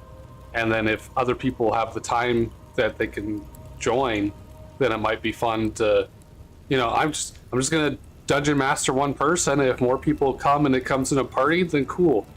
If not, doesn't matter. We're still just doing the one party. I don't understand why there's not more just two people Dungeons and Dragon campaigns because it's easier to schedule. It's more personalized, so less people get bored during turns. You can control kind of the environment a little bit better and make it more personalized. It just, I don't understand why people don't start with one person. If it grows to 4, 10 people, whatever, then cool. If not, 2 people is fine. I just don't get it. Well, my understanding is I wanted to get into RPGs because the sandbox experience, do anything. Now, I know that the game master has to kind of at least have some structure, but the games that I played, there's a difference if the party between didn't stay together and like meet every week, then it would fall apart. And it's like, well, I was deploying and I would be gone for 3 to 6 months at a time. And it's like, well, I just thought, oh, I'll come back in 6 months and then just plug me in where I was at. I was like, no, we're going to complete this whole campaign without you. It's like, well, okay, that's fine. But I kind of would like to have it to where I can just jump in when I have time. I don't have to be like super powerful. I'd just be like that side. Heck, I'll be the freaking merchant if you want me to be. And I know you mentioned like be an NPC. It was like, fuck, I'll be an NPC. I don't care. I just wanted to try some sandbox shit. But see, that's like the creative limitation that I feel like DMs have. They think they know what dungeon mastering is because of different corresponding references that they have in media or their personal experience. But they don't ever stop and think about or have the creativity to do stuff like that. So like for me, yeah, like I said, come be an NPC, because then people think you're joining the campaign as a party member, or potentially, but it's almost like a misdirect. It's like, no, you just have an actual person NPC, so it's not it's an NPC character played by a person. So it's like a NPC with, instead of a machine learned response, it's actual player response. But you're not a player because you're technically not a adventurer. You're not a part of the campaign. But then if you get time and you have the ability to have a consistent schedule, you could potentially join the campaign. So it's just a matter of creating something that works. So that's just, in my opinion, a lack of creativity or a lack of just wanting to figure it out. They want their set rules and they want it their way. They don't want to do it for the players any more than they have to. They want to do their version of their world. And it's not a sandbox, it's an open world, which is vastly different. A sandbox is like, here's the set criteria, you can play within these bounds. An open world is you can go off wherever you want. I'm going to just build the world as you go. Like, it's like Fog of War. GM or the player? Huh? When Bubba says you've done D&D, right? He's done both. Player and Dungeon Master. Player and Dungeon, okay. Yeah, he might be away from his computer. I just had the wrong Dungeon Master, probably. It's like, I don't drink coffee. I just haven't had the right cup of coffee. Yes. I just haven't had the right, like... Correct. Person running it. Because normally I'll be like, hey, you know what? I'm just going to go over to this tavern, and I'm going to explore and try to break into this guy's wares. It's like, I think that's great. great. Do that right now? Yeah. No, but most of them is like, you can't do that right now. The door is locked. Okay, I'll try to lockpick it. The door is reinforced. Yeah, you're getting railroad. Okay, so there's a term for that? I'm going to break in the window. The windows are barred. Yeah, so I did step away for a minute, but I've been doing DMing and playing since I was in college, so probably a decade-ish now. And I've been a DM for a large portion of that. I'm currently running a 7-year-long campaign with the same people. And well, it's mostly the same people. There's been some ins and outs throughout. And he won't let me join because there's too many people. Yeah, but anyway, what you just described is the classic like DM behavior that when they're trying to be too controlling, they're trying to guide your story. And the quote that I like to lean on, that I tell my players, I mean, I don't have to tell them anymore because they tend to get it at this point, but I like to say, this is my world, but it's your story. And so if they want to break into a store that I had no preparation for and try and rob a shopkeep, all right, it is my job as the DM, as the one who developed this world, to understand, all right, what kind of store would this be? What kind of person probably worked here? What kind of security would they have? And then to realistically portray that and let them have that adventure. That's what they wanted. So don't just decide arbitrarily, well, this guy's a super secure freak who's got like all of his layers and traps. Like, not likely. Like, what actually makes sense? And then to implement that and let it make sense to the players as they explore this new area and to be able to come up with it on the fly. That's what a DM should do. They don't all do that. And I imagine that even if you had a plan, like say, I need to have this team or this session of players get to point B, or get to event B. I don't care where they go. I'll make event B, like follow them, and it'll just happen wherever they decide to go. I don't know why that isn't a thing. I'm sure that it probably is. Well, it is a thing. It's called railroading. Okay.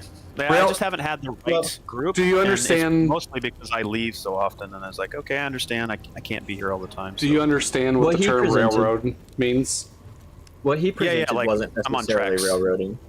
Yeah, railroading is basically this point of the story is going to happen whether you like it or not, and I'm gonna force it on you whether you actually get there or not. Well, you say that, Bubba, but there's a form of railroading where no matter what you do, that point B is going to happen, or that plot B or whatever is going to happen. Like, there was one example of a bad DM that, like, people were actively going away from the next part in the story, and so basically every time they turned around, he forced that part of the story on them. Like, they tried to leave the kingdom, and they're like, oh no, the king has summoned you, and then they just don't go, and then, like, the guards tracked them down and, like, physically hauled them back to the fucking king. And then there was another story where they weren't doing what he wanted again, and then, like, the plot would just magically appear behind them and then, like, force them into it, even though they weren't even in the same city or region that they're supposed to be for the plot point to magically make sense. So there's other, like, forms of railroading. Yeah, I think and I may have misinterpreted what he was getting at, but what I think he was presenting, and by all means correct me if I'm wrong. No, you're probably right. I just wanted to present that as part of the railroading stuff, as an example. I think what he was going for was the idea of, more in a positive light, of why doesn't the DM flex with the characters or the players while also still reaching his point B? So, you know, he wants them to meet this character, and this character in his mind was at the keep. But they go to a tavern instead, and then they go to a store, and then they go out to this shopping episode. Right, now this character is hunting in the fields or something, because that still tracks for his character, and it lets the party continue, because there is a certain amount of contractual obligation between the player and the DM. Like, it's not only on the DM to play nice with the players. The players need to respect when the DM is trying to tell their story, and while you should be able to kind of go off track both ways, if a group of players just snubs their nose at every attempt to tell a story by the DM, that's the players being bad players. Just like a DM forcing his story at every interval is a bad DM. Like, it's a middle ground where the players have to be willing to bite on some things, not everything, but on some things, and the DM's got to be willing to flex when the players go off the rails. So I disagree if there was no agreement in the fact that that's the case. If you... No, Shale, I think, hold on, I was making a comment, and I think you're disagreeing with his assessment of my statement, so you can't really disagree with his... No, I'm disagreeing with the fact that a player has to do what the DM's it wants for the story. What I was saying is, unless they agreed upon that. If you find a key, he wanted me to find a key in a chest that was next to a tree, that was next to a person. Right. But instead, I went out in the forest and found a castle. I'm still going to find that key, but now I found the key in the castle. It's still meeting his objectives. It's just letting us explore. And most of the DMs that I've played with have been, nope, you're not going to get to go to the castle. You're not going to get to go to the brothel. You're not going to get to go out and craft. You're going to have to go to that chest, next to that tree, next to that person. And that's the only place the key is. And I felt like that was the experience I was having, so the sandbox fell apart. Yeah, that's what I think he was making a statement. Yes. Yeah, you got the gist of what I was saying, but I also hear where, like, Shale, you make, like, those valid points. Like, sometimes the GM just, like, needs to, like, just step back and let the players sometimes tell the story. But then Bubba makes a good point too, is like, but also you need to just stop trying to make your own story, because we still have to complete this thing. But I don't know, I've definitely had the wrong experiences with the RPGs, but I'm intrigued by it because I like sandbox stuff. I like to just I want to go out and just pick up loot all day. I can do that, but while picking up loot, holy crap, I found that key. So even though it wasn't Yes. the chest So- next to the tree. Which can set you back on course just to what yeah. the plot is supposed to be. So Yeah, just to kind of address that, I think everyone is right and everyone's wrong in some way or the other. I think that unless the dungeon master and players specifically agree on a type of play, like I want to be, I don't want to be railroaded, but I want to have training wheels, or like when you go to the bowling alley, you have rails so they don't get guttered. Like there's a difference between agreeing to having some steering or agreeing to just doing what you want, and if the players don't pursue the main storyline, just like in Oblivion or Skyrim, they don't have to, but it depends on how every DM's going to be different. Like for me specifically, what I want to do is I want to create the world, and then you guys are going to decide what the story is, not me. I'm going to put story elements into the world. I'm going to have my world living. So if you guys are off in this town doing this, all this other stuff in the entire other world is still going on, whether you are aware of it or not.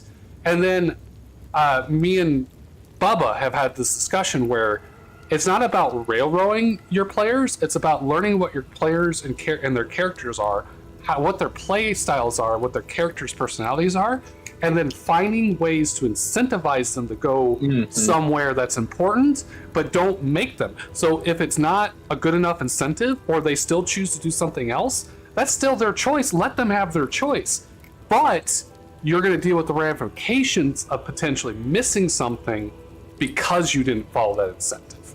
So like, example, you might bait someone with some treasure or piece of gear or money or whatever their incentive is. Because without a personality trait, it's hard to come up with a specific example. And then if they don't go and follow that, maybe a town gets sacked, or maybe a town gets destroyed, because if they had been there for the reward, then it would have stopped something, and a plot minor event from happening. And then if they come by through there, later they can't use that town for any reason because it's destroyed, or maybe it's taken over by bandits or whatever. And then like a bigger example of that is maybe the world is just destroyed because there was no, and I'll have like other NPC adventurers like doing stuff, and I'll do roles just like characters would. And if they fail to stop whatever's going on, and this actual players could have helped influence that, the world might be destroyed, end of the campaign, we have to start over. Like real in-game world consequences for their choices. So that way it's organically steering or adjusting their behavior, because you might give them an example of repercussions of their choices early on, so then they can understand the seriousness if they don't do something later. Does that sound about right, Bubba? I think we had that kind of conversation. Yeah, you referenced a few things that I distinctly remembered, like my player characters. I've got them hooked on the main quest, which ultimately related to these Primordial 5, as they're referred to, which are gems that they're basically trying to collect. Yes, it is Infinity War. No, don't make fun of me for it. But anyway, regardless of that, all I had to do, when I was preparing sessions, when I prepared what town I wanted them to go for, I would design this map, I would fill in characters and content for it. And then all I had to do, if I felt like I was having a hard time getting to go to the right place, throw in a in-universe clue on how going to this town, maybe there's rumor of one of these gems there, or someone who knows something about that. And because that was something of interest to them, that had been something that would hook them, they'd go, oh, we should go there. And then they'd make the choice on their own and go to where I had all the rest of the content planned, which may or may not have had anything to do with it. As long as I touch on the reason that they went there while they're there, then that's getting them in the door. What I wanted. Yeah, without railroading them there. Well, and then once they're there, players are going to go walk around and do shit. So then you can have two NPCs talking about something that also interests them. And they're already here. So, hey, that sounds important. Maybe we can go find out more about that. Also, I feel like that's a way to show and learn as a dungeon master to your skill, is not to force your players, but to learn to be creative and good enough to bait them to where you want them to do and go. I feel like that helps you evolve as a dungeon master. When you do your sessions, the easiest way would be to stream it. How long are your sessions like normally? Hour, so two, they started out back in the day as 4-hour sessions in person, but over time, and boy has time taken its toll. A lot of these guys now have kids, and life has changed quite a bit. So our sessions average about 2 hours now. You record them in a way? Because for me, I'm like stream wise. Do you stream them? I do not stream. No, I've tried to convince them to start streaming them. I record it all so that I can go back and take notes, because I also keep track of how many days have passed and what date it is and how which is also something I would want to do. It's a lot easier to do that when I record things. Plus, I'm really big on making sure that I don't contradict myself in a major way. So by having all these recordings, especially when I have to freestyle stuff, which is often with my party, they are a rambunctious bunch, and they will commonly ask for names of people who definitely did not have names before that session. So having that reference point for me to go back and re-listen to, I've re-listened to every session I've done except for the last 3, because I just haven't got around to those yet. It's like a weekly thing? Every other week, but we're kind of bad at it, so we average at more like once a month. It's once on a month average. is It a doesn't good feel like once a month. pace. It's not planned for once a month, but the average is about 12 per year, which equates to once a month. But it's a lot of 2 or 3 in a row of every other week, and then a dry spell for a month or something like that. Yeah, I was getting into watching recorded sessions of Vampire the Masquerade, and I was watching just them act this stuff out, and it was really intriguing just to watch their sessions. So I'd like to get into a session of D&D to where it is recorded. I can go back and review it at my leisure before the next one, sort of in last episode, the X did X, and did they make it out? Well, tune in that kind of taking notes is huge. That's how I open every session. I say previously on D&D, and then I elaborate on what happened. Or more recently, I've been making them then follow that up by telling me what happened and offering them inspiration for being the one to give that's the a most better way to do it. That is a much better way to do it. Did time pause in the game world, or did a week go by and then they describe what did you do in that week that we were gone? No, we pick up exactly where we leave off every time. A hard pause. Yeah. Yep. Anytime we take a break, when we resume, I always make sure that the final words of the previously are setting up the scene of where they left off last time we played. So back to the game, and sorry, I'm derailing again. This randomized die roll thing that I see the game, does it feel natural? It seems like for me, again, I'm very naive, and it's from an outward perspective. It seems so wrong to do that, a digital dice. How natural does that feel? Before I talk about that, I just want to go back real quick. Were you wanting to try to do a Dungeons and Dragons session, Moss? Because I can try to put something up if I start getting time when work settles down. I can do with Runehound, and just whenever you're available. I mean, once a month would be my preference if you could commit to that. But is it restricted to the D&D universe? I mean, it's my own universe, but we could, if you want something else, we can talk about it. I can try to come up with something else. Yeah, I made my own universe for mine as well. Yeah, so it would already not be in Dungeons & Dragons universe. Or do you want to think about it, and then we can talk about it later? Is the theme fantasy? Yeah. Always. What were you wanting it to be? What explain what you want. I don't know anything about My Little Pony. I'm just kidding. Sorry. I figured you were, but still, if I knew more about it, then sure. But I would actually have to go. So what I would do is I'd actually go fucking watch My Little Pony to fucking have enough information to try to build a world. I'm willing to do that right now, as long as I have. The only thing that is a limiter is the amount of time that I have. Other than that, I'm willing to try to do whatever. As a DM, I want to be a player, but no one else has a campaign that I can join or that I fit into or whatever. So as a DM, I want to try to provide things for the player that I wish I had as a player. So I will try to build whatever world. I just kind of been building a starter world that I want to do an organic session 0 and have people have organic backstories and just play their backstory. So when we encounter other players or something, they have like an already like lived through backstory as opposed to just writing whatever they want.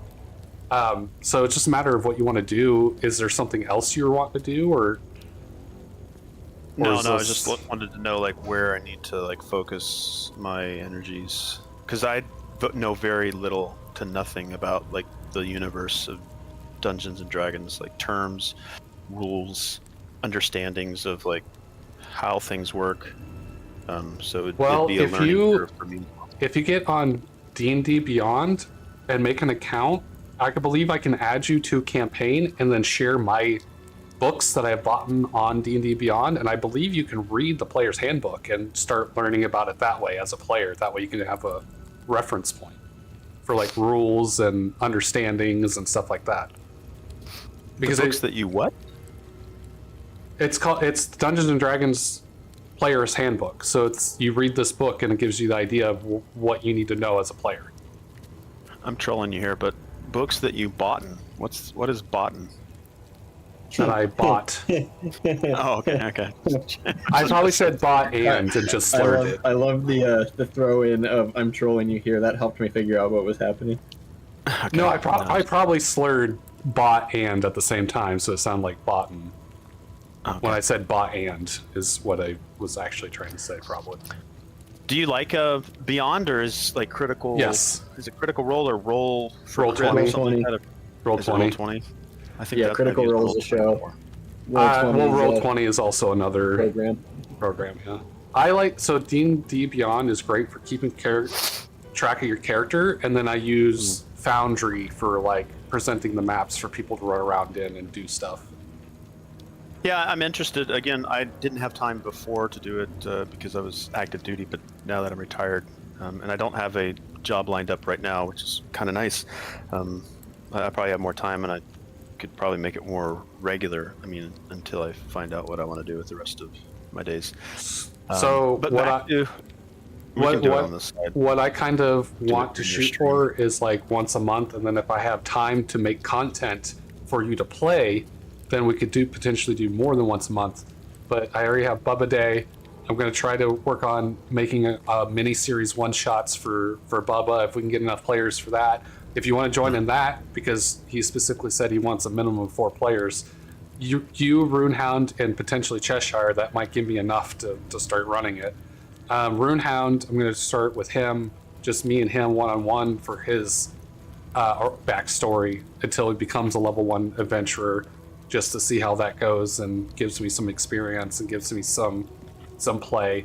If you want to do something like that, we can, or if you want to start as a level 1 character and play just regularly, we can do that. If you're not joining into a campaign with Runehound and doing your separate thing, we wouldn't need to do a session 0 because you're just going to be your own campaign. But you guys, unless we talk about something different, you will be in the same world, so you could potentially meet. But if you're wanting something specific, then that won't be the case. Unless I do some finagling, which may or may not happen. So it just depends on, think about what you want and how you want to do it, and then we can talk and we can see if we can get something figured out.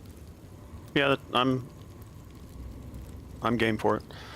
Okay, well, think about what you want, and then we can have a discussion further at some other point. But the digital dice, it's a good way to simulate and or represent what you would do in regular Dungeons and Dragons by doing rolls for things. So I feel like it's the best way that they can do it given a video game format. I don't know how Bubba feels about it, but that's kind of what I would say. By using D&D Beyond for the campaign that I play in, not the one I DM, I already use digital dice that do the math adds for me. So it doesn't feel any different than my real D&D experience, other than there's more visuals. So it doesn't feel like really weird or anything. I did come from a tabletop dice history where I used real dice, and as a DM, I still roll my real dice for most of my stuff, except for when there's a metric ton of stuff attacking, and I'm like, I am not rolling 30 of these things, and I bring up a digital one. But yeah, it doesn't feel weird at all for this to use the fake dice, because I mean, I get that it's not really a dice roll, but it's just a RNG. But I guess it also comes from when I've only made it up to the ship crash, and it felt like all the rolls that I were making were always like really great successes. I was never failing. I didn't know if it felt like, and like the roll 20 or the beyond is kind of rolling, but it's not connected to your. It doesn't know your guys' campaign. Whereas the case of Baldur's Gate, it's connected to the game, and the digital die roll is, I don't know, it's speaking to the rest of the game. I mean, yeah, I'm wondering, does it feel like it's loaded, or does it feel like it's natural? Because it just felt like maybe it was tutorial, and that's why it was giving me so hold on, Bubba. There is an option called like karma dice or something. Karmic dice. Yeah, let me see if I can find it. And he might have that turned on. So karmic dice. Explain it. Karmic dice avoid failure streaks while keeping the results mostly random. So if you turn that off, then you have a more likely to potentially just randomly fail, because karmic dice keeps you from avoiding a failure streak. So you can still fail. It's also supposed to keep you from avoiding or from getting a success streak, though. It's supposed to work both ways. It just specifically says avoid failure streaks. That's all it says. I'm looking at the description in the game currently right now. Where do I change that? Again, I'm on console, so it might be, and I just booted up the game. It's in options and gameplay. It's like the third from the top. So there's show tutorials, system measurement, and then karmic dice. Okay. Yeah, it shows as off for me. Okay. It's on my stream too, if you're looking at that at all. Okay. I don't know if that answers your question or not. Yeah, it does. I just know if you guys, with your time that you spent, if you felt like, man, the dice is really kind of like too RNG, or not RNG, but it doesn't feel like loaded, I think is the best way that you said it. It's like, does it feel loaded? Does it feel natural? Does it feel like it's really could go any way? I think you just have beginner's luck, and I have definitely hard failed some very important things. Also, there's probably a lot lower DC on some of the things in the tutorial, just so that you can see what success looks like. Get the experience of playing. Yeah, because if you don't succeed on it in the tutorial, there's no coming back. There's no second character. Like, you are 1 to 2 characters for a lot of that. They don't want to off-put you. But I actually like that, though. I wish I could turn on like possible fail at the beginning of the game, because there's a board game, it's called Kingdom Death Monster, to where you can start the tutorial and you wake up and you're fighting this lion. The lion could kill your character that you built, and that character's dead. Start over. See, it's like, that's just honor mode. That is honor mode. You can fail the tutorial in honor mode. Boss, that just there's an honor mode. That just makes me. Yeah, honor mode is the hardest difficulty with permadeath. Okay, well, I'll try that, because one save permadeath. I like it. It's like, hey, well, that's what happens. There we go. And I don't. Let's start again. But if you have that mentality, then I would love to try to do like Dungeons and Dragons with you, because in my world, I'm not so many dungeon masters like coddle their fucking players. I will have like maybe a level 15 at the starting location, and if you fuck with them, you could die. That if you fuck with stuff that you don't get information beforehand, you could potentially die, and you will be re-rolling a character unless there's another character, or you just happen to be in the right spot at the right time, where in town might be someone that could res you. But I hate this coddling of players. Like, you should always have to get information or think twice before you fuck with somebody or something. And there might just be parts of the world that you just can't deal with, and you either have to come back or hope someone else in the world can deal with it. Yeah, a sense of urgency, I think, is missed from a lot of games. I don't feel like I'm too fearful for losing anything. So, yeah, I think it's like, less playing PoE 2 the way that we've just been like playing that. I've like really valued my character and the choices that I'm making, the choices that I make in my build. It makes me, I mean, I'm not great at it, but I'm like, okay, well, maybe I should build something better because I might survive longer. But if I don't, well, it's my fault. It's not the game's fault. It gives weight to your choices. Yeah, weight to choices. And I don't think it has so much weight to choices. One thing I do want to say, and not to discourage you from playing honor mode is fantastic, and it sounds like it's what you're looking for, but honor mode was designed in this game, and it'll warn you of this when you try and start it. it was designed around experienced players who have seen the whole thing once, and the idea behind it, at least when I did it, is to never make a choice that you don't know the outcome to already, because there are straight up moments in the game where you might even be in a conversation, but if you choose the wrong thing, because of circumstances that conversation can perma-kill your party. Boom, done, over, and you're back to the beginning. If you're okay with that, cool, you're good. Perfect. But for me, I was going for the achievement. I wanted to do it in as few runs as possible. I didn't want to have to restart a whole bunch, but I love the idea of weight of choice. And so I did it after I'd played several times, and then I followed a path that I made in my brain of, all right, I need to go to this fight first, and then go to this fight, and then I'm going to be strong enough to be able to take this fight, but not that one. So like I basically mapped out everything using that knowledge in order to succeed. And I did do it in one shot, but like that's how I approached it.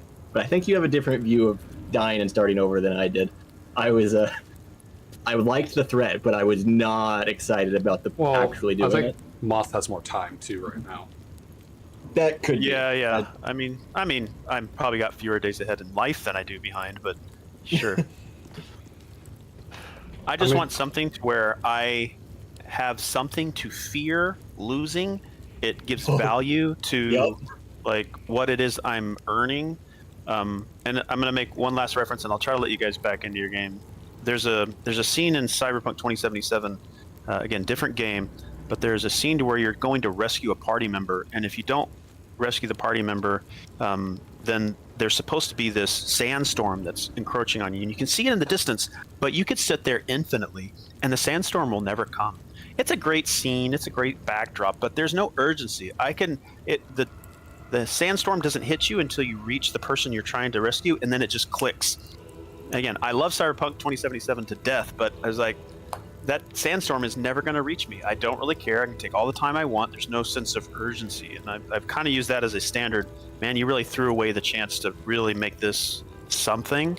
So if there's a lot of that in Baldur's Gate, then I'll start that way, because I want my heart to palpitate. If that is palpitate the right? Is it palpitate? Yeah. I want my heart to race. To when I make a choice, it's like, holy I want my crap. heart to palpitate. I want to Palpatine. Do it. Well, now I'm gonna have to play KOTOR. But yeah, I want that. Yes, great game. I want that little bit of pucker factor. Yes. Okay. That sounds like the right thing to do. Yeah, honor mode is for you then, because for sure, my experience playing this one, if we go into this next fight, which is a really hard fight, mind you, if we go into this next fight and we mess up, we load the save from like right here where we've been sitting, and then we just do it again. Like, okay, I mean, if whatever. you want to, we could just start over. We can self-permit. We're not on honor save. mode, but if we were on honor mode, when I got to this point, I would be looking at this like next fight going, am I high enough level? Do I have the right gear? Am I prepared for this? Do I know what's coming? Do I know what to expect? Like all of these questions, and I would make different choices based on how comfortable I was. There were fights that I would get into or get next to and go, I'm not comfortable with this, I'm sorry, and then I would change the story. I would pick options that I wouldn't have picked normally because it got me out of fights, or I would sacrifice someone in order to not do something. Like there's a point in the story I sacrificed a party member so I didn't have to do a boss fight. I didn't want to spoil. You don't want to spoil. You won't spoil anything for me. You can say yeah, but I permanently killed the party member in exchange for not having to do a fight because the fight scared me. It was a tough fight. I knew it was tough, and I'm like, this is the easiest way to proceed forward. Spoiler for Moss or spoiler for me? Definitely for Moss, not for you. No, he said he didn't care. Yeah, like story stuff for me, like no, fuck him. Gale in the final boss. I don't know if you followed any of Game of Thrones. Have both of you seen it? I have not seen it. Okay, so somebody spoiled the ending for me, and I guess in the description of spoiling, they told me how it ended, and like I was up to like season 2, but they were telling me how the final season ended, and I was like, oh, that's fucking cool. But no, for me, from my perspective, it's like, holy shit, really? So now from that point on, I was more focused on all the details in between versus trying to figure out how it ended. So I was like, oh, that might have been where it started to all go wrong. And like for spoilers for me, I think are. I guess I'm a little more tolerant to. It's like, oh, really? That's cool. Like, you can tell me. Do you guys all know Star Wars enough to know Vader Yes. and his Oh, connection to Luke? I know Star Wars very well. We were just Okay, arguing about Star Wars earlier, actually. Yeah, we had a whole rant session about Star Wars at the start of this stream. Like, if you didn't know Vader's relation to Luke, but if you told me that and I hadn't seen it, I was like, oh, really? Oh, that was Okay, a well, let me go watch huge this. deal, though, during the on Yeah. the release. Like that stuff like that hadn't been done before. Like, Well, not to that Lucas level. also kept it from the actors, and Yes. he gave them the lines prior, and was like, "What am I saying here? Wait a second. I'm saying, oh, wait a second." So like he even surprised his actors. Yeah. Which is Yeah, really because good. I guess the original line was, "I killed your father," and Yeah, then yeah. they recorded over it saying, "I am your father." He told the actors like, "Hey, I want you to say this," without telling Mark Hamill like, "Okay, let's do the scene." So he like took Vader. He took because it wasn't James Edward Olmos? James Earl Jones. Same, thank you. Completely different person. Close God enough. rest his soul. So they didn't tell him to do his lines because obviously he did that post production. But the guy that was in the suit, he obviously spoke on set. He's like, "Hey, I want you to say this to Mark Hamill during these lines," so it surprised everyone. So Best way to keep it from leaking, because that was the fact that they did that and prevented the leak made that experience. So that right there, that is a prime example. I don't want spoilers because I want that. I want that that initial experience, and then what you were talking about, watching, see how that conclusion ends up. That's what I do. The second time I consume it, that's when I start going, oh, I wonder, here's the foreshadowing there. That's a piece of information I missed. Oh, there you can see it starting to like corrode or degrade or starting to happen. Like, but I want to have that initial experience myself. Or I might have already alluded to or figured it out before it happened, because a lot of today's media is so predictable that a lot of times I'm like, yeah, okay, I kind of already figured that. They reveal everything in the trailers nowadays. It's Like, so all the good stuff in the disgusting. trailer. Remember when they made trailers that with stuff that wasn't even in the movie? Yeah. That was the good days. The spoiler concept for me is pretty important. In contrast to you, because like that you mentioned the heart palpitations, like you want that tension, that like, oh, the puckering concept. Like I want that from my media a lot of times. Similar to you in this case, but like I get that from character deaths and characters on the verge of death. So first of all, it has to be a story that I believe will kill characters, which a lot of shows won't, but shows like Game of Thrones, I'm like, okay, you will, so I'm invested. And that not knowing if they're going to survive this encounter or what the consequences are going to be is way more powerful than even just simply reading 2 words, character name dies, is enough for me to go, okay, well, maybe this is that moment then. And it's like, you can still get some of it, but it's so much lessened than not knowing. Yeah. So yeah, I don't mind being like accidentally, and I like also to be surprised. So I'm not always like, hey, can you tell me everything so that I can then watch the show? Yeah. But if it slips and people are just having the conversation, I won't say, how dare you spoil that? It's like, well, I'm okay if it happens or it slips, but I'm not like, hey, can you guys tell me the entirety of the episode? It's not like that, but Yeah, see, Full detail review, please. I'm pretty explicit of don't tell me, because I I have know. gone out of my way to not see stuff. I've gone out of my way to not hear stuff. If I'm having a conversation with somebody and they drop something significant, I will just end that conversation and I will just leave. I've done it to Cheshire on stream. It is something I will do. Like, we were playing Monster Hunter, and she was reading her stream chat and spoiled something because she didn't mute herself when she did it. And she had spoiled something for me because I hadn't gotten that far yet. I was like, okay, I'm done. Like, it actively ruins my experience, because playing the game and finding that out or figuring that out myself is the game, is the experience for me. And so if I just wanted the answer, I can go look online.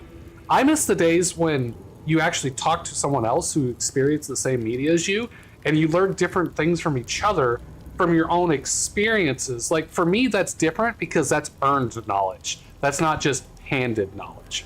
Like me and Bubba were talking about something earlier, probably Baldur's Gate. And I was like, yeah, it's fine when you tell me something because you found it out, you experienced, you figured it out on your own, as opposed to just getting handed the fucking answer. That's what I hate. Oh, sorry, but Nope, all good points. It infuriates me. So you guys are about to like have a battle and you're gonna die? We'll probably we're gonna survive. We're pretty strong. But if this was honor mode, I'd be pretty nervous right now. Dude, I have wall It's fire. not honor mode though, Fucking good. and we're pretty good. So I think we'll be fine. Like on my honor mode run, I was strong. I like min-maxed my stats, and I was an absolute menace. But I still got nervous going into big fights, even if I wrecked them. Well, but on honor mode, they also this is ramp one the enemies too. They're not like the same level. This is Can you one that I would have adjust? been nervous for. Can you adjust difficulty mid-game? I believe can, so. but not into honor mode. Okay, so I honor need to start mode a has new to run. be a fresh start. So there's Explorer, which is a narrative experience placing story before comment. There is Balance, which is a balanced adventure full of challenging choices. There's Tactician, a rough campaign emphasizing strategic combat. And then there is Custom, and then Honor mode must be available when you actually start the game. Okay, so I need to start a new one because I've gotten up to the crash, but I'm not that far along. No, you in were the scope of a game that takes on average like 130 hours to complete. Minuscule. We're like an hour in or something, you will miss next to nothing. Like that's yes. Yeah, just if you restart. if you want to restart now, this is the time to restart. All right, are you And ready to get familiar with it because you'll be seeing it again. If you one shot this on your first playthrough, a blind He playthrough, won't.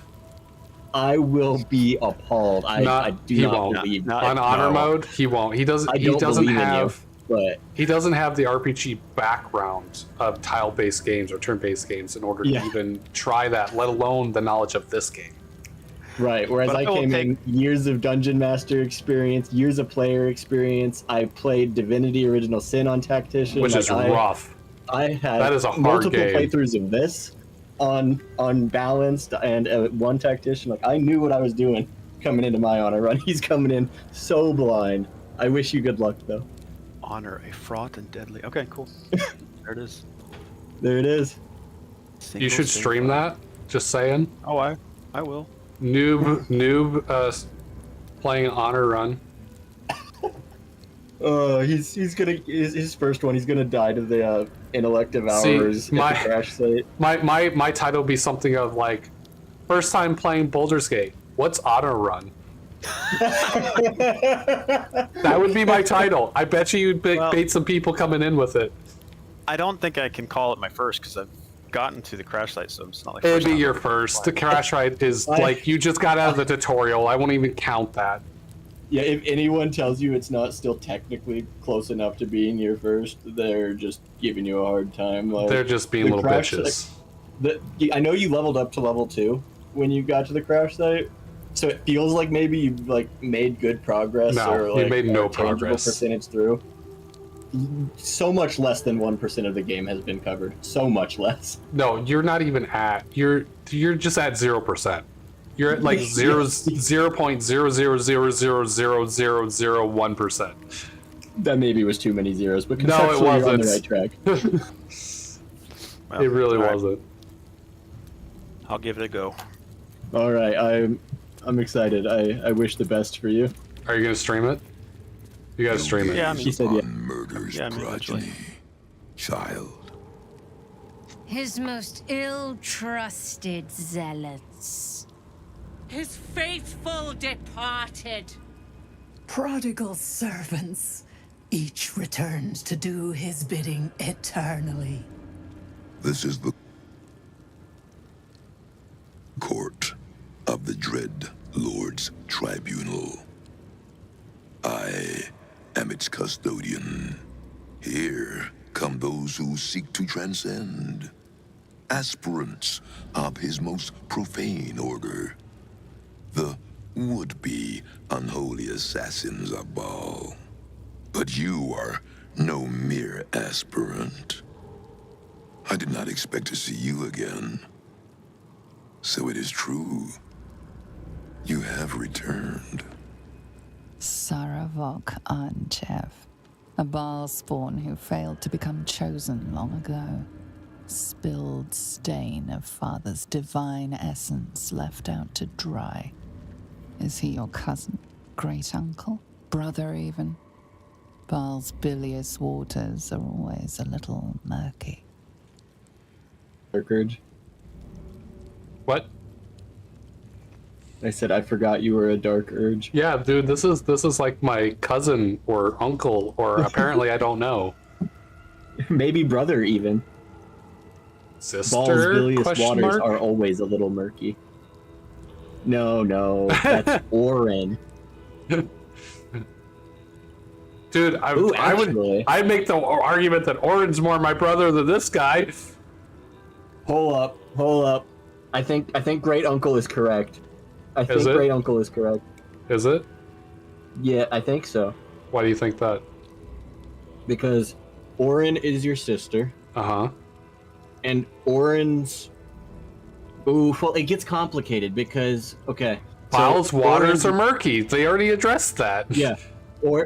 Orin's mother, whatever her name is the daughter of this guy, of Sarabak. But the problem is that... Incest? Yes, because Orin is also the daughter of this guy through his own daughter. So it's my uncle and my great-grandfather. Yeah? Stepdad? Stepdad. I think he's your stepdad.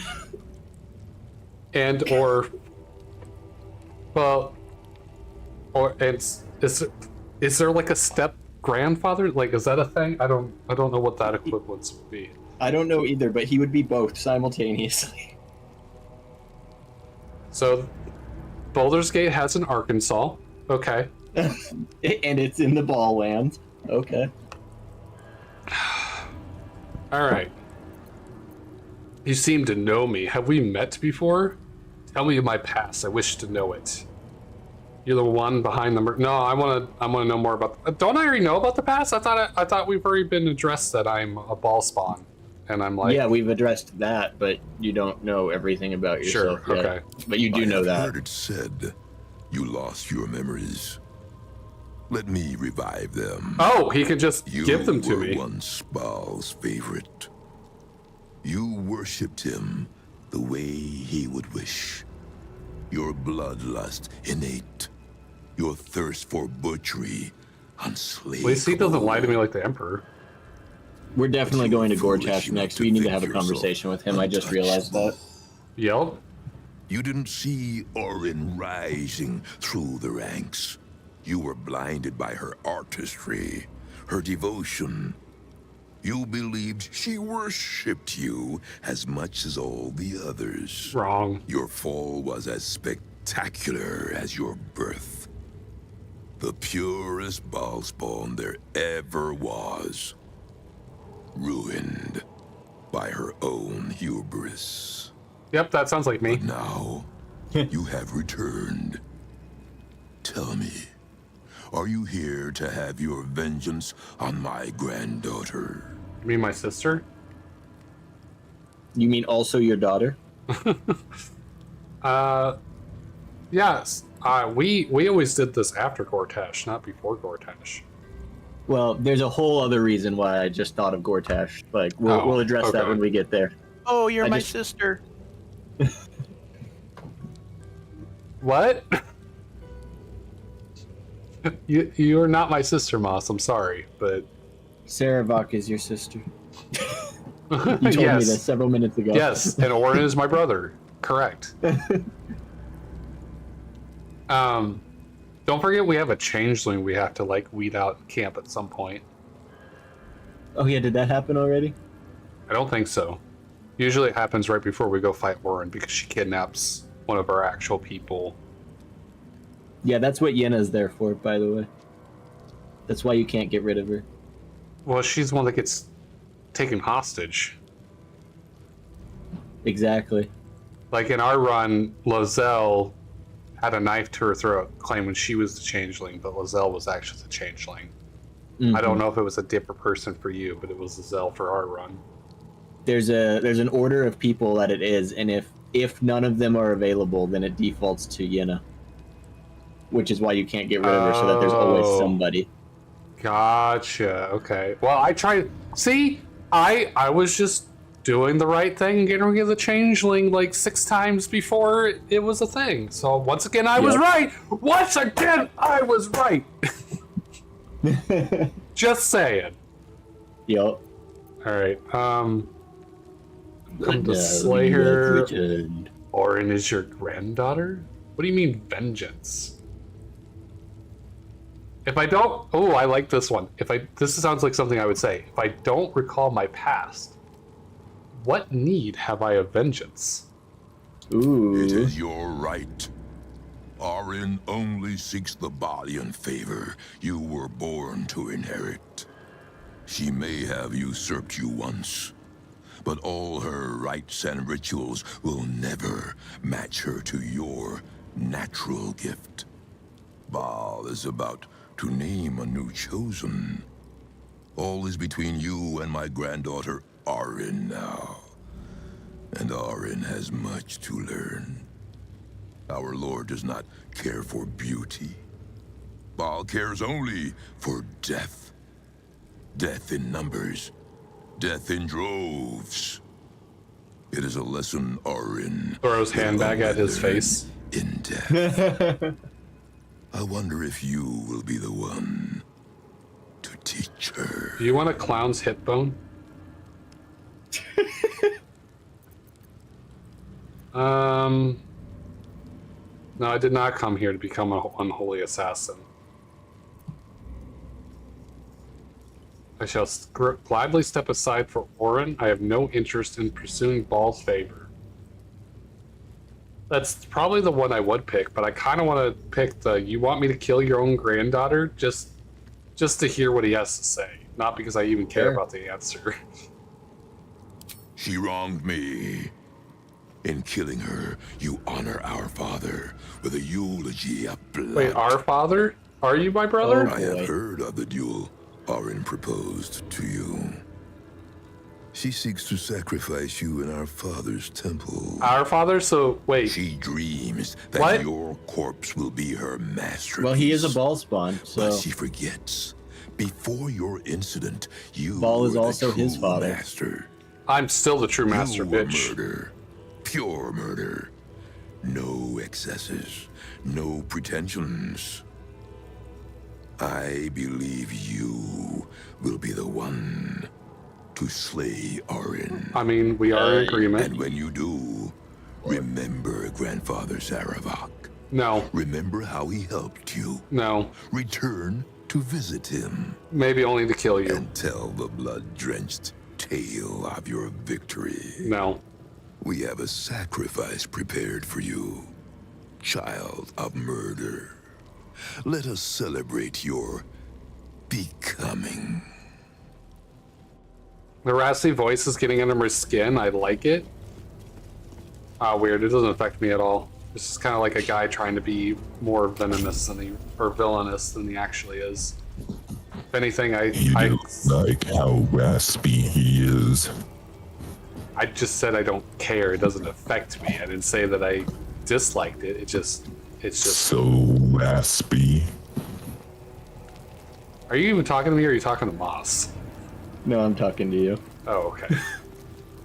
When you do that, the voice mod is like 50% louder than your actual voice, and it hurts my ears at a sheer volume. Yes. Is that a voice mod? Yes. Yeah. I bought it for him. Yeah, you were doing that on your own. Are you not entertained? That's gotta hurt his voice as he starts to get lower. Like, in a world where both of our voices I don't know if Bubba can get that low. He's too much of a high boy. I have a question. What? What is your question? That's the God on my own without a voice mod. That's really good. So It says I can play as an existing character in the game. Like I can play Yes. as. Like, Correct. do you start where they would start in No. the game? Oh, lame. Never mind. I don't know. Do you, Bubba? Or Or do you just start in the tutorial as that character?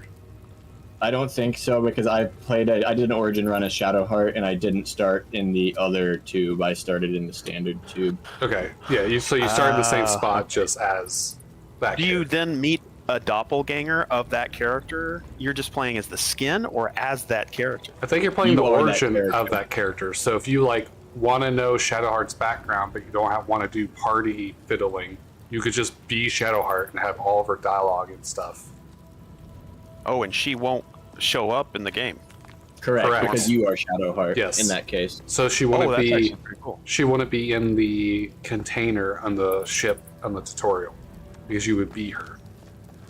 Yeah, and you'll get unique dialogue choices for that character throughout the story. Throughout stuff the that's whole unique. game? Yeah, throughout the whole game that are unique to being that character. Moss, I've been trying to impart on you how fucking badass this So- game is, and now you're starting to understand why. Because the played primary character Shadowheart. doesn't really talk much, right? No, it talks all the Like time. if you create your own character, they don't really talk much. Well, they don't physically talk, like they don't have voice lines, but you can choose their dialogue, yes. Yeah, and to be clear, even if you play as an origin character, it doesn't add voice lines to the dialogues. Oh, okay, it just yeah, adds unique dialogue options where it's like in parentheses at the front it'll say Shadowheart or Cleric of Shaw or something. And only because you have this history of being this character can you say this dialogue option, which then respawns in a fully voiced custom response specific to that dialogue choice being chosen. But you Yeah, I don't like get that dialogue. In Dragon Age Origins, the first game, like if you chose to be a dwarf, you would start in a location called Orzammar, which is like underground and the deep roads. But you could also be a dwarf like merchant, so you'd start as a merchant in that story. But if you were a dwarf noble, then you would start as like the king's son, and you would start in different worlds. Like if you were an elf and a high elf, you'd start in an area that was refined and elegant if you started a Dalish, or if you'd start off in the woods like a nomad. So I was wondering if that was sort of what was going on. But That's very it's like still- Dungeon and yeah. Dragons-esque, but I think the scope of this game was so large that they just didn't want to have to deal with that.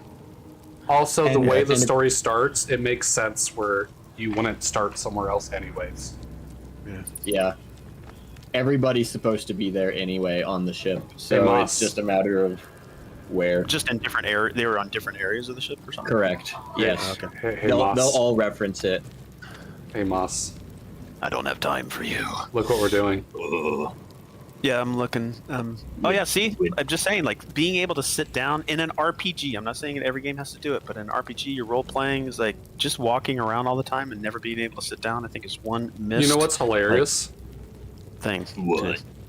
Fucking Nabs shifted into like the raptor dino, and then he was sitting on the throne as a raptor dino. It was fucking hilarious. That is uncomfortable. I don't know. He seemed quite nice on the throne. He very much. I enjoyed also had a friend who turned into a displacer beast and would commonly sit in chairs. I hated it. it. It's a cat. What? many of you are- that doesn't. That's not unnatural. I played Yeah, with it was very Nabs. unnatural. He's not currently in here. I mean, sometimes he comes in and plays, but he's just not currently. I don't even know if Nabs is in the stream, but sometimes Nabs will come in and. Like, if you want, I would say if you wanted to come and play with us, you could, but if you're going to start playing the game, I didn't know if you wanted to start playing it towards the end when you haven't even played I'll in the start beginning. fresh. Once you've played it a little bit, then if you see us playing, usually you can come in and play. What do I just possess a character that's already No, there? you can make a whole custom character when you join. When you leave, we can just put you in Wither's Cabinet of Curiosities, and we put you in the closet. Disappear from the So from you the can face come of out Earth later. until you come back. Do I start as like a low level character that just Nope, needs same to be level as carried? us. You auto level to the level of the host. Oh wow, okay, that's cool. Are we going in here or are we going to Gortash? The trash for not voicing the origin start. Just letting you know. Are we going in here or are we going to Gortash? We can go in here. I mean, what do you want to like murder this elephant? In here? I absolutely want to murder this elephant. I fucking hate this elephant. It pissed me off that like he took the credit for the shit that we did in our run through. Yeah, well, let's go murder this elephant first. I'm totally then we down can go talk to Gortash. with murdering the elephant because he's a piece of shit. I've extensively talked to him about the investigation and stuff. He's a complete absolute cunt. I haven't actually ever seen this go this way, so let's, Oh really? Oh, I'd be happy to do Yeah. this for you. Come, child of Baal. Offer thanks unto your father for your birth, and in so doing, Don't die. be reborn Won't happen. anew. Slaughter this celestial being. Spill its It's blood not a into celestial the void, being. And through eradication, It is actually a celestial being. Oh bullshit! This guy's a fucking loser. Polyphonts are celestials. Disgusting. Doesn't act like a celestial being that much. Oh, damn it! What? They're offering me a better option than killing the elephant. Blood will be spilt, Sarevok, I will slaughter you is a better option than it shall play a symphony of screams with its trumpet. Yeah, because even though it's a lazy piece of shit, he's just a lazy piece of shit, where this Sarah guy actually, philosophically and stuff, is the better target. And plus, that would be hilarious. Be like, oh, here's your sacrifice. And I go, correct. And I just blast him in the face with Eldritch Blast.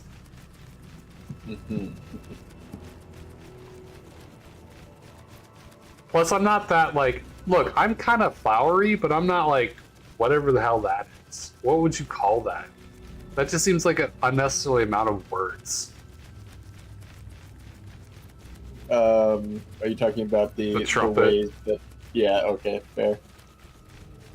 Like, it seems a little dramatic. Like, I'm flowery, I'm not necessarily dramatic. Just strangle it with its own trunk. Yes, yes, is less dramatic.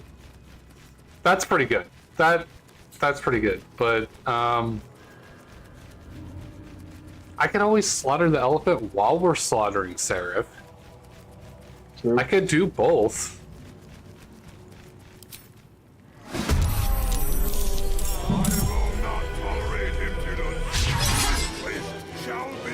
Please don't hurt me. Thank you. Alright. How do we want this firewall? Should I just part it down the middle for the left side? Looks like there's more. Oh no, it's about equal each side is. Holy shit, there's a lot of things. There is... Don't move yet.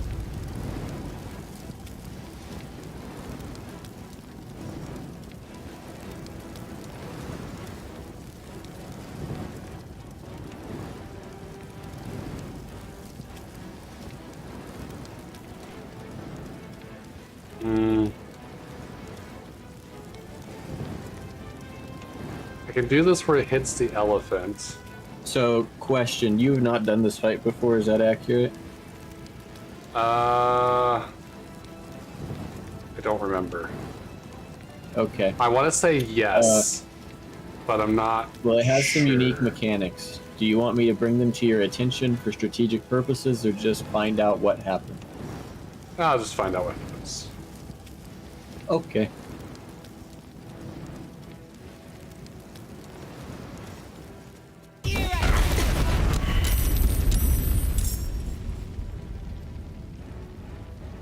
There, see? He's half dead. Yes.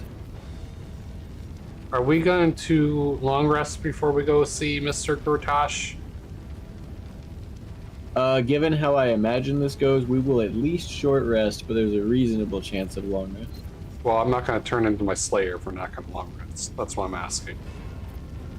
I like to have that as a backup if I need it. If we need to long rest before we go visit Gortash, we can. Okay, but I need to know if we're planning on it to whether use this or not. What I just told you is Because if you want on it a to short be so, rest, then I we're can get all planning on my it. spells back, but I have to specifically have a long rest for Slayer. Yeah, so what I just said was if you need a long rest, we will take a long rest. So you get to choose that answer. I will try not to. I know you don't like long rests, so I would try to choose a path that hopefully I won't need to take a long rest. Misty Step is the best. I love it so much. It is so great. Get him, Karlak. I don't know if that makes you feel better by parting the whole room with Firewall, but it makes me feel better. Okay, bye, Moss. Apparently Moss left.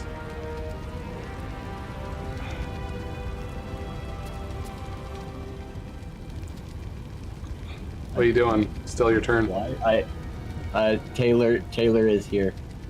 Oh, side quest? Side quest. What? Yeah. We're doing, I signed up for Chips at... You signed up for Chips at Planet Comic Con? Okay. As far as I know, we're still doing the thing, right? Unless I know otherwise, or as far as I know, I will tell you if I learn otherwise. Sounds good. So.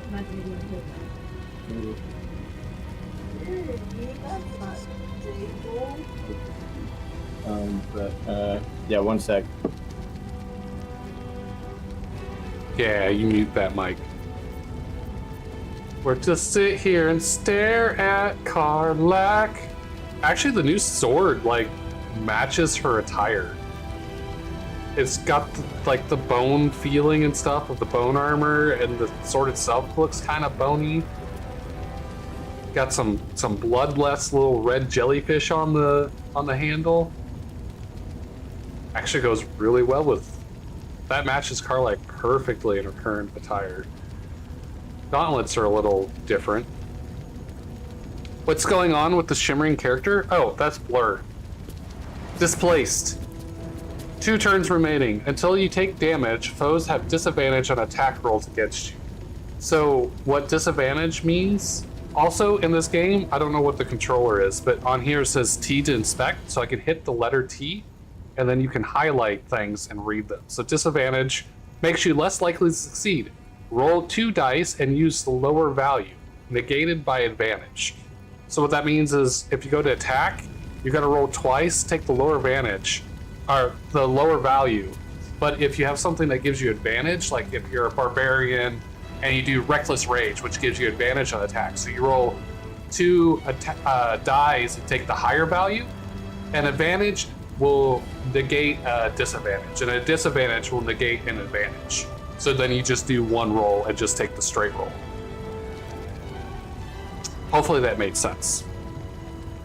So if you have disadvantage on something and you have an ability or a potion or scroll that will give you advantage in the situation, you use that before doing the roll, and then it will negate, and then at least you still just get the 1 value instead of have to take the lower.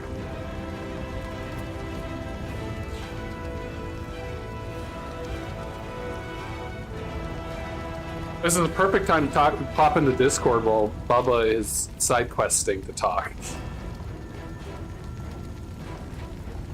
Because I'm just sitting here waiting on him anyways. It's going to be impossible to play honor mode not knowing anything about Dungeons and Dragons. Impossible wouldn't be the word I would say, but excruciating, painful, and probably a hell of a lot of time until you start learning.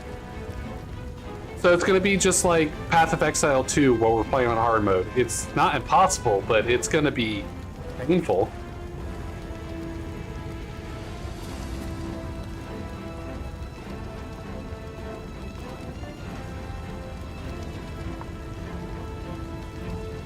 I mean, I don't necessarily dislike the idea of it being difficult.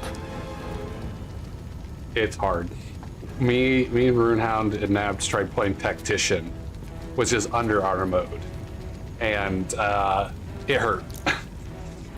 Like with time, like if I take my time, can I just grind? Like I don't mind grinding, sort of like what we were doing in Path of Exile 2. It's like I could probably hold off on. I think Path of Exile 2 is probably a lot more forgiving at a quicker pace. But I'm wondering, like, without an understanding of like all the rules and all the the inner workings of the world, and is like, aha, well, he doesn't know the dispelling spike magic trick because the game never taught it to me. Is that going to get in my way just because I don't know? So, or can I learn that at a nice casual pace? Like, I don't care if it takes me all of 2025. I'm not looking to rush through the game and be done with something as grand as what everybody's saying Baldur's Gate is in like 100 hours. I'll spend 1,000 hours on the game.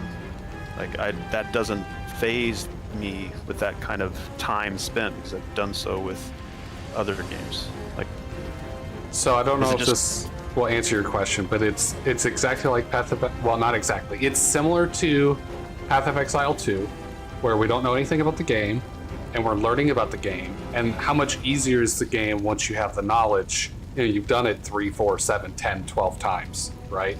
Okay, that's what I'm looking. It's like, can I learn over time, or because it absolutely says recommended for players that have played through. Does that mean they know, they have forethought or foreknowledge of something in the future, so now they can? Absolutely. Or can I?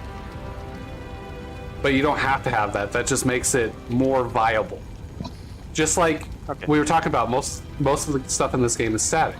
So if you've ran it at least once, and you're aware of this item can go with this item, to go with this item, to go with this class, to make this build, to make it 50% stronger, that's more like what you can have or potentially have if you have foreknowledge. But what you can do is I am of the argument that you actually will learn more of the game, because everything you come across is gonna be vastly potentially important to you. So you're gonna remember or write down, because you take notes, this item is in this location, here's the stats, here's the abilities on it. Is that something that's gonna be important for a build for something else later on? Or can I use that in the first act to get me through the first act, to get this location, to get this item in the second act for this build for this class? Like, you'll just have to start getting knowledge and chaining where items are to specifically make builds in order to get through the game. Because that's all I need. It's not as easy to grind in this game as it is with Path of Exile 2, because your experience comes from basically like quest completions and killing people. So if you really wanted experience, the best way to go about it is like do all of the quests in Act 1 and then probably just murder everybody. But then after that, that's all the experience you could potentially gain in Act 1, and the only way to get any more is to proceed to Act 2. It's kind of how like we were talking about in Path of Exile 2. At a certain point, enemies just won't drop experience, so you cannot proceed until you go to the next section. But you can't just refresh the zone like in Path of Exile 2. Once you've killed somebody in this game, they're dead. Like, there's no mobs to go out and hunt for experience? There's not mobs in the sense of... So, yes, but not in the concept that we're used to in, like, ARPGs, right? So you just go slaughter just meaningless trash mobs, right? In this one, there are other characters or other NPCs. I wouldn't necessarily call them mobs, even though technically that's probably what they are. But every life in this game has one life. So if you kill this random goblin, that goblin will be permanently dead. There's no recycling that goblin. There's no recycling that area. If you kill people in this game or they die, they're all permadeath. And the only difference or exclusion of that is if you have a scroll revivify, and I think that only works for like your party or adventurers. That doesn't work on NPCs from what I can tell. Because I've tried to revivify an NPC before, and I don't think I was allowed to do it. I don't know if that makes sense. Yeah, it's kind of outside the standard kind of adventure games that I play. Yeah, I think it's a different type than what you're used to. That's what I'm trying to impart. If you kill something, there's no refreshing a zone or an area. It's that it has one life, and that's it. So if you kill everything to grind, there's really no grinding in this game. Hello.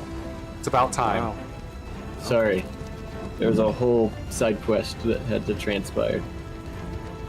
You seem to be very side questy today. Yeah, I don't know what that's about, but it's true. I've noticed it as well. Yeah, usually that's it's all I only was like curious about. one disruption. Okay, That makes sense. It's like I hope that just helps. give it your time. Like I don't mind dying and then learning. I'm gonna try to get further than I was before. Correct. As long as there's like you're never gonna get farther because you don't know page 23 of the D&D core rulebook about this specific spell, and haha, he's never gonna figure that out because he has to get to Act 27. I know there's probably only like a handful of acts, but as long as that's not gonna get in my way, then I'm fine. No, I think it's just a matter of exploring and learning the world. If you explore everything, do every side quest, read every book, you're probably gonna eventually learn more stuff than we even know. Okay, so foreknowledge of having played through the entire game is helpful but not required. Correct. Yes. Okay, got it. It's Sweet. just gonna increase your time sink by not knowing stuff. I'm okay with it taking all of it. It might. That's fine. That's something to like get your money's worth. Like, Yeah, I'm not looking to rush through. This the is a game. great game to do it. This is like, in my opinion, this is like the turn-based RPG equivalent of your Cyberpunk. All right, cool. And now returning you to your regularly scheduled shale. Oh God, everyone just leaves. I was commenting on how perfectly complementary that blade is to Karlach's aesthetic. Karlach. I'm Yeah, it going is to pretty good, isn't smack you. You didn't like Karlach? No. You are disrespectful. You prefer Karlache? No. Do you like how he just healed 70 hit points? No. If I would have known that I was paying attention, I would have counterspelled that. Listen up, you ghostly pricks. Mess with the Mastodon, you get the tasks. I love how I hit him for damage. Oh, should I counterspell that haste? I feel like that would be a bad time. Haste is a bad thing for him to have, that's for sure. No, health sucks, but we're not doing haste. Fuck that. I love how I hit him with fire and he's still attacking. No, we're slowed. That's like the same. God, if he was hasted and we were slowed, could you imagine? I can imagine, yes. It's very painful. Taking up This fight position. is pretty tough. I'm assuming we need to kill the little guys first, but I don't. Oh, he has Sanctuary? God damn it.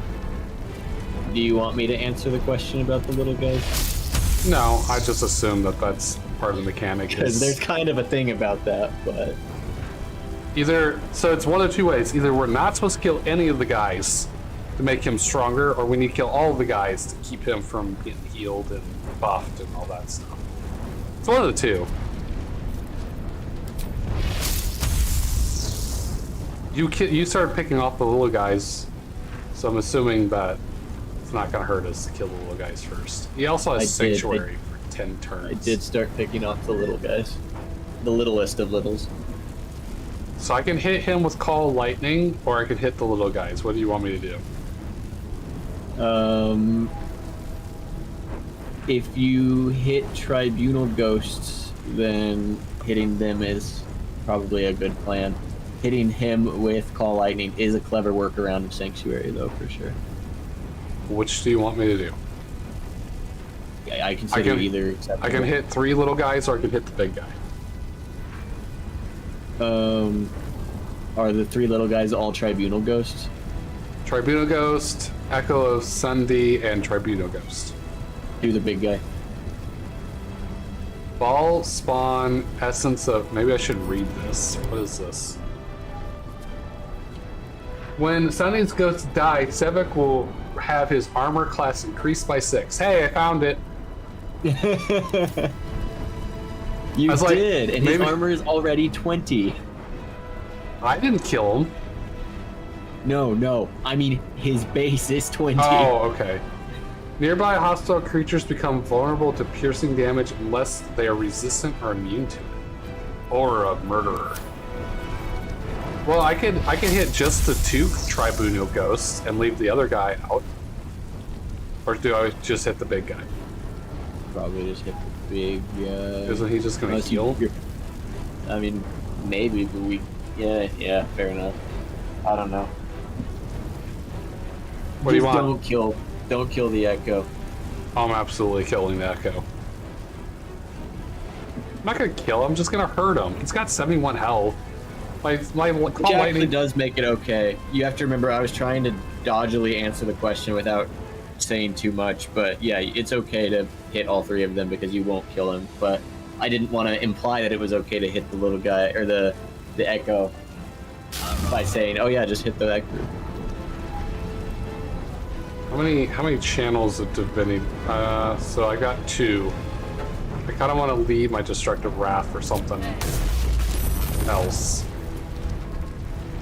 Well, I found out the answer, so it's fine. Yes. See, it took me all of like 3 seconds to figure out the mechanic. Yes, run into that fire. I think they're going to up his AC by themselves. They're literally sacrificing themselves. Look at this. They're like kamikazing into the fire. The tribunal ghosts don't do anything but hurt us. It's the Echoes. It's the Echoes that are bad. Yeah, but how many of them just committed suicide? Ow! Most. Well, there goes my firewall. Indeed. Ah, his AC is still 20, so apparently none of the Echoes killed themselves. That's right. The other 2 Echoes were on this side of the firewall. I don't like how close this guy is to me. Man, you're doing some damage. Well, now he's paralyzed, so this is a much better circumstance than than it was. If he's paralyzed, oh, you're probably gonna love this.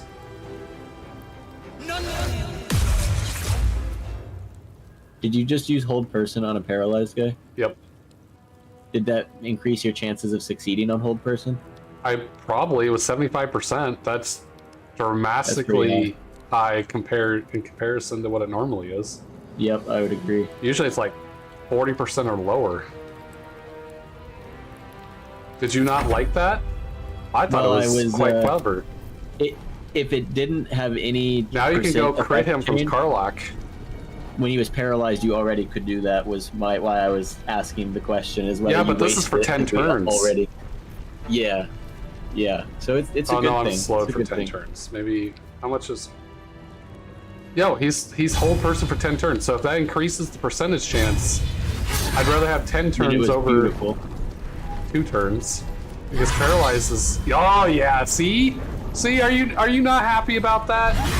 Come on now. So far, nothing's different than what I already got us, but yes. The duration and the chance of me getting hold person at a higher percent chance.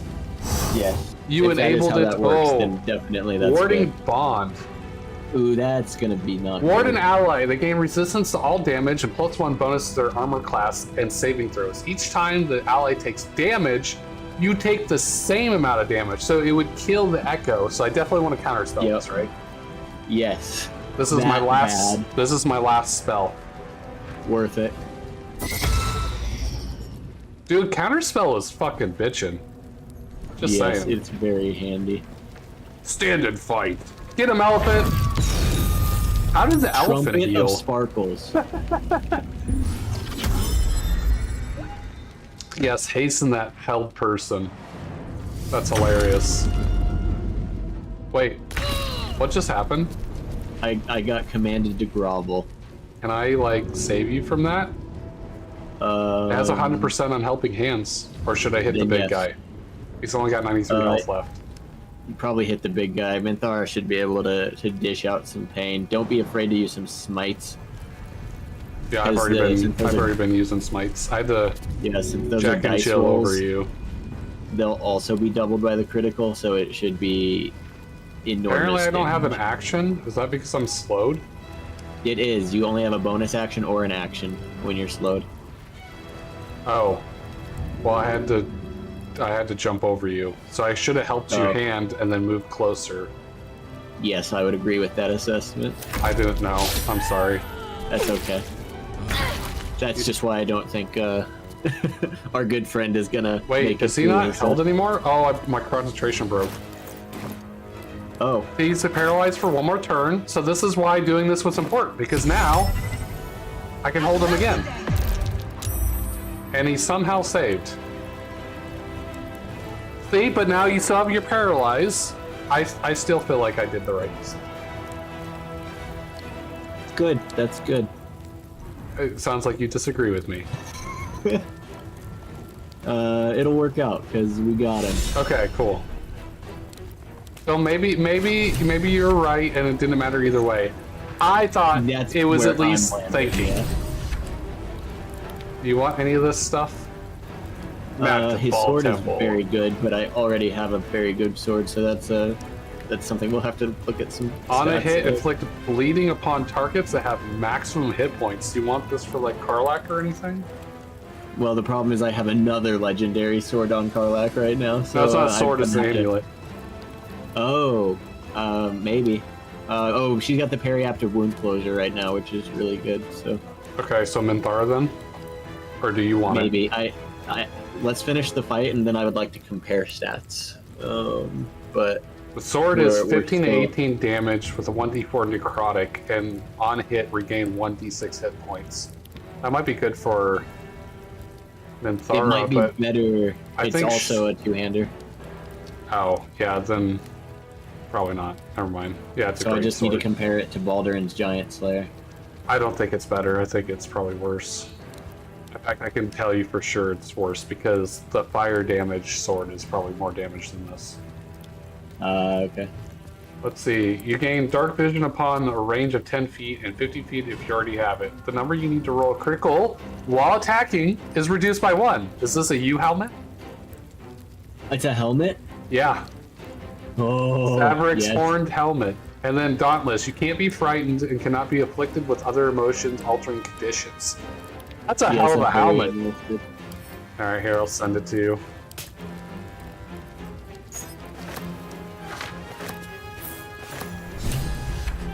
So, do you still want to look at the sword, or should I just send it to Karlach? I do want to. You can send it to Karlach, but I do want to observe it and make some choices about it, just not mid-fight. Okay, I'm gonna go over here. All right, we can kill the echoes now. By the way, I'm sure you understand that naturally. Yeah, but because just, I'm he's saying dead. that because it feels like something I wanted to say out loud for myself. Whatever works. Let's kill Sparkly Boy while we're at it. Trumpet of Sparkles. Is he a vampire from Twilight? Asking the real question. We're having some issues here. Yeah, this isn't ideal, probably, I'm thinking.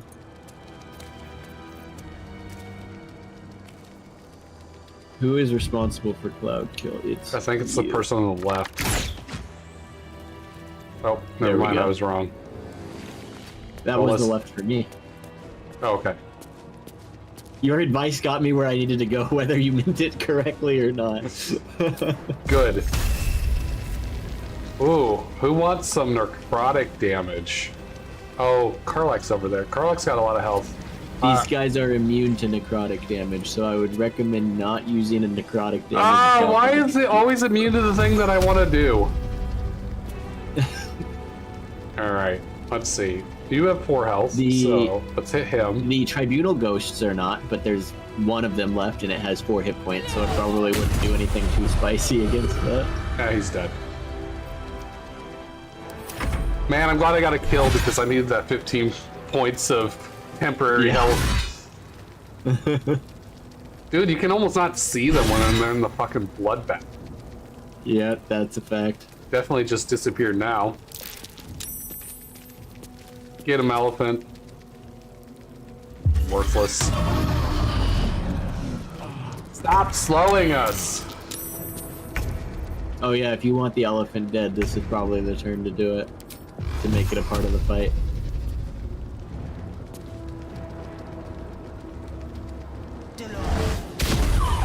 No! What were the chances? Well, that's annoying. Missed. Well, here's your chance. Beautiful. Minthara is inspired! I knew that was the right choice. I'm inspired. Karlak, you okay? Or Minthara, you okay?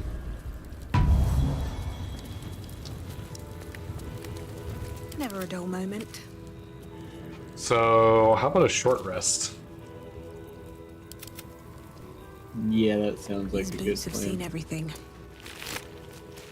There's a document here. Mine. Your priorities for this 10-day are 3 cases. 612, that apparent plague ship at Broken Docks. 655, the hand-taking murderer. Handbag. Handbag.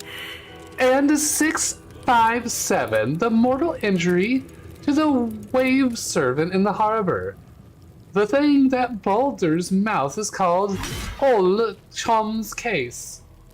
Of these, the 655, the serial killer, is top priority, not least because the murderer's continued activities are making us look bad.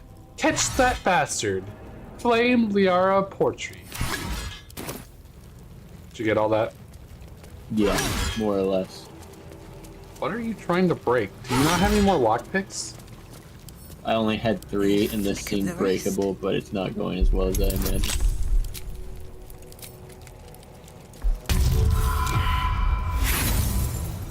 Good try.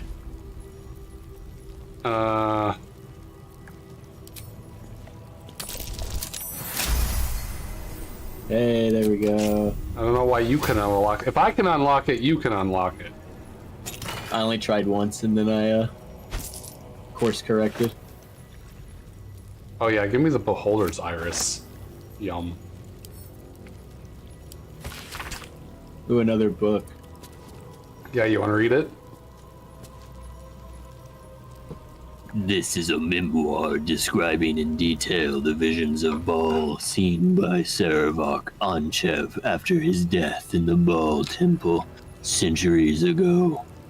The brethren often ask me, what was it like to die? They expect me to present a warring conflict, the humiliation of defeat against the honor of sacrifice. But once dead, it is impossible to think of oneself or life, for you are in Baal's own embrace.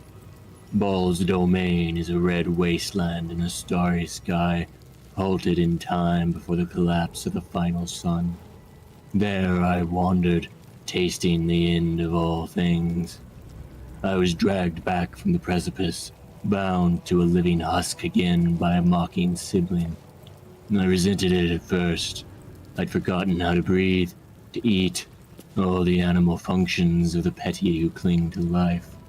But when I was cruelly resurrected, my faith was bolstered more through my death than it could be through life. I would bring about Baal's perfect finale, the melting of the crimson sun above the lakes of blood. It will happen. This world will be carved in his image. Sounds like fun. That sounds like a great time. What a fun little story. Party time! Alright, we off to Katosh, or we, Yeah. You like all the little blood bubbles in here? Check this out. Valeria's spare pipe, tusk chewed and bent slightly. Yep. But also Valeria's hookah and trunk balm. Mysterious liquid is dried to the bottom. Oh, some snuff and oh, the Macedonian Memoirs, Volume 1. Party time! Excellent! Yeah! This is 2 pages. If you want to read it, cool. If not, I'm just gonna say, hey, okay, cool, and pretend like I read this. Pretend like you engage. Oh goodness, yeah, sure is a lot. Is that a no? She's a model Hollyfont. Yeah. What? Yeah, that's. Do I want to know what a Hollyfont is? That is a Hollyfont. Like, that creature is a Hollyfont. Oh, okay. Oh, okay. Cool. Cool. Cool. Cool. Cool. Cool. Cool. Cool. Cool. Cool. Cool. Cool. Cool. Cool. Cool. Cool. Cool. Cool. It just sounded like, I don't know, a name for something else. Such a Holly font.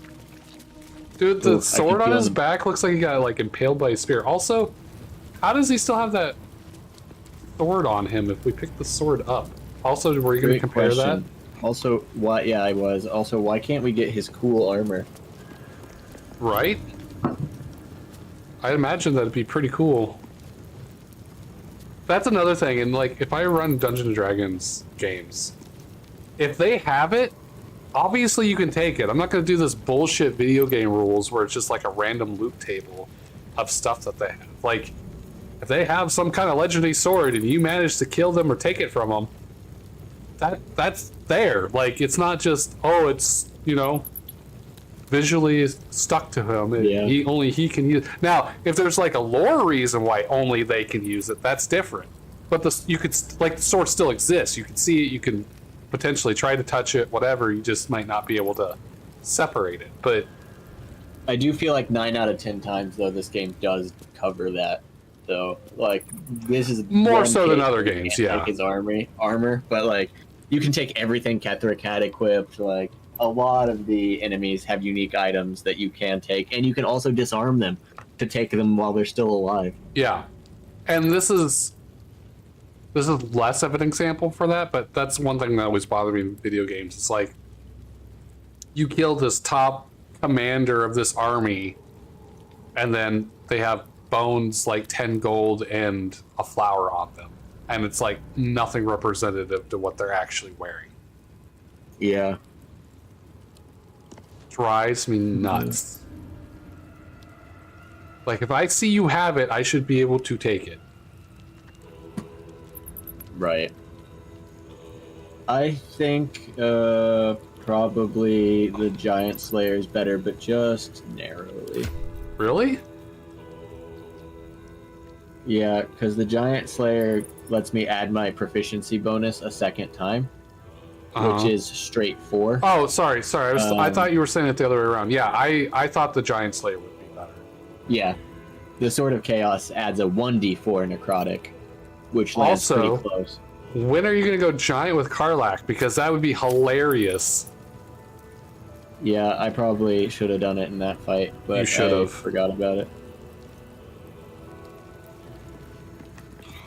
Oh.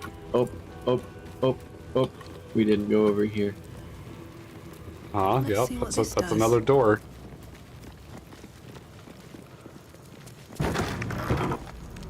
I must have some kind of light radius on me, because like everything is, oh, maybe it's Minthara. Minthara, I think it's light. Minthara. First in my heart. Minthara's trident. There's a keychain over there. Do you not want the keychain? Let's hide in here. The keychain, I think, will open up the cells in there. Do we not want to open up the cells? No, we want to open up the cells. It was just in a different room than the one that I went into. Yeah, you ran past it. Oh, I thought the keychain was at the... I thought it was over here. Where's the keychain you found? Right there. Oh, yeah, to me that wasn't past it. This room, I knew this room was a small box and this was a long hallway, so I...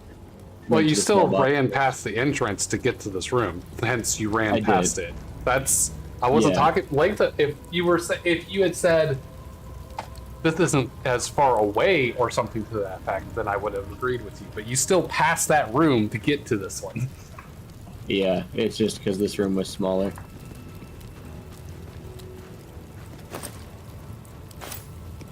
You need another pouch for your hands. Is that what you looking at that for? You don't want the leather boots on the shelf? No, I did find a memoir by Saravok and Chev. Well, read that while I go to the bathroom. The blood of Baal must never be wasted, only multiplied. I knew it from the moment of her birth, and every day thereafter. I watched the babe become a woman. Helena, my shape-shifting beauty, my daughter, and Baal's waiting womb. In her I planted my lord's seed, and thus we did beget the blood lamb Orin, the child of my child, and Baal's sacrifice in waiting. I did not know that it would be Orin that Baal favored, not Helena, but it matters not. Orin would help to bring forth a new birth in Baal's name, a world baptized in blood. Very fun, very fun. We love that for her.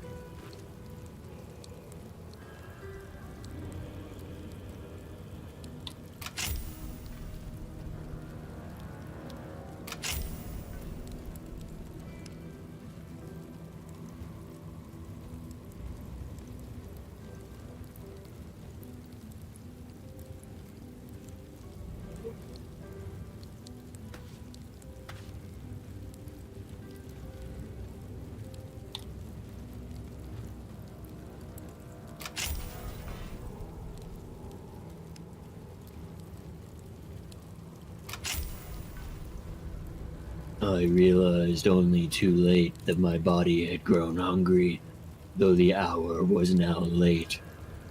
To solve this, I will go to the fridge and recover a large pepperoni, which I shall feast upon until I'm done. I'll be right back.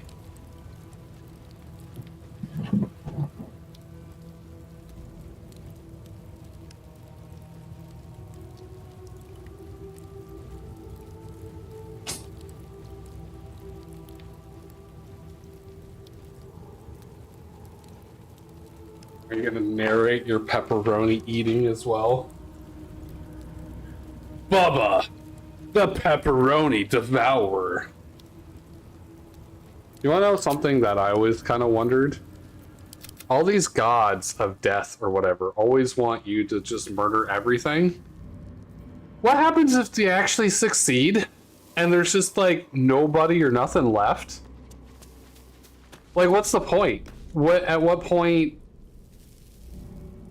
do you just feel like you win and like game over? Do you just like start trying to kill the other gods and stuff? Like, I don't understand. Like, what is the goal? Where does that lead? It's almost like they know that they're never going to win because they always have to have people or things to murder. So is the god of like death and destruction always just the permanent loser? Make it make sense. Once you have your pepperoni.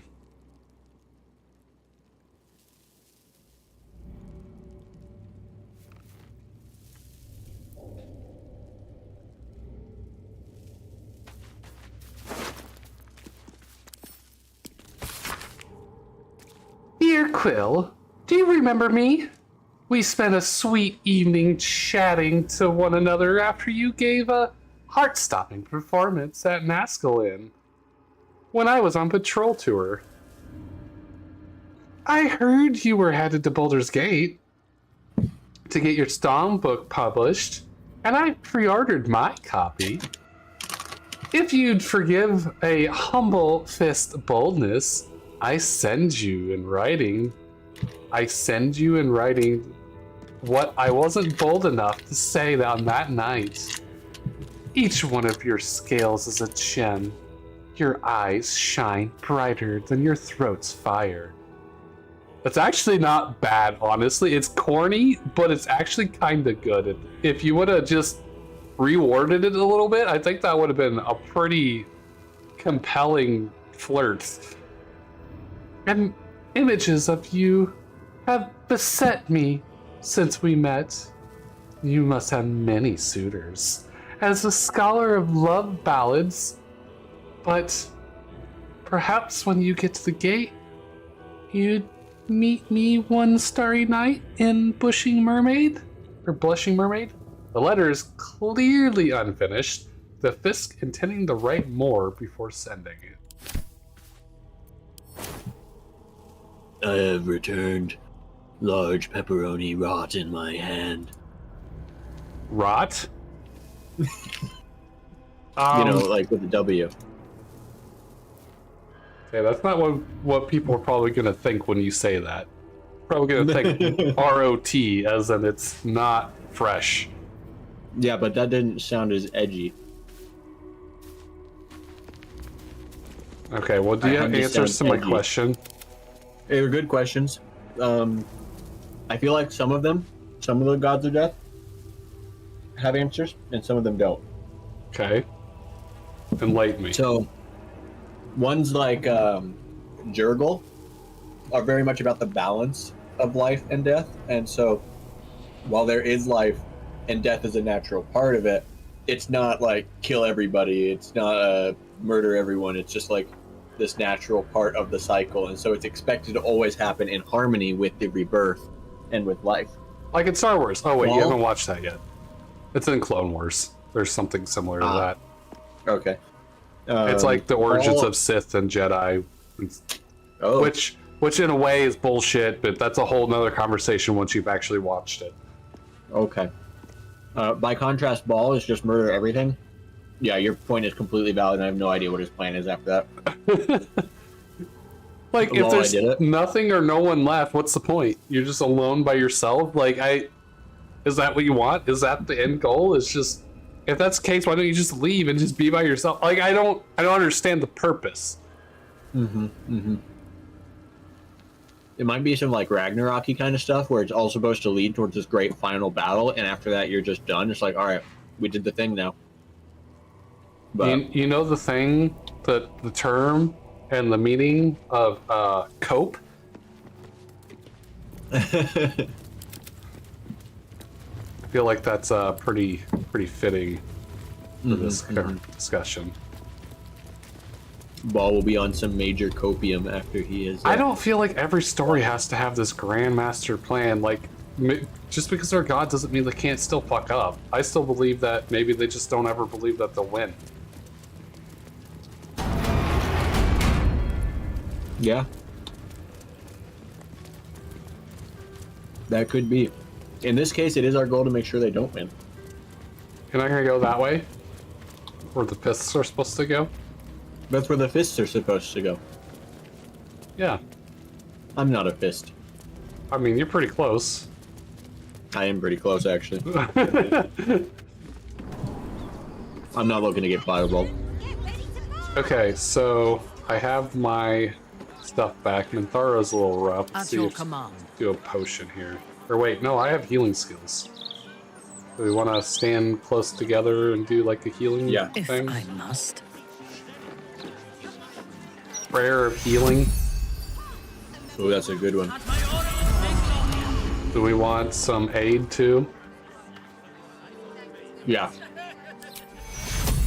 Do you really need aid? Do you really need aid? You got over 100 health.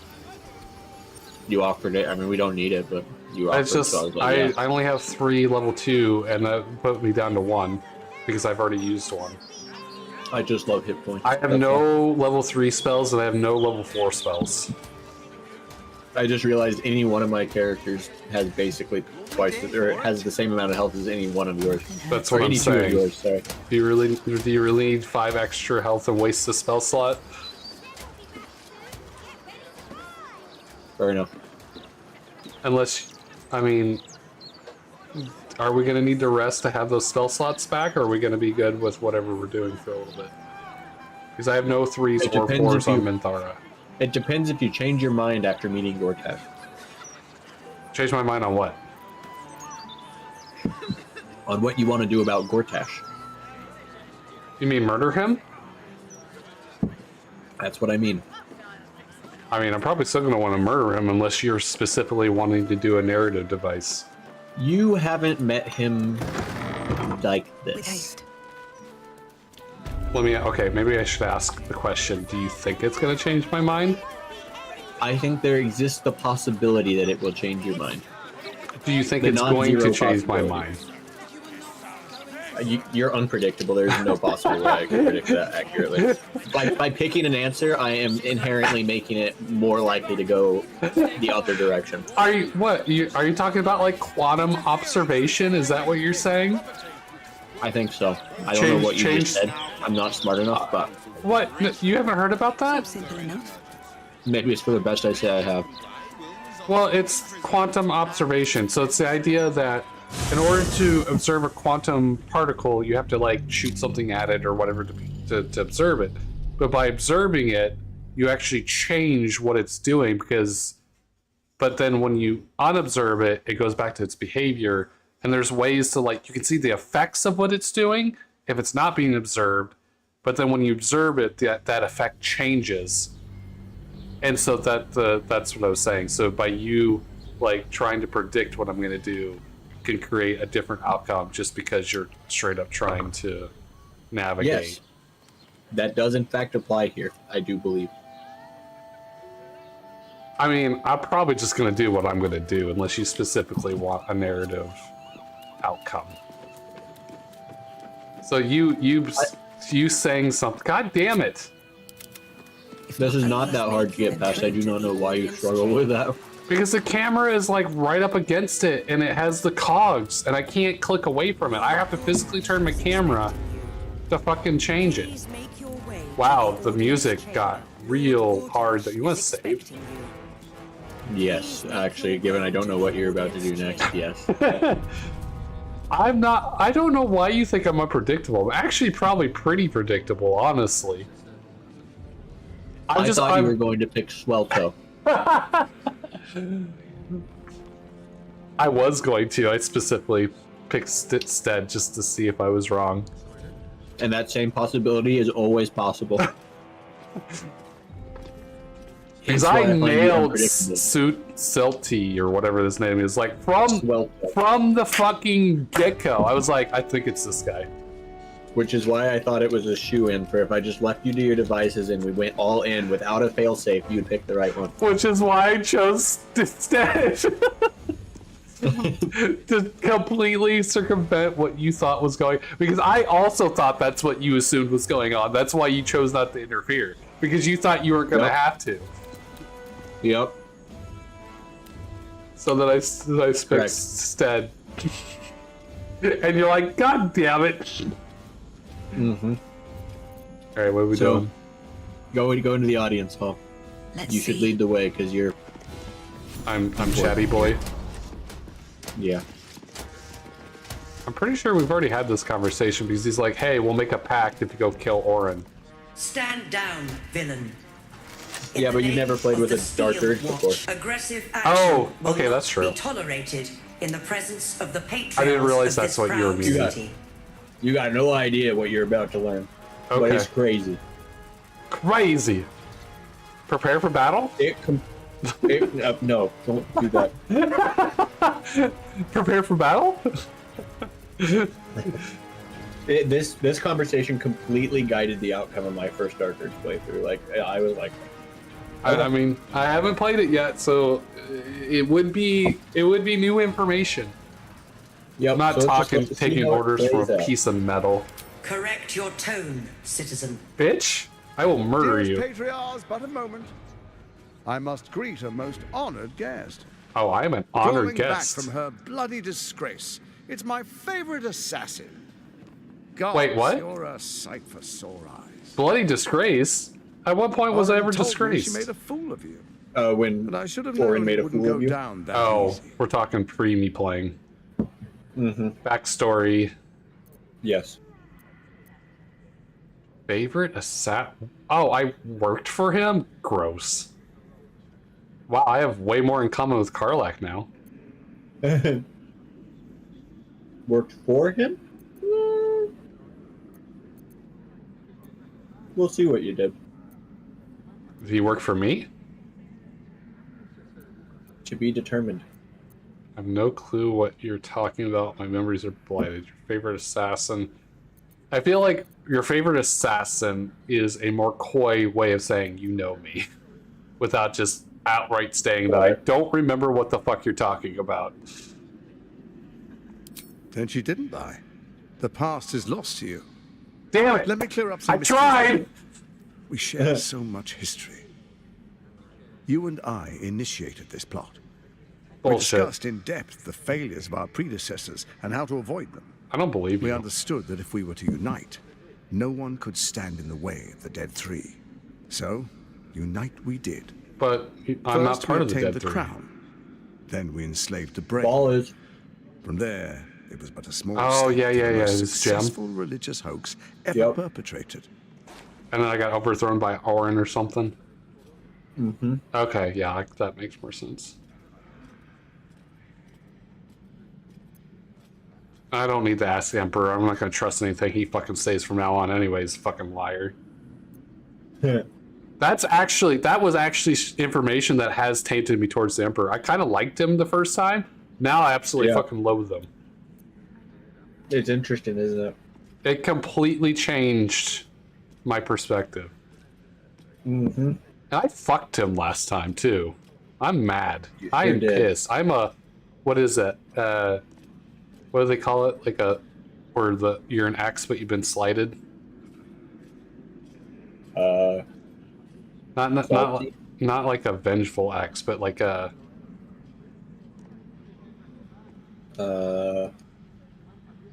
Scorned. Scorned ex. Scorned lover. Yeah. Yeah, that's me. Yup. In Baal's So name, scorned. you set your bloody daggers to cause panic in the streets. Killing in the Absolute's name. You would have carried out that part of the plan had Orin not ruined your hard work. Fucking Orin. Next, the threat of the Truly. Absolute's monstrous armies formed by Merkel's general, Ketheric Thorn. In such circumstances, people crave strong leaders. Leaders that bring law, order, and protection. Leaders like me, Bane's unyielding hand, author of justice. You are soon to witness the people of Baldur's Gate granting me complete power over them. All out of fear of the Absolute. Yeah, fear of the you. faithful will do anything in the name of their god. It was all going so well until you vanished. Orin informed us that henceforth she would speak for the Temple of Baal and act on their behalf. But she made a mess of things. Unlike you, she cannot control herself.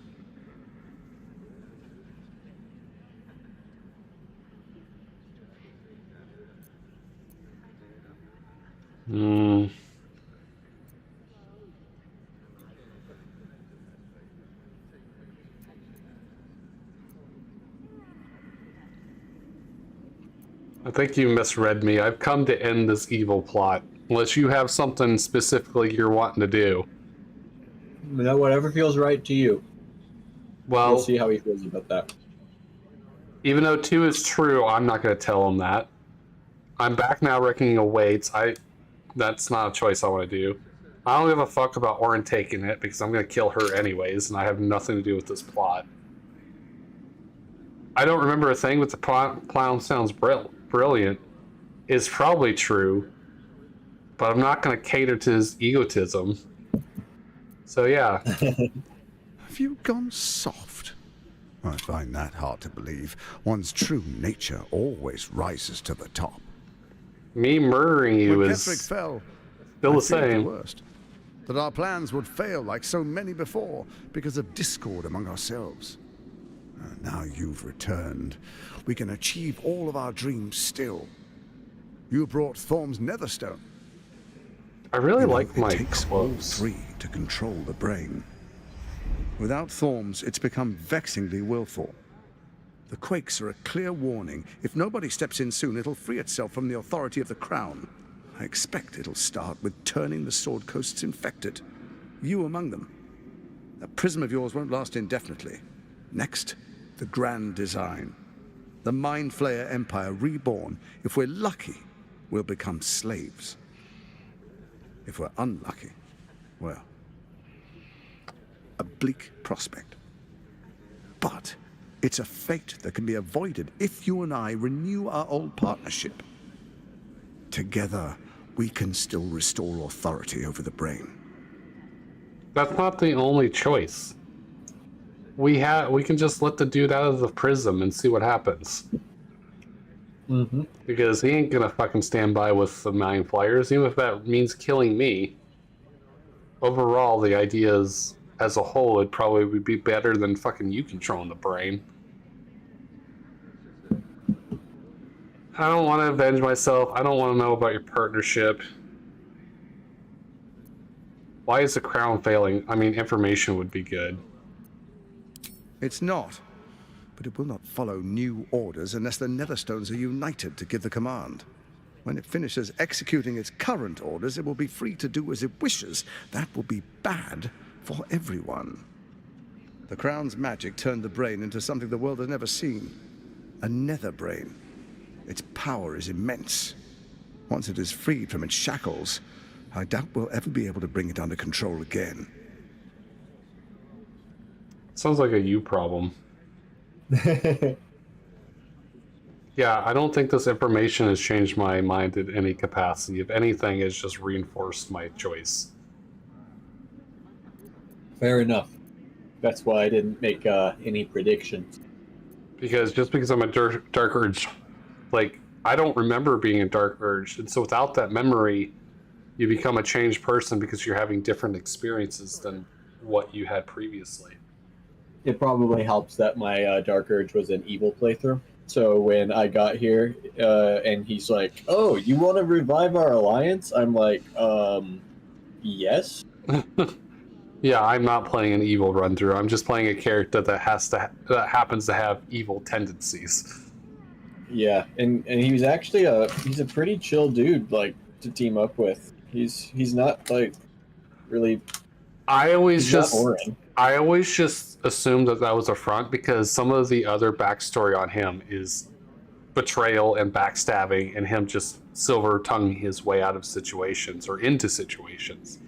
So yeah, when you show up as a Dark Urge, it is not a front. He and I were bros to the end. Like, we ran through to the end game as the best of allies, and we were like uneasy allies. That's because he needed you.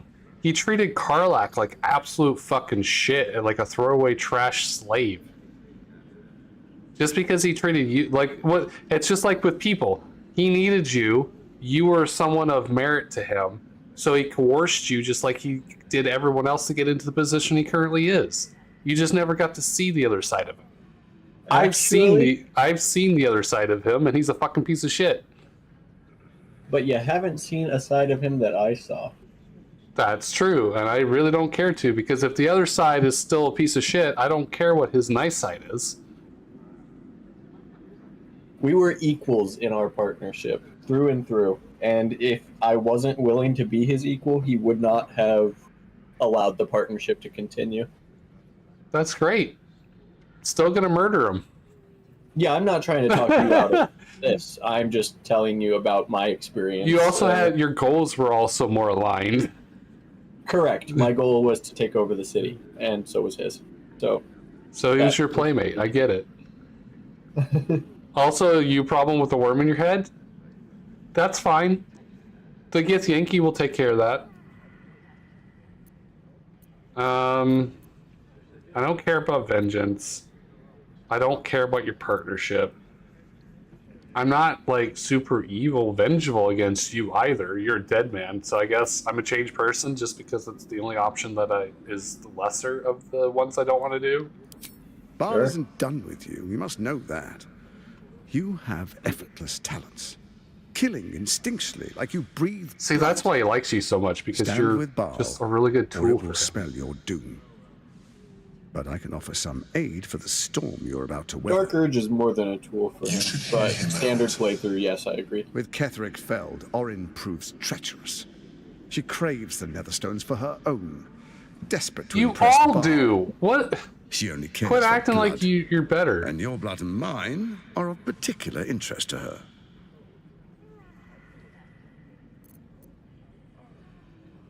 If she wants my blood, she'll have to find me first. She has demonstrated multiple times that finding me is not a problem. Accurate.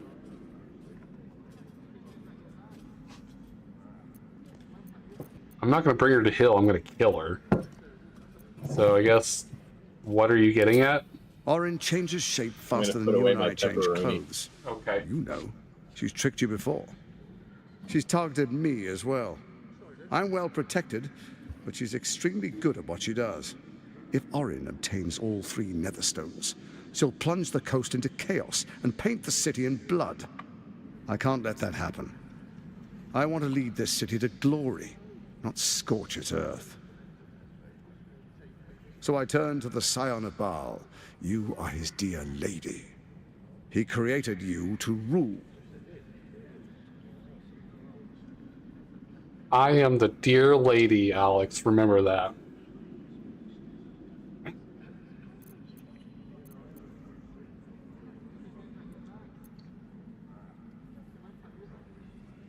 You show proper respect. Good.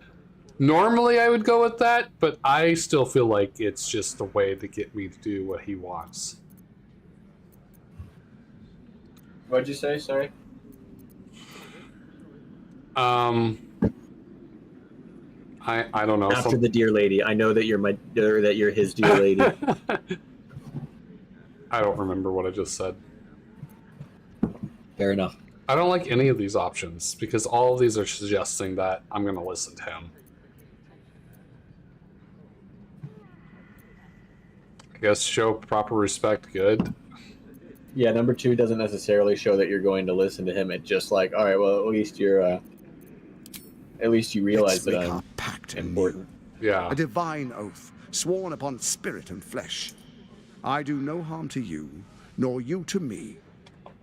Furthermore, you'll have nothing to fear from my steel watch while our pact stands.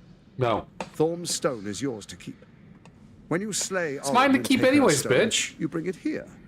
So the 3 are united once again. No. Together we rule Faerun as kings. No, more than kings. Gods. We rule as the absolute. The urge, the deplorably brutal urge sickens within you.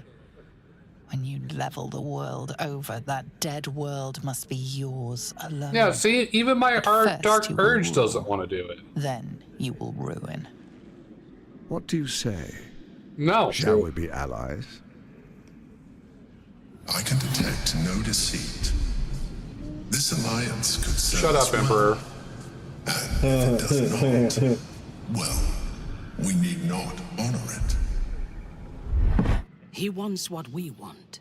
Orin dead, and the Elder Brains subjugated. Shut up, An Minthara. alliance would serve us well. No, not shut up, Minthara, but this means she's not going to be happy about my choice. Alright. Oh, yeah, detect thoughts. Let's do that. That's Minthara always is fun. very practical. Oh, only a 13 DC? Hell yeah. Easy. Easy. I'm so good at It rolling. didn't show me what'd you get?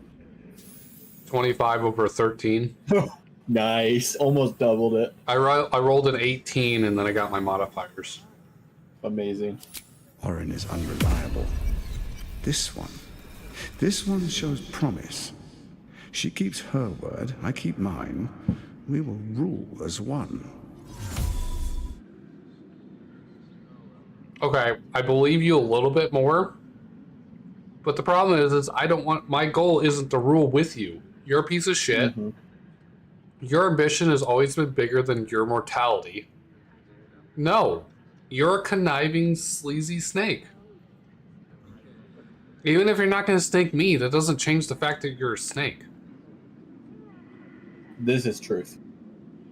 Not even Dark Urge playthrough of mine would argue with that fact. That's just true. I seem to have trusted you once They and may it have gotten ruined along me. like total pros, but I trusted you once and it ruined me. I'm not about to repeat that mistake. Yes, that is correct. Apparently I've already trusted him once, so fuck this guy. I don't get burned and then come back for more. I am not Orin.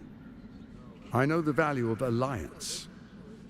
Bane teaches his followers to reward those who support his chosen, not to betray them.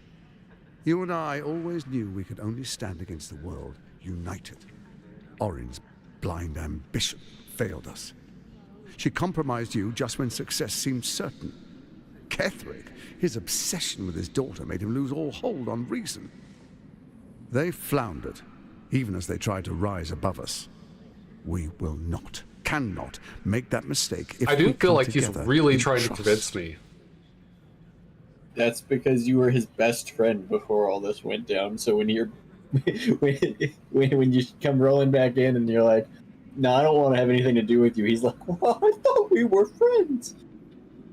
Is this Like like if I just showed up to Bubba Day one day and was just like, "You know what? No, we're not about to do Bubba Day. There will be no board games spread all over the floor." But you liked I hate Hero of the board Storm, or what is it? What was the X game that we played? Heroescape. Heroescape. I thought you liked Exactly. Heroescape. See? That's what he's thinking too. He's like, I thought you liked murder and ruling as one. I thought you were into these things. He's just a little confused. That's why he's trying so hard. Honestly, which, by the way, mind you, we got Karlak in the party. I am all aboard team, like, don't team up with him and kill him. I am just also, I'm just being a menace because because of my playthrough where I buddied up with him. I am not encouraging you to, like, you're testing buddy my up with him in this resolve, playthrough. Bubba, and it's failing. My resolve is stronger. It is absolute, you could say. Ha ha ha. That's yeah, it's actually probably important that your resolve stay absolute, or Karlaki will be mad at me. So, no, I think I have my own individual points with her, so I don't think it affects your points, because we each have our own independent like meter. Right. I just thought if we pick a thing where we team up with Gortash, she might go, "I can't believe we're working with that guy." Oh, probably, but I'm the one doing the dialogue. Yeah. So I would probably get the hit. I feel like this was more like me trying to convince you to come back to the agreed upon partnership. Because I feel like I would be the one manipulating and talking to everyone like this, and you'd be like the one that'd be like, "No, I'm going to do the right thing." What's more like that? I feel like I would be Gortash in this situation, trying to convince you to. Yes. Yeah, that's fair. And quite frankly, we don't talk the same, but we talk in like similar ideas, like concepts.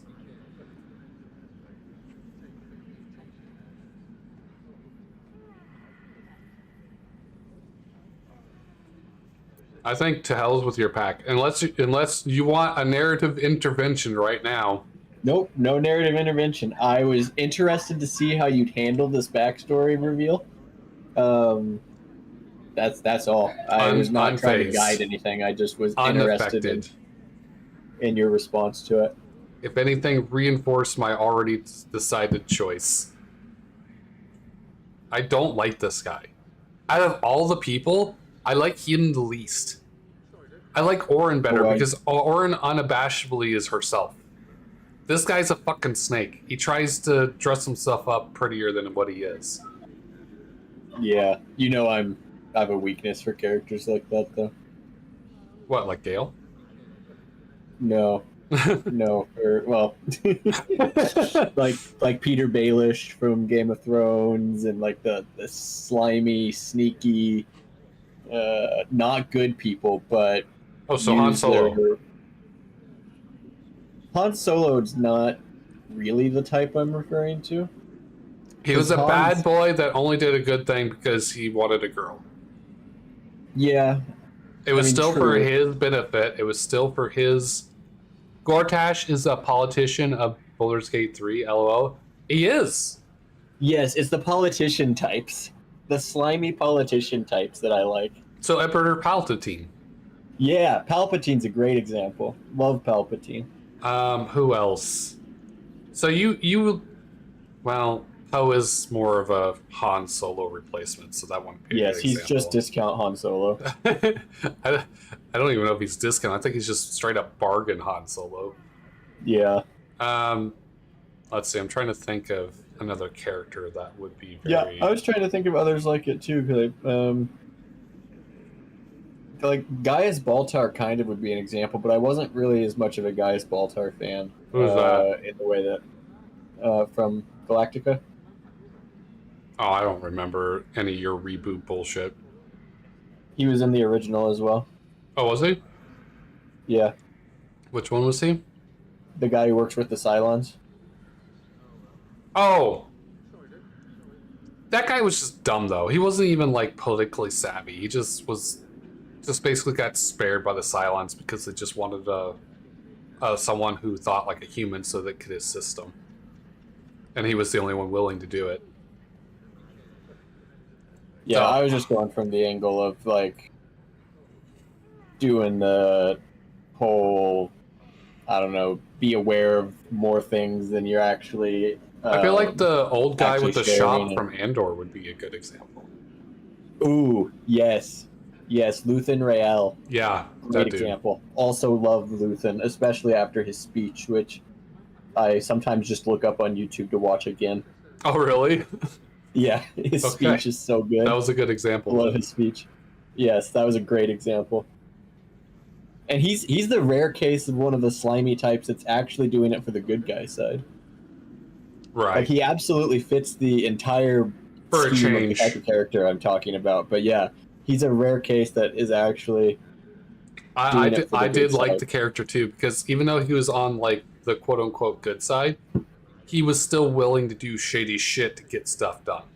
And he wasn't he wasn't Mon Mothma. And he wasn't like the naive politician that just trusts everyone because they said they wanted to do the right thing. Like he was gonna fucking murder the Andor dude.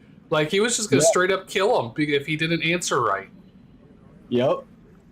And I loved when he was talking about whether, like, where he knew that there was the one guys were going to go into a trap. Mm-hmm. He knew that that crew was going to get wiped if they proceeded. Yep. And he didn't tell them because he knew the only way for them to know that information and to call it off would be that there was an inside guy. He's like, no, I'm choosing to knock some pieces off the board of my own in order to protect the bigger picture here. Well, you know what real life example that was in reference to, right?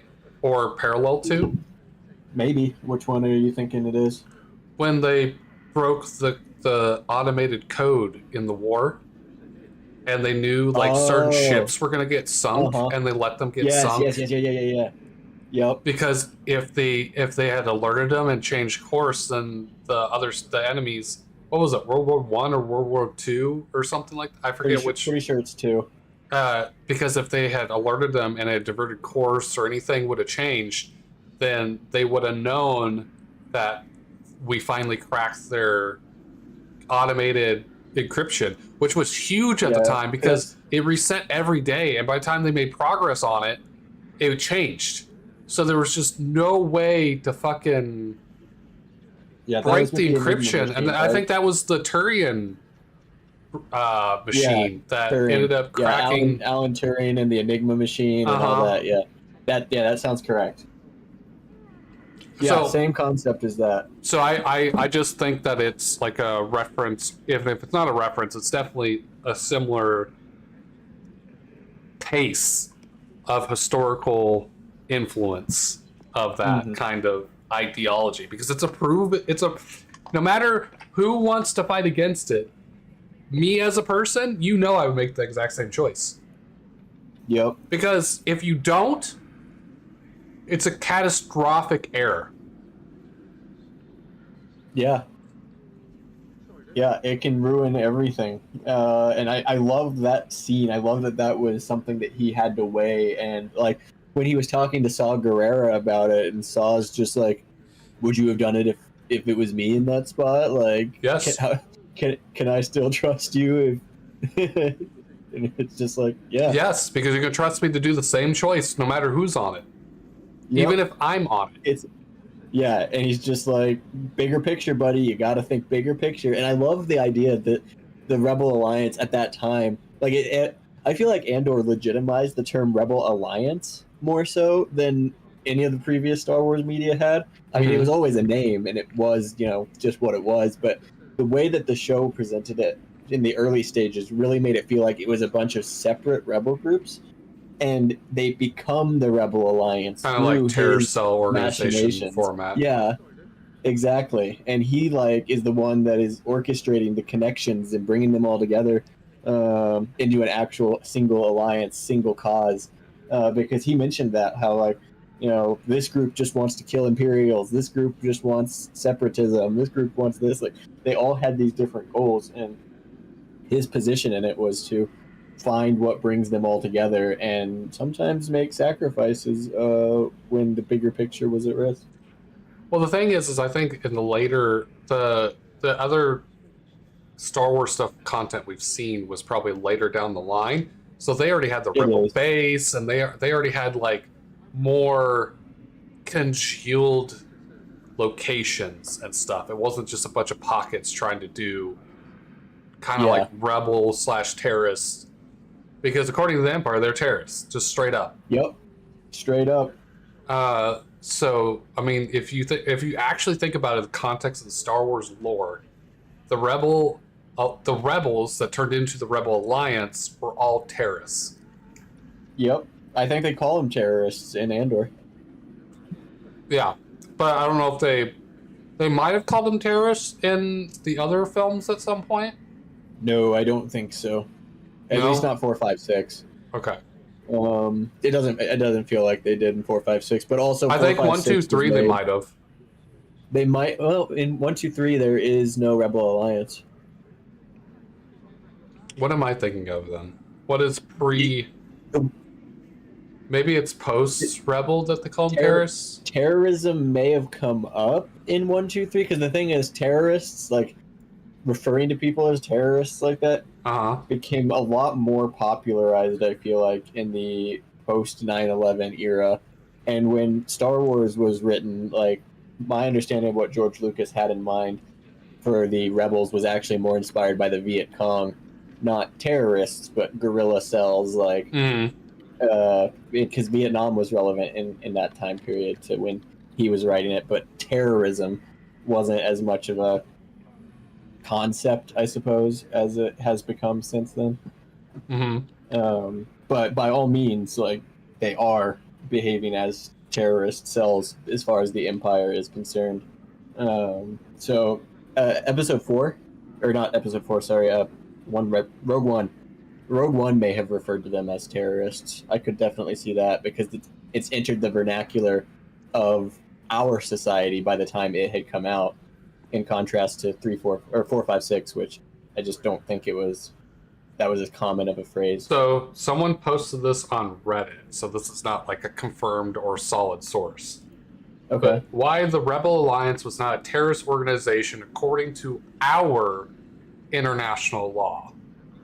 Ooh, interesting. So they're comparing real world versus Star Wars world.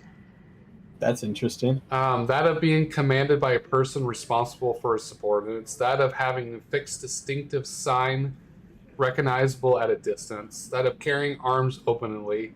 That of conducting their operations in accordance with laws of the customs of war. Members of the resistance movements are lawful combatants according to the Geneva Convention as long as they fulfill those following requirements. The rebels, by having responsible command structure, marking their ships, fighting in uniform, openly declaring war, and only attacking military targets, were conducting a lawful war against the Galactic Empire. So that definitely... When was that post made? 2 years ago. Andor was out 2 years ago. I can send this to you if you want to look at it. Like, there's more to it that I didn't read. Yeah. That was just the, like, gist. Yeah, it makes sense, but at the same time, I think some of the stuff in Andor kind of starts to waver on some of that. Well, Andor was pre... Was it pre or post? Pre or post what? Pre or post, like, major timeline.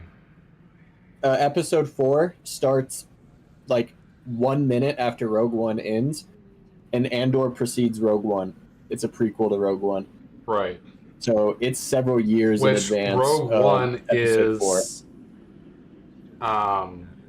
before episode 4. That's correct. The ending of Rogue One is the beginning of episode 4. Like they roll into each other. Maybe that's what I'm thinking of, because I'm pretty sure that's where I was thinking. Is like right before 4, 5, and 6. At some point, they were called terrorists. Maybe like Andor Yes, and Rogue and it would One. totally make sense for them to be called terrorists in Rogue One because that was made after 2001.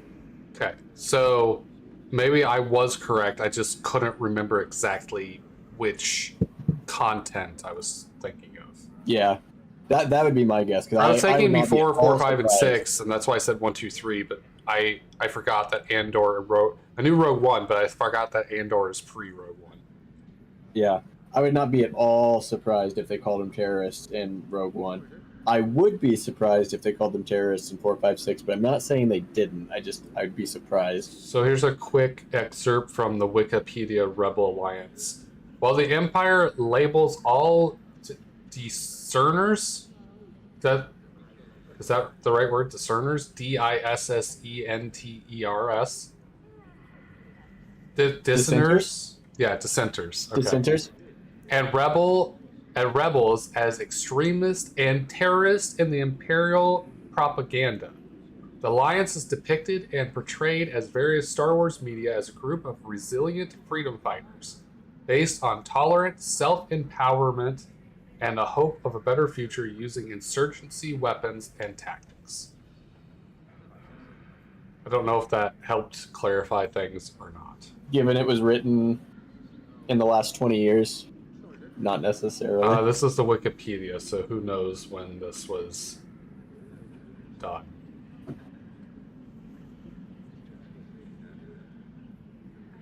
They didn't have the Wikipedia in the 90s. Did they not? When did Wikipedia come out? That's a good question. Because Wikipedia seems to be feels like it's been around for a while. 2001. Okay, well, you are correct.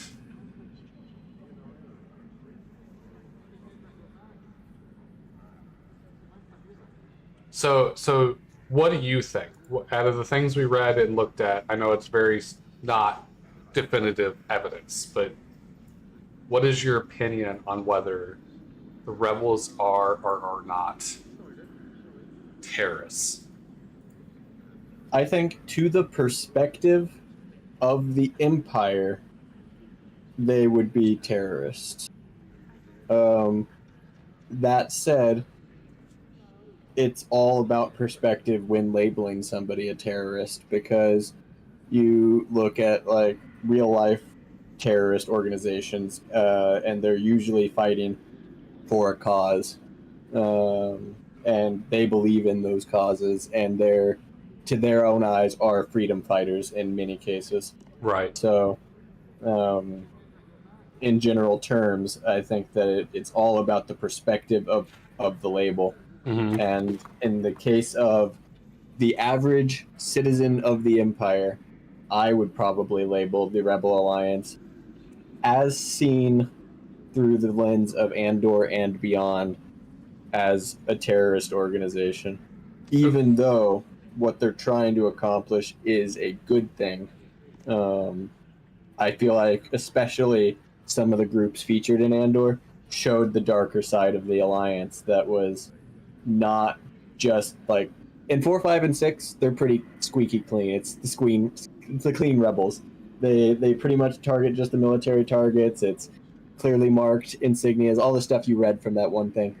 I think Andor opens that and broadens the reality of the situation quite a bit, and takes them closer to that darker side, where it would be easier for the average person to label them terrorists. But would you argue that it's the quote-unquote darker side, or just the more necessary side that no one wants to think or see or hear about, but someone's got to do it in order to accomplish the goal?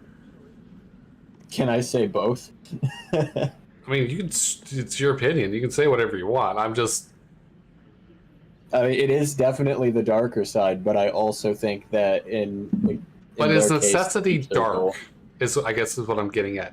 Is it the quote unquote darker side actually dark, or is it a fundamental necessity that just people don't want to or like to do, so you consider it or say that it's dark for your justifications of something else? Is throwing a live grenade into a crowded street dark?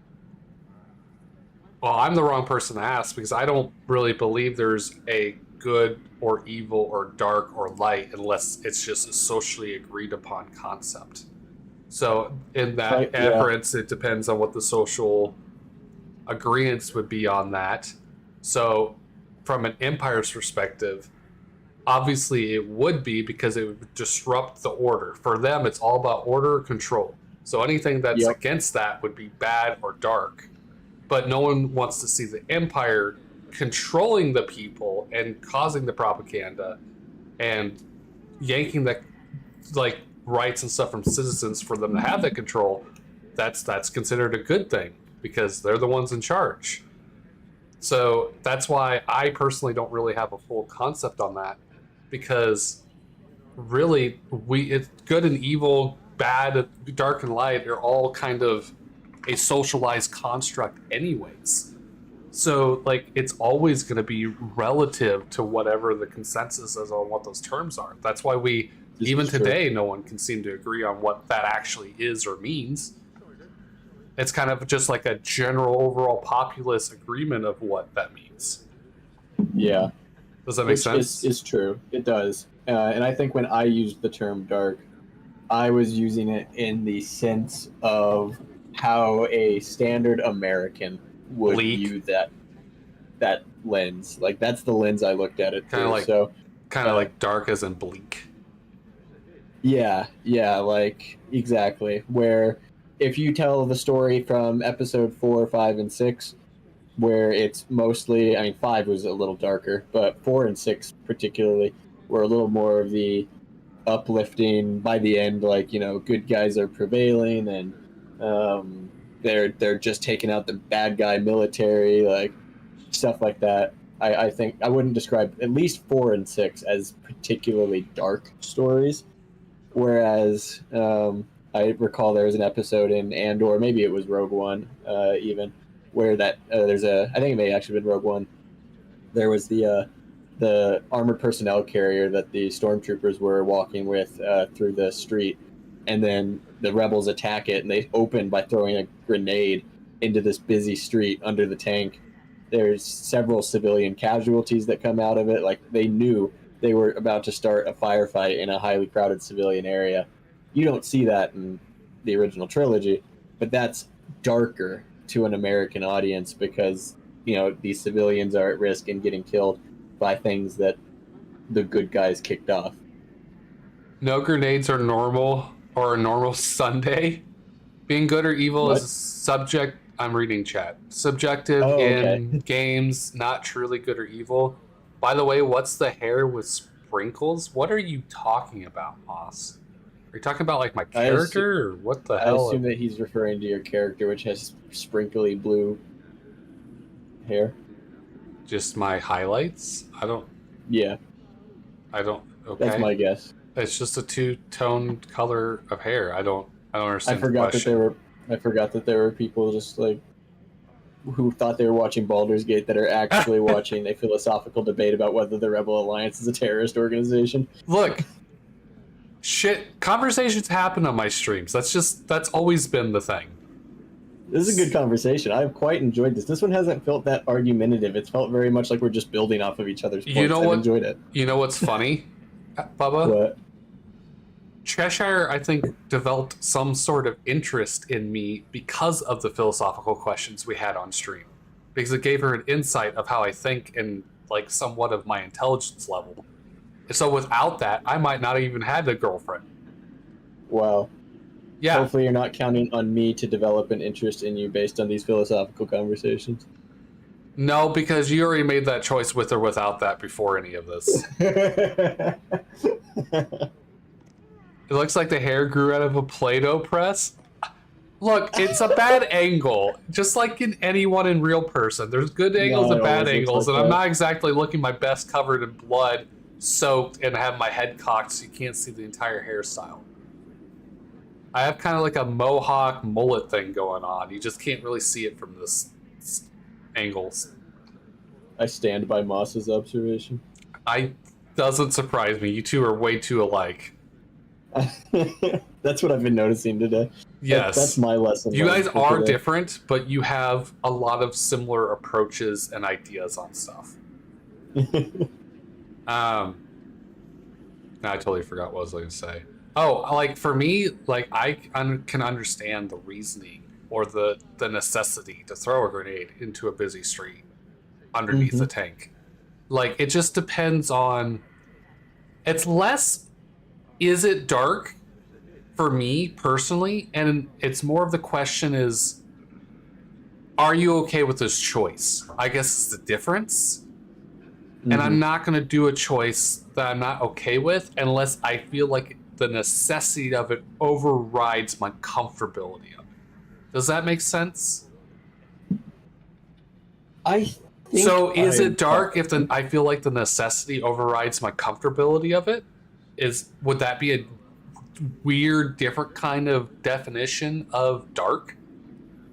Is that why it's dark? Because you feel like you're pressed or forced or coerced or in some way motivated to do something that you normally wouldn't do, and that's why it's considered dark. I think yes. That was especially clear. I think yes. Because that's a whole different outlook and definition of dark compared to the normality of the term that people would consider. Does that make sense? Yeah, I think both still apply in this case because, I mean, like I said, I used it in the sense of average American viewpoint, and you put civilians at risk in a serious manner in a war zone type situation. That is an inherently darker story than a cleaner military v military type story. Yeah. And that's all I meant by the original usage of the word. But I do agree with your definition as a reasonable way to look at it. I just feel like it gives it more of a context and more of a measurable way of determining what is dark and what is not. If we're going to give it some kind of rigidity, give it some kind of actual true measurement, because then it's still different per person, but at least you understand at least what they mean when they say it. Does that make sense? Yeah. Instead of just a relative blanket term that really just depends on everything, so it's not really that much of a descriptive. I am totally ready to date Shale for his lack of conversational skills and tact. What? Whoa. Are you Correct. trolling or what? Because I very much have tact, and I feel like I have marginally better conversational skills than the average person. Whether they like what I have to say doesn't mean I don't have conversational skills. Also, there's a lot of cases where I just don't choose to use them to placate whatever I disagree with on them. Perspective dictates good, light, or evil, dark. I agree. I also don't think that they're the same thing either. Like, light and dark, good and evil, I don't think are comparative. Like, I don't think those are synonymous. So, what was your question? That I personally, would I consider that dark or not? Was that the original question? About throwing I didn't a grenade? ask a question. You just hyper-focused on the word dark, and then we started debating dark. You were talking I just used about it in a sentence, and then it became the whole conversation. You were talking about it being dark about throwing a grenade into a street with populace. I was saying that the Rebel Alliance, as depicted in pre-episode 4, 5, 6 chronologically media, showed a darker side of the Rebel Alliance that would cause me to label it a terrorist organization, in contrast to only watching 4, 5, and 6, in which case I would not label it a terrorist organization. That's where that came from. Was I was saying that because the actions they take in those shows / movies are, quote, darker, that's where they push across the line for me as a common American citizen or average imperial citizen, and go, this went from a strictly freedom fighter group to, yeah, arguably a terrorist organization. Right, but would the question be that was that happening the whole time and we just didn't see it? Just like the idea of people putting on blinders blinders on as citizens, and they want to just see the clean, oh, we're so good, 1, 2, and 3 perspective. But then Andor and Rogue One is like the more gritty, realistic, practical representation of what's going on. 100%, I think it's the second one. I think that while the movies, the original trilogy focused on the cleaner side of the rebellion, the way Andor and Rogue One tell the story and set that stuff up, I don't believe it just stopped later on. I think that was always happening, and in the background, it just wasn't depicted. I thought it was Star Wars direction, light and dark, good and evil, respectively. I mean, it just kind of depends on what perspective and argument you want to take on that, because that actually leads in quite nicely into what I was about to say was, even though 1, 2, and 3 seem clean, they're more like Bubba's interest in political snaky intrigue, because the Jedi are fucking kidnappers. Like, they fucking kidnap little babies and then brainwash them. Like, the Jedi were horrible. The Jedi were probably worse than the Sith, because at least the Sith were fucking honest about what they were doing. Except for Palpatine. But, like... Yeah, he was distinctly not honest about what he was doing. Yeah. But, he was the head of the Senate that was in charge of the Jedi. So technically, he was still in control of the Jedi, to some extent. So, he was actually on the right side until he chose to be on the opposite side. I don't know if that's like a sink-in moment for you or not, but like... Because the Jedi originally were never supposed to be under the purview of the Council, but that seemed to just end up some way, somehow, to be the case. Am I wrong? Am I misunderstanding that? The Jedi weren't supposed to be under the purview of the Jedi Council? No, they're not supposed to be the purview of the Council, like the Republic Council, like the Senate. Oh. Yeah, no, I think that's correct. They were supposed to be independent, and then at some point they started just like taking orders from them. Themselves. Yeah, they slowly started to politicize themselves and kind of became a branch of the Republic unofficially. Oh, you mean like they're enforcers? Yes. Which became especially clear by the way they randomly well, it's not actually random, but it might seem random, that they just were like, all right, all the Jedi are generals now in this new army we made. Isn't that funny? Mm-hmm. Isn't that interesting? Quite. Supposed to be entirely separate, and yet somehow they became, what is the word, integrated? Yes, integrated would be perfect. Agree that the rules of war are dark, but even the side you're on may be doing what is best for your side. It is very sanitized in the feature films. Andor showed that the rebels had to get dirty. Also, yes, but there's also this idea that there was a higher necessity to play dirty, because at that point Anakin killed basically all the Jedi, and with Order 66, so they had less of that military force. So then regular people had to start doing shit. And I think Andor and Rogue One is a very good portrayal of what happens after that military might of the Jedi no longer existed. Did you ever consider that in any way? Because they couldn't just send a Jedi or a group of Jedi to just go do the work for them. Now people actually had to fight for themselves. Are you asking me or chat that question? I'm asking you. So I don't know if you ever considered that or not. I didn't really consider it that way in regards to the fact that the Jedi, I mean, yes, they did serve in a military capacity, but they kind of became associated with the rebellion, but only after Luke gets involved. Before that, the rebellion was completely without any Jedi interference. It doesn't, I guess to me, there's not much of a connection between the people fighting for themselves and the Jedi being gone. It's just the Jedi are gone, and the Jedi in general believe themselves to stand up for good and for democracy. Yeah, there's room to question some of that, but that's what they There's a would lot of room to espouse. question that. Yeah, that's what they would espouse. That's what they would tell you, and that's what they would tell the people, and that's what the common person probably perceived. Oh wow, it's almost like accurate or not. brainwashing. Almost. But It's almost I like the don't think that Jedi they- were pre-Empire. Like the Empire Pre-Empire, before. Empire? Yeah, the Empire before the Empire. Why do you think the Empire turned into the Empire from the already established system that was in place? Isn't that funny to think about?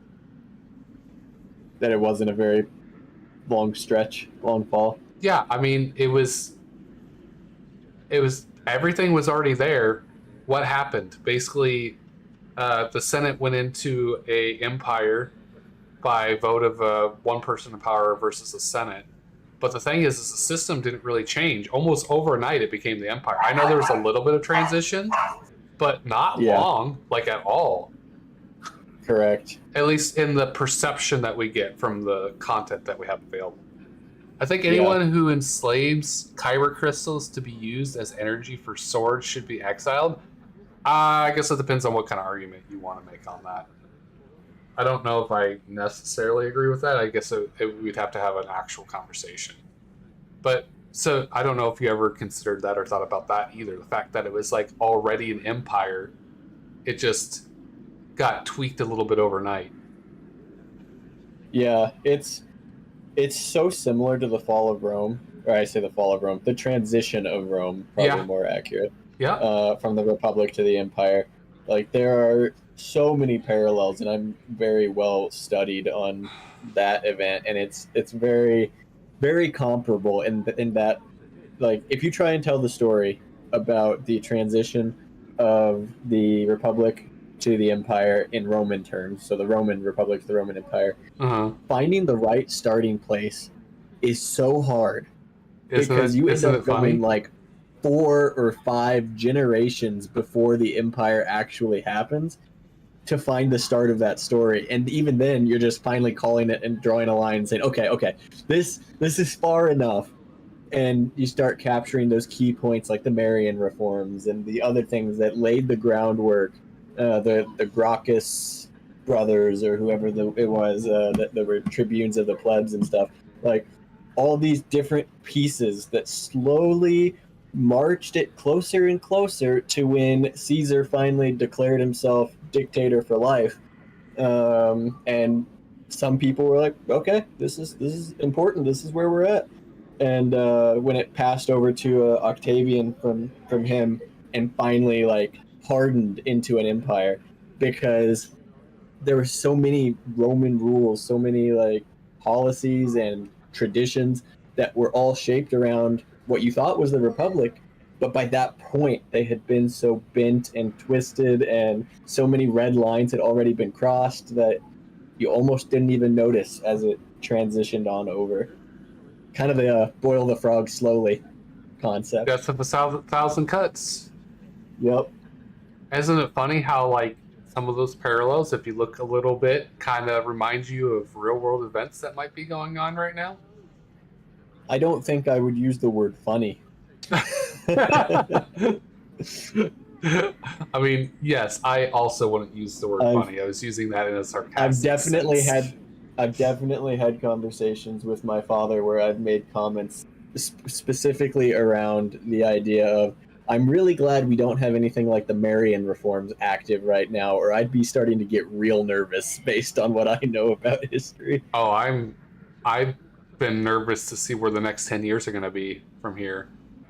That's the problem. Kyber crystals are seen as just minerals and not their monumental contribution to the stability of the galaxy. Jeez, go ahead, Shale, swing your lightsaber. What? Am I missing something? Are kyber crystals just this huge stability of the galaxy thing? I thought they were just like a focus. They're not even the energy source themselves. Am I wrong?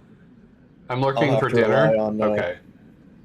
I'll have to rely on whoever in chat is making these claims. All I knew about kyber crystals was what you said. Yeah, I thought they were just like a focus point. I didn't think they were actually the generation of the power. I also believe them to be Star Wars. What are Kyber crystals? KYBER, I think. Yeah. Kyber crystals. Do we want to go from Kyber crystal Wikipedia? Yeah, Wikipedia is a very well-trusted Star Wars source, in my opinion. Kyber crystals, simply known as a kyber, and it's described as a lightsaber crystal. I thought it was actually used in like guns and other things too. Just the main source I've was never lightsabers. heard of it being used in guns. It was used for the Death Star main laser, and Okay. it's used in lightsabers. But I It haven't heard wasn't of it used in being blasters. used in any. Is there a different crystal that No, was used in blasters? That's gas. That's a type of gas like what you could mine from Bespin. Okay. Or the living crystal was a rare, which, depending on what lore you think you're going by, apparently they weren't rare. There was just a huge plant. There was just one planet that had a lot of them. Yeah, Elam, if I'm recalling correctly. Force-attuned crystal that grew naturally as was found on various planets across the galaxy. Known in ancient time as the Kyber crystal? Kaiburr. It was used That by... just sounds like Kyber spelled differently. I mean, I would pronounce it Kaber, not Kyber. But I can understand what you mean. It's just a different spelling for the same phonetics. Yeah, sometimes when I see AI at the end of a word especially, I think it makes more of an I sound, but I don't know where I got that. Probably samurai or something. Well, Kyber, Kybr, it's what this says. So it would be Kyber crystal, but this was talking about in ancient times it was called Kyber crystal. It was like pre-Kyber pronunciation. I see. And spelling. It's a different spelling from what it actually is spelled now. Yeah. Kyber crystals are tuned to the force, resonating with the wielder's connection to it. The bond is essential for the creation of a functional lightsaber. I don't understand how that attributes to your contribution to the stability of the galaxy. I don't think that's necessary. It's just necessary for lightsabers. Are we getting trolled? It's Moss. He always trolled. That's his thing. Like that is his existence as a troll. So He might just be blowing the value of Kyber crystal. When he used the word enslave earlier, I was wondering if he was just going into troll land. Well, I don't know. Even if he was, technically, I think that might be a fair statement because the crystals are supposed to be like alive. So would it not be considered enslavement to just pop them in a device and just that's your life now? I suppose it depends on what level of life these crystals It specifically have, says and, living crystal. But what does living What is crystal mean? Does that mean sentience? Or does that just mean it Right, can grow? exactly. Do you have to like toenail clip your crystal every month or something? Like Great comparison. I hate it. Living what does living mean? I don't know. I you- certainly don't believe them to be sentient.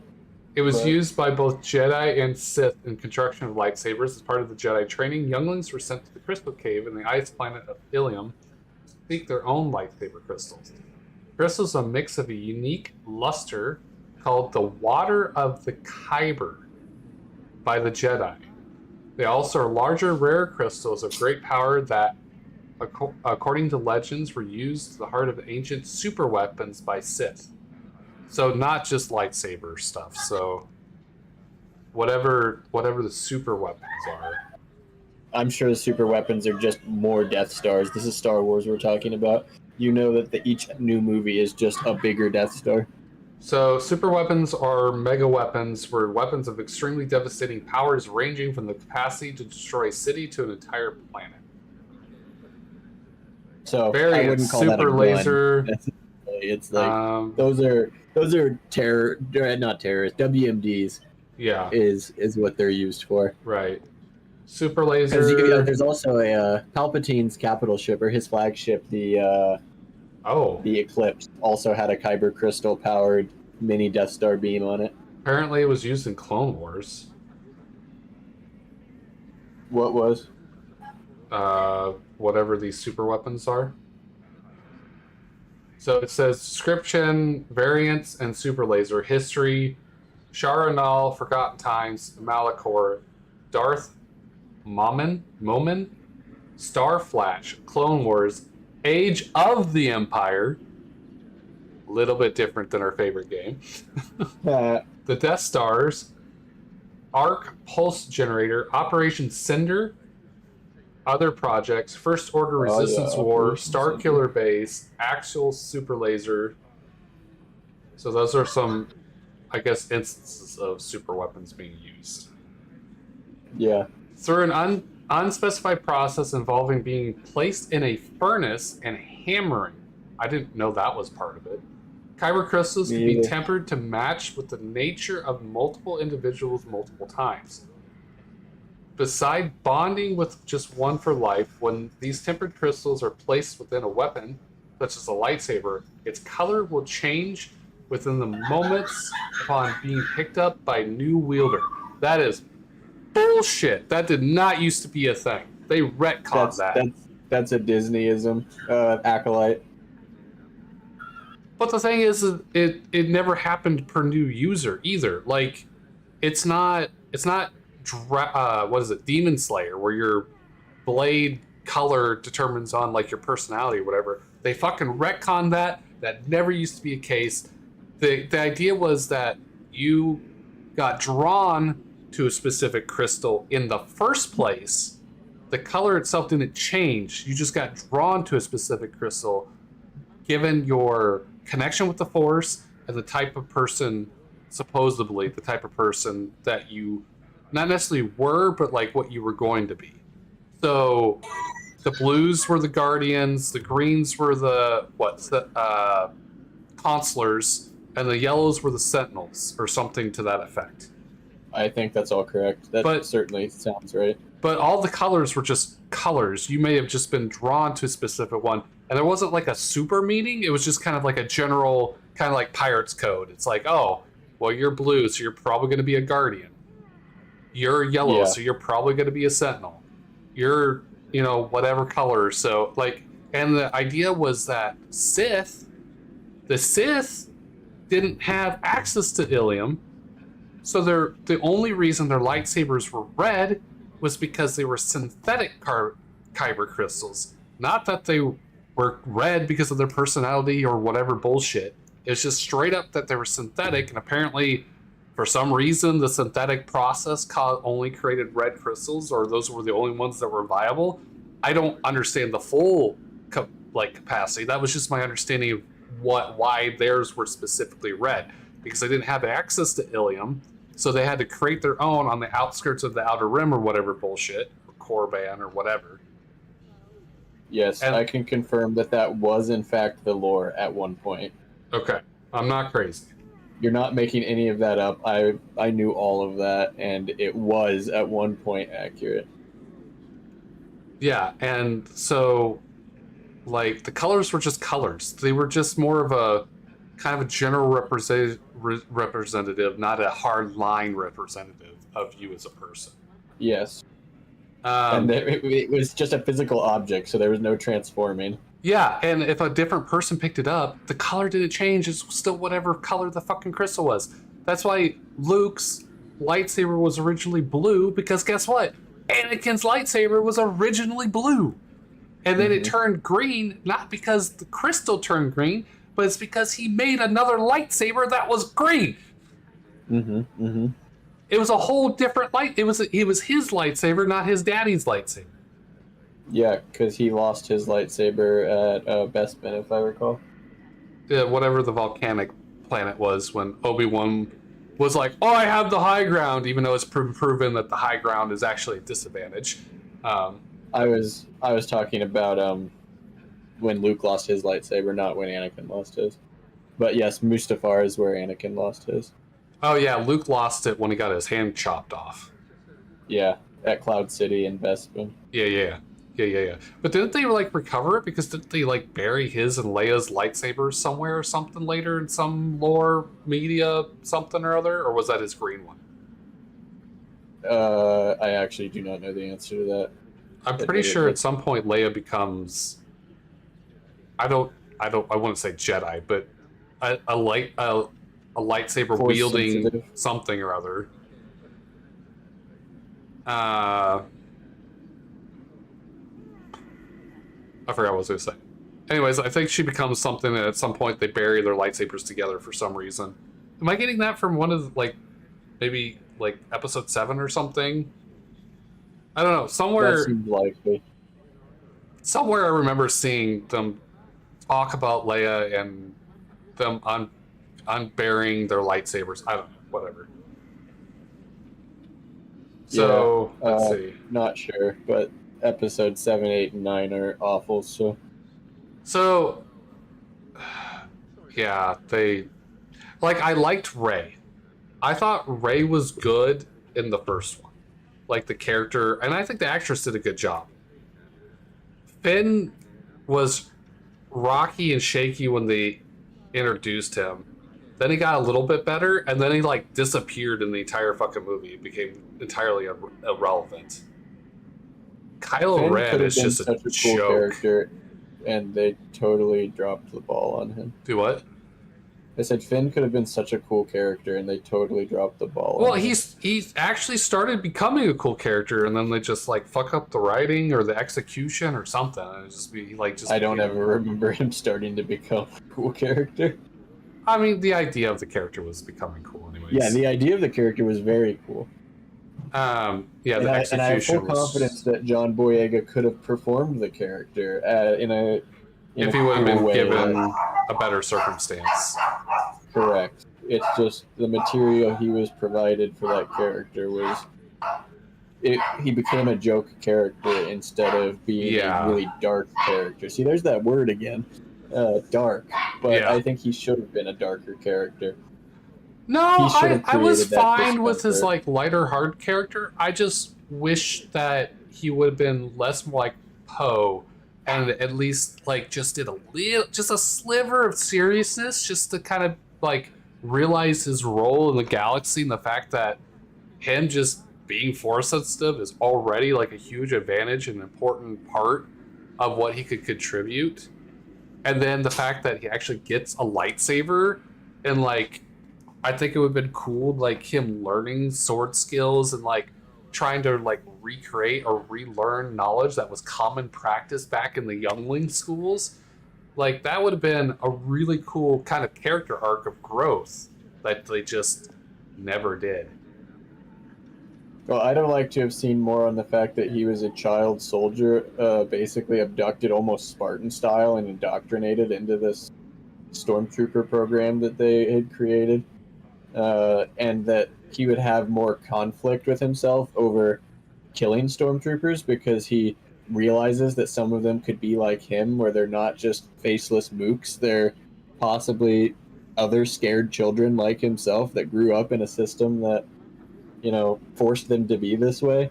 But instead we immediately have him going from I was raised with a tragic backstory and made to be a soldier to oh yeah, I was mostly a janitor, also woohoo, I'm killing stormtroopers, this is so fun.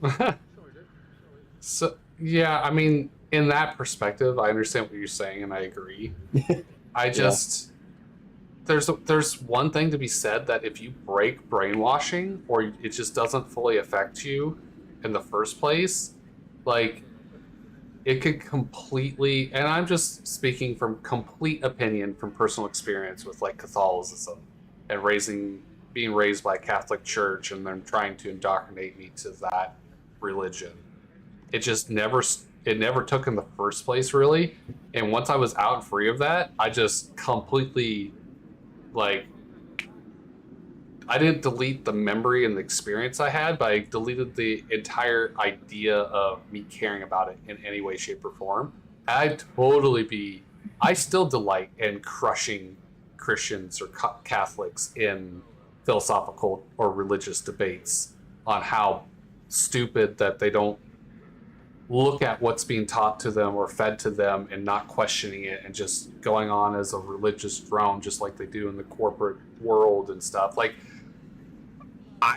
Not only does it not bother me, but I delight in doing it. So I can understand an avenue for that. The execution of that probably wasn't the best. it wasn't conveyed in that way. Like with you explaining that makes some sense, but instead it's never addressed. We don't have a instance of him showing or explaining how he feels delight in, wrecking those who couldn't see the light. It's just, it goes from, oh, look how dark this is, to him literally shouting woohoo and other like joyous sounds as he's murdering people who could very easily have had the same tragic backstory as him. Well, I think at that time, like, I don't think there was really many clones left. I think they were all just conscripted the soldiers. Empire specifically, that's right. This Empire specifically stopped using clones because they were a symbol of the Republic. Doesn't mean there wasn't still any around. It's just by that time, I think, because they had a rapid life development to get them in on the battlefield sooner. So I think they probably just all would have been dead by then, or deserted, or whatever. Yes, I would expect them to all be dead or super old. Yeah. So, and they didn't convey it in the same sense I did. They did convey something. I don't know what it was, but the hesitation to kill the people and stuff, and like all that, like you could see some level of breaking the brainwash, or that brainwashing not fully taking within those moments. It just wasn't verbally expressed. Does that make sense? Or he was just straight up a coward the entire time, and none of that matters, and it was entirely different purposes. Yeah, and I see where you're going for with that. I think you're missing what I'm going for, though, because I agree that was conveyed, and that could be one of two things. It could be the coward thing you said, or it could be breaking the brainwashing. Either way, personally, I think it was the latter. Yeah, either could be interesting if played correctly, which it was not. Right. But neither was what I was specifically referring to. I'm looking not about doing what's morally right when it comes to, these are unarmed civilians. Should I kill them? Probably not. But killing the obvious bad guy. Like, are the stormtroopers the bad guys in the plot of his movies? Yes. Therefore, does it seem reasonable that he would have to kill some? Yes. But it wasn't this solemn duty that he approached it as. It wasn't like, I realize that these guys have been through the same thing I have, and that maybe they're just following orders, or they're just following along. There's no point of reflection on maybe I could turn one of them or anything like that. It's just woohoo, yay, boom, boom, oh, got him. Like, that's the message I'm going for. They didn't lean into the fact that those other stormtroopers he's killing, that of all characters, any other character, I'd have not harped on this particular point. It's Star Wars, and like people like Han had plenty of fun while killing stormtroopers, but Han wasn't different. A former stormtrooper. It also was different. Raised among them. It wasn't a childlike joy. It was an adult, I know what's going on. I'm very much against you. The fact that I can beat you and still be alive, that was almost kind of like an adrenaline rush for him. Yes. Like there's that moment where he's chasing him with Chewie, and then he's being chased by them with Chewie. Like, yes, I know the one. Where he runs into the room and opens up, and there's just so many stormtroopers, and he's just like, no. Yes. But it's different. Where with Finn, I think you nailed it earlier by referencing it to being childlike. But the thing is you could argue that emotionally and mentally he probably was a child, because he was conscripted, then he was brainwashed, so he never got to explore who or what he was as a person. So what you're saying might actually be the working as intended.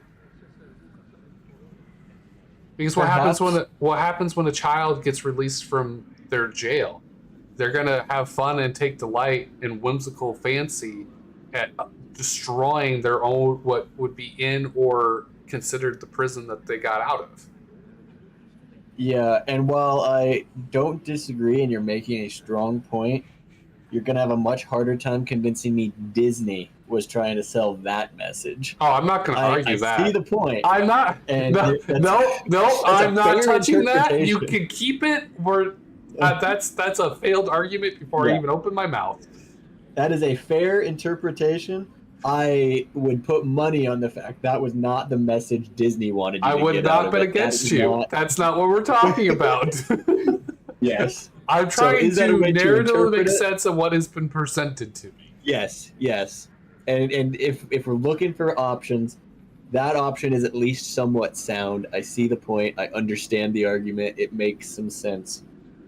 I just also know that it's not correct. You know what, Bubba? At any point I want to stop you in any of these conversations, all I have to say is space horses.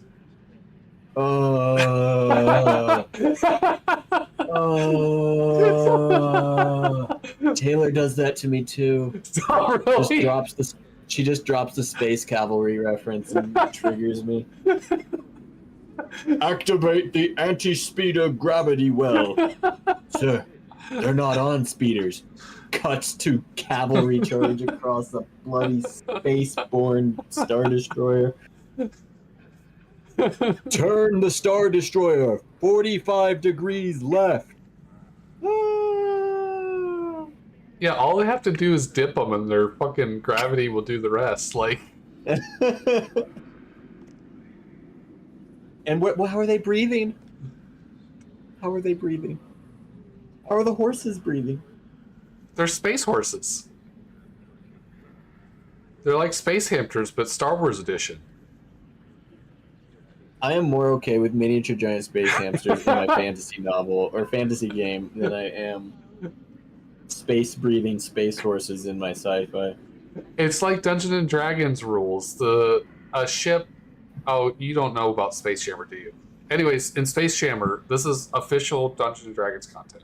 Space Jammers are like this Dungeons and Dragons equivalent of like a spaceship, but there's no like you don't have Spelljammers? to. Huh? Spelljammers. Are they Spelljammers? Yeah, Spelljammers. Spelljammers. I thought it was Spelljammers. Sorry, I said the wrong. Too much information. Too much. I'm like thinking of 10 different things That's okay. at the moment. I do know some things of it. I was just making sure I did in fact know what we were Spelljammer. I think I about. talked to you about it before too. Yes. So what happens is there's a line through the median of the ship, and gravity works kind of like in a bubble.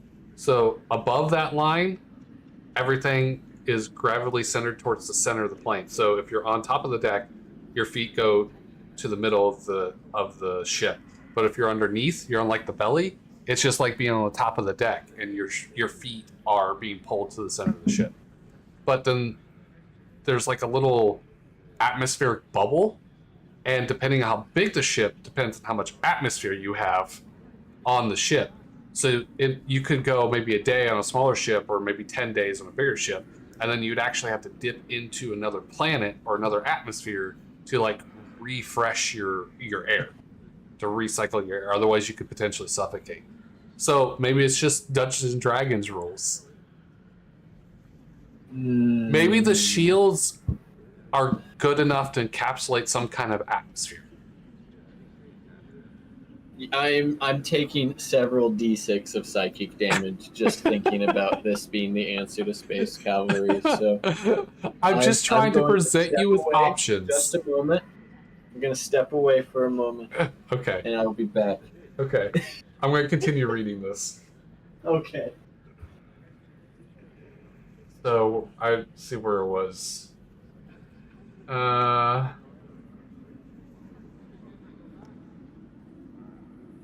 Let's see. Crystals, concentrated energy. Did I not read these? Where the hell am I? Did I scroll down? Oh, I scrolled down. Okay, no wonder I was confused. Picks up on the new wielder. Description. Kyber crystals were force-attuned crystals that grew rarely but throughout the galaxy, with some areas having a greater abundance than others. Crystals concentrated energy in a unique manner through the force, resonating with it. Crystals exhibited a sort of collective consciousness. Okay, this is either new or I never knew about it. One of the two.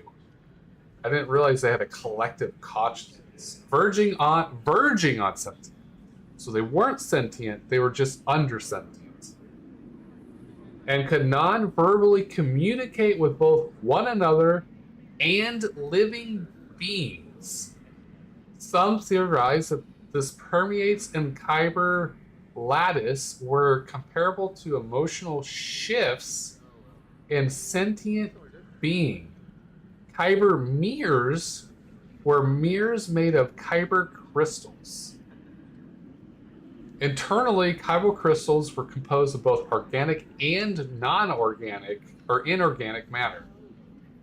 They were stable at temperatures and pressures found in the cores of large stars. Damn, that's strong. And were thus impervious to fire and resistant to hammering, and noted for their intricate patterns. Kyber crystals were sturdy enough to survive the violent explosion of a lightsaber's power grid, such as those caused by accidentally inverting the emitter matrix during the weapon's assembly, which apparently was a real problem. Kyber crystals would not harm a sheath or towel or any inanimate object, responding only to life, including plant life. If the individual were to wrap their hands around a kyber crystal, the crystal would be warm, but not change in temperature. Many scientists believe that the kyber crystals could shift their shape depending on ambient energies. Maybe that's the growth part. The crystals grew in an organized way, adding in their prismatic structure one piece at a time. They had no discernible lifespan, and thus could be found from sizes from small as fingernails to gigantic proportions. All kybers were attuned to the force regardless of their size. Incorrectly pumping laser energy into crystals weakened the lattice in the same way living cells were affected by radiation. That's probably all I need to read about that right now. There's more here, but I'm not going to sit here and read this whole page. But there's more stuff that I learned that I don't think either I didn't know or they retconned and changed, and I just didn't know what the prior history of it was before. Are you back? No? Alright, I'm going to continue doing this. To the hells with your pack. What a shame to refuse the power of a god. Perhaps a demonstration of why you need my help will motivate you to make the right decision. That's the problem. Your camp you think you're is a god. compromised. One among you is an imposter, a faceless. Who, I can't say. I'd suggest a thorough investigation. You'll find I speak the truth. Let this be a warning. Orin will be your downfall, or you will be hers. We make an alliance, and you will be the victor. I will give you time to reconsider. Tread carefully. Remember, you must do what it takes to survive, even if it means striking a deal with the enemy. No.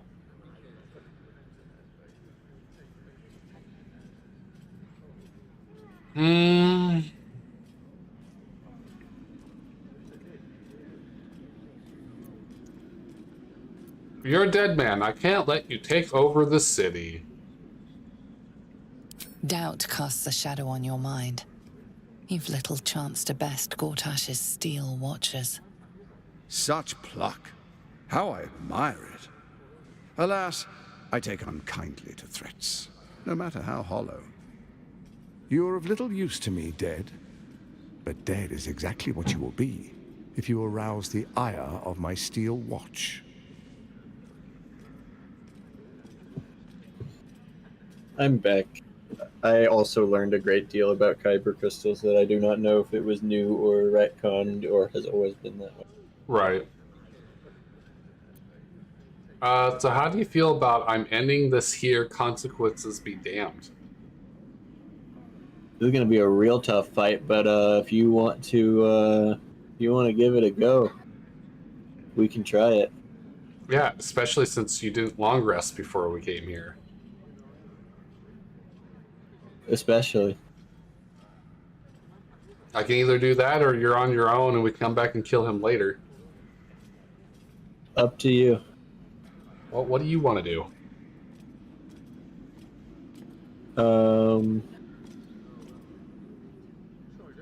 Karlak will probably have more dialogue around. Well, I don't know, actually. Well, Karlak, my decisions is going to affect Karlak unless you just want to hear what she has to say. It's not so much about your decision affecting Karlak as is Karlak going to have interesting discussion points after us having had this conversation at all? Well, she's not a big fan of Gortash for what happened, what he did to her. Correct. Yeah, she desperately wants to see him dead. Now. I know she wants to see him dead. That's why I'm like on the fence on, does she just want us to kill him right now? Maybe so. I mean, we can always come back later if we don't press certain parts of Baldur's Gate right before his inauguration. So we could say you're on your own and then go sleep and then immediately come back here and murder him. Yeah, I went ahead and put down a save. We can go ahead and try. Okay. Try fighting him now. If we die, then you can run past his. You can run past his throne, and there's like a back door out into like the cliffs of the keep, and we can like draw him out. And then if you have any invisibility or anything like that, you can like try to get out without dying, type thing, and then we can try to just beat on him by himself.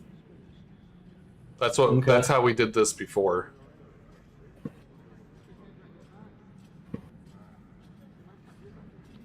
So you want to try it? Yeah, let's try it. Okay. Tut tut. So much potential gone to waste. Watchers, the Absolute's assassins walk among us. Oh, I am not in a good position. Oh god, I'm like, we are so down in the order. This isn't gonna be good. This is not gonna be good. We're probably all gonna die unless you got invisibility potions.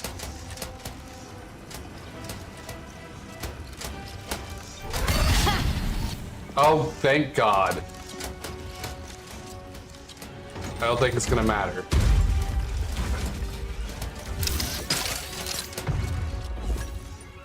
Well, that's not great.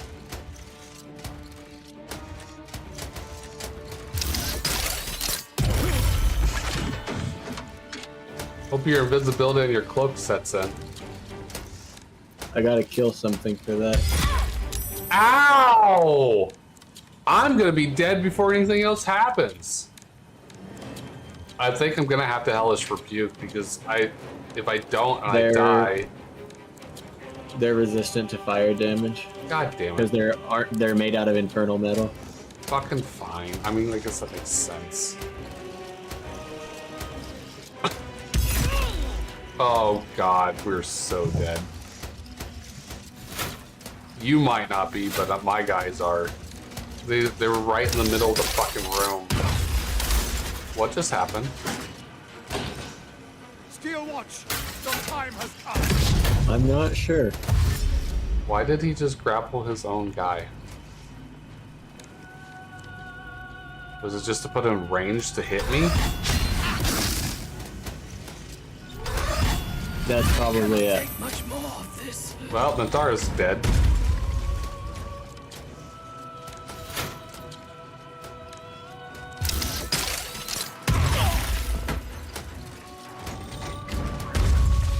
Oh, I've never seen him jump up there before. That's nasty. Yeah, that's interesting. Makes sense, but that's nasty. I don't like that. Yeah. Hey, look, Karlak wants to talk to you. Yeah, she has some opinions. Exclamation mark, arrow to the face. Exclamation mark, arrow to the face.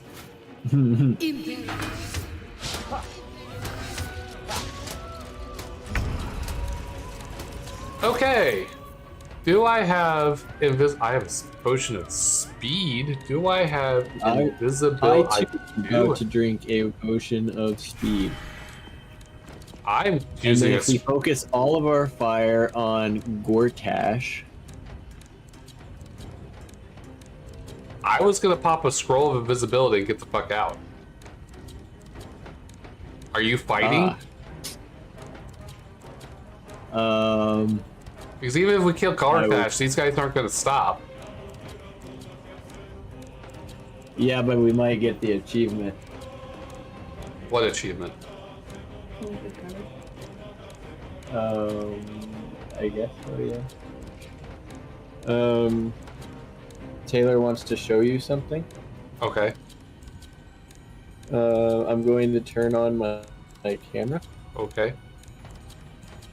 That's pretty. He says it's pretty. Thanks, has he seen Grady? I don't know. Do what? She asked if you've seen Gertie. Seen what? Gertie? Apparently not. I don't. Is that like a movie? No, it's our cat. Oh, no. I don't think I've seen any of your... That is a very fat cat. He said it's a very fat cat. Yeah, she is. Okay. You gotta... I don't remember what the politically correct term for that is anymore. Robust. Heavy set. That's a fairly large cat. Short little legs. It's got one of those grumpy cat faces. She does have a grumpy cat face, that's true. Oh. Yeah, why are you not doing like TikToks and memes and pictures and stuff with She's that looking cat? at herself. That's a very grumpy cat face. Yeah, she's not actually grumpy, but her face does make her look She like looks she's so actually thrilled very right now to grumpy. be broadcasted. She what? She looks so thrilled to be broadcasted. Oh yeah, she was very thrilled. Okay, so are we not hitting invisibility and running? Yeah, we can do that. The door is not too far away. Bye. Wait. You Oh, fuck. immediately got hit by sea invisibility. No, I cast see invisibility. Oh, that is somehow more embarrassing. It is. I typed invisible, and apparently I didn't fully read what the thing said. Uh-huh. So the door's back here.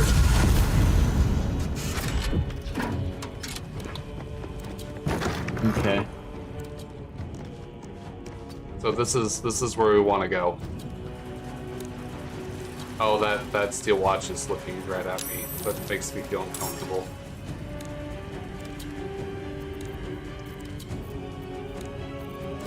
I thought there was like a battery thing that... How do I... What is the battery thing that gives me a free...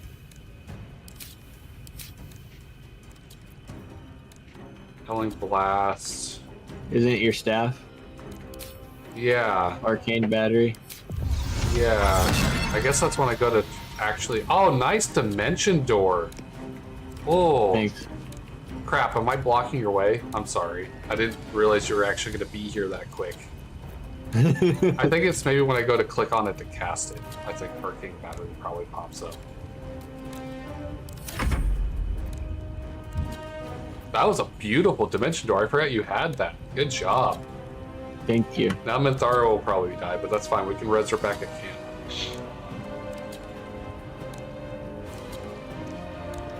Just because we're not save scumming doesn't mean we can't cheese.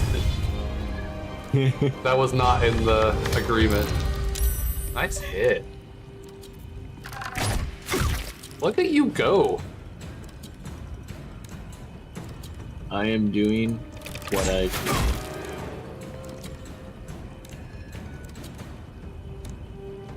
Is that as far as you're able to move? Yeah, I'm at 0 movement. Okay. Can you jump me? No, I'm out of movement. Okay. No, I used my bonus action for Dimension Door. Actually, I kind of like the fact that you're in front of me. That actually benefits me. Yeah, my 27 AC. Fire shield? Should I counter this? Yeah. Fire shield chill, 2 to 16 cold damage. Does that really matter? Because we're like leaving. No, it doesn't. Yeah, he's running away from us anyways. He's going for Minthara.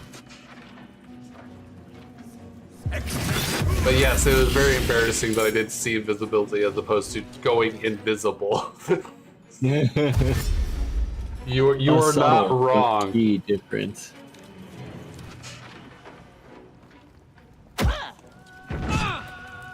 Rude.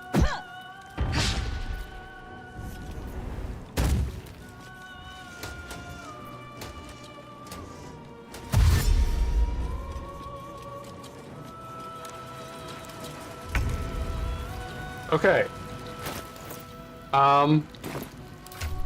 Try this again. They're dying for me. All of them. Invis. Potion of invisibility. Not see invisibility. Invisibility. Give that to Karlak. Yes. Karlak is going to drink this. Minthara? Yes, Minthara is going to drink this. The subtle differences can make a big difference, so I just wanted to make sure. Problem. I'm maimed. And pinned down. Yeah, that is a problem. So... Good thing you're invisible. I won't be next turn because you know every fucking NPC in the world has see invisibility, whatever bullshit in here. You're right, I forgot about that. I don't have a dimension door, apparently. So I can't... Misty no, I step? do. I have a scroll of dimension door I can give Minthara. You could just, if you have a scroll of Misty Step, that'd be I don't. more cost effective. Oh, okay, then carry on. Sherry used her bonus too, so I don't know if I'm going to be able to do this because I don't know if I can do it as an action, right? I don't believe you can. I thirst for combat. I thirst for combat. No, it's an action. What?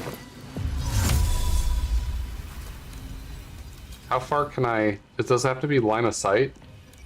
Yeah. Choose a target to teleport to. I have to see them? Isn't it choose a target to teleport with you? Choose target to teleport. Oh, right. So I just click on Minthara then. If it'll accept that. Choose teleport destination. Target is out of sight. Target is out of sight. No free space. Not enough space. Target is blocked. Choose teleport destination. Okay, I'm gonna... I guess about here is about as far as I can get. Hi! What's up? Hi. Oh shit, did that take out my invisibility? That broke my invisibility. Yeah, because you took an action. Fuck, our orders of operations, I probably should have did that different. Oh well, at least I'm next to everybody.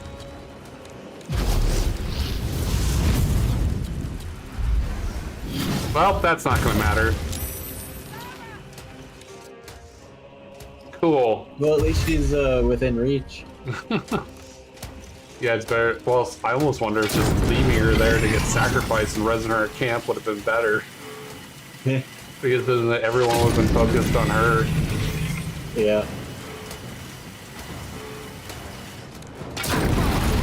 Oh. Nice. That dude just got cooked. Literally. It might have actually been okay because I think it got rid of her maim. So if we get her back up, she actually would have been like ahead of positive on movement because of the maim. I know that sounds terrible, but what is... I don't understand. It didn't hurt the guy. I still don't understand. Like, they seem to be using it like some sort of mobility thing. I don't know. I don't understand either. It's not hurting them though. But the first time it was the wrong direct. Like it was the opposite direction to what you would have wanted to. I don't know. Yeah, I'm also unsure. Dash dash baby.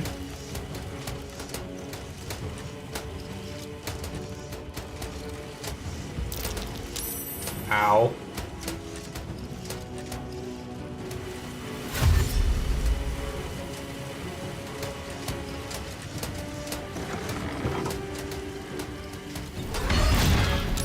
Well, that sucks.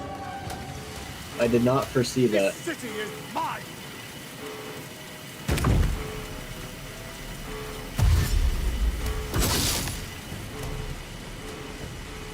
Dude, he's buffed out of his mind.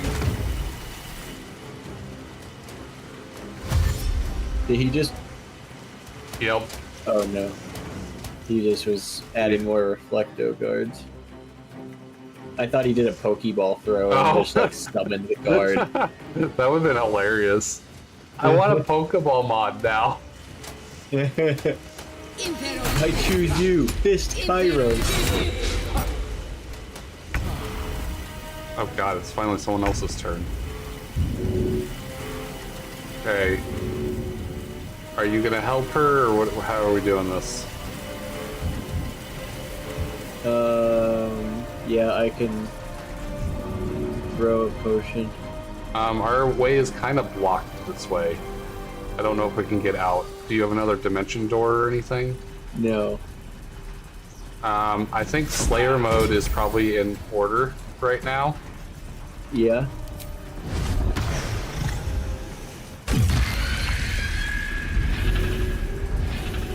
The Reflecto Guard prevents me from doing my entire build.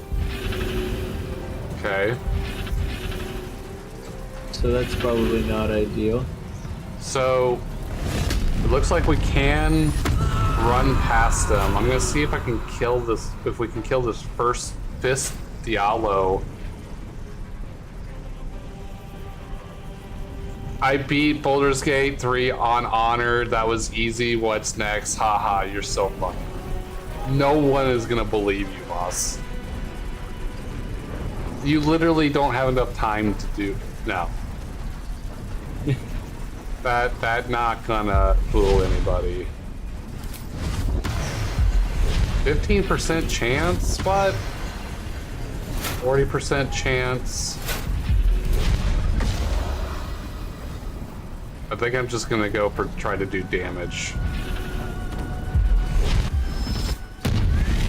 Yeah! I can finally get to see Giant Karlach. I was also gonna try to move like you, but I can't. If I do, I'm gonna get attack of opportunity. So I'm just gonna have to... Do you want me to move out of your... I can't even... I can't really even move. I was trying to move out of your way, but I just can't right now. Wow, that was a good hit. That was a great hit. Oh, that was beautiful. Okay. Now I can move without triggering... Can I get past this candelabra? No. I'm gonna have to go next to Karlach. Apparently I don't have enough movement to move next to Karlach. I can get out of the doorway if you need to get through the doorway. Would that benefit you? It would. Is that enough? What? Wait, how did I... It didn't tell me. Bullshit. It didn't tell me. It was not enough. And I just took 40 damage for no reason. Cool. Uh-huh. And I have an extra attack I could have used if I wasn't prone. That's cool. Oh well, whatever. Whatever. It's a role-playing game. I decided to become a not-a-Lloyd pilot for life. I just stand at the controls for eternity. Done for that run. Done for that run. Whatever makes you happy, Moss. If that's yes, good job. You beat honor mode. Wonderful. Took you 5 minutes.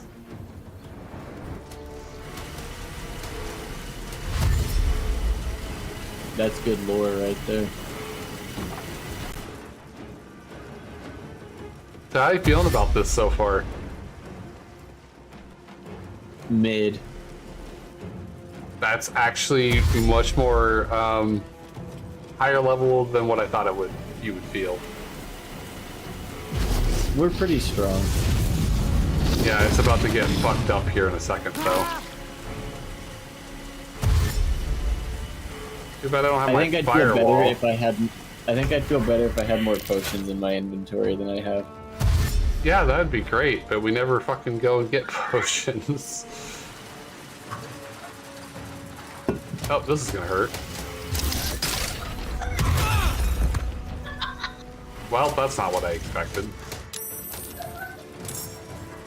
Damn, 9 hours going for 12? Yeah, I didn't even realize it was 9 hours, to be honest.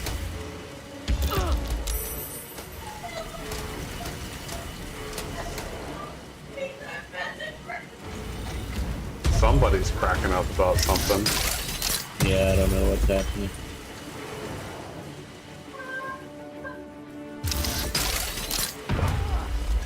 Rude. I mean, they can do that all day if they want, as long as they're not doing damage.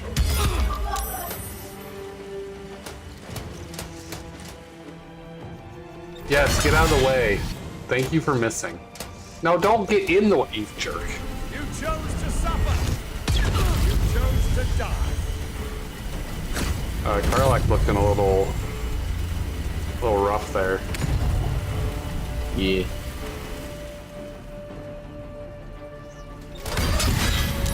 Rude. Stop it! That hurts.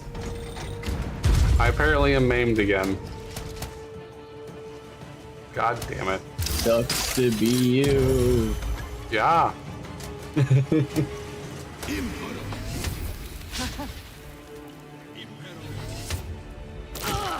Well, that sucks. If we hadn't gotten bottlenecked, we would have actually got out of here.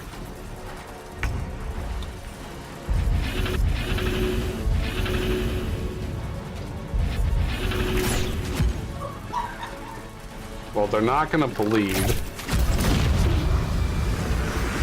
Okay, so if you kill him faster than what the rest of his health, he's just gonna explode sooner. Yes. Unfortunately, I have no movement. Oh. So this is gonna suck. I don't. The only way I can think of getting away is like dismissing Slayer and then trying to. But I'm freaking immobilized. I don't think I have anything in my inventory to. Oh wait, hold on. I have Arrow of Transportation. Ooh. You're a Slayer at the moment, though. Yeah, I'm about dead on the Slayer anyway, so should I just dismiss it and teleport out? I think that would be more beneficial at this point. Perhaps so. You're too heavy for me to shove even in giant form for Karlak, so that was my other idea. Okay. Inventory. Arrow of Transportation. Double click. Not enough space. Let's see. Oh, I probably don't want to go out this way. This is just a rampart that goes nowhere. So don't want to go that direction. Where's the fucking way out? Is it? Okay, I think it's. Wait, is this the way out? How did we get up or out of here? Oh, there's vines. Okay, so there's vines through the door in the middle underneath the platform thing that you're on. So we need to go over here. The door is locked. Apparently I can't pick lock it. I'm gonna bonus action potion because I hurt. We'll have to worry about trying to bust this door down at some other point. But So what's the entirety of your plan? So we start this fight. And we retreat. Do we relieve the fight, or do we just bottleneck them and slowly pick them off as they fall into your bottleneck? What's the end state? Either or, whatever's working. If we can bottleneck them and pick them off one-on-one, like we're doing with the Steel Watch, where he blows up and does friendly fire to the other one, they will get caught up on right here on top of the vines, so you can potentially shoot them from underneath. Or you could have someone up here hitting and then going down the vine if they need to. So you could try to shoot somebody through the doorway, go down the vine so you don't get hit type scenario. or we can run away enough till we get disengaged, and then we can go back to Camping Heel and come back. And then at some point, we actually just lured Gortash out by himself. I think we killed a couple of the guards, like these guys that were in our way, and then we actually got Gortash out by himself, and we just, all four of us beat the shit out of him. But the room where I'm at now, where the door in the doorway is the way to the vines for outside. But if you're safe up there, then you can stay up there and keep doing damage and stuff. Like this other Steel Watch would benefit from taking damage if you can do it, just because when the other one blow up, maybe it'll take him out too. He's got Reflecto Guard active, so I can't attack him with projectiles. Do you have any arrows with like area of effect? I do. I'd like to shoot older Raven Guard. Is Will alive in our campaign? No, we flushed Will, didn't we? I think he got fucked when we killed the chick, and his contract went into effect. Yeah. So I think the answer to that is no. I don't remember him being alive in this. Yeah, I had a great shot at Raven Guard a minute ago. Well, that's up to you. If you want to do that, that's fine. You do you. But unfortunately, I used Grace, and now I, for whatever reason, am not able to get a shot anymore. Sometimes you just gotta finagle that cursor. There it is. Ah, I still fell short. No. Oh, I have more shots. I forgot I was on drugs.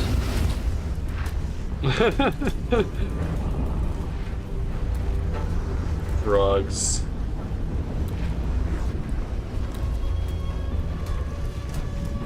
Alright,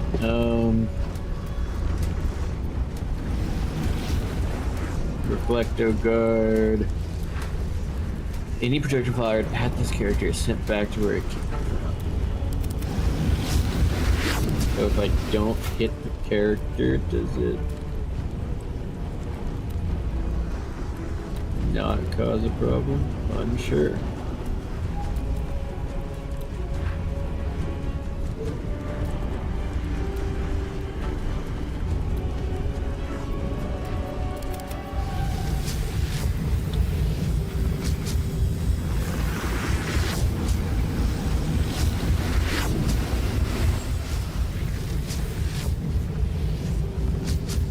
Are you gonna try to find out? I'm trying to... Let's try this. That worked.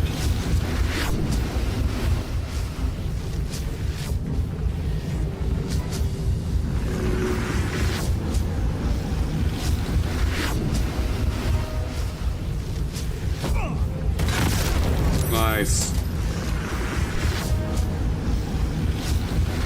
Okay.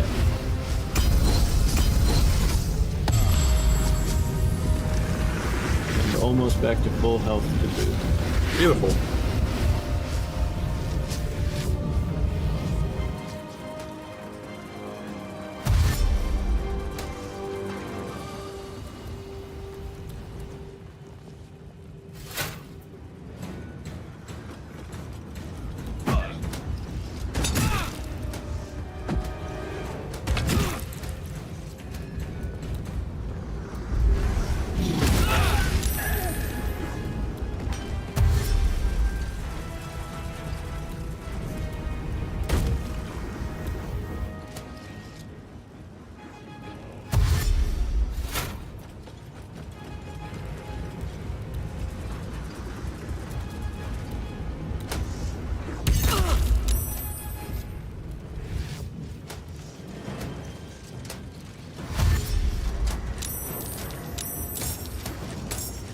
Oh, new bodyguards are entering the fight. Good. Yeah, isn't it great?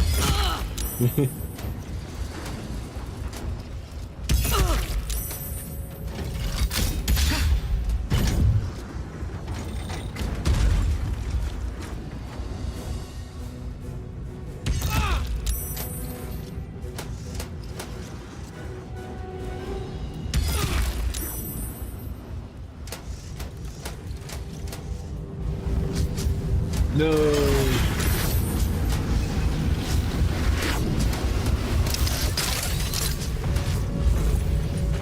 Oh, well, oh dear. That's gonna be fun when he goes boom. Yep. Oh, hey, thanks, Gortash. That was nice of him. Oh, it didn't hurt him for some reason. Well, that's unfortunate. Oh, he has fire immunity. Because of course he does. Because of course he does.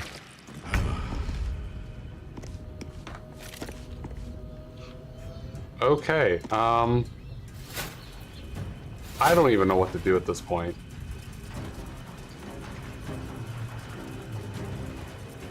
More drugs. I mean, I do have Potion of Speed. Should I even bother trying to revivify Minthara and try to get her over here? That could be of benefit. I mean, she could then be in this room with us at least. Oh man, I have like half my movement. Something must have happened. Oh god, I apparently got hit and didn't realize I got hit. I'm gonna have to potion. That's gonna eliminate my action. Question. Yeah. You want me to throw a void bulb?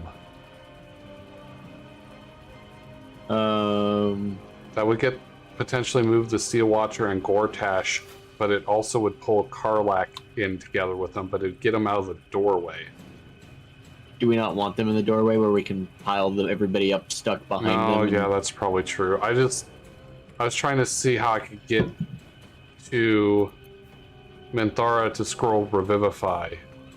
I don't have enough movement. So what I could do, well, I can't do that because they're both actions. Oh.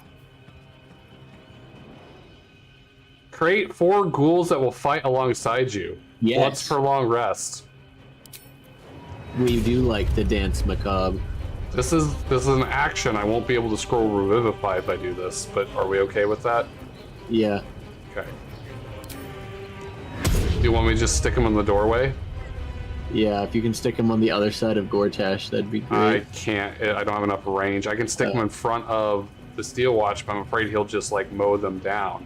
Should I try to stick them in this other doorway where the other Steel Watch is? Yeah, that might be a good idea because they're bombs as well. When they die, they hurt everything around them. Oh, well, I'll put 1 behind this Steel Watch next to us then, and 3 over there. Okay, that seems reasonable. They can be dangerous to us, but... Well, that's why I only put 1 next to us. Yeah. It's a once per long rest too, so I can use these at other points in time as well. Yeah, I use them a relatively... Oh right, this door's still unlocked and I have no action. So I guess I'm still just standing right here. Where are these guys in the order? Oh, they're there. Okay, so after 2 are after Karlach. Okay, cool. Okay, so that's a potential help for us, at least? Question mark? Yeah. Also, if you have any skills to Revivify, I guess you could also potentially, but I think Karlach is definitely more important, not wasting a return on that.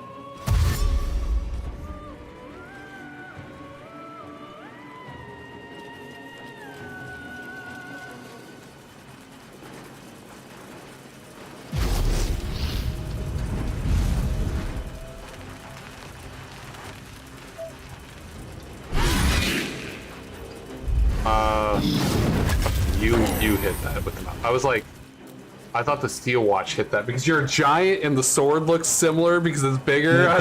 I thought the Steel Watch hit that. I was like, good? And then I realized it was Karlach as an opportunity attack. It is a similar design of the sword, isn't it? It really looks similar, yes. Especially with you being enlarged. Yeah.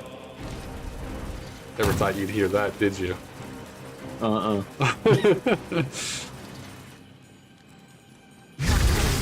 I wonder what Taylor's thoughts on that would be. Unclear.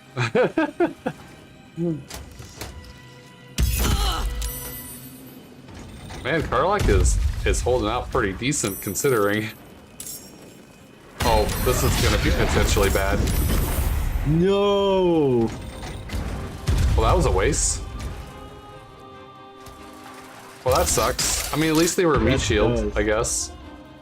Yeah. What is their obsession with just randomly grappling people? I don't get it.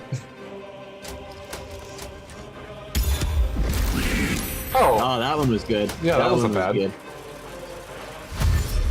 That's what I was hoping we'd get more of. Right. I forgot about the reach of the steel watch. I should have just piled them somewhere else, honestly. Or I guess maybe we should have spread them out more. I didn't think they that way they don't kill each other off of their detonation. It was a misplay. That's okay. It was a good idea. It was a good learning experience. No! Well, I'm gonna be dead soon. It does look that way, doesn't it? Trying to think if there's any way I could like bar this door, keep them from coming in. Nope, I'm dead. I didn't realize Gortash had a Kamehameha. Yep, secret little known. I'm totally just got fucked there. So that was cool. Wasn't it? No. And it'd probably be a waste to throw a potion on me. Especially since my turn just fucking came and went.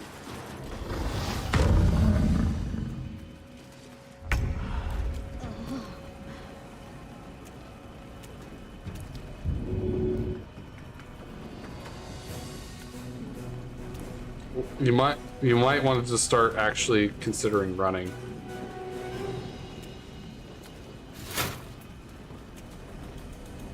Yeah.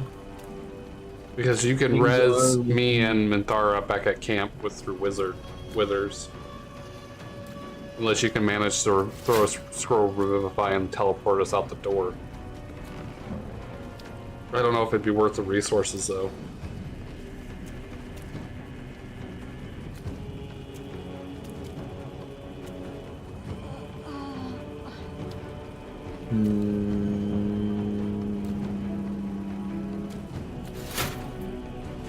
You may not agree with this choice. You're gonna do it anyways, so it doesn't matter.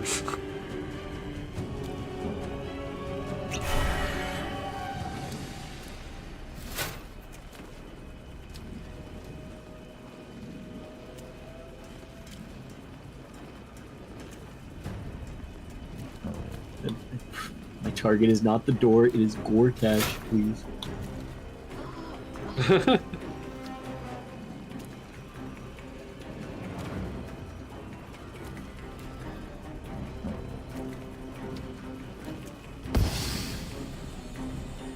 Oh my goodness, the door is counting as a physical object and I can't shoot through it.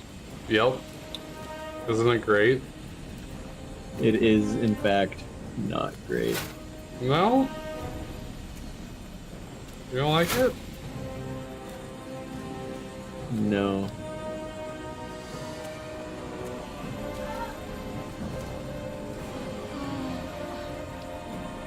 But why not? It's soiling my plan.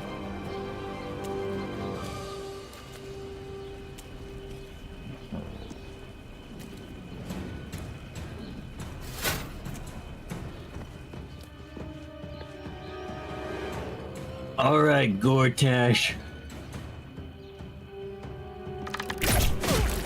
Oh, good hit.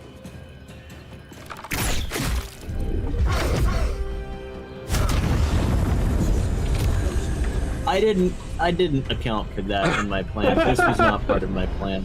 This is unforeseen. I want to hear the rest of that. Okay, Gortash, or was that just it? Because okay,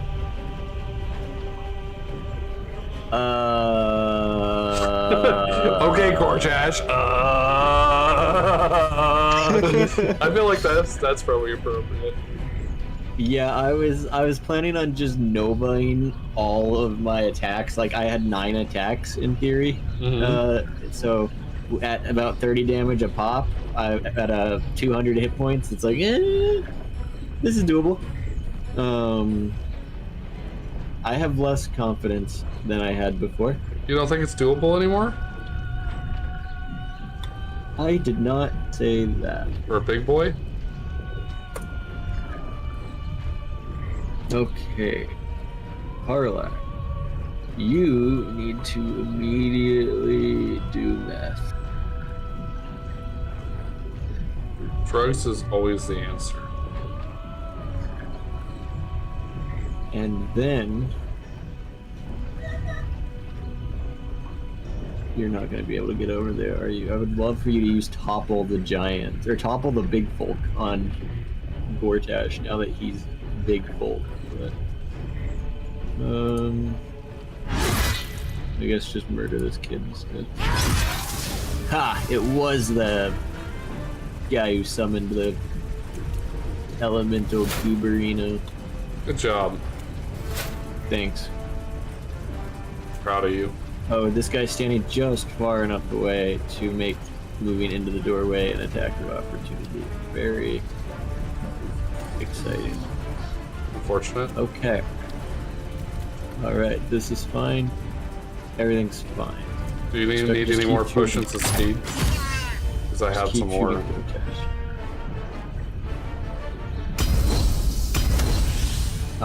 We'll see. We'll see about the additional potions of speed here in a momento. I have drugs.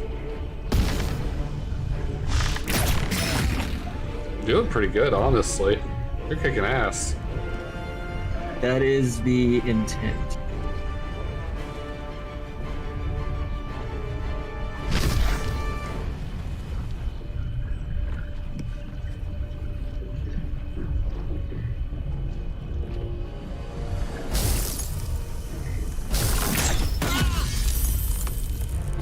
Well,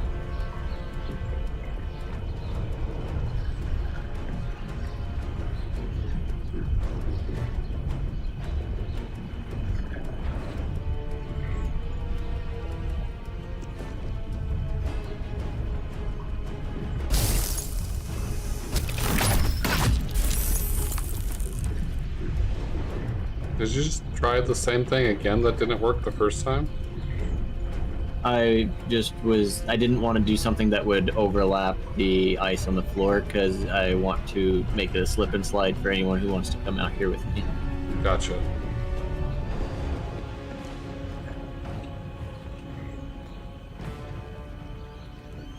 That's a potentially dangerous area to be.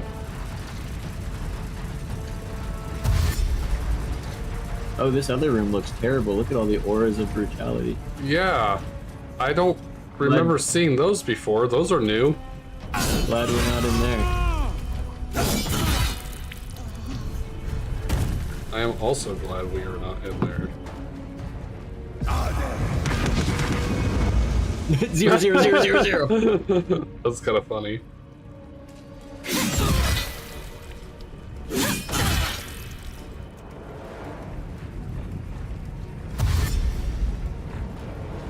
Did you like all those zeros? Mm-mm. Actually, never mind. I did like them because it was against me. I was gonna say, what do you mean, Oh, Witch Bolt. I did like them. I didn't like Witch Bolt though. Witch Bolt bad. Eek. I am in no position to help you, so sorry. I am aware of your. I've done everything I could. You truly have.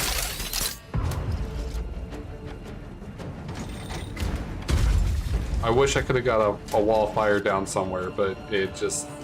I was working on not dying. And now that I know about the Maccabee things, that would be good to use in the future.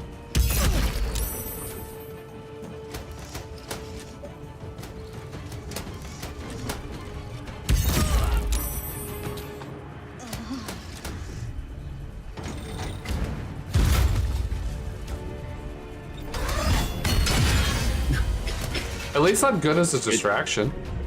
Uh-huh. No, he didn't trip. I'm even useful in death. What did he just connect you to?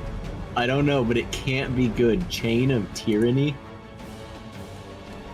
It's also linked to dead body.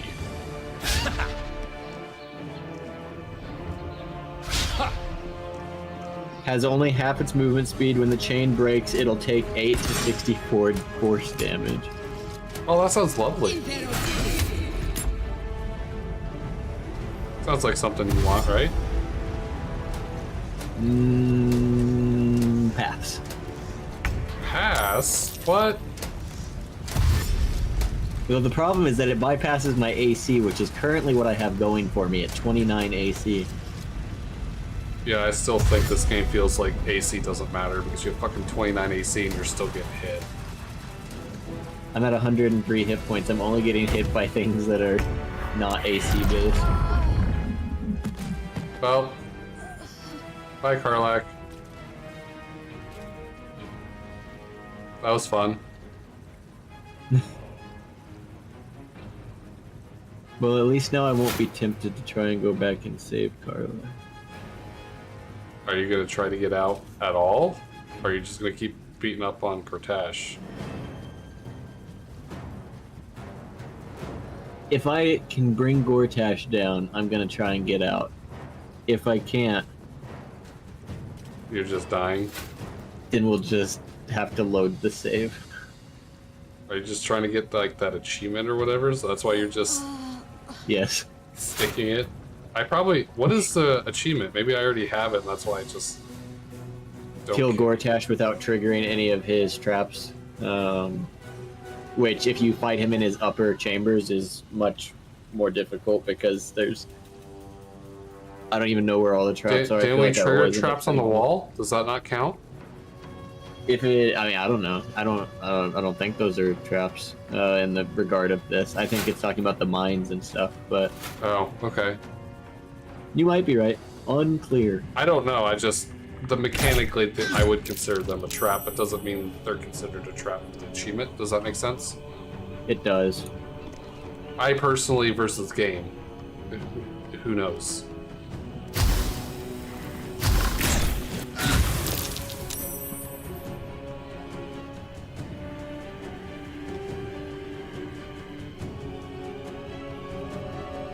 Go, Bubba, go. Go, Bubba, go. I believe in you. You can do it, Bubba. Go, Bubba, go. I broke his concentration on Tyrant's Binding. Good job. Oh, I have... Oh, curses. I pulled the trigger on that too soon. Why? I was meant for the Darkness arrow to be my final arrow. Oops. I still have shots. I have... Oh, we'll do some AoE arrows in front of him. I've got arrows if you need them. Well, I think I have some arrows if you need them. I also have an arrow of teleportation or transportation if you want to try to use it to get the fuck out.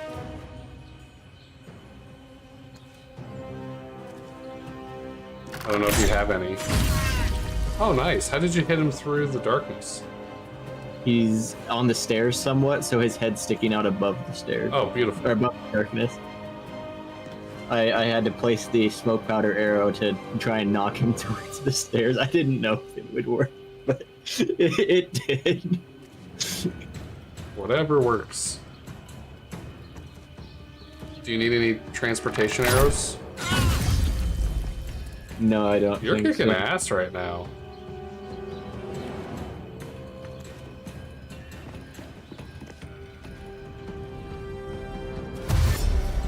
Well, you said earlier that this is not a character you would like to end up in a duel against, and I'm doing my best to illustrate why.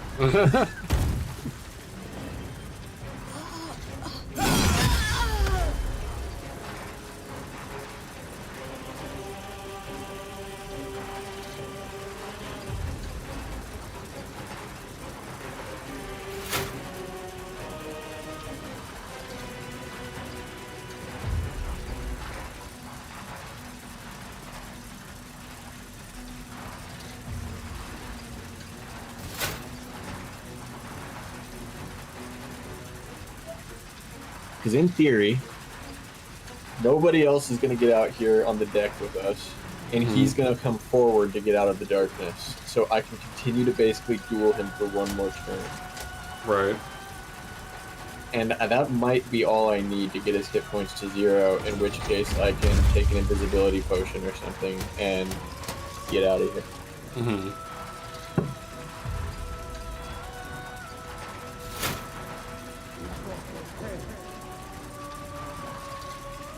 Did not foresee the closed fist of Bane, but alright.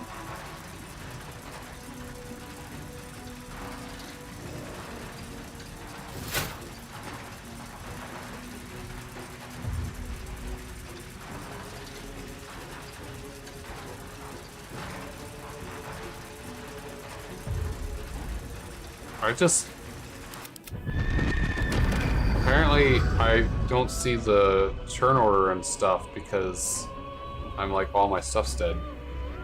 Yeah, it's because you're no longer in the fight, technically. I see a big giant black hand above you. Yeah, that happened. I don't know what it is or what it does. Bane's Fist. Uh-huh. Seems like probably not a good thing. It doesn't sound wonderful.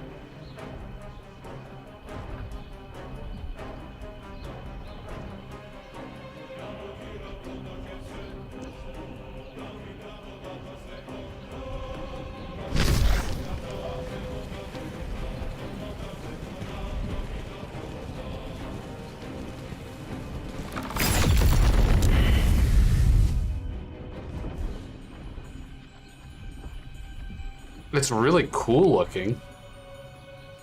Isn't it? It's really fucking cool looking.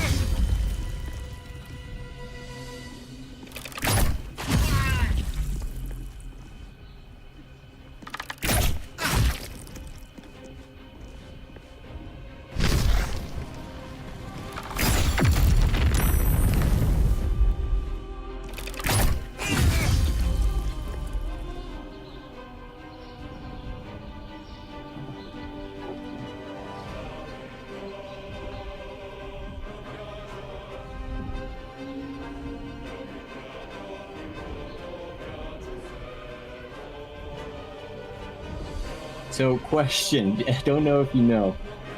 If I take more speed potion before my current speed potion wears off, does that extend the effect before I become lethargic?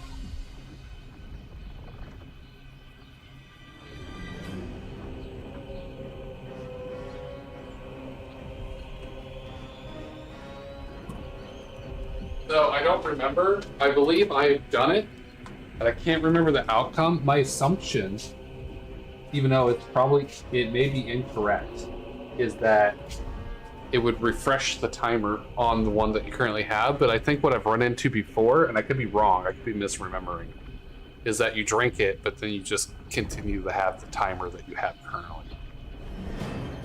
Okay. Do you want to? I mean, it's not going to hurt to attempt to try it because being lethargic right now would be terrible for you, even though he's only at 7 hit points.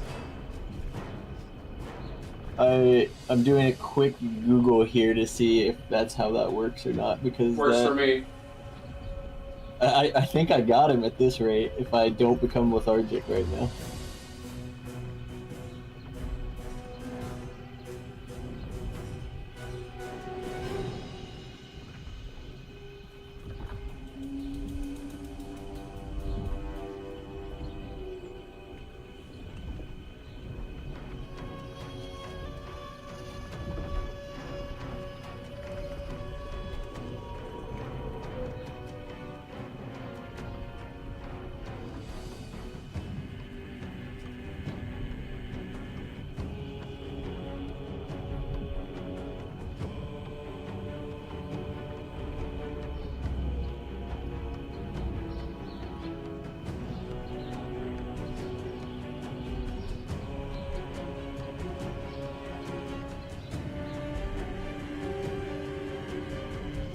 It kind of sounds like it might work, so I'm gonna try it, because, you know, these are trying times, and we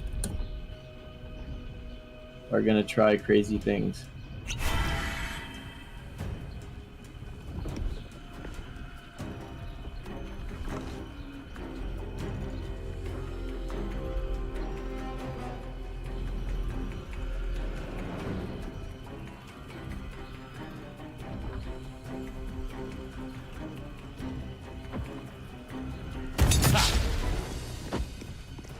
Ooh, you think you can hit me at 29 AC?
Are you having fun yet? Oh yeah. I killed Gortash. Good job. I just have to decide what the next play is. Did you get an achievement? I did not.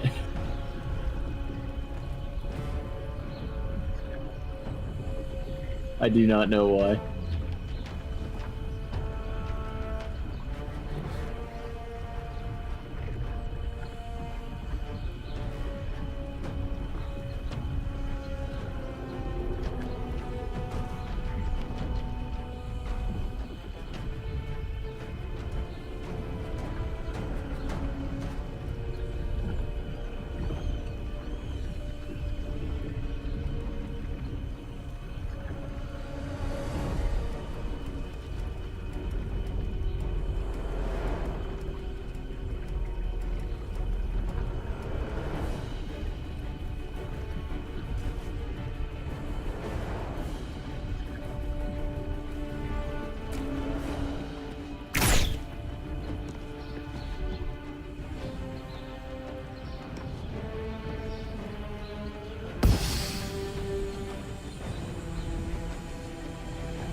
passes, above the hell rises a screech, gleeful and maniacal. It is the way and the truth. Absolute. Leave them alone. The screech quiets, the howl fades. Your mind is hollow, save one lone voice. Bane's chosen has fallen. His netherstone is yours. You have done well. Look at you, last man standing. Covered in blood of my foes. You heard the Elder Brain. It's regaining its autonomy. It cries not from pain, but exaltation. We must stop it before it breaks free. One netherstone remains. Orin's. We must find her and take it from her. After that, we take control of the brain. And you should start wondering what you will do then. Sometimes you surprise me with your wisdom.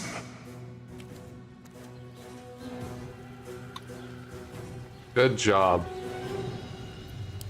Thank you. We'll see if I can now make it the rest of the day. If you could stop stumbling long enough. We're all fucked.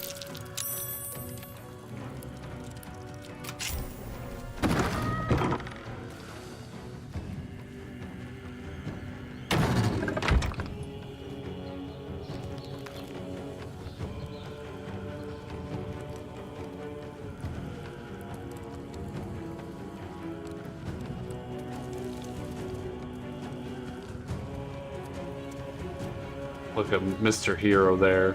You can probably teleport to camp now. You are correct.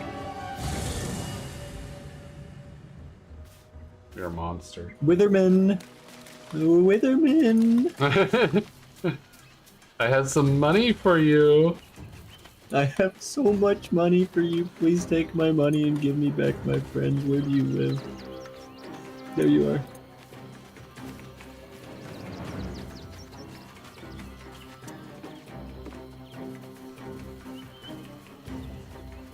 Oh, thank you.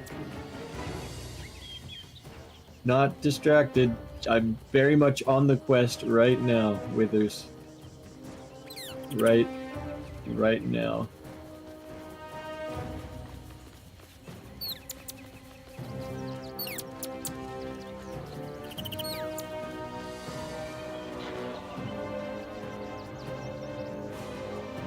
Yes, thank you, Withers. Now, about my friends, including Karlak. No, I just need all of my friends back, please. All of my companions have fallen.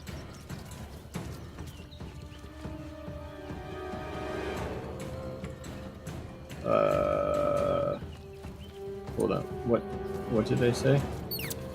One of my companions, entrust them to your watch for now. I want to resurrect someone. That's what I want. Yes, I want to resurrect all of my friends. This is the price of balance. Here's the goal. Well counted. What does it mean when Withers watches over someone? I recommend keeping my distance. Throw them in the closet? I don't know. For a moment. I don't know. It was only available for the two NPCs.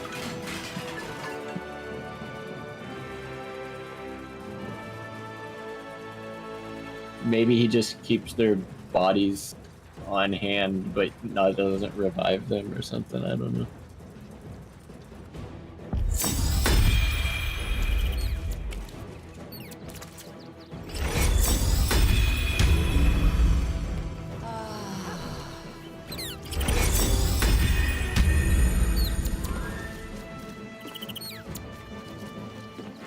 Well, alrighty then.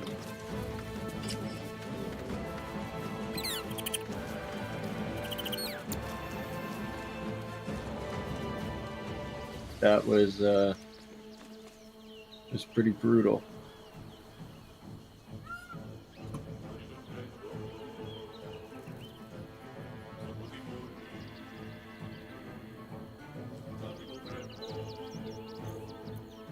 Father. But you did it. They will die for you. But I did it. Awaiting orders. Mind never quiet. Believe it.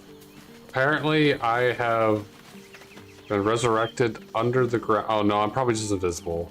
It's probably the invisibility bug. Mithara, give me kisses. And then I will be appeared. Even the intervention of their gods can't save these chosen from our vengeance. We defy divinity. Oh, Minthara's got some stuff to say about it. Ooh. What'd she say? Even the intervention of their gods can't save these chosen from our vengeance. Ha ha ha. We defy divinity. Ooh. Do you want to know, or do you know anything about Gratash? Are you listening? Yeah. He is rather fond of himself. Was rather fond of himself. If he truly intends to be the savior of Baldur's Gate, perhaps he has reason to be. Yeah, Gratash is no savior. He's a tyrant. That's what I've been saying this whole time. Was Baldur's Gate enjoying a Damn it. golden age of prosperity and peace before Gortash rose to power? I think not. Doesn't mean he wasn't a This tyrant. is like a wild beast. It needs a strong hand to choke it into obedience. It's Minthara we're Gortash talking may about. have that She thinks strength, tyrants but he are chose cool. the wrong allies That's probably to true. rule alongside him. Ketheric was reliant on his god instead of his own strength, and Orin does not understand power and control. Only blood.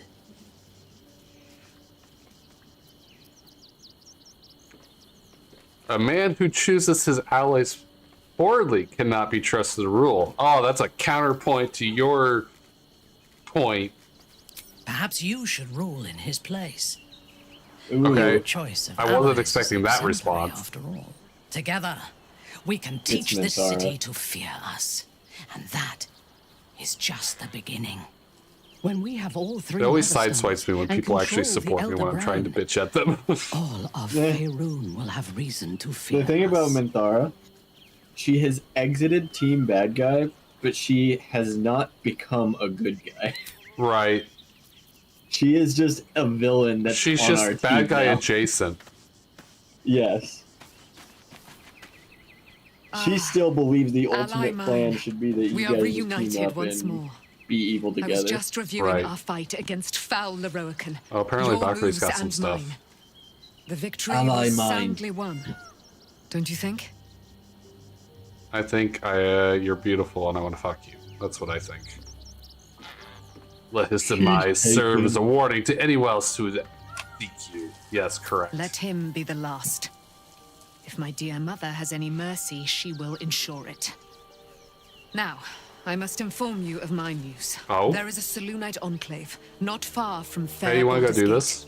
The Absolute's armies have left them in It's not sore a thing need we of go aid. do. Aid I will provide, in the Moon Maiden's name. But fear think not, she just sends when the Isabel time or comes for something. you to face the foe of foes, Dame Aelin will stand at your side. Oh, okay, she's going on a side Go quest. well, friend. The city will be saved. We will be certain of it. Well, if she's alive to go do that, okay, bye. If she goes does that side quest, that might benefit us in the end. down. I would assume. Yes, correct. Oh, you got an exclamation mark on Karlak. That's why I've been standing. Oh, here. sorry, I didn't know. You just said something. We'll let you do that first. I wasn't in any rush at all. I am. Fucking fuck her already. It's finished. It's done. That handle Don't has tell See me. teeth. him up close. Don't tell me I I have to need go to back know and he's chop dead. off his head. You Do it. watched him. Do it. Do it. Do it. Do it. Hey, you.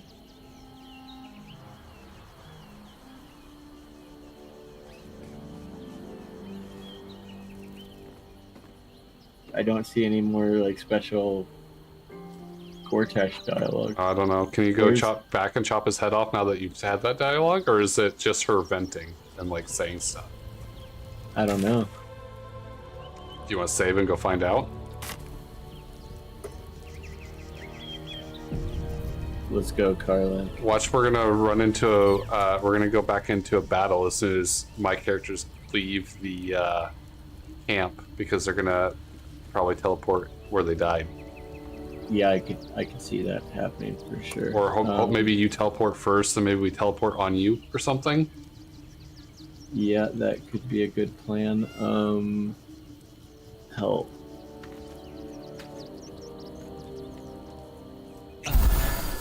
That'll do.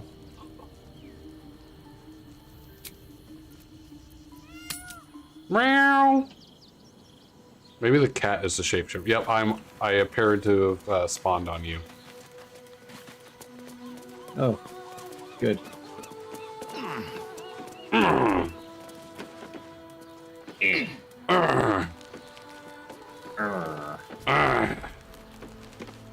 Here.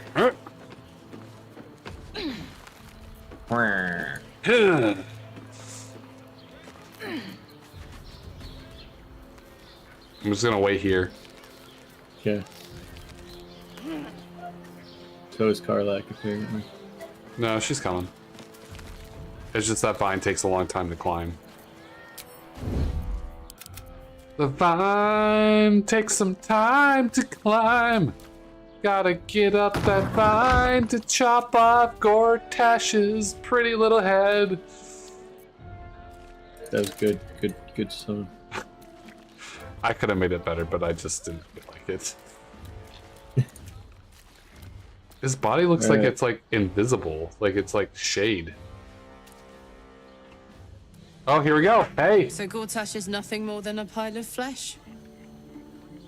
Same as the rest of us. Do it. Yep.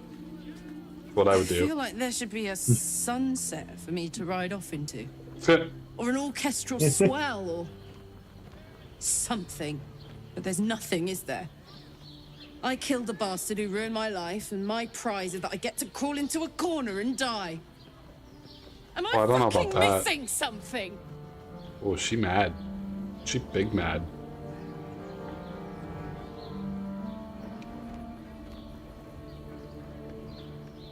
It makes no sense. None of it means anything. He's dead. And he's no fucking sorrier now than he was before. Yeah, but it can't do anything else to you. What was the point? True. Secure I'm your still future. Dying. I'm dying. I'm going to die. You know what? This is new to me. I never saw her break down like this. Oh.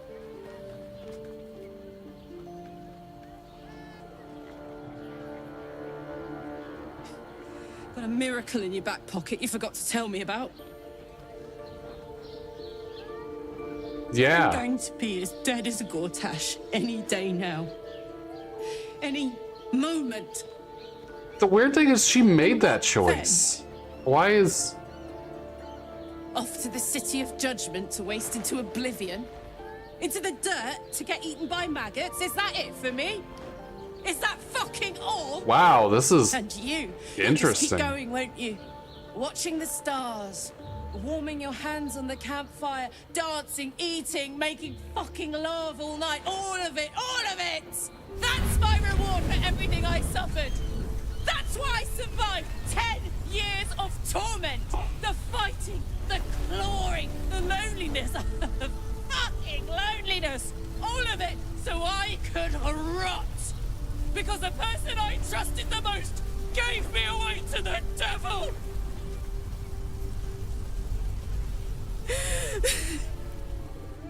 It isn't fair.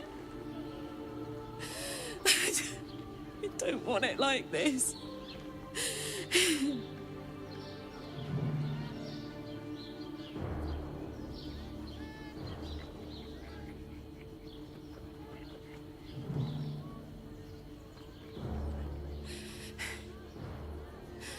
I don't want to die. I want to live. I want to stay. What the fuck am I supposed to do now?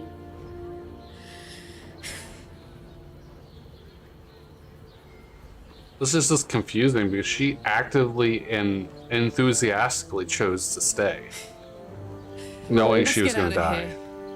I've always hated this place. Stupid fucking gigantic bridge or whatever. I think I need to go to camp for a while. Be alone. Scream at the sky. You can come and find me later if you want to. Thanks for listening.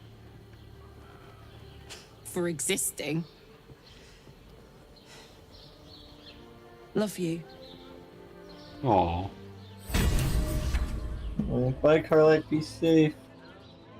We're kind of still in the middle of the enemy stronghold, so make good choices. Or make really bad ones. This might be the perfect time to go fucking Super Saiyan.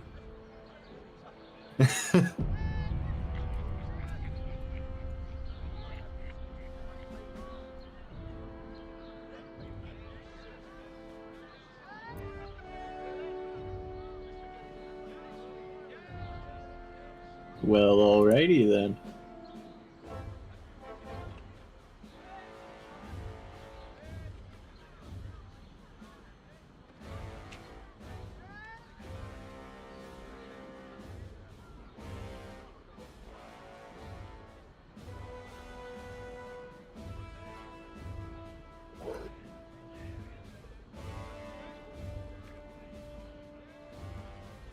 There you are.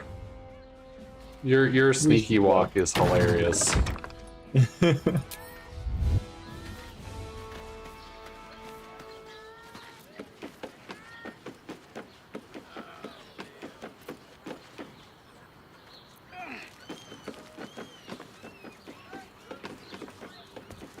Alright, so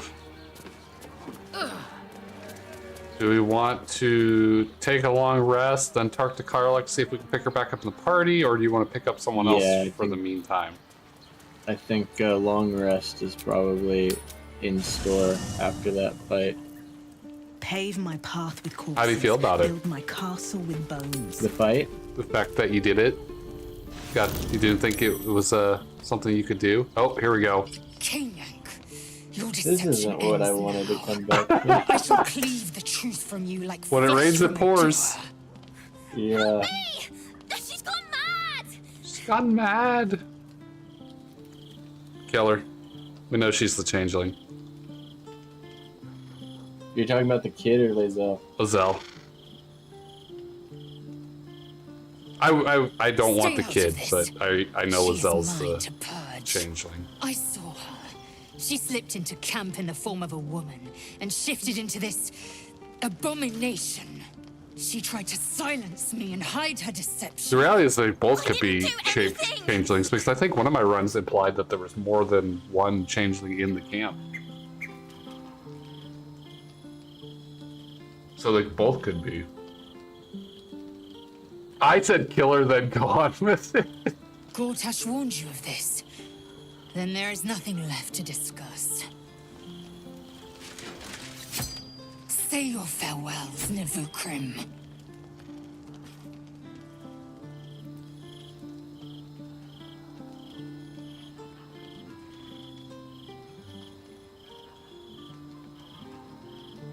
Oh my.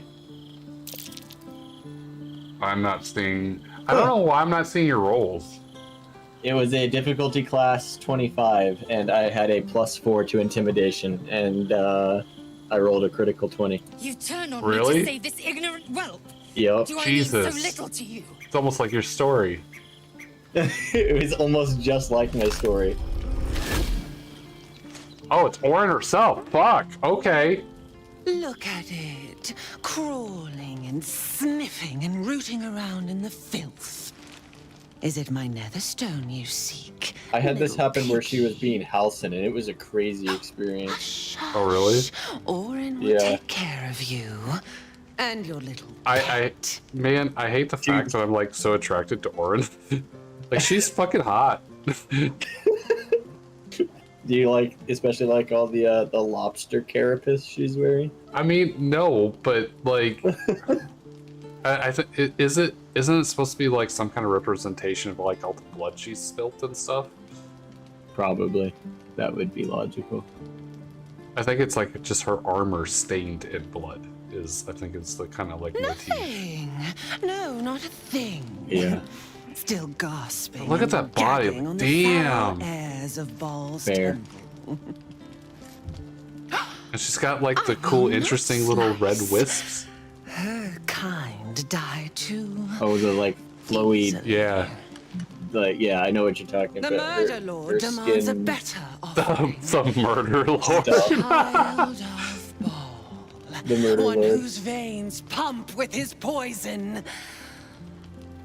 She has great My sentences slaughter too. kin is near. I do kind of way the while she talks. Like I said, I hate the fact that I'm kind of attracted to her. Unholy soil. But not yet. Hey, you can Not follow until Sarah my Vox kin lead and proves incest worthy. with her. The tyrant Gortash must be No, I slaughtered. can't. That's two vaginas hitting each other. That's not going to do much. Step Fair in enough. my domain while the tyrant still sucks air. Might be. And I will carve your failure into your pretty plaything's skull. Maybe don't do that. Bring me though. his stone. The voice actors in this game do a really good job. Only Agreed. then can the duel begin. My bloodkin and I will create exquisite carnage. The victor will set the world to slaughter. I once saw a video of the voice actress for Orin reading thirsty fan comments about Orin, and it was hilarious. I bet that was great. I kind of want to see that now. Whether it's how I would imagine it or not, it still seems like it would be great. Cannot fast travel right now. Is there more stuff going on? I don't see any exclamation marks. Karlak's just chilling in her sexy Just underwear. chilling.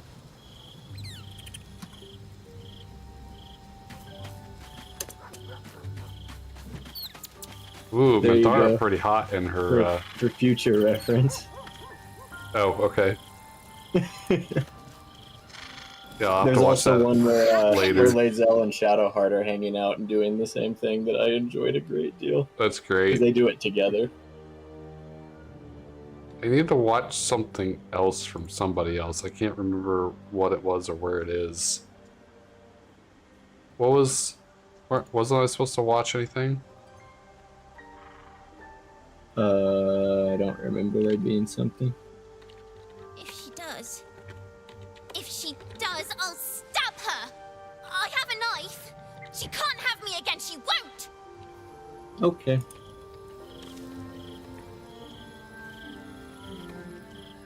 Anybody have any slammies?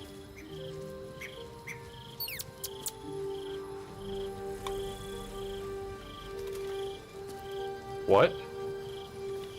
Exclamation mark. Not that I saw on the map. Okay. Then I'm going to head to bed.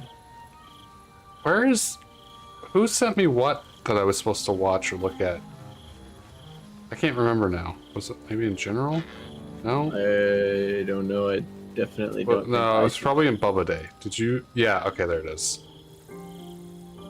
The Sith Did I send you deals in something? absolutes. Oh yeah, that was okay. Earlier today, yes, that's right. You wish to I consult did do me? that. Man, look at this says sexy Minthira. Minthira. Minthira, yes. I mean, it's a.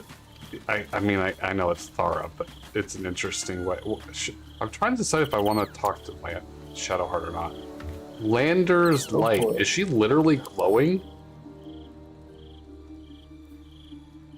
Sheds a doesn't she holy have- light in a 20-foot radius in combat. Fiends and undead standing in the light are blinded unless they succeed a constitution saving throw. She's literally fucking glowing right now. That's because she has the blood of Lathander equipped. Well, or it's a graphical glitch because Halsing is like super fucking glowing and the cat is super fucking glowing. If you right-click on her, you'll see that she does in fact have the blood. Yeah, I saw that. But look at everyone else in camp. Everybody except for Minthara is like glowing. Look at Helsing. Look at the cat. They're not glowing. On mine, sorry, to be clear. Maybe it's the angle, or it's me, because if I look at Helsing and the cat from this angle, they are like illuminating. Like it looks like light is emitting out, or there's just so much light hitting them that it looks like they are glowing. You may be experiencing a graphic glitch. But if I go over here and the backside looks normal. And Karlak was looking like she was glowing, but now she looks normal once I get closer to her. Yeah, they all look normal. Are you gonna talk to Karlak? I thought we were supposed to... Oh, well, yeah, let's sleep first and then, because we don't want to agitate her.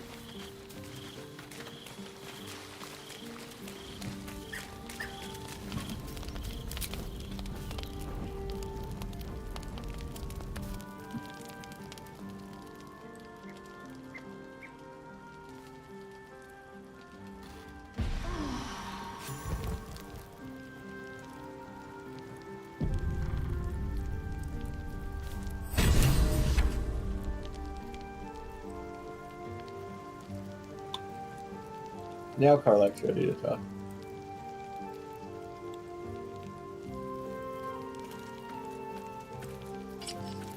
Hey, soldier. You're back. Hey, soldier.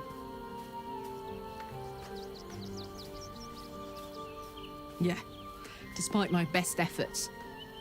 I kept trying to flop over and give up, but Karlak just won't let me. Did I miss anything important? Wait, isn't she Karlak?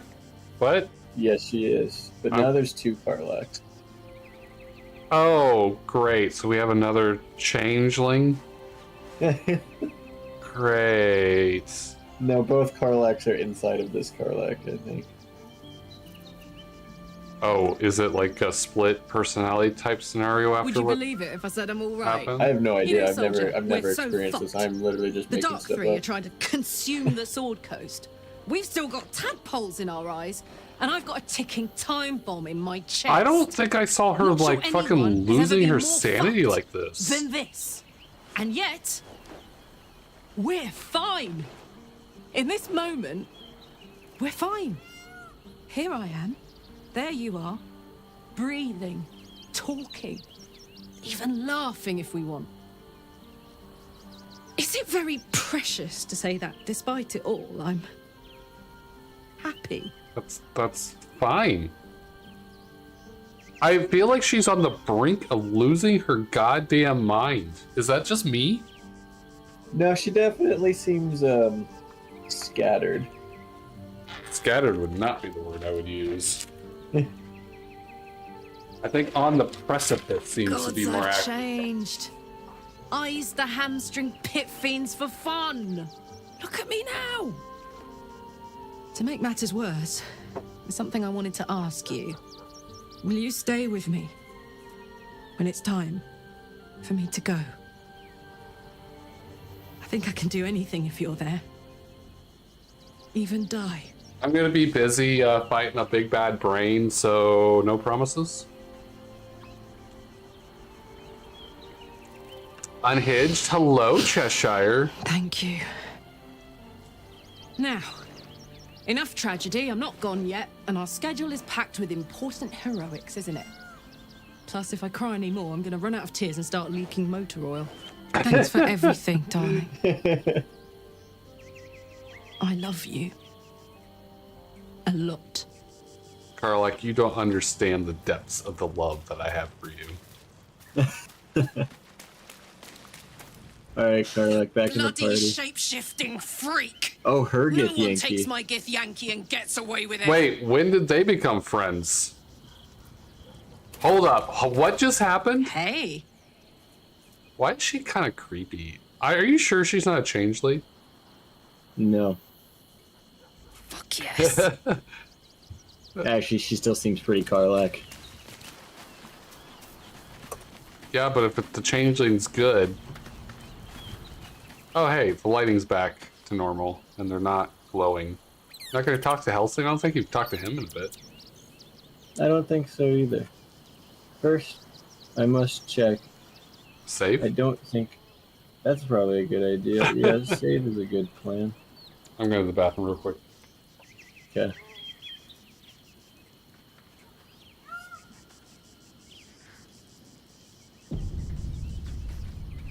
Oakfather preserve you. Given the circumstances, you're faring as well as can be expected.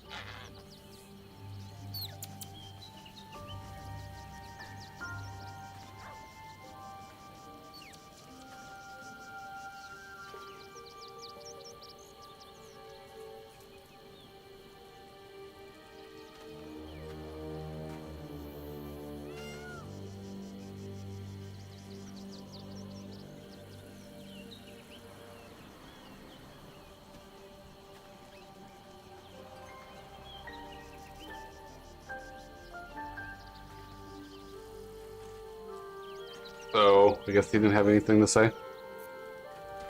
He looked at me, crossed his heart, and said, Oakfather, preserve you. And then I said, how am I holding up to your estimations? And he said, pretty aight, I suppose. And I said, cool, brah. And then we stopped talking.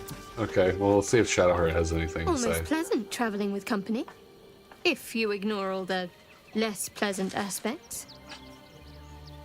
But it's not pleasant. Like, what are you saying? Also, my clothes look so much better when I'm not completely muted with blood. When you're what? My clothes look so much better when they're not muted with blood. Ah, yes. Like, I actually kind of like I would wear this. It's kind of pretty. Sharis are using a place called House of Grief as cover of the presence in Baldur's Gate. Then that's where we need to go. Haven't we already been Oh, there? I forgot about Shadowheart's silly hat. It is silly. It looks like something Helsing should be wearing. Almost pleasant traveling with It company. does. If you ignore all the less pleasant aspects. Fine. What's on your mind? Fine. How are you holding up? Don't be so modest. I can't remember the last time I met someone like you. Perhaps I never did. Okay, You well, never will Shadowheart again. seems to be pretty into me. You were romancing Shadowheart before Minthara, weren't you? Or did I just That's imagine only that? because we didn't have Minthara yet. Actually, I could just... Oh, that is not the button I wanted to do. Let's see. I think we can check in on... like, the progress. Where do I check that? Where do I see, like, the relationship? Do I have to go to maybe their character thing?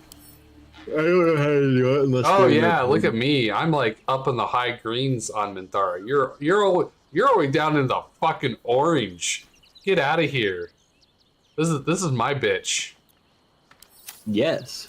All right, let me look at Karlak. I'm curious to see. Oh, I've got more Karlak standing than you too. That one surprises me a little bit. Was that not what you were wanting to hear? I mean, it didn't bother me because you're the face, so you have way more conversation opportunities that aren't just the talks directly with her to get her approval points, but it is a surprise. Yeah, I'm almost a full circle ahead of you. Like, I'm in green, you're like in yellow transitioning into green. Yeah, you're in very good, I'm only in good. Shadowheart is only romancing you like that because she has no other choice. Did you see how you have her dressed? What? At the ready. What do you mean? What's wrong with this? Wrecked. I believe the term is majestic fuck. The hat. Look, it sorta goes with her outfit. Plus, that chest, that armor piece is awesome. It's just the hat that is questionable. It's all in the hat. You know you can toggle visibility. I know you know this, but you can toggle the visibility of helmet. I like seeing what people are actually wearing. Uh-huh. Like, look at this sexy robe thing that I got on. Look at your sexy armor. Like, it was worse when we had a different chest piece on her. You gotta remember, she looked worse before. This is improvement. Yeah, but we don't get to see, like, she made her big statement where she's like, "Ah, behold my platinum blonde hair. I am a changed woman." And then you're like, put this on. Well, if you can go to the chest and change it, if you really want to. No, I'm just giving you a hard time because someone in chat was giving you a hard time. It was Cheshire. I'm 100% just dogpiling.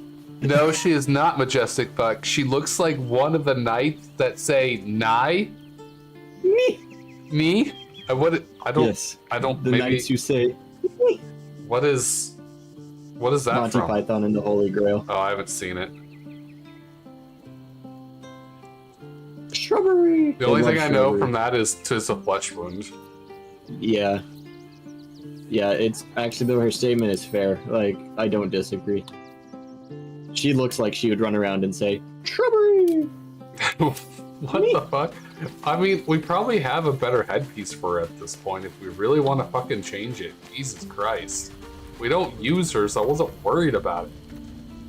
Yeah, I'm also not worried about it. Not that one. Okay, I like the green one, apparently.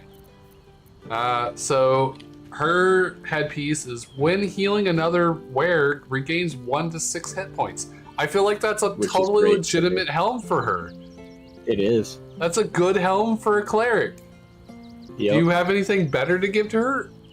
No, I'm not looking to replace her helmet at all. Your 2 points of health per turn would... Well, but that's like... Nah, I don't know what you want from me. Like, it's still... I don't think we have a better helm for her at this point. I wouldn't replace the helm if I were you. Saloon Spear of the Night. Gain advantage on wisdom saving throws and perception. Dark vision. Moonbeam. Moon moat. Yeah, no. The antlers stay. I was just making an observation. Look. We go to bed and the antlers stay on. Just saying. Oh, okay. That's good. Okay, what are we doing? Leaving this place. Sorry, that's for sure. Freaking Cheshire distracted me. I was on my own That's side okay. quest this time. That's right. Look at Menthara though. She looks like a fucking sexy samurai Roman. Like she hot. I love that chest piece, and the helmet goes really well with it. Have you told Bubba yet about your visit? Yes. I don't know what else. What are you talking about? Oh, did you leave me? Yes, I followed your suggestion of getting on with it. Yeah, the visit. Yeah, I thought we talked about it. Like I thought I talked to you about me telling him. Are you excited, Bubba? Yes, very. I was telling her that I think her and Taylor are probably gonna get along way too well, and we're gonna potentially think that they're both nemesis together. I could see that.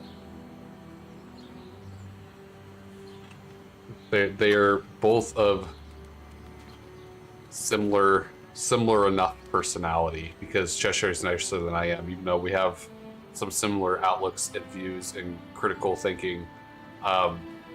She's also a woman and much nicer than I am, and I think their energy, since she's got like ADHD as well, I think her and Taylor are probably going to cascade into their own little vortex. Their own little vortex. Yeah, that's reasonable.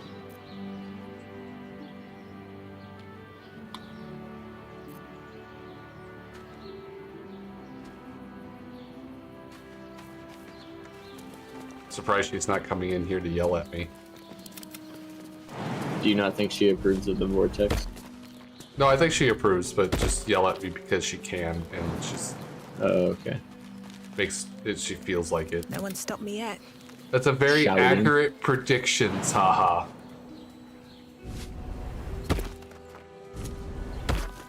I tried to jump, and apparently I keep hitting the wall, and it is not letting me pass. I did it twice. Do better, Senator. That's all I got for you. Isn't it you have to do better, Senator? Isn't that like the actual saying? I think you're probably correct. Do you know where you're going? Yes. Okay, just checking. 'Cause I don't know where you're going.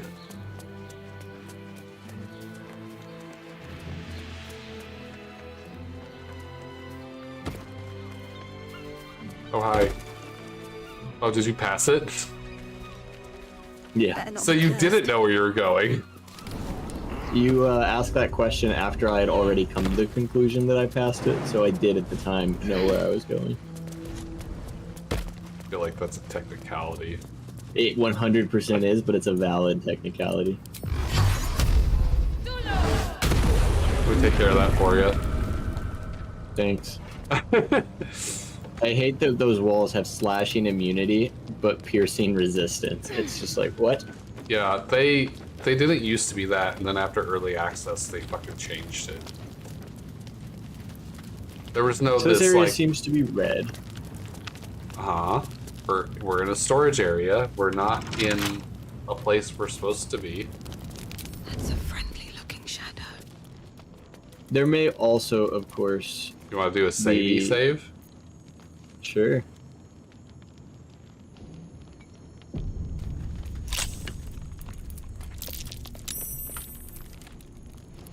Nailed it. May also be a what?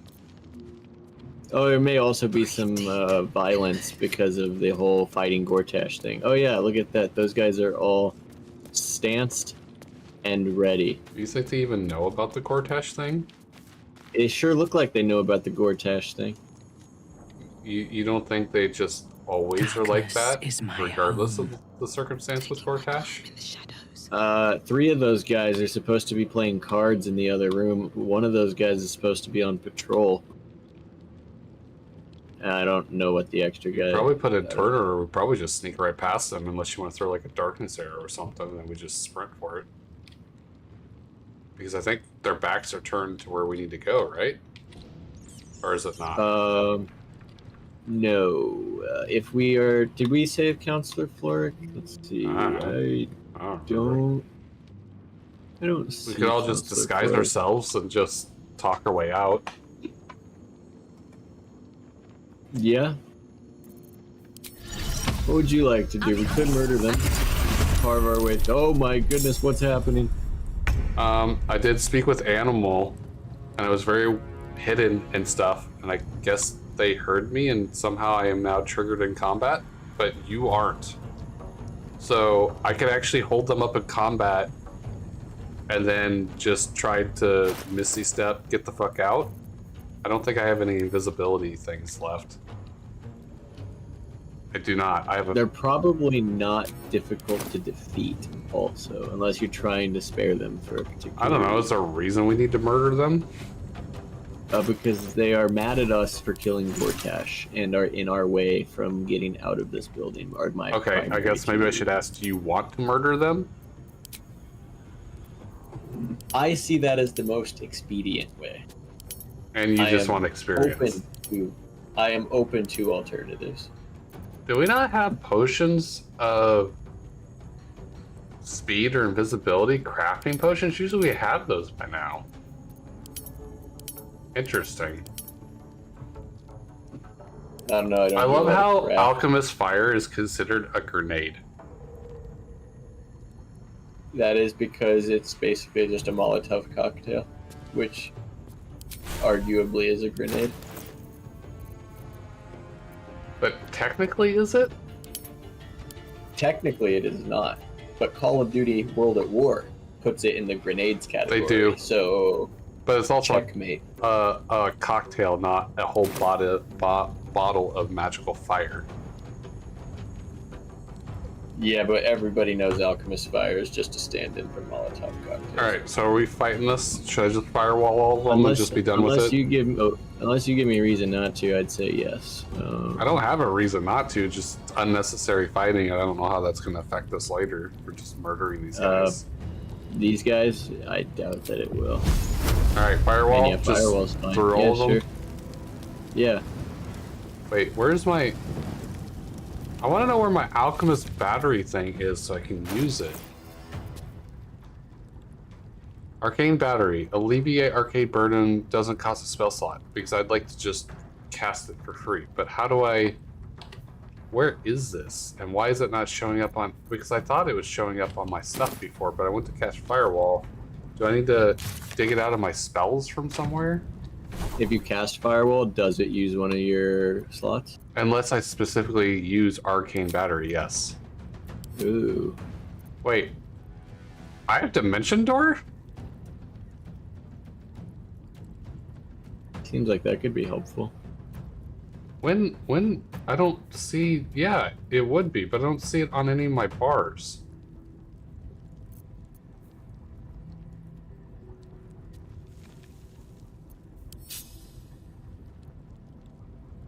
Oh.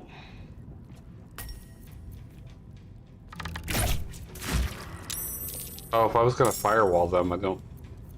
I mean, I guess maybe you can still just hit them.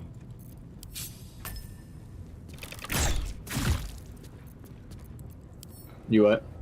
Yeah, apparently I have Dimension Door. What the fuck? I didn't... Oh, I don't remember ever seeing that anywhere. I don't... Where is this Arcane Battery? How do I use it? Passives. Arcane Battery. It's a passive? It would make sense as a passive because I would think that as long as it's toggled on, it would just automatically There's no use toggle a spell though. and it would not. I literally clicked the passive tab and it's not here. Oh. So I put it on my bar. I can cast it once per long rest. You need to toggle this feature in order to use this effect. So it's on my bar now. I probably don't need to summon Golem Bell or Lumps Warhorn. I have them on my bar for funnies, but I don't think they actually do anything at this point. So I will put Arcane Battery over there. I don't think I need Topple. I'm never going to use Topple, so I'll just kick that off. Okay, so Arcane Battery. What? Arcane Battery apparently does not work for everything. Or wait, does it? I'm confused. So it highlights only 4 of my spells, but when I look at Firewall, it says Arcane Battery. Affected entities next spell doesn't cost it. So why are these squares and this isn't? That makes me feel like the Firewall is not going to count. I don't know. I'm exceptionally confused. I am as well. So it did work, and it did not burn a spell slot. Okay. Even though it Fantastic. wasn't a box. And it looks to me like those guys are mostly in bad shape from my pot shots, that they're gonna have a very bad turn. Oh, yeah, especially since they're directly in my firewall. Apparently, correct. The one on the end is the only one that's actually gonna, like, be healthy. Oh, what? What an asshole. Well, what a dick. That undid most of my progress. Oh, hey. It didn't Firewall matter. still hurts. This is very... Oh, yeah, okay. How is Cheshire? How are you? Are you having fun? Are you doing anything exciting?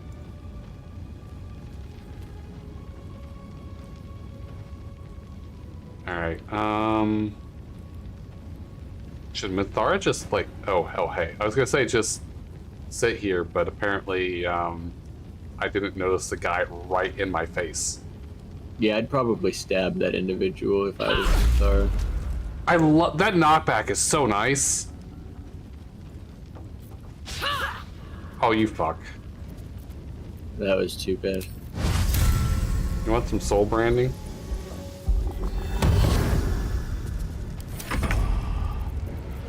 Oh, too bad for you, buddy. Alright, never mind.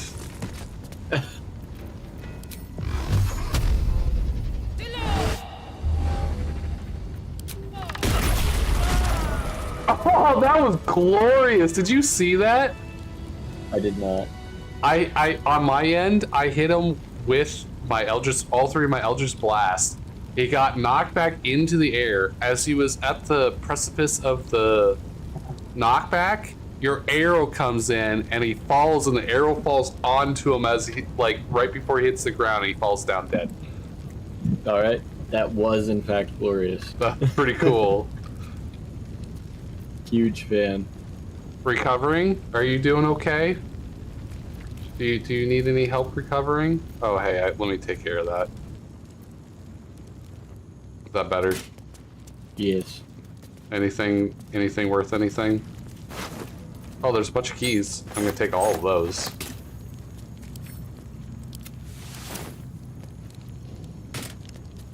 You wish to consult me?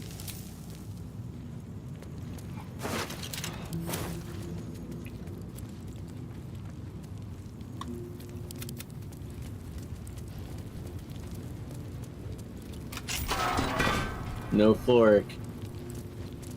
Is that a good thing or a bad thing? I wouldn't call it a good thing, but it's not necessarily a bad thing. She was just another person we could free from here and get on our side and help us in the final fight. Is that the chick from, like, the fire? Yeah. Did we not rescue her? I would have thought we would have, but Oh, hi. This is where she should have been. I'm guessing the upstairs is filled with violence. Something like that. I'm alright, just tired is all? Okay. I'm just checking. Well, I love your face. Hope you feel better.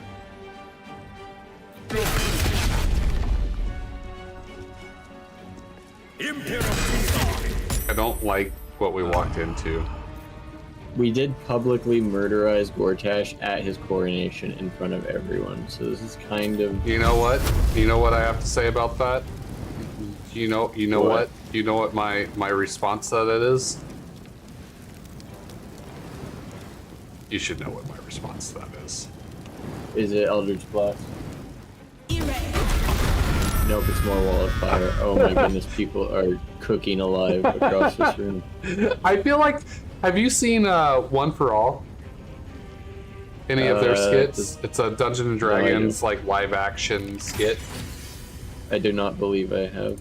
There's a character called Nixie, and she's a tiefling, and she just fireballs everything. And I feel like Nixie every time I'm like firewall instead of fireball. I'm like fireball, just burn everything.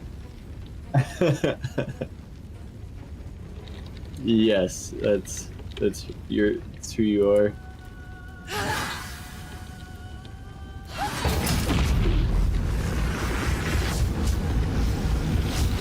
Alright, great news. This guy's cooking. I am glad I did not end my turn before you did that. Me too. I'm going to... But you could also just unend your turn if you had, because that's what I'm doing. Well, yeah, but I might have moved to lose all my movement before you had done that, and then I wouldn't be able to move. Yeah, then I'd have had to shove you. You would have to shove me. Devil's the elf. I think I kind of want to just, like, yeah, go over to this corner. Can you get that door? Do we have a key for that? Doesn't seem likely. Don't. The answer is no.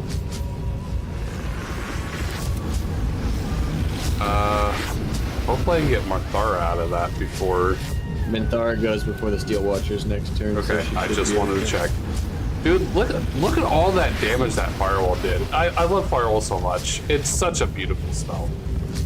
It is. Rude.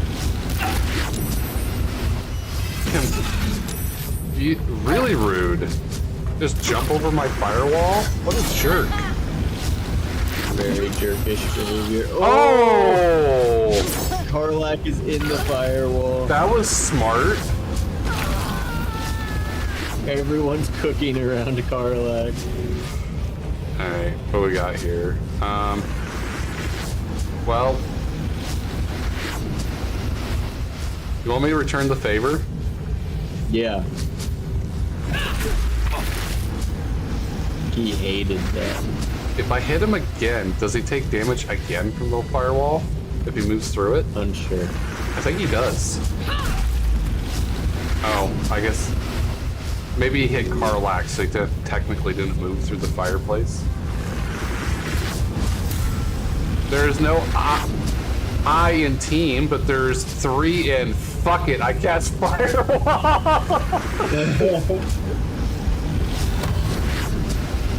Yes? Hey, buddy. I'm gonna sit right... Oh, Jesus, that scared me. I was just to trash talk this thing, and then he fucking blew up and completely distracted my train of thought.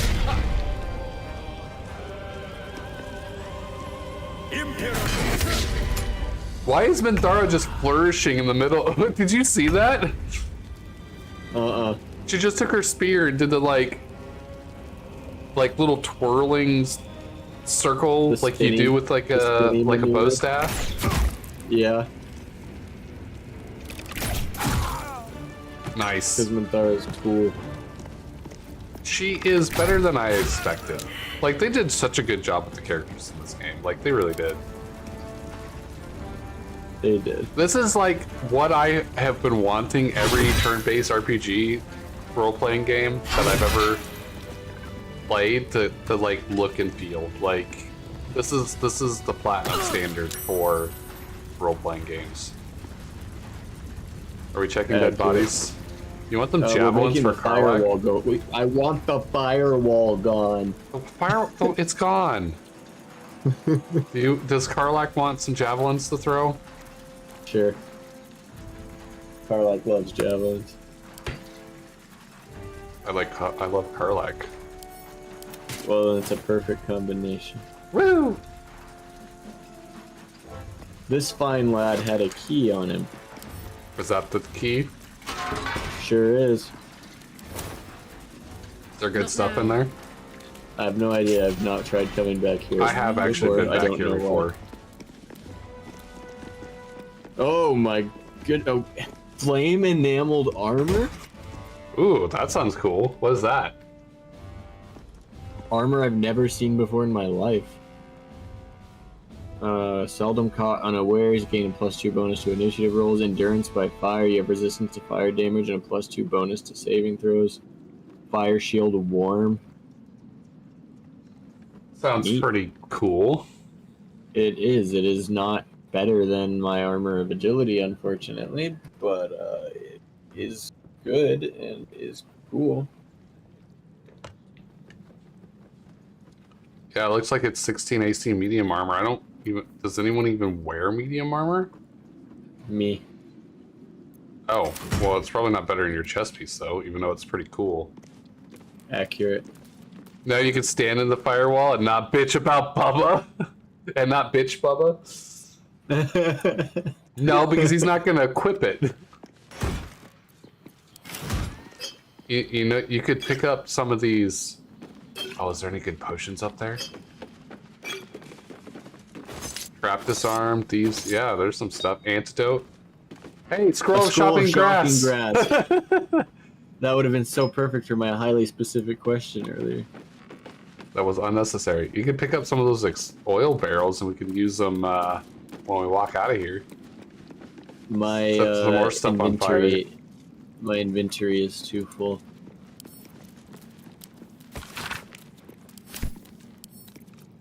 I'm just gonna read these books in case they affect anything we run into.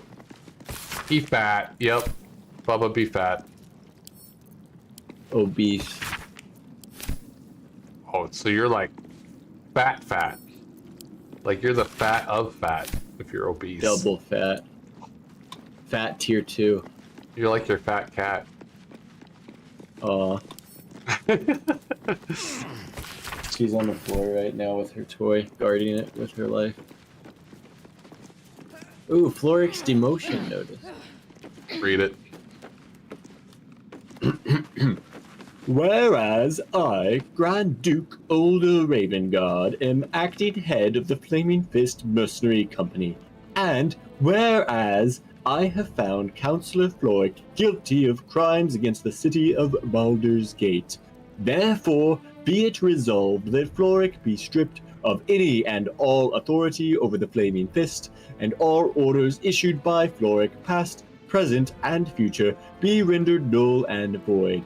In witness whereof Lord Inver Gortash, Duke Dillard Portier, Gauntlet Edwina Wallace.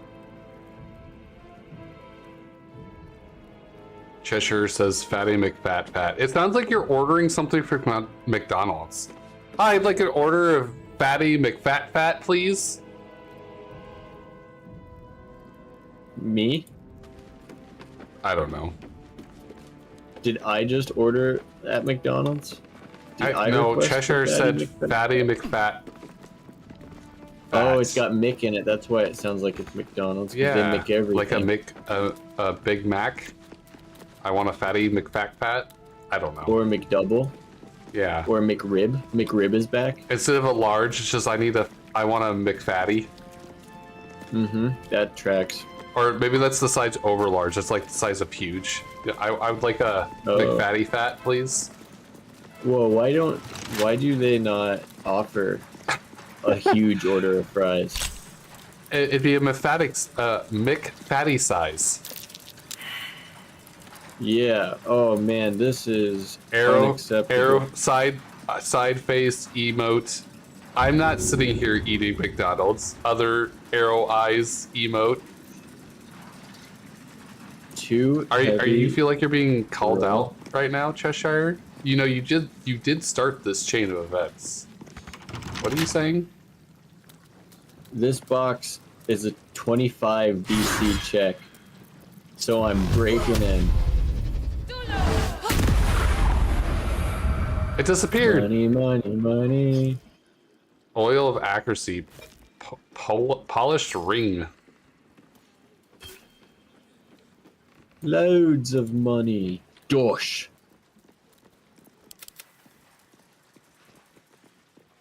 Alright, very good, very good. Actually, Bubba started it? What do you mean? Dude, that is a very precarious position to have died in. That looks like a very Deadpool way to die. Just ass in the air. Are you talking about Fist Loudstone over here? Yes. Yeah, I am inclined to agree. It's quite the pose. You know what's funny? His suit's kind of looking Deadpool-y too. What's funny? So, you know the life gives you lemons make lemonade, right? Yeah. Do you know that's a lie? Elaborate. Yeah, he said he couldn't carry barrels when life gives you lemons. I love how I said that right before Cheshire says it. We made lemons. They're not a natural occurrence. They're a combination of a breed between like a lime and like a some kind of like sour orange or something. Like a. Did you just tell me lemons aren't real? I didn't say they weren't real. I said they weren't naturally occurring. So life can't give you lemons because we made lemons. So whoa. It's not when life gives you lemons because life can't because they're not naturally occurring. We genetically made them through crossbreeding. They didn't exist before humans, naturally. So we created lemons. So we make lemonade from lemons that we made in the first place. So what you're telling me is that lemons are a power that some consider unnatural.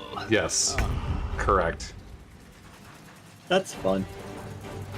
Just a little FF for you, a fun fact. Or as you like to say, a little factlet. A factlet, not to be confused with a factoid. I mean, the saying is a factoid. Yes, facts. That was a perfect use of actually using factoid. I wasn't fucking fucking with you for a change. I was being serious. Rare. I just thought you would appreciate it. Appreciate it. That's the whole point, because we make our own lives hard. We create our own issues. Life goes here. Life goes here. You can have these back and suck on it. Okay, but that's a little bit different context from a person living in Australia, where like 70% of the things could kill you for just existing there. Can I get out of this without taking an attack of opportunity? That would be great. I feel like, ooh. If I hit the Steel Watcher, its turn's gonna come around before I can get away from it. Unless I walk out of these doors, but then there's 2 Steel Watchers over that way, and I don't want to go that way. I really don't want to go that way.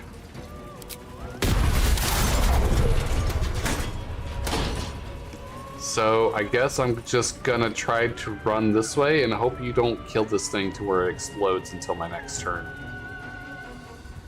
If so, you're gonna have to shove me. Understood. Probably should have tried to shut that door. That would have been smart. I was thinking about my own life before worried about that door. Jerk. I love how the javelins actually stick into the terrain. Yes. It's great. It is muy funneria. What were you trying to say? What was that? Muy funneria. It's like a diarrhea flow of fun. That sounds awful. That sounds so bad. Okay, I want to hit this, but I know I shouldn't because it will trigger his explosion. But I don't know what else will then I should immediately do. cause him to explode. Yeah, and then kill everybody. Yeah, you're making the right call. I don't know if I can Training. close those doors without an opportunity attack, though. I think I would trigger it, so you would have to shut the doors. I might just disengage and then get out of its range. I think that would probably be the smartest thing to do at the moment. That way, if he does explode, at least Minthara is out. I will soul brand you, though. So if you want to pop shot out that door. Oh, everything wants to kill us. Just 30 isn't actually capable. But you can bet your ass they're plotting our deaths. I believe that. Ow! I'm about dead.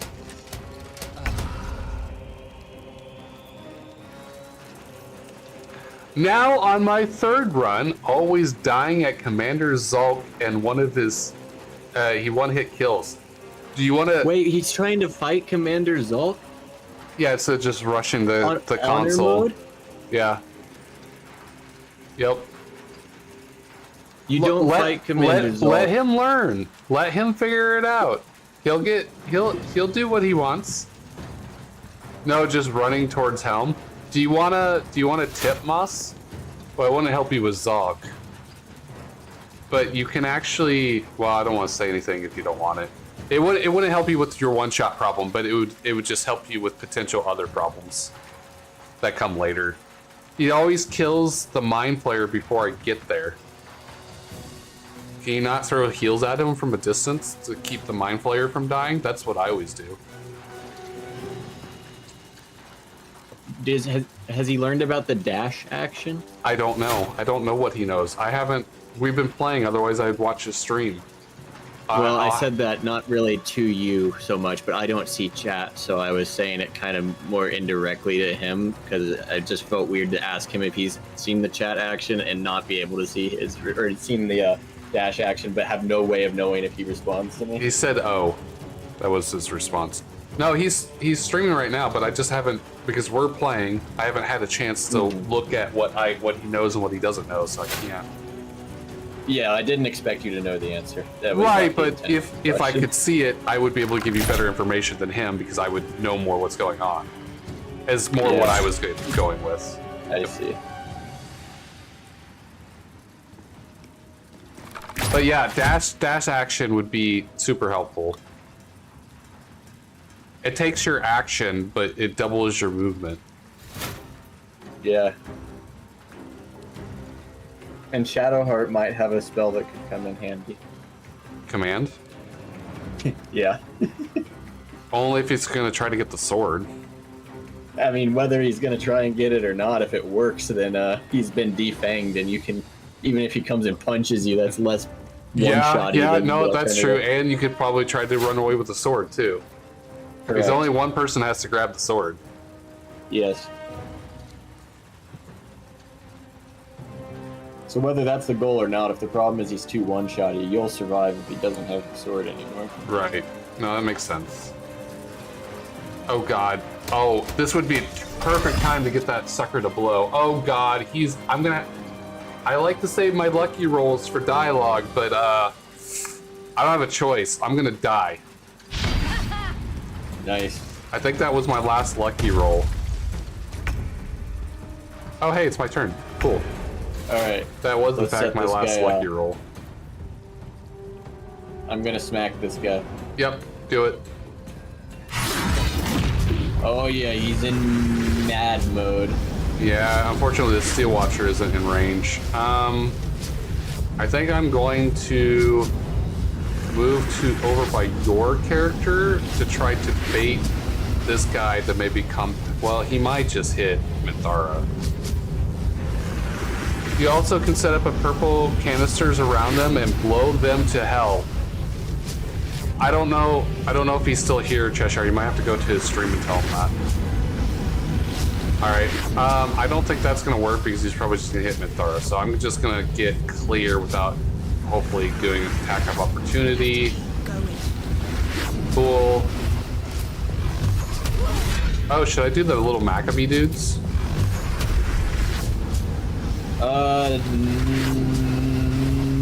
I think it might be a waste. A firewall out the front of this might be good with all four of those fuckers out there. The Dance Macabre is not a bad choice here, actually. I would not be terribly opposed. Yeah, but I think we're gonna take out.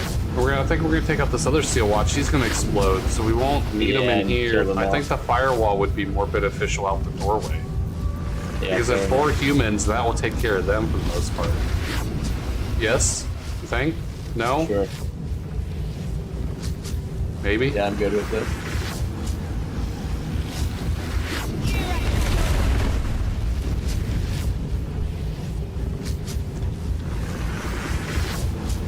Now the question is, do I think I'm going to take the hit to break my concentration? Just you saying that I can disarm an enemy means I need to rethink how I play the game.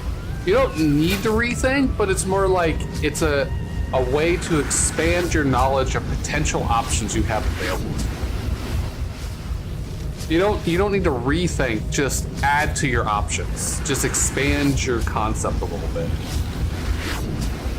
I usually use it for the most troubling of boss fights, where them having a weapon is of grave consequence. So I have someone specialized in disarming. I usually did a fighter. Oh yes, for that, dash into that firewall. Current case. Well, I blocked it enough to where they have to. Oh, what is this? Slow? Oh, I'm counterspelling that. I don't give a fuck. I'm not being slow. I refuse. Yeah, slow is like they might as well be giving us Herpagun assist. That was my last like, spell. Bad. My last spell slot. That's rough, buddy. Alright, are you good for me to hit the Steel Watcher? Do you mean this one? Yes. Yes. Beautiful. Should I try to hit it again? I got a 75 chance. Understood. Sure. Beautiful. Also, you might want to get out of that. really- Is that? Are you going to get out of that before that? Oh, you're not going to get out of that before that explodes. Huh. How did that happen? You didn't move. That seems like a dumb choice. I can't. Like, there's nothing else I can do to save you. I don't think. Oh well, we'll just have to heal you or something afterwards. I'll be okay. I believe you will be. Here's some branding, just for confidence. Oh, asshole! If I move, I'm gonna get an attack of opportunity. That's fine. I'm clear of the explosion. Unless he also then immediately explodes before everyone's. Oh, yep. Karlak, me, and everyone's gonna get caught in the secondary explosion anyways. You may also get caught in the second. This is not gonna be good. But I don't think there's anything I can do about it. Well, I guess we're just eating an explosion. Have fun, everybody else. Oh, good. He didn't immediately explode. Beautiful.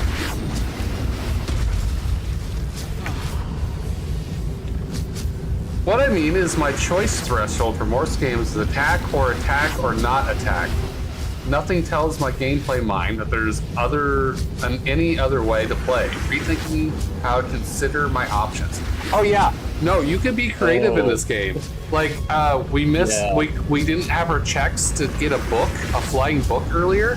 So Bubba hit the throw option, clicked on the book, grabbed it, threw it across the room. It kept flying, and then it just magically like ended up on the ground for us to grab. You could be pretty creative on some of your solutions in this game. Definitely important to be on the. What was I gonna do to get it? I was gonna do like a spell or something. Yeah, I was gonna do hold monster to keep it in place so we could just grab it because you automatically crit if it's held or paralyzed. Which also probably would have worked. Ow! Why did you do that?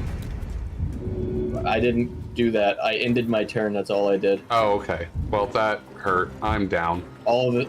I only shot at this guy. Can I get some assistance, please?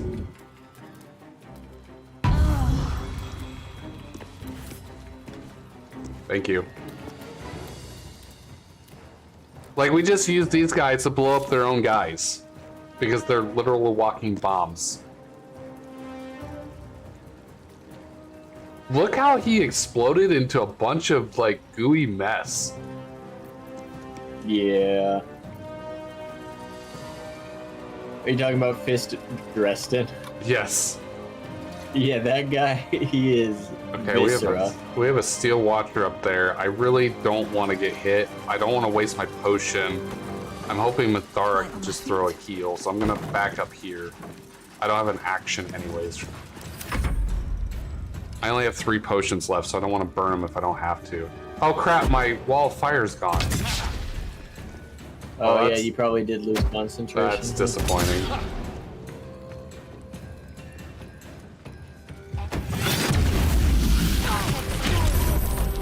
Love that psionic blast. So good.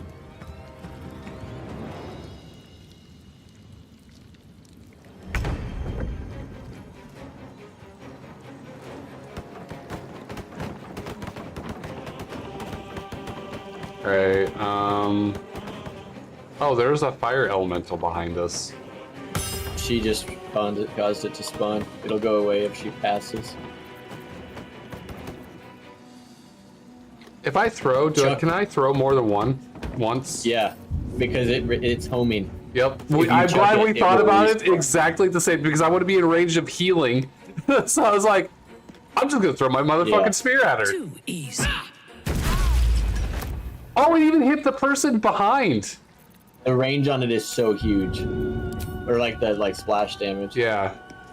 Path is interrupted. The splash only triggers if it makes contact with somebody, by the way. I've tried landing it beside people to do splash damage. It does not work that way. Yeah, that's fine. I was just trying to get in a way where... Oh, right in the face. This is between the eyes.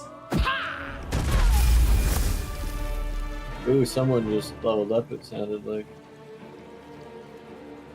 Did someone just level up? I don't see any indicators. You did. Oh, did I? I don't see like an arrow on me. Oh, Yeah, I wait. don't either. No, I don't... Ready for battle. Maybe I'll do it after the fight. Okay. Well, that took care of her. Should I bonus mass word heal? Yeah. Yeah. You like that that's idea? A good idea. That's a good idea. Apparently I wasn't caught in that. Yeah, neither was Karlak. I don't know why. Did the pillar literally block that? Because they were closer than you were. Did you get healed? Yes. Yeah, so I guess the pillar physically blocked that from happening. That's some bullshit. I did not know that was a thing. I didn't know that was a thing either.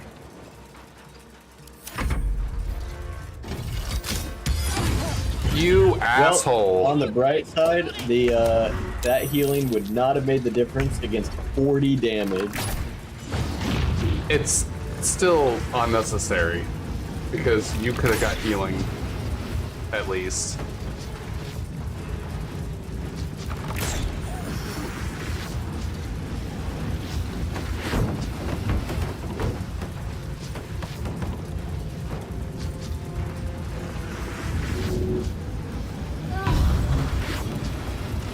Thank you.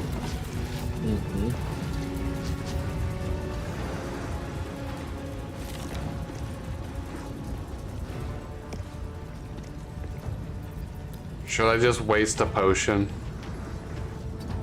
No. Okay.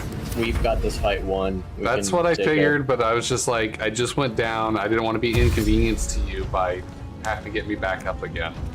No, Karlak's entire purpose is just health patrol right now. Leland will finish this fight if he has to. I was ready to shoot my way out. Should I even bother when healing? No, I wouldn't. Okay. When it was down to just me, I was ready to just like go full Odysseus on the full army there and just start shooting my way out. But I started to actually take damage and went, if they can hit me at my 29 AC, even though it's a rare hit, the sheer quantity of them, I shouldn't mess this up. I should just get out of here. Right. But for a moment, I felt like I was unstoppable and that I considered just trying to shoot my way out. Yeah. Try mixing things up a little, as Master Chief would say. Ooh. Zephyr's Flash, 6 to 48 thunder damage. Rush forward, carrying an air vortex that blasts foes and possibly inflicts bleeding. Once per short rest. I'm assuming we're gonna probably short rest after this anyway, so might as well see the cool thing. I'll even get Destructive Wrath with it. That's sweet. Do I get Destructive Wrath for a short rest or is it only long rest, do you know? I believe it's long rest. Okay, I won't do it then. Oh, that was cool. 30 damage with bleeding. And then, oh, what? I don't get 2 attacks with it though? That's dumb. Can I shove you? That is dumb. Bitch. Yes, but also no. Oh, Minthara just leveled up. I saw it that time. I'm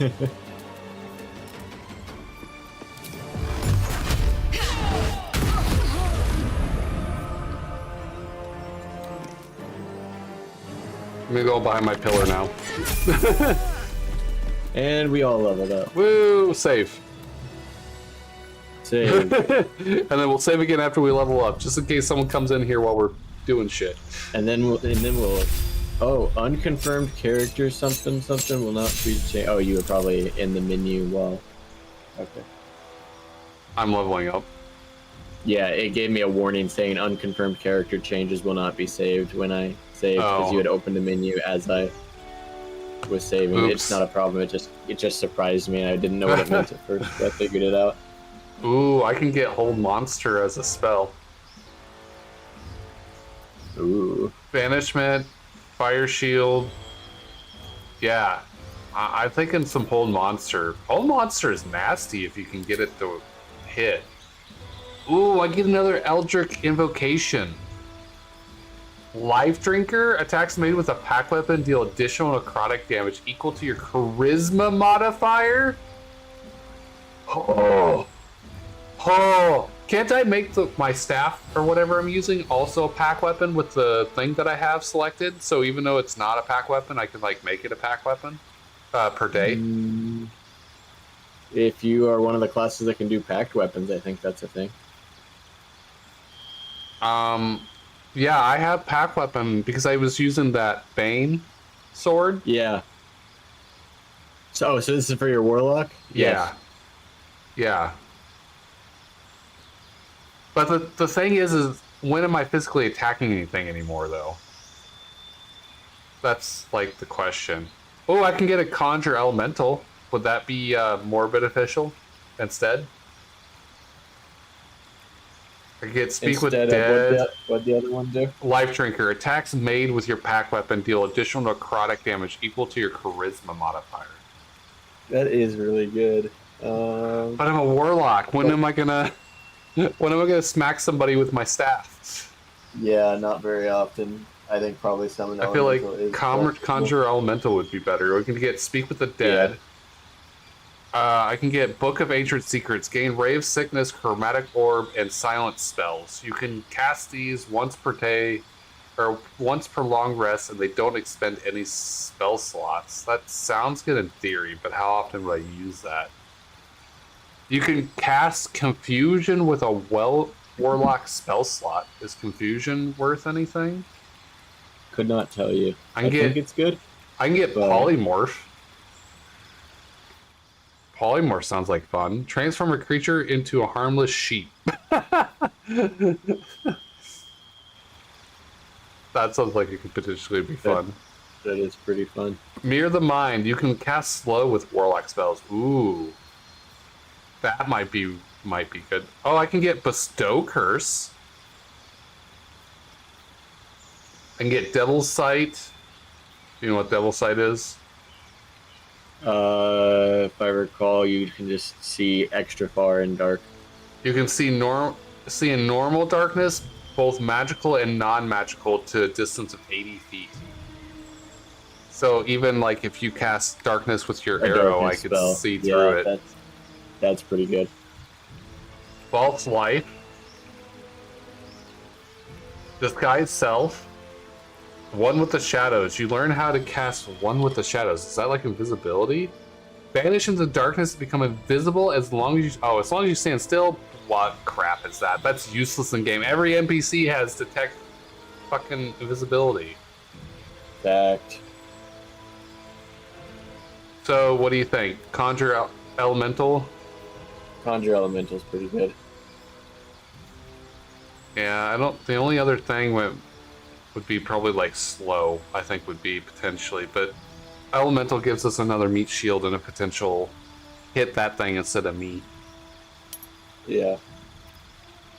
Replace a spell? I don't think I need to replace a spell. Ooh, I get a feat. Is this this is level 12, so this is we're hitting max level. This is max level, this is the end. What should I get? I have Actor, I have Lucky as my 2 feats. So your charisma increased by 1 to a maximum of 20. Or I could take an ability modifier and get my last 2 things of charisma and max out at 20.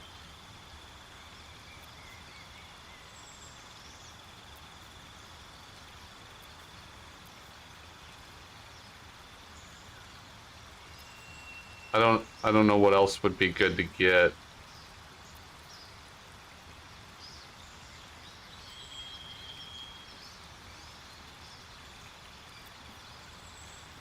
I can get durable. Your constitution increases by 1 to a maximum of 20. You regain full hit points each time you take a short rest. I'm at 13. That would put me at 14. I don't know if that would be considered beneficial. Yes, that is good, because that puts you at an even number, and even numbers actually provide bonuses. Odd numbers do not. Right, that's what I was saying. So that'd give me a +2 to constitution checks and probably give me a little bit more hit points. Doesn't that also... No, dexterity affects your AC.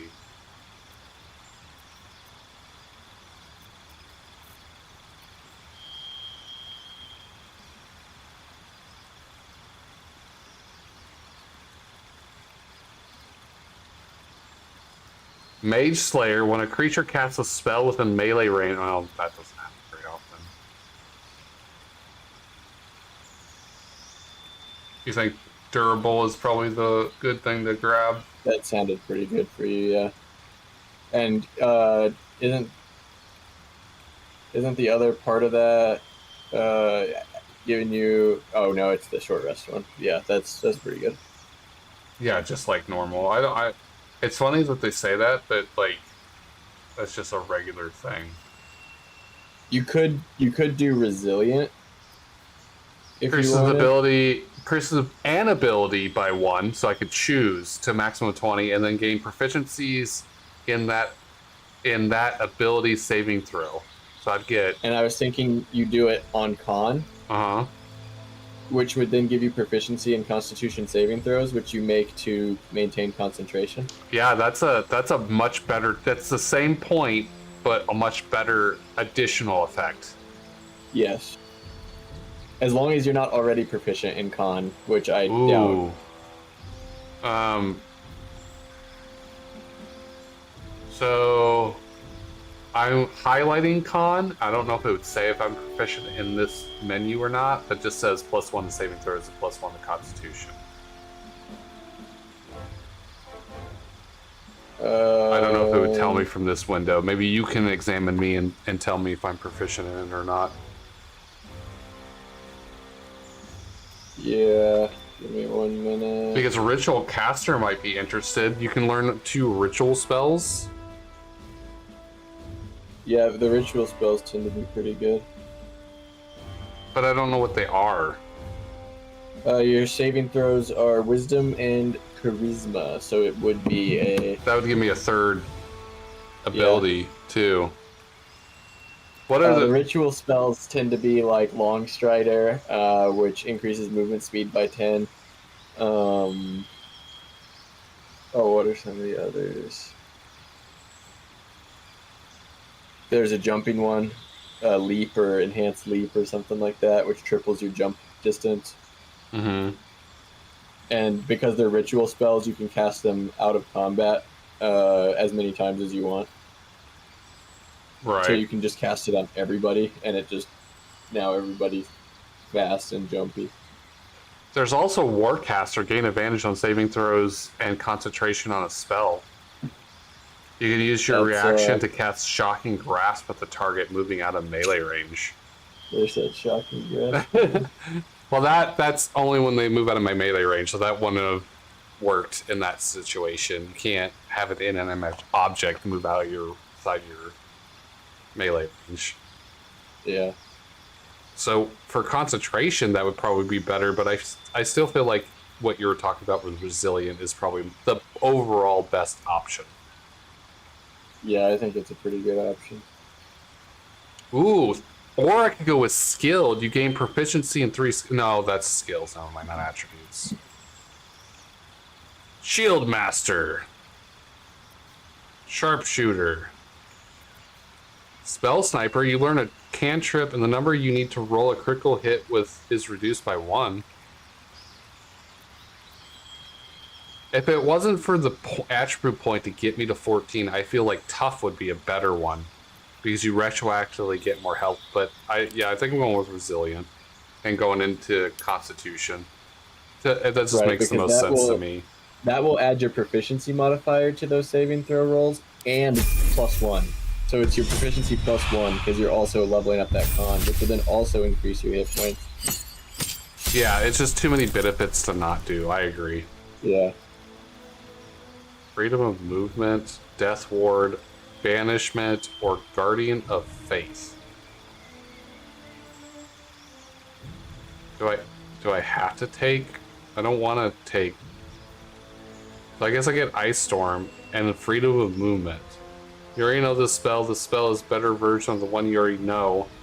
You will only have access to this one. I don't want it.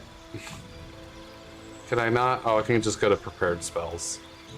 Am I leveling up Cleric or Paladin? Isn't it Cleric? Just keep pounding Cleric. I don't remember what we're doing here. I'm a level 5 Paladin and a level 6 Cleric.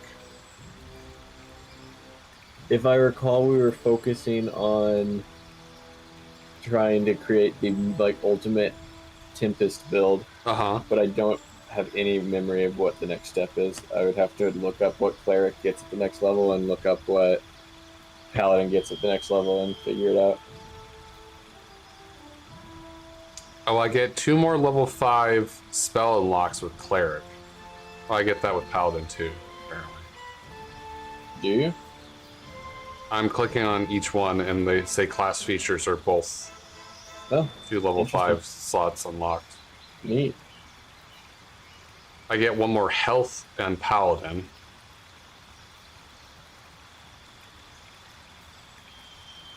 Also, like, there's a star? What is a star? Primary ability. Oh, okay. So, Cleric is Wisdom, Paladin is Strength. Should I just, does it matter? Does it matter which one I go into, or? Probably. Well, I need you to tell me which one it is, because I don't know, or I don't remember. I don't either. Can you, like, look it up real fast? Sure. You would know more what to look for.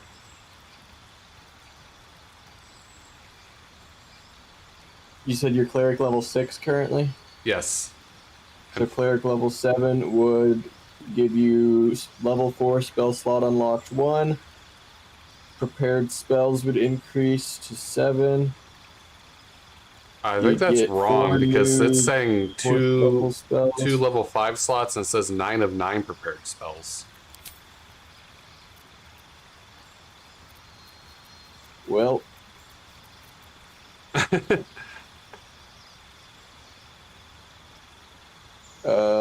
You're a Tempest, so you'd get Freedom of Movement and Ice Storm? Yes, that is correct.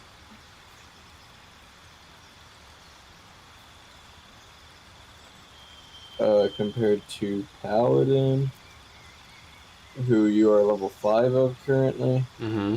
So you'd be becoming level 6. Yes. I'd get two level of protection. Yes. You and nearby allies gain a bonus to saving throws equal to your charisma modifier, and prepared spells would change. Yep, which would be 0. Neither of these are that big of a deal for what your class is built around. So it doesn't really matter. Is dealer's choice. I'll go Cleric then. Cleric is more beneficial. Alright, I have Command, Cure Wounds, Bless, Protection from Good and Evil, Shield of Faith, Guiding Bolt, Healing Word, Inflict Wounds, and Bane. I thought I had... Oh, those are prepared spells. Wait, I thought I had, like, mass... It took Mass Healing Word off. What the... It, like, completely rewrote what I had for spells. What the fuck? Alright, let's see. We have options of Banish, Death Ward, and Guardian of Faith. Do we want any of those? Say them again. Banishment, Death Ward, Guardian of Faith. All 3 are good. Are they? Yeah. Banishment lets you basically delete somebody for a couple turns, if it lands. If it lands and it's a concentration. Yeah, Guardian of Faith lets you drop a 60 hit point blob somewhere on the map, and anyone who gets near it, it just hits for 20 damage. and uses 20 of its own health to do that. So that's pretty decent. And what was the third one? Death Ward. Death Ward. If you die, you come back to life with 1 hit point. Mm-hmm. Well, banishment isn't really. It's probably a low chance to hit. It's a concentration, Risky, yeah. and it's only 2 turns. Is that really worth a level 4 spell? Probably not. Guardian of Faith, I've spells always that had are- issues trying to put it in a position on the map that actually helped. A lot of times the enemies would just run away from the area, and it was just a waste of a spell for me. I can see Death Ward being important, but since this isn't like an otter run or anything, I don't really feel like that really matters. So it sounds like you don't want any of them. Death Ward maybe, but the other 2 seem like kind of useless in compared to what I could get. Because I could get, I'm going to go ahead and put the regular stuff like Guiding Bolt, Cure Wounds, Healing Word, well, Mass Healing Word, Prayer of Healing. We don't really use Aid at this point. Do we want Lesser Restoration or no? I can take Revivify. Revivify can be good if you don't have scrolls. Okay, well, we have scrolls, so... do we want Speak with Dead? No, because we should have an amulet that automatically does that for us for free. Okay, I can get Hold Person. That one is great when it lands. Made it to the beach? Good job! Did anything we say help?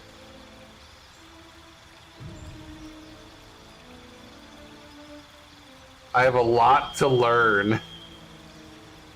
Yes. I think we were pretty clear on that. Let's see. Do we want command or... I don't think I ever used inflict wounds because like all the divine smite stuff that I have. Oh, should I take Sanctuary? That might come in handy at some point. There are Sanctuary is one of those that you don't use often, but when you do use it, you're glad it was there. Might have been good on that Cortesh fight. Yeah.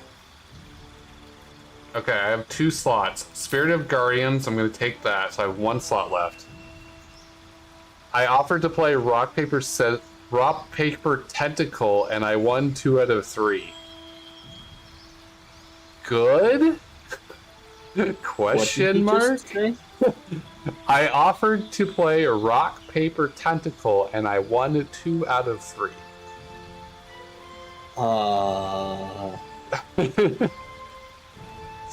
Good. That's good. Probably. Alright, I have 1 more. I can do like Bestow Curse, Animate Dead, Protection from Evil, Remove Curse, Glyph Warding, Death Ward, Lesser Restoration, Aid, Enhance Ability.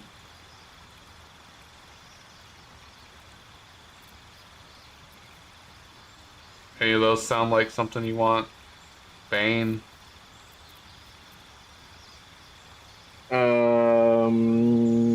None of them jumped out as me as critical. What do you think would be better, Remove Curse or Death Ward? Or would you want Banishment? Honestly, for convenience, remove curse. Okay. Like, there are so many times in Done. Act 3 where I end up cursed, and it's just, like, such an inconvenience to find a scroll for it. Done.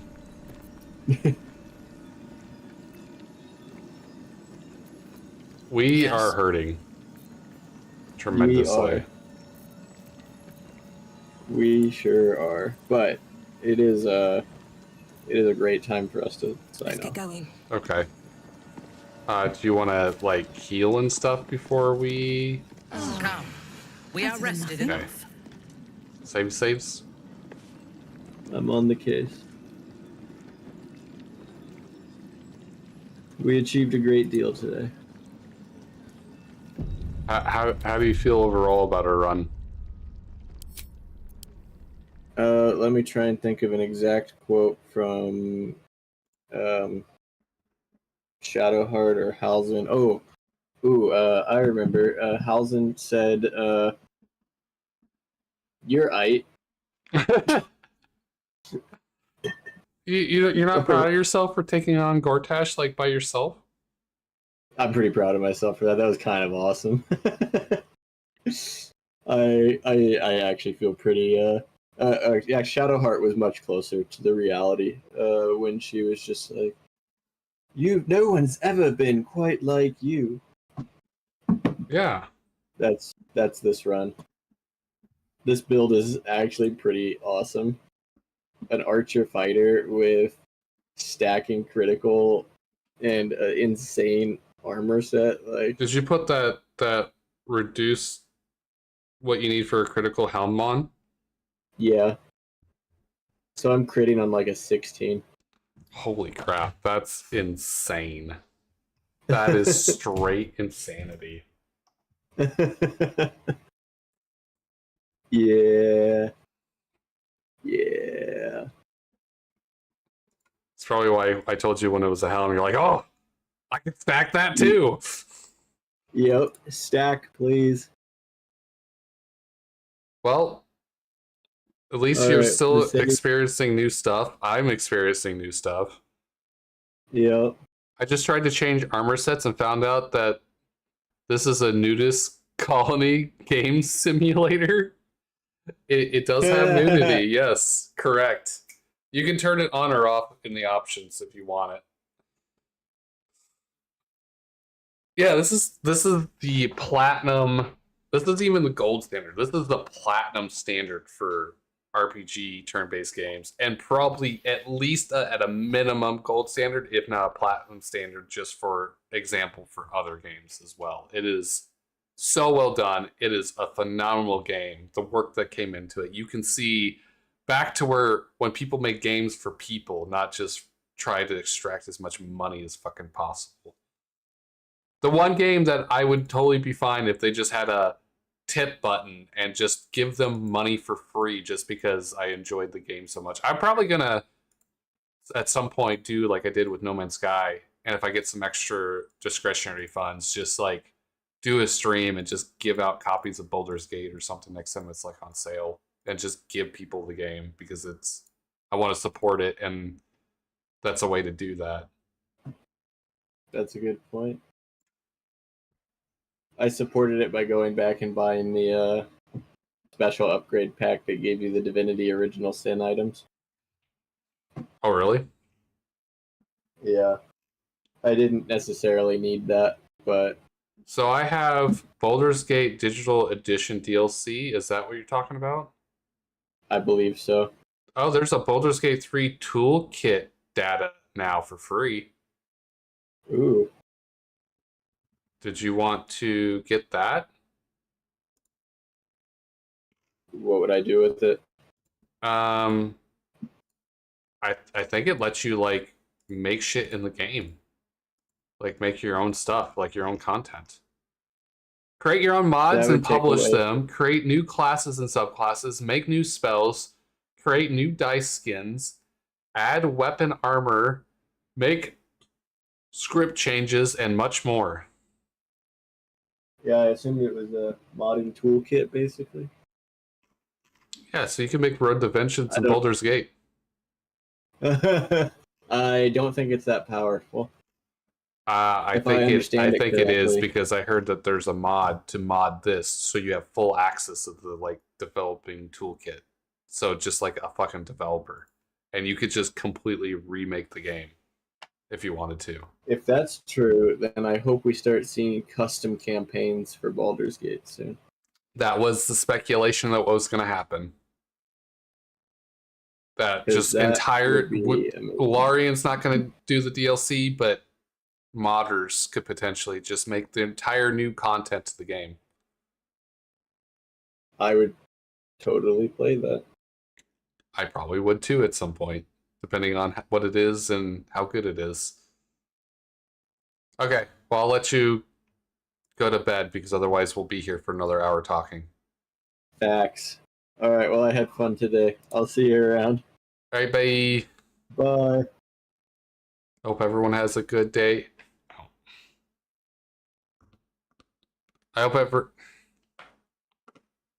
I hope everyone has a good day or night. Bye.